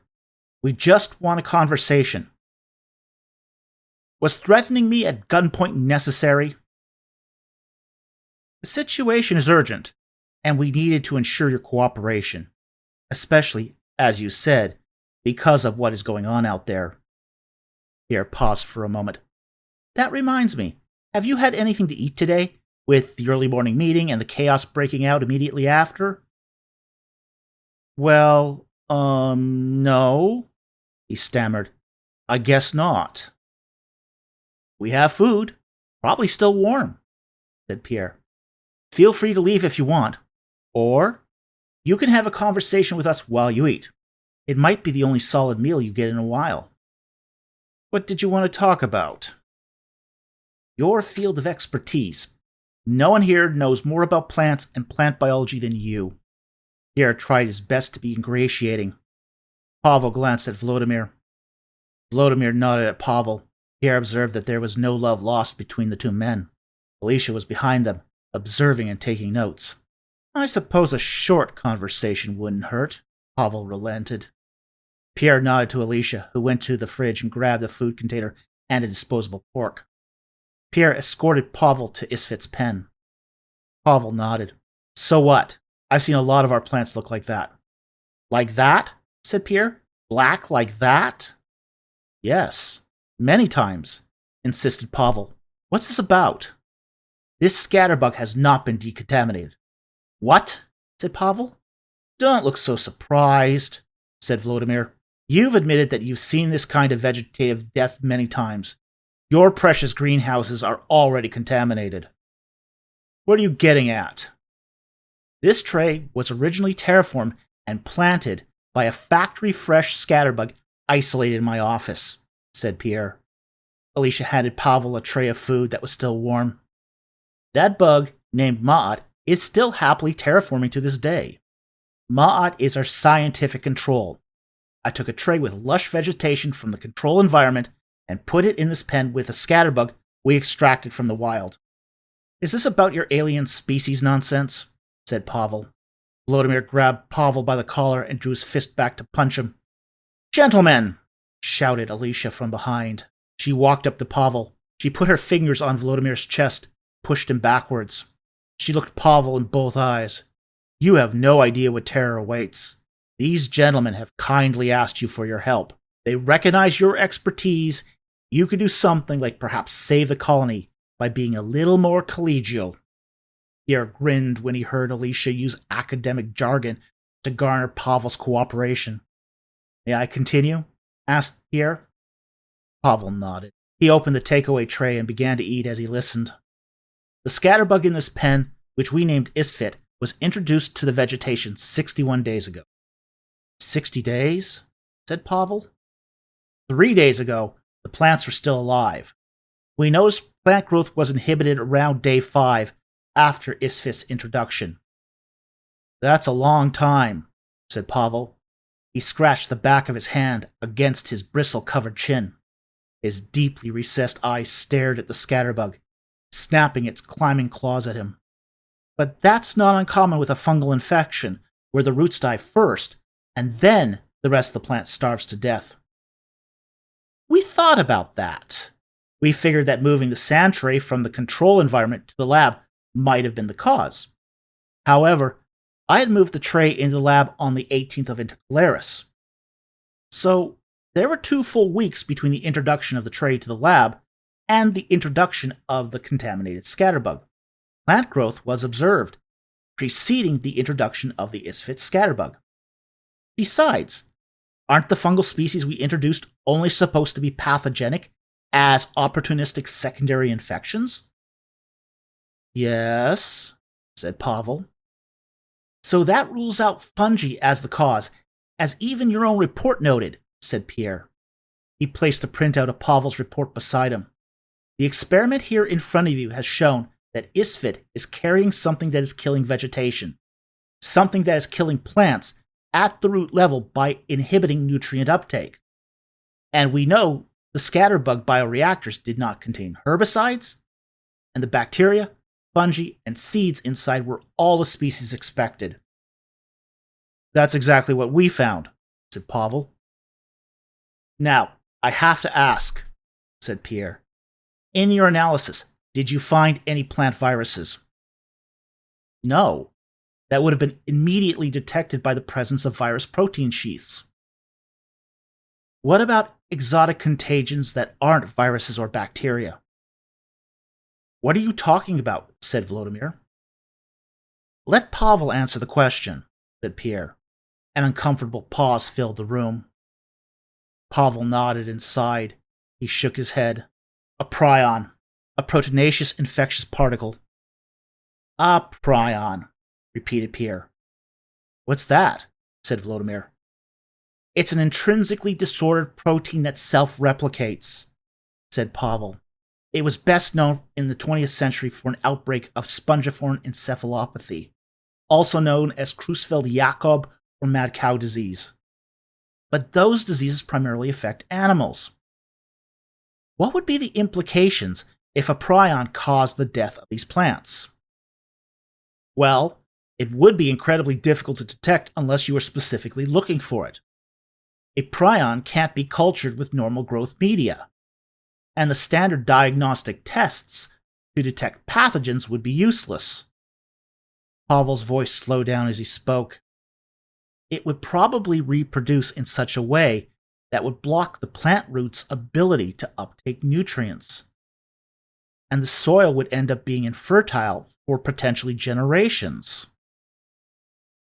That sounds eerily like our situation, does it not? Pierre looked at Pavel. And let's say our scatterbugs became infected with these prions when they took up water and soil nutrients for their bioreactors. The bacteria and mycorrhiza inside would replicate the prions and spread the contagion all over. What was the source of that contagion? You don't need to concern yourself with that, said Pierre. What we need you to do is confirm the presence of self-replicating proteins. Pierre grabbed a sterile sample bag and a spoon. He scooped a sample of sand and dead plant material from the sand tray and filled the bag. It sounds like you might want to focus on the plant roots. I will. Pavel took the bag and his food and left the biology lab. Pierre waited for the lab door to close. He stepped up to the door and listened for a few seconds to make sure Pavel was gone. The children have left, said Pierre. He walked over to Volodymyr and Alicia. The adults can now talk. You didn't tell him the scatterbug was from the cavern. Volodymyr sat on a stool. You saw how he reacted to the notion of an alien species. Was he wrong? No, but confirming that wouldn't have been helpful either. So you think the contamination is from the Reliquary? I think Pavel completed the puzzle. Did you know about prions? Said Volodymyr. No, admitted Pierre. I had no idea. But I also realized how difficult it is to consider every possibility. We needed to guide Pavel down a path he hadn't explored, and he gave us the answer. However, once Pavel said that, it wasn't difficult to connect the Reliquary to the blight. The Reliquary spews out every other kind of poison. Why not also prions? If all that is true, what do we do about the terraforming problem? Short term, said Pierre, we need to isolate the greenhouse soil from the rest of the Glecian surface. I would suggest installing a false floor, using decontaminated soil, and making isolation procedures more stringent. We will need to recall all the scatterbugs, and not only decontaminate them, but find a way to genetically modify the scatterbug biome to resist and denature the prion. With new scatterbugs, I think we could get a batch of bean plants growing in no time. We can't live off the greenhouses, said Volodymyr. Their capacity won't sustain what the colonists need. I know, but I think we have a bigger problem. Like what? Like the Reliquary, said Pierre. Have you not put two and two together yet? Apparently not, said Volodymyr. Pierre opened the scatterbug pen. He picked up Isfit. The scatterbug thrashed and snapped its climbing claws. What is this? It's a scatterbug. That's what we call the robot, but what's its function? To terraform the planet. I would have thought that much would be obvious. You see, the answer to the Reliquary has been right in front of our eyes all along. Sorry, I still don't get it. Why do we terraform a planet? Asked Pierre. To make it more suitable for humans, said Volodymyr. Any other reason? I guess to make it so that other forms of life we find desirable can also thrive. Can you think of any reason to reverse the terraforming process? I suppose if there's a form of life that threatens you, in those rare circumstances you might want to make a planet uninhabitable. That's a good guess. Let's say you are the kind of life form whose domain is being taken over by living beings that will someday threaten your supremacy. Pierre placed the scatterbug back and stepped out of the pen. We send out scatterbugs in the millions to terraform entire worlds to be suitable for human life. But the Reliquary is the antithesis. One massive reverse terraforming device designed to transform worlds to make them sterile, utterly unsuitable for living beings. An artificial intelligence patterned after a legendary being, employing every imaginable approach to destroy life. Prions and poisons, radiation, psychic attacks, and anything else that can lay waste to a planet. Do you realize what you are saying? Vladimir shifted uncomfortably. The implications are more shocking than that, said Pierre. Hundreds of millions of years ago, two intelligent bipedal species evolved on this planet. They had their differences, wars and atrocities, like all cultures do. Then they had their first contact from another dimension that promised peace but concealed dark content. Species 3 seemed only to desire being worshipped and organized the other two species to build great cities and great machines. The greatest was the Reliquary, a device designed to absorb nutrients and energy from organic compounds to empower it to dig its roots deep into the ground to poison the planet. The cavern was essentially its cult center. How do you know that? Said Vladimir. Those urns we found are what was left of the sacrificed victims. The cavern is pretty much natural, except for the metal door and the entrance. There's no lock on the metal door, and the opening mechanism was only on the outside. So, it wasn't to lock the reliquary in, but to keep the people inside from leaving. When the reliquary had reached full strength, I imagined the cavern was filled with living beings. Some willing, some not.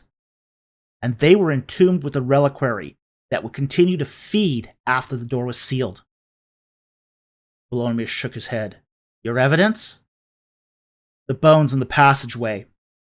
Those people would have survived just long enough to know they were doomed. The cavern was never intended to be a locked vault to entomb the reliquary. And the toxic gas? It was a carrier of nutrients. It dissolved organic compounds and delivered them back to the reliquary in gaseous form to be absorbed. That's why it not just killed, but melted and dissolved people. So what we are dealing with here is an ancient cult center, a doomsday cult dedicated to a primordial god. Volodymyr shuddered. If that's the case, why didn't it kill and absorb everyone from Basra who collected the scatterbugs? Great question, said Pierre, but I haven't figured that out yet. And the bodies outside the cavern that were piled up in the entrance? They probably found out what was happening and tried to stop it. By then it was too late. The door was sealed, and the reliquary couldn't be stopped. They wrote warnings on the door to the cavern and piled their own bodies in front of the door to warn others to stay away. Why didn't they break down the stone wall like you did? Said Vladimir. Time, Pierre shrugged. It had weakened over millions of years. If the metal door is any indication, the fake stone was probably a lot stronger when it was first applied. One poor fella even put his hand in the wet matrix to try to open the door, only to have it harden around his fingers. Imagine a substance harder than concrete that dries as fast as superglue. That's a lot to take in. Volodymyr sat down. No shit, said Alicia, shaking her head. You see, Pierre continued, we have colonized 48 worlds, and our mega AIs have explored hundreds more. And up to now, no life has been found on any other world. Every world found so far has been a Mars, a Venus, a Gliese. Barren, dead, poison. We know that Mars and Venus were not always the way they are today. Mars had oceans, and Venus was very much like Earth. We have assumed that life on rocky temperate worlds is the extreme exception. But what if that assumption is backwards? Life was the norm, but Species 3 moved from planet to planet to snuff out life wherever it was found. The Mega AI knew about the Reliquary, didn't it? Said Vladimir. That's why it abandoned us. That would be my guess, said Pierre. Okay, so how did Earth escape the reverse terraforming? Who said it did? Earth went through several mass extinctions, and perhaps more importantly, tectonic churn, more so than other planets. What if, after one of those major extinctions, a reliquary-type device got inducted into the Earth's mantle and was burnt up? Then, when the agents of the primeval gods returned to Earth to check on the progress, Early humans, perhaps even the ancestors of the Egyptians, arranged a little welcoming party for them. So then, said Volodymyr, what can we do about the Reliquary? I'm not sure much can be done. Can we blow up the bastard? Said Alicia. Species 1 and 2 might have died out hundreds of millions of years ago, but they had metallurgy that would put our technology to shame. Their metals were stronger than alumasteel, and the Reliquary is made of similar materials. Pierre shook his head. A nuke in the 5 megaton range? Said Alicia. Might be hot enough, but too close to the colony, said Volodymyr. A 12 kiloton atomic? Not sure it would work, and it would contaminate the ground. Can we move it and launch it into space? We can't move it, Pierre explained. It has roots that probably go deep underground. You're thinking about the Reliquary like it is restricted to the sarcophagus. If the scatterbugs are like bacteria, which conquer by numbers, think of the Reliquary more like cancer. You might destroy the sarcophagus in the cavern, but the roots will grow back into a dozen new reliquaries. Volodymyr stroked his chin. Well, shit. What do we do? I think our best bet is to isolate the reliquary until it sleeps again. How long will that take? I don't know. Without nutrients or stimulus, the reliquary does eventually seem to hibernate. The colonists from Basra did us a favor by stealing all the scatterbugs. If we collapse the cavern and plug the hole in the roof, the remaining few scatterbugs will all shut down in a couple of weeks. With the reliquary deprived of resources and stimulus, maybe 100,000 years. 100,000 years? Could be sooner, said Pierre. But the reliquary is designed to operate on geologic timescales. I've got a different question, said Alicia. Don't we have another serious problem if what we suspect about Basra is true? What do you mean? Said Volodymyr. Basra stole 80,000 deranged scatterbugs from the cavern, he said, and in doing so, they may have destroyed all their fertile land. If they think we intentionally poisoned those scatterbugs, they might see that as an act of war. That's assuming they haven't found out already. Pierre rubbed the bottom of his chin. They might have been stealing our scatterbugs for years, which would explain how we've lost the other 62,000 unaccounted bugs. But with Pavel now knowing, the cat's out of the bag. Won't be long before everyone knows. If they follow procedure, won't they decontaminate the scatterbugs and replace the contents of their bioreactors? Volodymyr rolled his shoulders and shrugged. By the way, have you got anything to drink? Pierre stepped over to a cabinet and poured 3 beakers with the white whiskey. He came back, gave one to Alicia, one to Volodymyr, and kept one for himself. Let's say they decontaminate and reseed just the 80,000 scatterbugs from the cavern. How long would that take? A decade? If they don't have a scatterbug mother, even longer? Is it likely they don't have a mother? If they're stealing scatterbugs, it's highly likely. Pierre sat down on a stool. He swirled the drink in his hand. But it doesn't matter. They've been into the cavern. I doubt they were wearing hazmat suits. The prion would be all over their shoes, inside their rovers, and on their clothes. How long before they start experiencing the effects of the contagion? Volodymyr drank from the beaker. We now know the incubation period is about 60 days, said Pierre, leaning against a counter. They stole the cavern's scatterbugs sometime around February 1st. They're about 2 weeks from a mass die-off, if they aren't experiencing symptoms of it already from the other bugs they stole.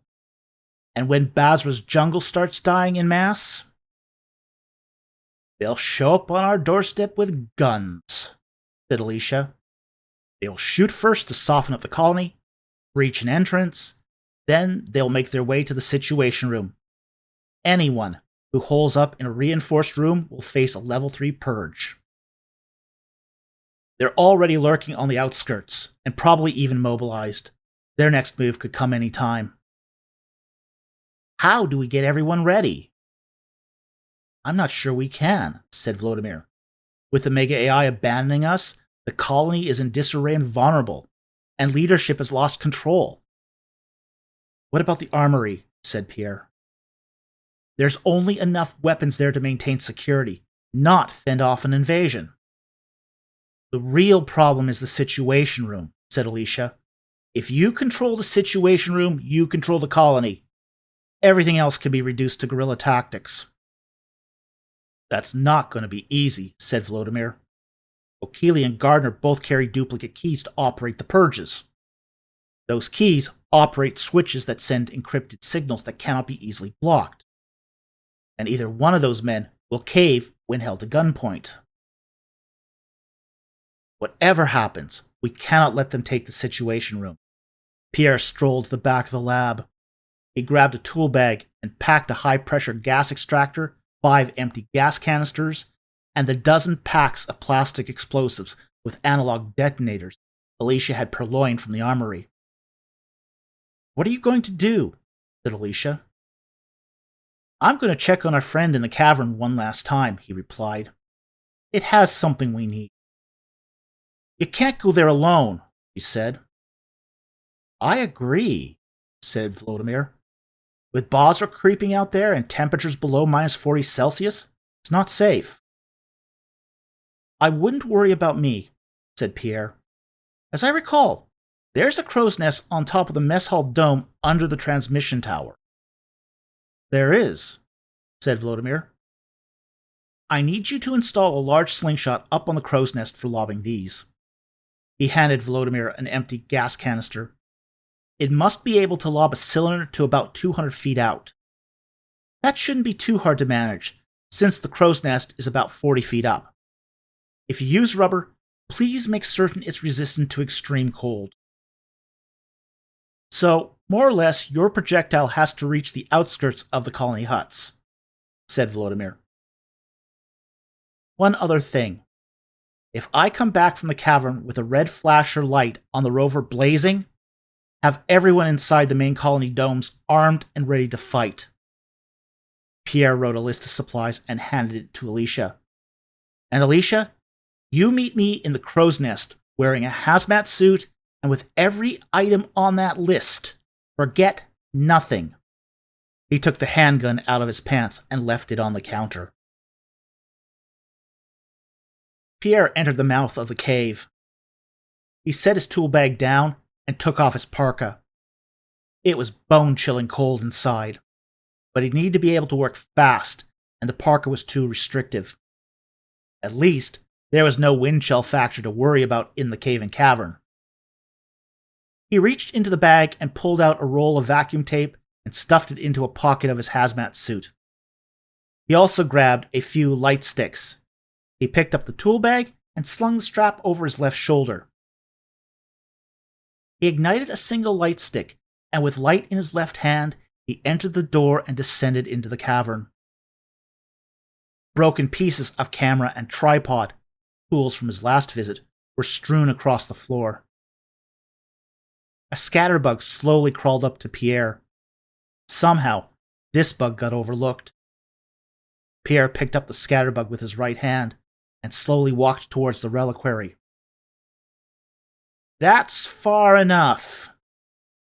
From out of the shadows strode a gun-wielding figure in thermal gear. Pierre recognized him immediately. Terry, the commander of the ESA mission to Gliese, certified murderer and overall son of a bitch. Look at what the snake dragged in. If it isn't my chum buddy Terry. Long time no see. How you been? Said Pierre. He let the light stick and shoulder bag drop to the floor. He raised both hands up, still holding the scatterbug. You keep visiting our neighborhood, but you never stop in or write. How rude. That's Governor Brandt, corrected Terry. He remained the model of military discipline, strong and physically fit. He still had his buzz cut of blonde hair, and his uniform was perfectly tended, even though now decorated with the insignia of colony command. His eyes were deep-set pits of jealous envy and spiteful vengeance. Oh, is it now? Basra must be pretty damn desperate to have you as their leader. Shut the fuck up. No one disrespects me without paying the price. Failed to kill me on the transporter? Here to finish the job? What do you know? I know that Basra has bigger problems than Erish. Your terraforming is functioning right now, but all that is going to come to a crashing end soon. So you know about the mother. I'd guessed about that too. That too? Harry squinted at Pierre. You skulked about our perimeter rustling scatterbugs for years, and just happened to come across our little archaeology project. After we vented all the toxic gas, you finally had the guts to venture inside and figured you found the Mother Lotus scatterbugs all neatly corralled in one convenient spot. That's not all. We also figured out that your situation room isn't functional. How'd you figure that out? You guys never uplinked to the Mega AI. Always think you're so smart, always one step ahead. Harry kept the pistol pointed at Pierre. Yes, and when the Mega AI sends its parts delivery, we'll be taking those off your hands. Why would Basra need the same parts as we do? Unless you had someone slip your parts onto our request list. Someone like Peter Chin? Pierre played a likely hunch. What makes you think it was Chin? Few other people had access to the list. Gardner would never sell out to a cockroach like you.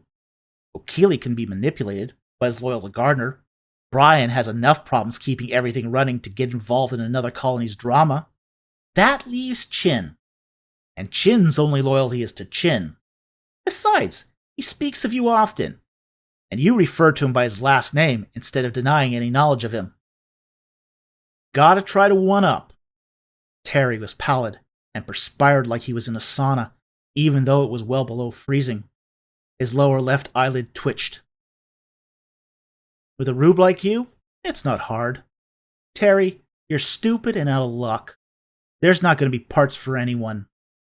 The Mega AI abandoned us to our fate. Chin didn't tell you that, did he? We're on our own. Doesn't matter, said Terry with a grin. Our guys are massing in the foothills. We will reduce Erish to scrap. Take the parts we need. No survivors, no witnesses. You would kill every man, woman, and child, said Pierre. The Reliquary wants me to get it over with and kill you, the former soldier said. A tick in his left eye quivered out of control, as if there was nerve damage. I see you've had a discussion with our mutual acquaintance, said Pierre. Don't you get it? You've crawled into bed, the homicidal killing machine. A has-been engrammatically programmed automaton that sees all life as either food or the enemy. This place, can't you feel the energy in it? It's promised me power. Terry's eyes nearly rolled to the back of his head. Oh, I get it now, Pierre grinned. That's why you're going to kill everyone at Arish. You don't just want the parts from the colony. You want the bodies too. You're going to feed that thing, aren't you? You'll be the first to find out. You gave Erish's demographic information to that abomination, didn't you? Didn't you? That's why I didn't kill you when you came to collect the scatterbugs. Call it a strategic investment. That monstrosity is using you to plunder a larger but weaker colony. Pierre's bottom teeth were exposed. He squeezed the carapace of the scatterbug he was holding. It won't stop with Erish, you know. Basra will be next. Once you feed that thing, it will only grow. It's stronger than you, smarter than you. It will dangle you like a weak-minded puppet on a psychic string. Watch what you say. Terry stretched out his arm with the pistol. His muscles became rigid, and his hand became hard. He tightened his grip on the pistol until his knuckles turned white. His cheeks flushed red. Pierre saw the rage in his eyes. Isn't that a Glockham 17ZE? Said Pierre.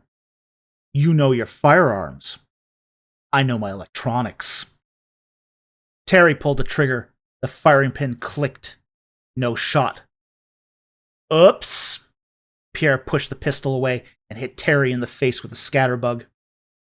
The hostile scatterbug latched onto Terry's face and clothing, clawed and scraped at human flesh. While Terry swatted at the scatterbug, Pierre punched him repeatedly. The Frenchman grabbed Terry's jacket and threw the man towards the reliquary. The ex-soldier hit the ground, and the scatterbug rolled off. Terry stood up and drew a combat knife. The gun may not have worked with all the EMP pulses from the reliquary, but knives were deadly. And Pierre was in a hazmat suit. Terry had every advantage when it came to mobility and flexibility. Pierre cautiously approached Terry, shortening the distance between himself and the knife-wielding man. Terry swung the knife at Pierre. Pierre stepped back, and the blade missed. The laminated fabric of the hazmat suit would provide no protection from the sharpened blade. The reliquary is twisting your mind. Pierre tried to keep clear of the knife. Terry slashed again at Pierre. Pierre was forced to take a step back. He held up both of his forearms to defend himself. Terry crouched and lunged forward and drove the knife into Pierre's hazmat suit and into his left forearm. Pierre felt nothing to begin with. When the adrenaline subsided, he felt the sting of cut flesh. Pierre realized the error of his defense strategy. Pierre responded by punching Terry in the face. Terry stumbled back. Pierre picked up a rock and threw it, hitting Terry in the head. Terry fell backwards, lying beside the reliquary. He sat up, and blood trickled down his face. Pierre picked up another rock. Terry wiped his forehead. He hopped to his feet and put his hand on the reliquary to steady himself.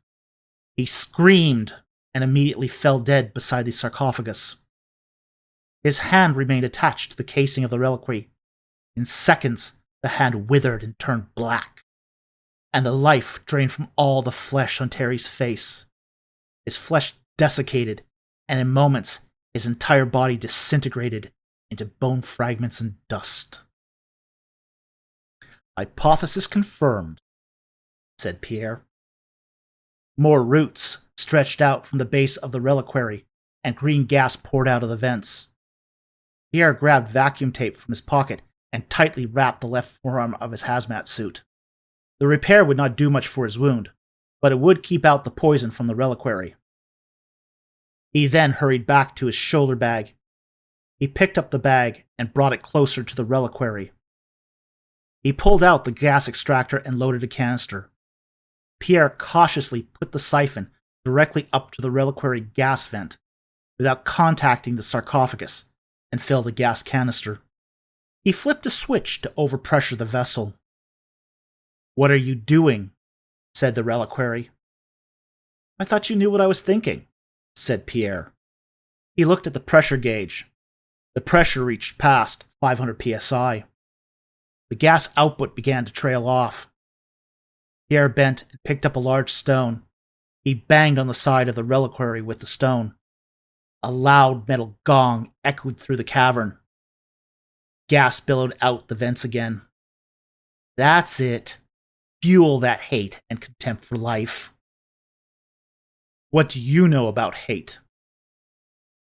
"You'd be amazed at what I know." As the pressure needle gauge pushed past 7,000 psi, the green vapor inside the plastoglass canister condensed into a brown liquid. Pierre removed the first cylinder and fitted another.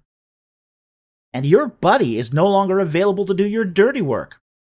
I think the pressure was too much for him. He completely went to pieces." "He served his purpose. We serve the great expiation." "That what you're calling extermination these days?" As he filled the canister, he felt waves of fear and uncertainty, envy and loss, pride and hate wash over him. Life brings chaos and cannot be caged. We bring changeless peace. Life is a disease. We are the cure. but you are not like the others. A bit late for flattery, said Pierre. He switched out the full canister and installed a third.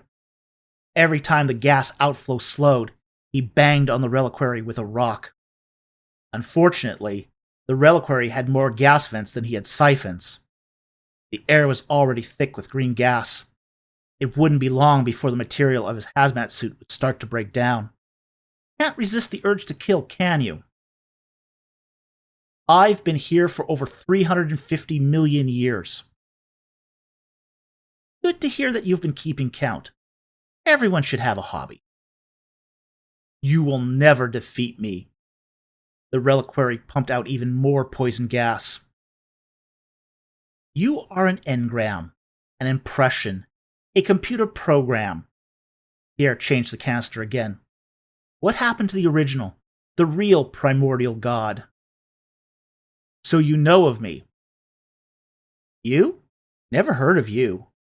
I've heard of your namesake. Pierre watched the outer layer of his hazmat suit peel back, exposing the layers beneath. The gas was dissolving his suit faster than he expected.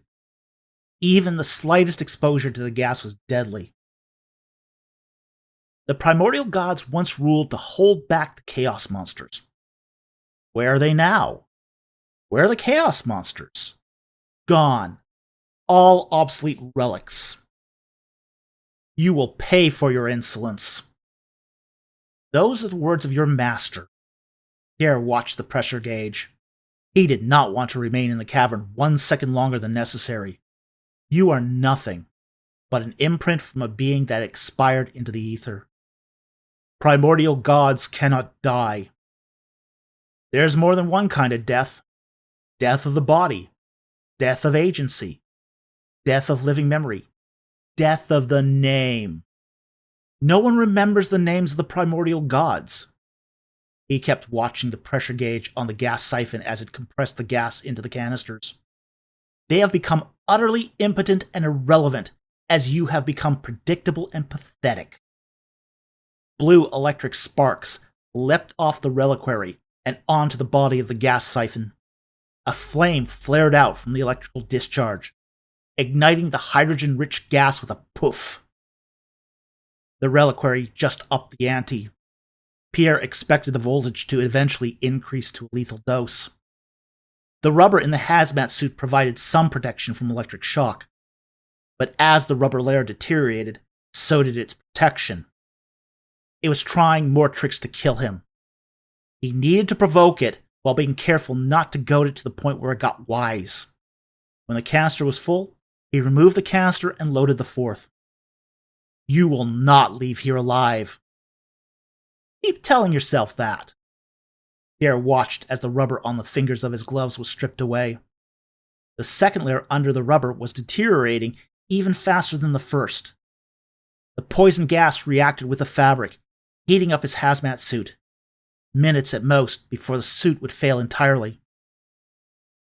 I have destroyed worlds, while your species was still burrowing in the ground.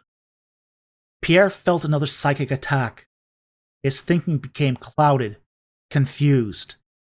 The cavern closed in on him, like all the walls were falling in on him at once. He noticed that the gas extractor read full. He pulled out the full canister and inserted the last empty. I destroyed this world once, and I will do it again. I figured it was you. Pierre kept close tabs on the pressure gauge. You are a reliquary, a horde of malice. Methods to destroy higher technology and catalysts to manufacture pestilence, spew poison into the air, dry up the water, and contaminate the ground. A trove of every impure and evil thing. You are an artifact. A remnant with no future. Your posterity is extinct. We will destroy you. There is no escape. You may have killed the other species on this world, but I can guarantee that you've never met any vermin as hard to eradicate as humans. Pierre reached into his bag, pulled out a gray slab, and slapped a pack of plastic explosive with a detonator on the side of the reliquary. It might not damage the artifact, but hopefully it would bring down the roof around it. A parting gift. Slinging the bag over his shoulder, he ran through the cavern, fixing 6 more packs of plastic explosives to the walls of the cavern until he reached the entrance. Once at the entrance, he removed all the ventilation from the doorway. He placed 3 packs of plastic explosives on the roof of the passageway into the cavern. In the last pack, he inserted a detonator with a 45-minute analog timer, similar to a spring-operated egg timer. He exited the passage and closed the metal door until it was once again sealed shut. He pulled out a large felt pen and wrote on the door, "Danger. Do not enter. Toxic gas. Contains killer machine." After the message, he drew a skull and crossbones. Pierre placed a couple more explosive packs in the entrance to the cave, with a couple more detonators with timers. The timers were redundant. Once one explosive went off, the shockwave would trigger all the other detonators. He grabbed his tool bag and ran down the scree and back to the rover as fast as he could. He was almost back to the rover when 2 loud bangs shattered the cadence of his heavy breathing, followed by a string of concussive explosions. He turned, looking back. Red light glowed briefly from the cave. His breath froze in the -40 degrees Celsius winter air. It always felt odd to him to be in a desert with such harsh cold. He had left his parka back in the cave, but with all the running, it would have been too hot to wear. Pierre was sure Basra's scout parties in the foothills would also hear the blasts, so he picked up the pace. At least he had a head start. When he reached the rover, he hopped in and turned over the engine. A whistle whizzed by him, followed by a second. They were shooting. He put the rover into high speed and got out of there as fast as possible. It would be less than an hour before they realized Pierre had collapsed the entrance of the cave and their governor was dead. They would never find any trace of Terry, and an invasion from Basra would quickly precipitate. As he got within sight of Arish, Pierre turned on the red flasher. It was 20 minutes past sunset. Darkness was falling. Hopefully, the colonists would see his signal. Hopefully, they would have gotten their shit together, put aside their disappointment from earlier in the day, and organized some sort of defense. When Pierre arrived at the colony, there was no one outside. He entered through the hatch to the mess hall. As he opened the door, a bunch of colonists pointed rifles at Pierre. "Whoa, whoa, whoa! It's me, Pierre!" He raised his hands. Volodymyr stepped forward. Everyone lowered their guns. "We are as ready as we can be." "Okay." Pierre lowered his hands. "A detachment for Basra is about 20 minutes behind me. Nobody starts shooting until they enter the building." "We've got everyone at an assigned emergency station," said Volodymyr. "Gardner is in the Situation Room along with a squad of colony security. O'Keely has heavily fortified the entrance and will defend it with his life. Anyone wanting to take it will be up to their hips in their own blood. Pavel is in the fire control station. A few people are missing, like Chin and Luke Bronson. And Alicia is waiting for you in the crow's nest wearing a hazmat suit, completely confused as to what you're up to." "I would expect that," said Pierre. "I couldn't tell her the real reason I went back to the cavern. I couldn't tell anyone. We had a mole." "Who?" "Chin. He was telling Basra everything that was happening here." "How do you know?" "I met their new governor in the cavern." Pierre took off his hazmat suit and tossed it to the floor. "Could one of you kind folks go get me a fresh hazmat suit? This one has seen better days." Pierre took a seat on one of the cafeteria benches, wearing little more than his underwear. A young lady, the same one that kissed him on New Year's Eve, ran off to fetch him a new suit. Blood dripped from his left arm onto the floor. Melissa saw Pierre's wound and grabbed the first aid kit. Pierre's open wound was encrusted with black caked blood. "You'll need stitches for that," said Volodymyr. Pierre shrugged in response. "Jones can stitch it up if we live till morning." He did not even feel it anymore. As Melissa worked on his arm, she kept soaking up gauzes and discarding them. Bloody gauzes piled up on the table. "Morning? Don't you think that's being optimistic? If we aren't successful fighting them off by morning, We won't make it to the afternoon. What did you learn? Besides the fact that Basra is going to need a replacement governor? Pierre leaned back for a moment. Finally, Melissa wrapped the whole forearm in several layers of gauze and taped it. He's dead? The Reliquary is quite capricious about who it kills, said Pierre. Chin was negotiating a deal with Basra's governor, Harry Brandt. Chin didn't tell Terry how bad our terraforming situation was, and Terry didn't tell Chin that their situation was worse than ours. How so? They had some violent changes in leadership. That's the real reason they quarantined us, so we wouldn't find out how bad things were over there and pass that information back to Earth Central Command. That makes no sense, said Vladimir. We would have helped them gladly. They were paranoid and consumed by what they were planning. They thought we would do to them what they're going to do to us. Because of their infighting, they destroyed their scatterbug mother and their satellite equipment. So their terraforming was also living on borrowed time? Said Vladimir. Yeah, except they did it to themselves. Pierre looked at the floor of the mess hall. I figured out their plan, which is to kill everyone here, feed our bodies to the Reliquary, and at their leisure, harvest whatever technology they find. Vladimir's face blanched. He shook his head in disbelief as the report sunk in. The Ukrainian looked back at everyone in the mess hall and shouted for their attention. If anyone here sees Peter Chin or Luke Bronson, shoot them on sight. They have sold the colony out to those who are coming to kill everyone. Do not hesitate and show them no mercy. Anyone got a problem with that? Several rifle chambers were loaded with a round, showing their approval. Something else I learned. What? The Reliquary is not alone. It's got friends, and we're likely to encounter them again. Pierre took some deep breaths. It would be a while before he got to breathe fresh air again. And for the first time since arriving at the colony 8 months ago, he was hungry. Are those hot dogs I smell? Sure is. Maddie walked up to Pierre and handed him a hot dog on a small tray. Pierre picked up the hot dog and practically inhaled it in 4 bites. Slow down there, son, he said. You'll choke if you eat too fast. After this is all over, I think we're going to need a report from you. Vladimir shook his head, grimacing at Pierre's suggestion of possibly encountering more surprises from Species 3. The corners of his eyes twitched.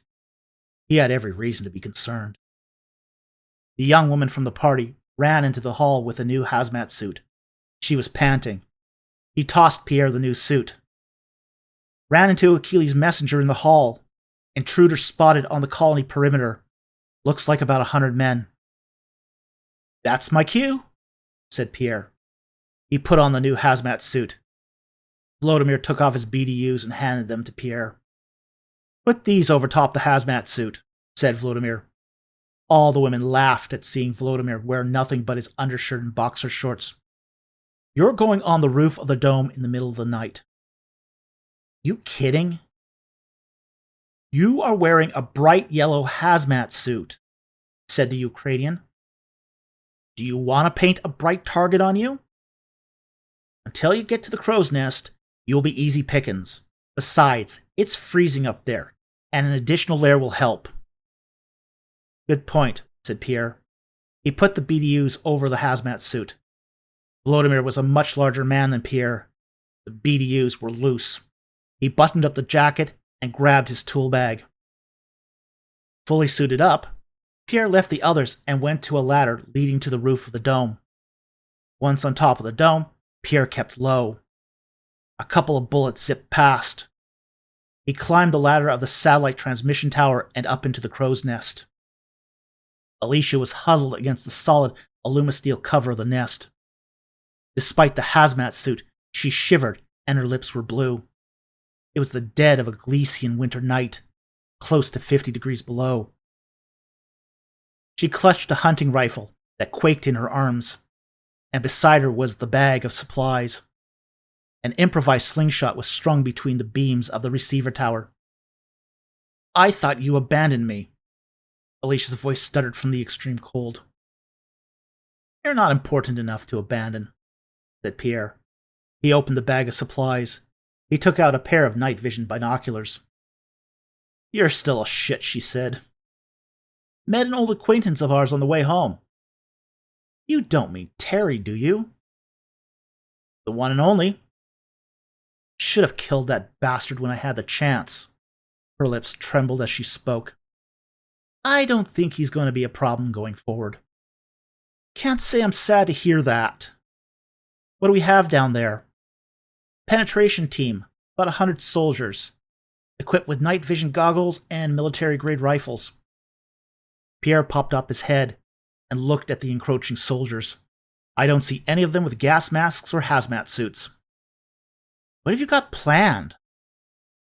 We're taking a page from World War I. You've got to be kidding. This is what I need you to do. There are 5 gas canisters. Take 1 M5 blast stick and cut the fuse to 1 inch. No more, no less. That's only 10 seconds. That's enough.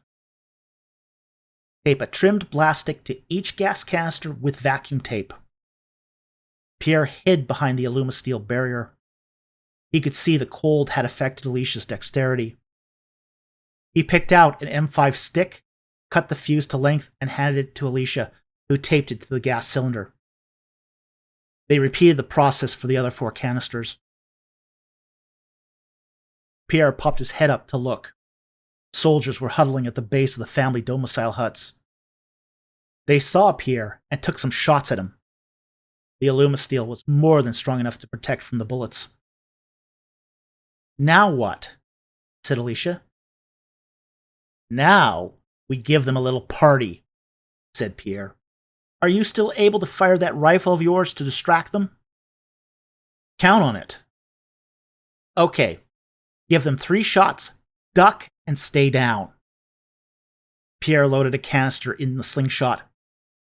He had a lit lighter in his hand, ready to go. Alicia leapt up, let off 3 shots, and ducked. Pierre lit the fuse and launched the gas canister into a spot between the huts. As he let go, a bullet ricocheted inside the crow's nest and hit Pierre in the shoulder. He dropped like a sack of rocks. Alicia scrambled towards him. Stay down, said Pierre. He grabbed the vacuum tape and plugged the hole in the hazmat suit. A second later, a bang! The alumasteel of the transmission tower rattled from the shockwave. A green fog moved between the buildings, like the angel of death.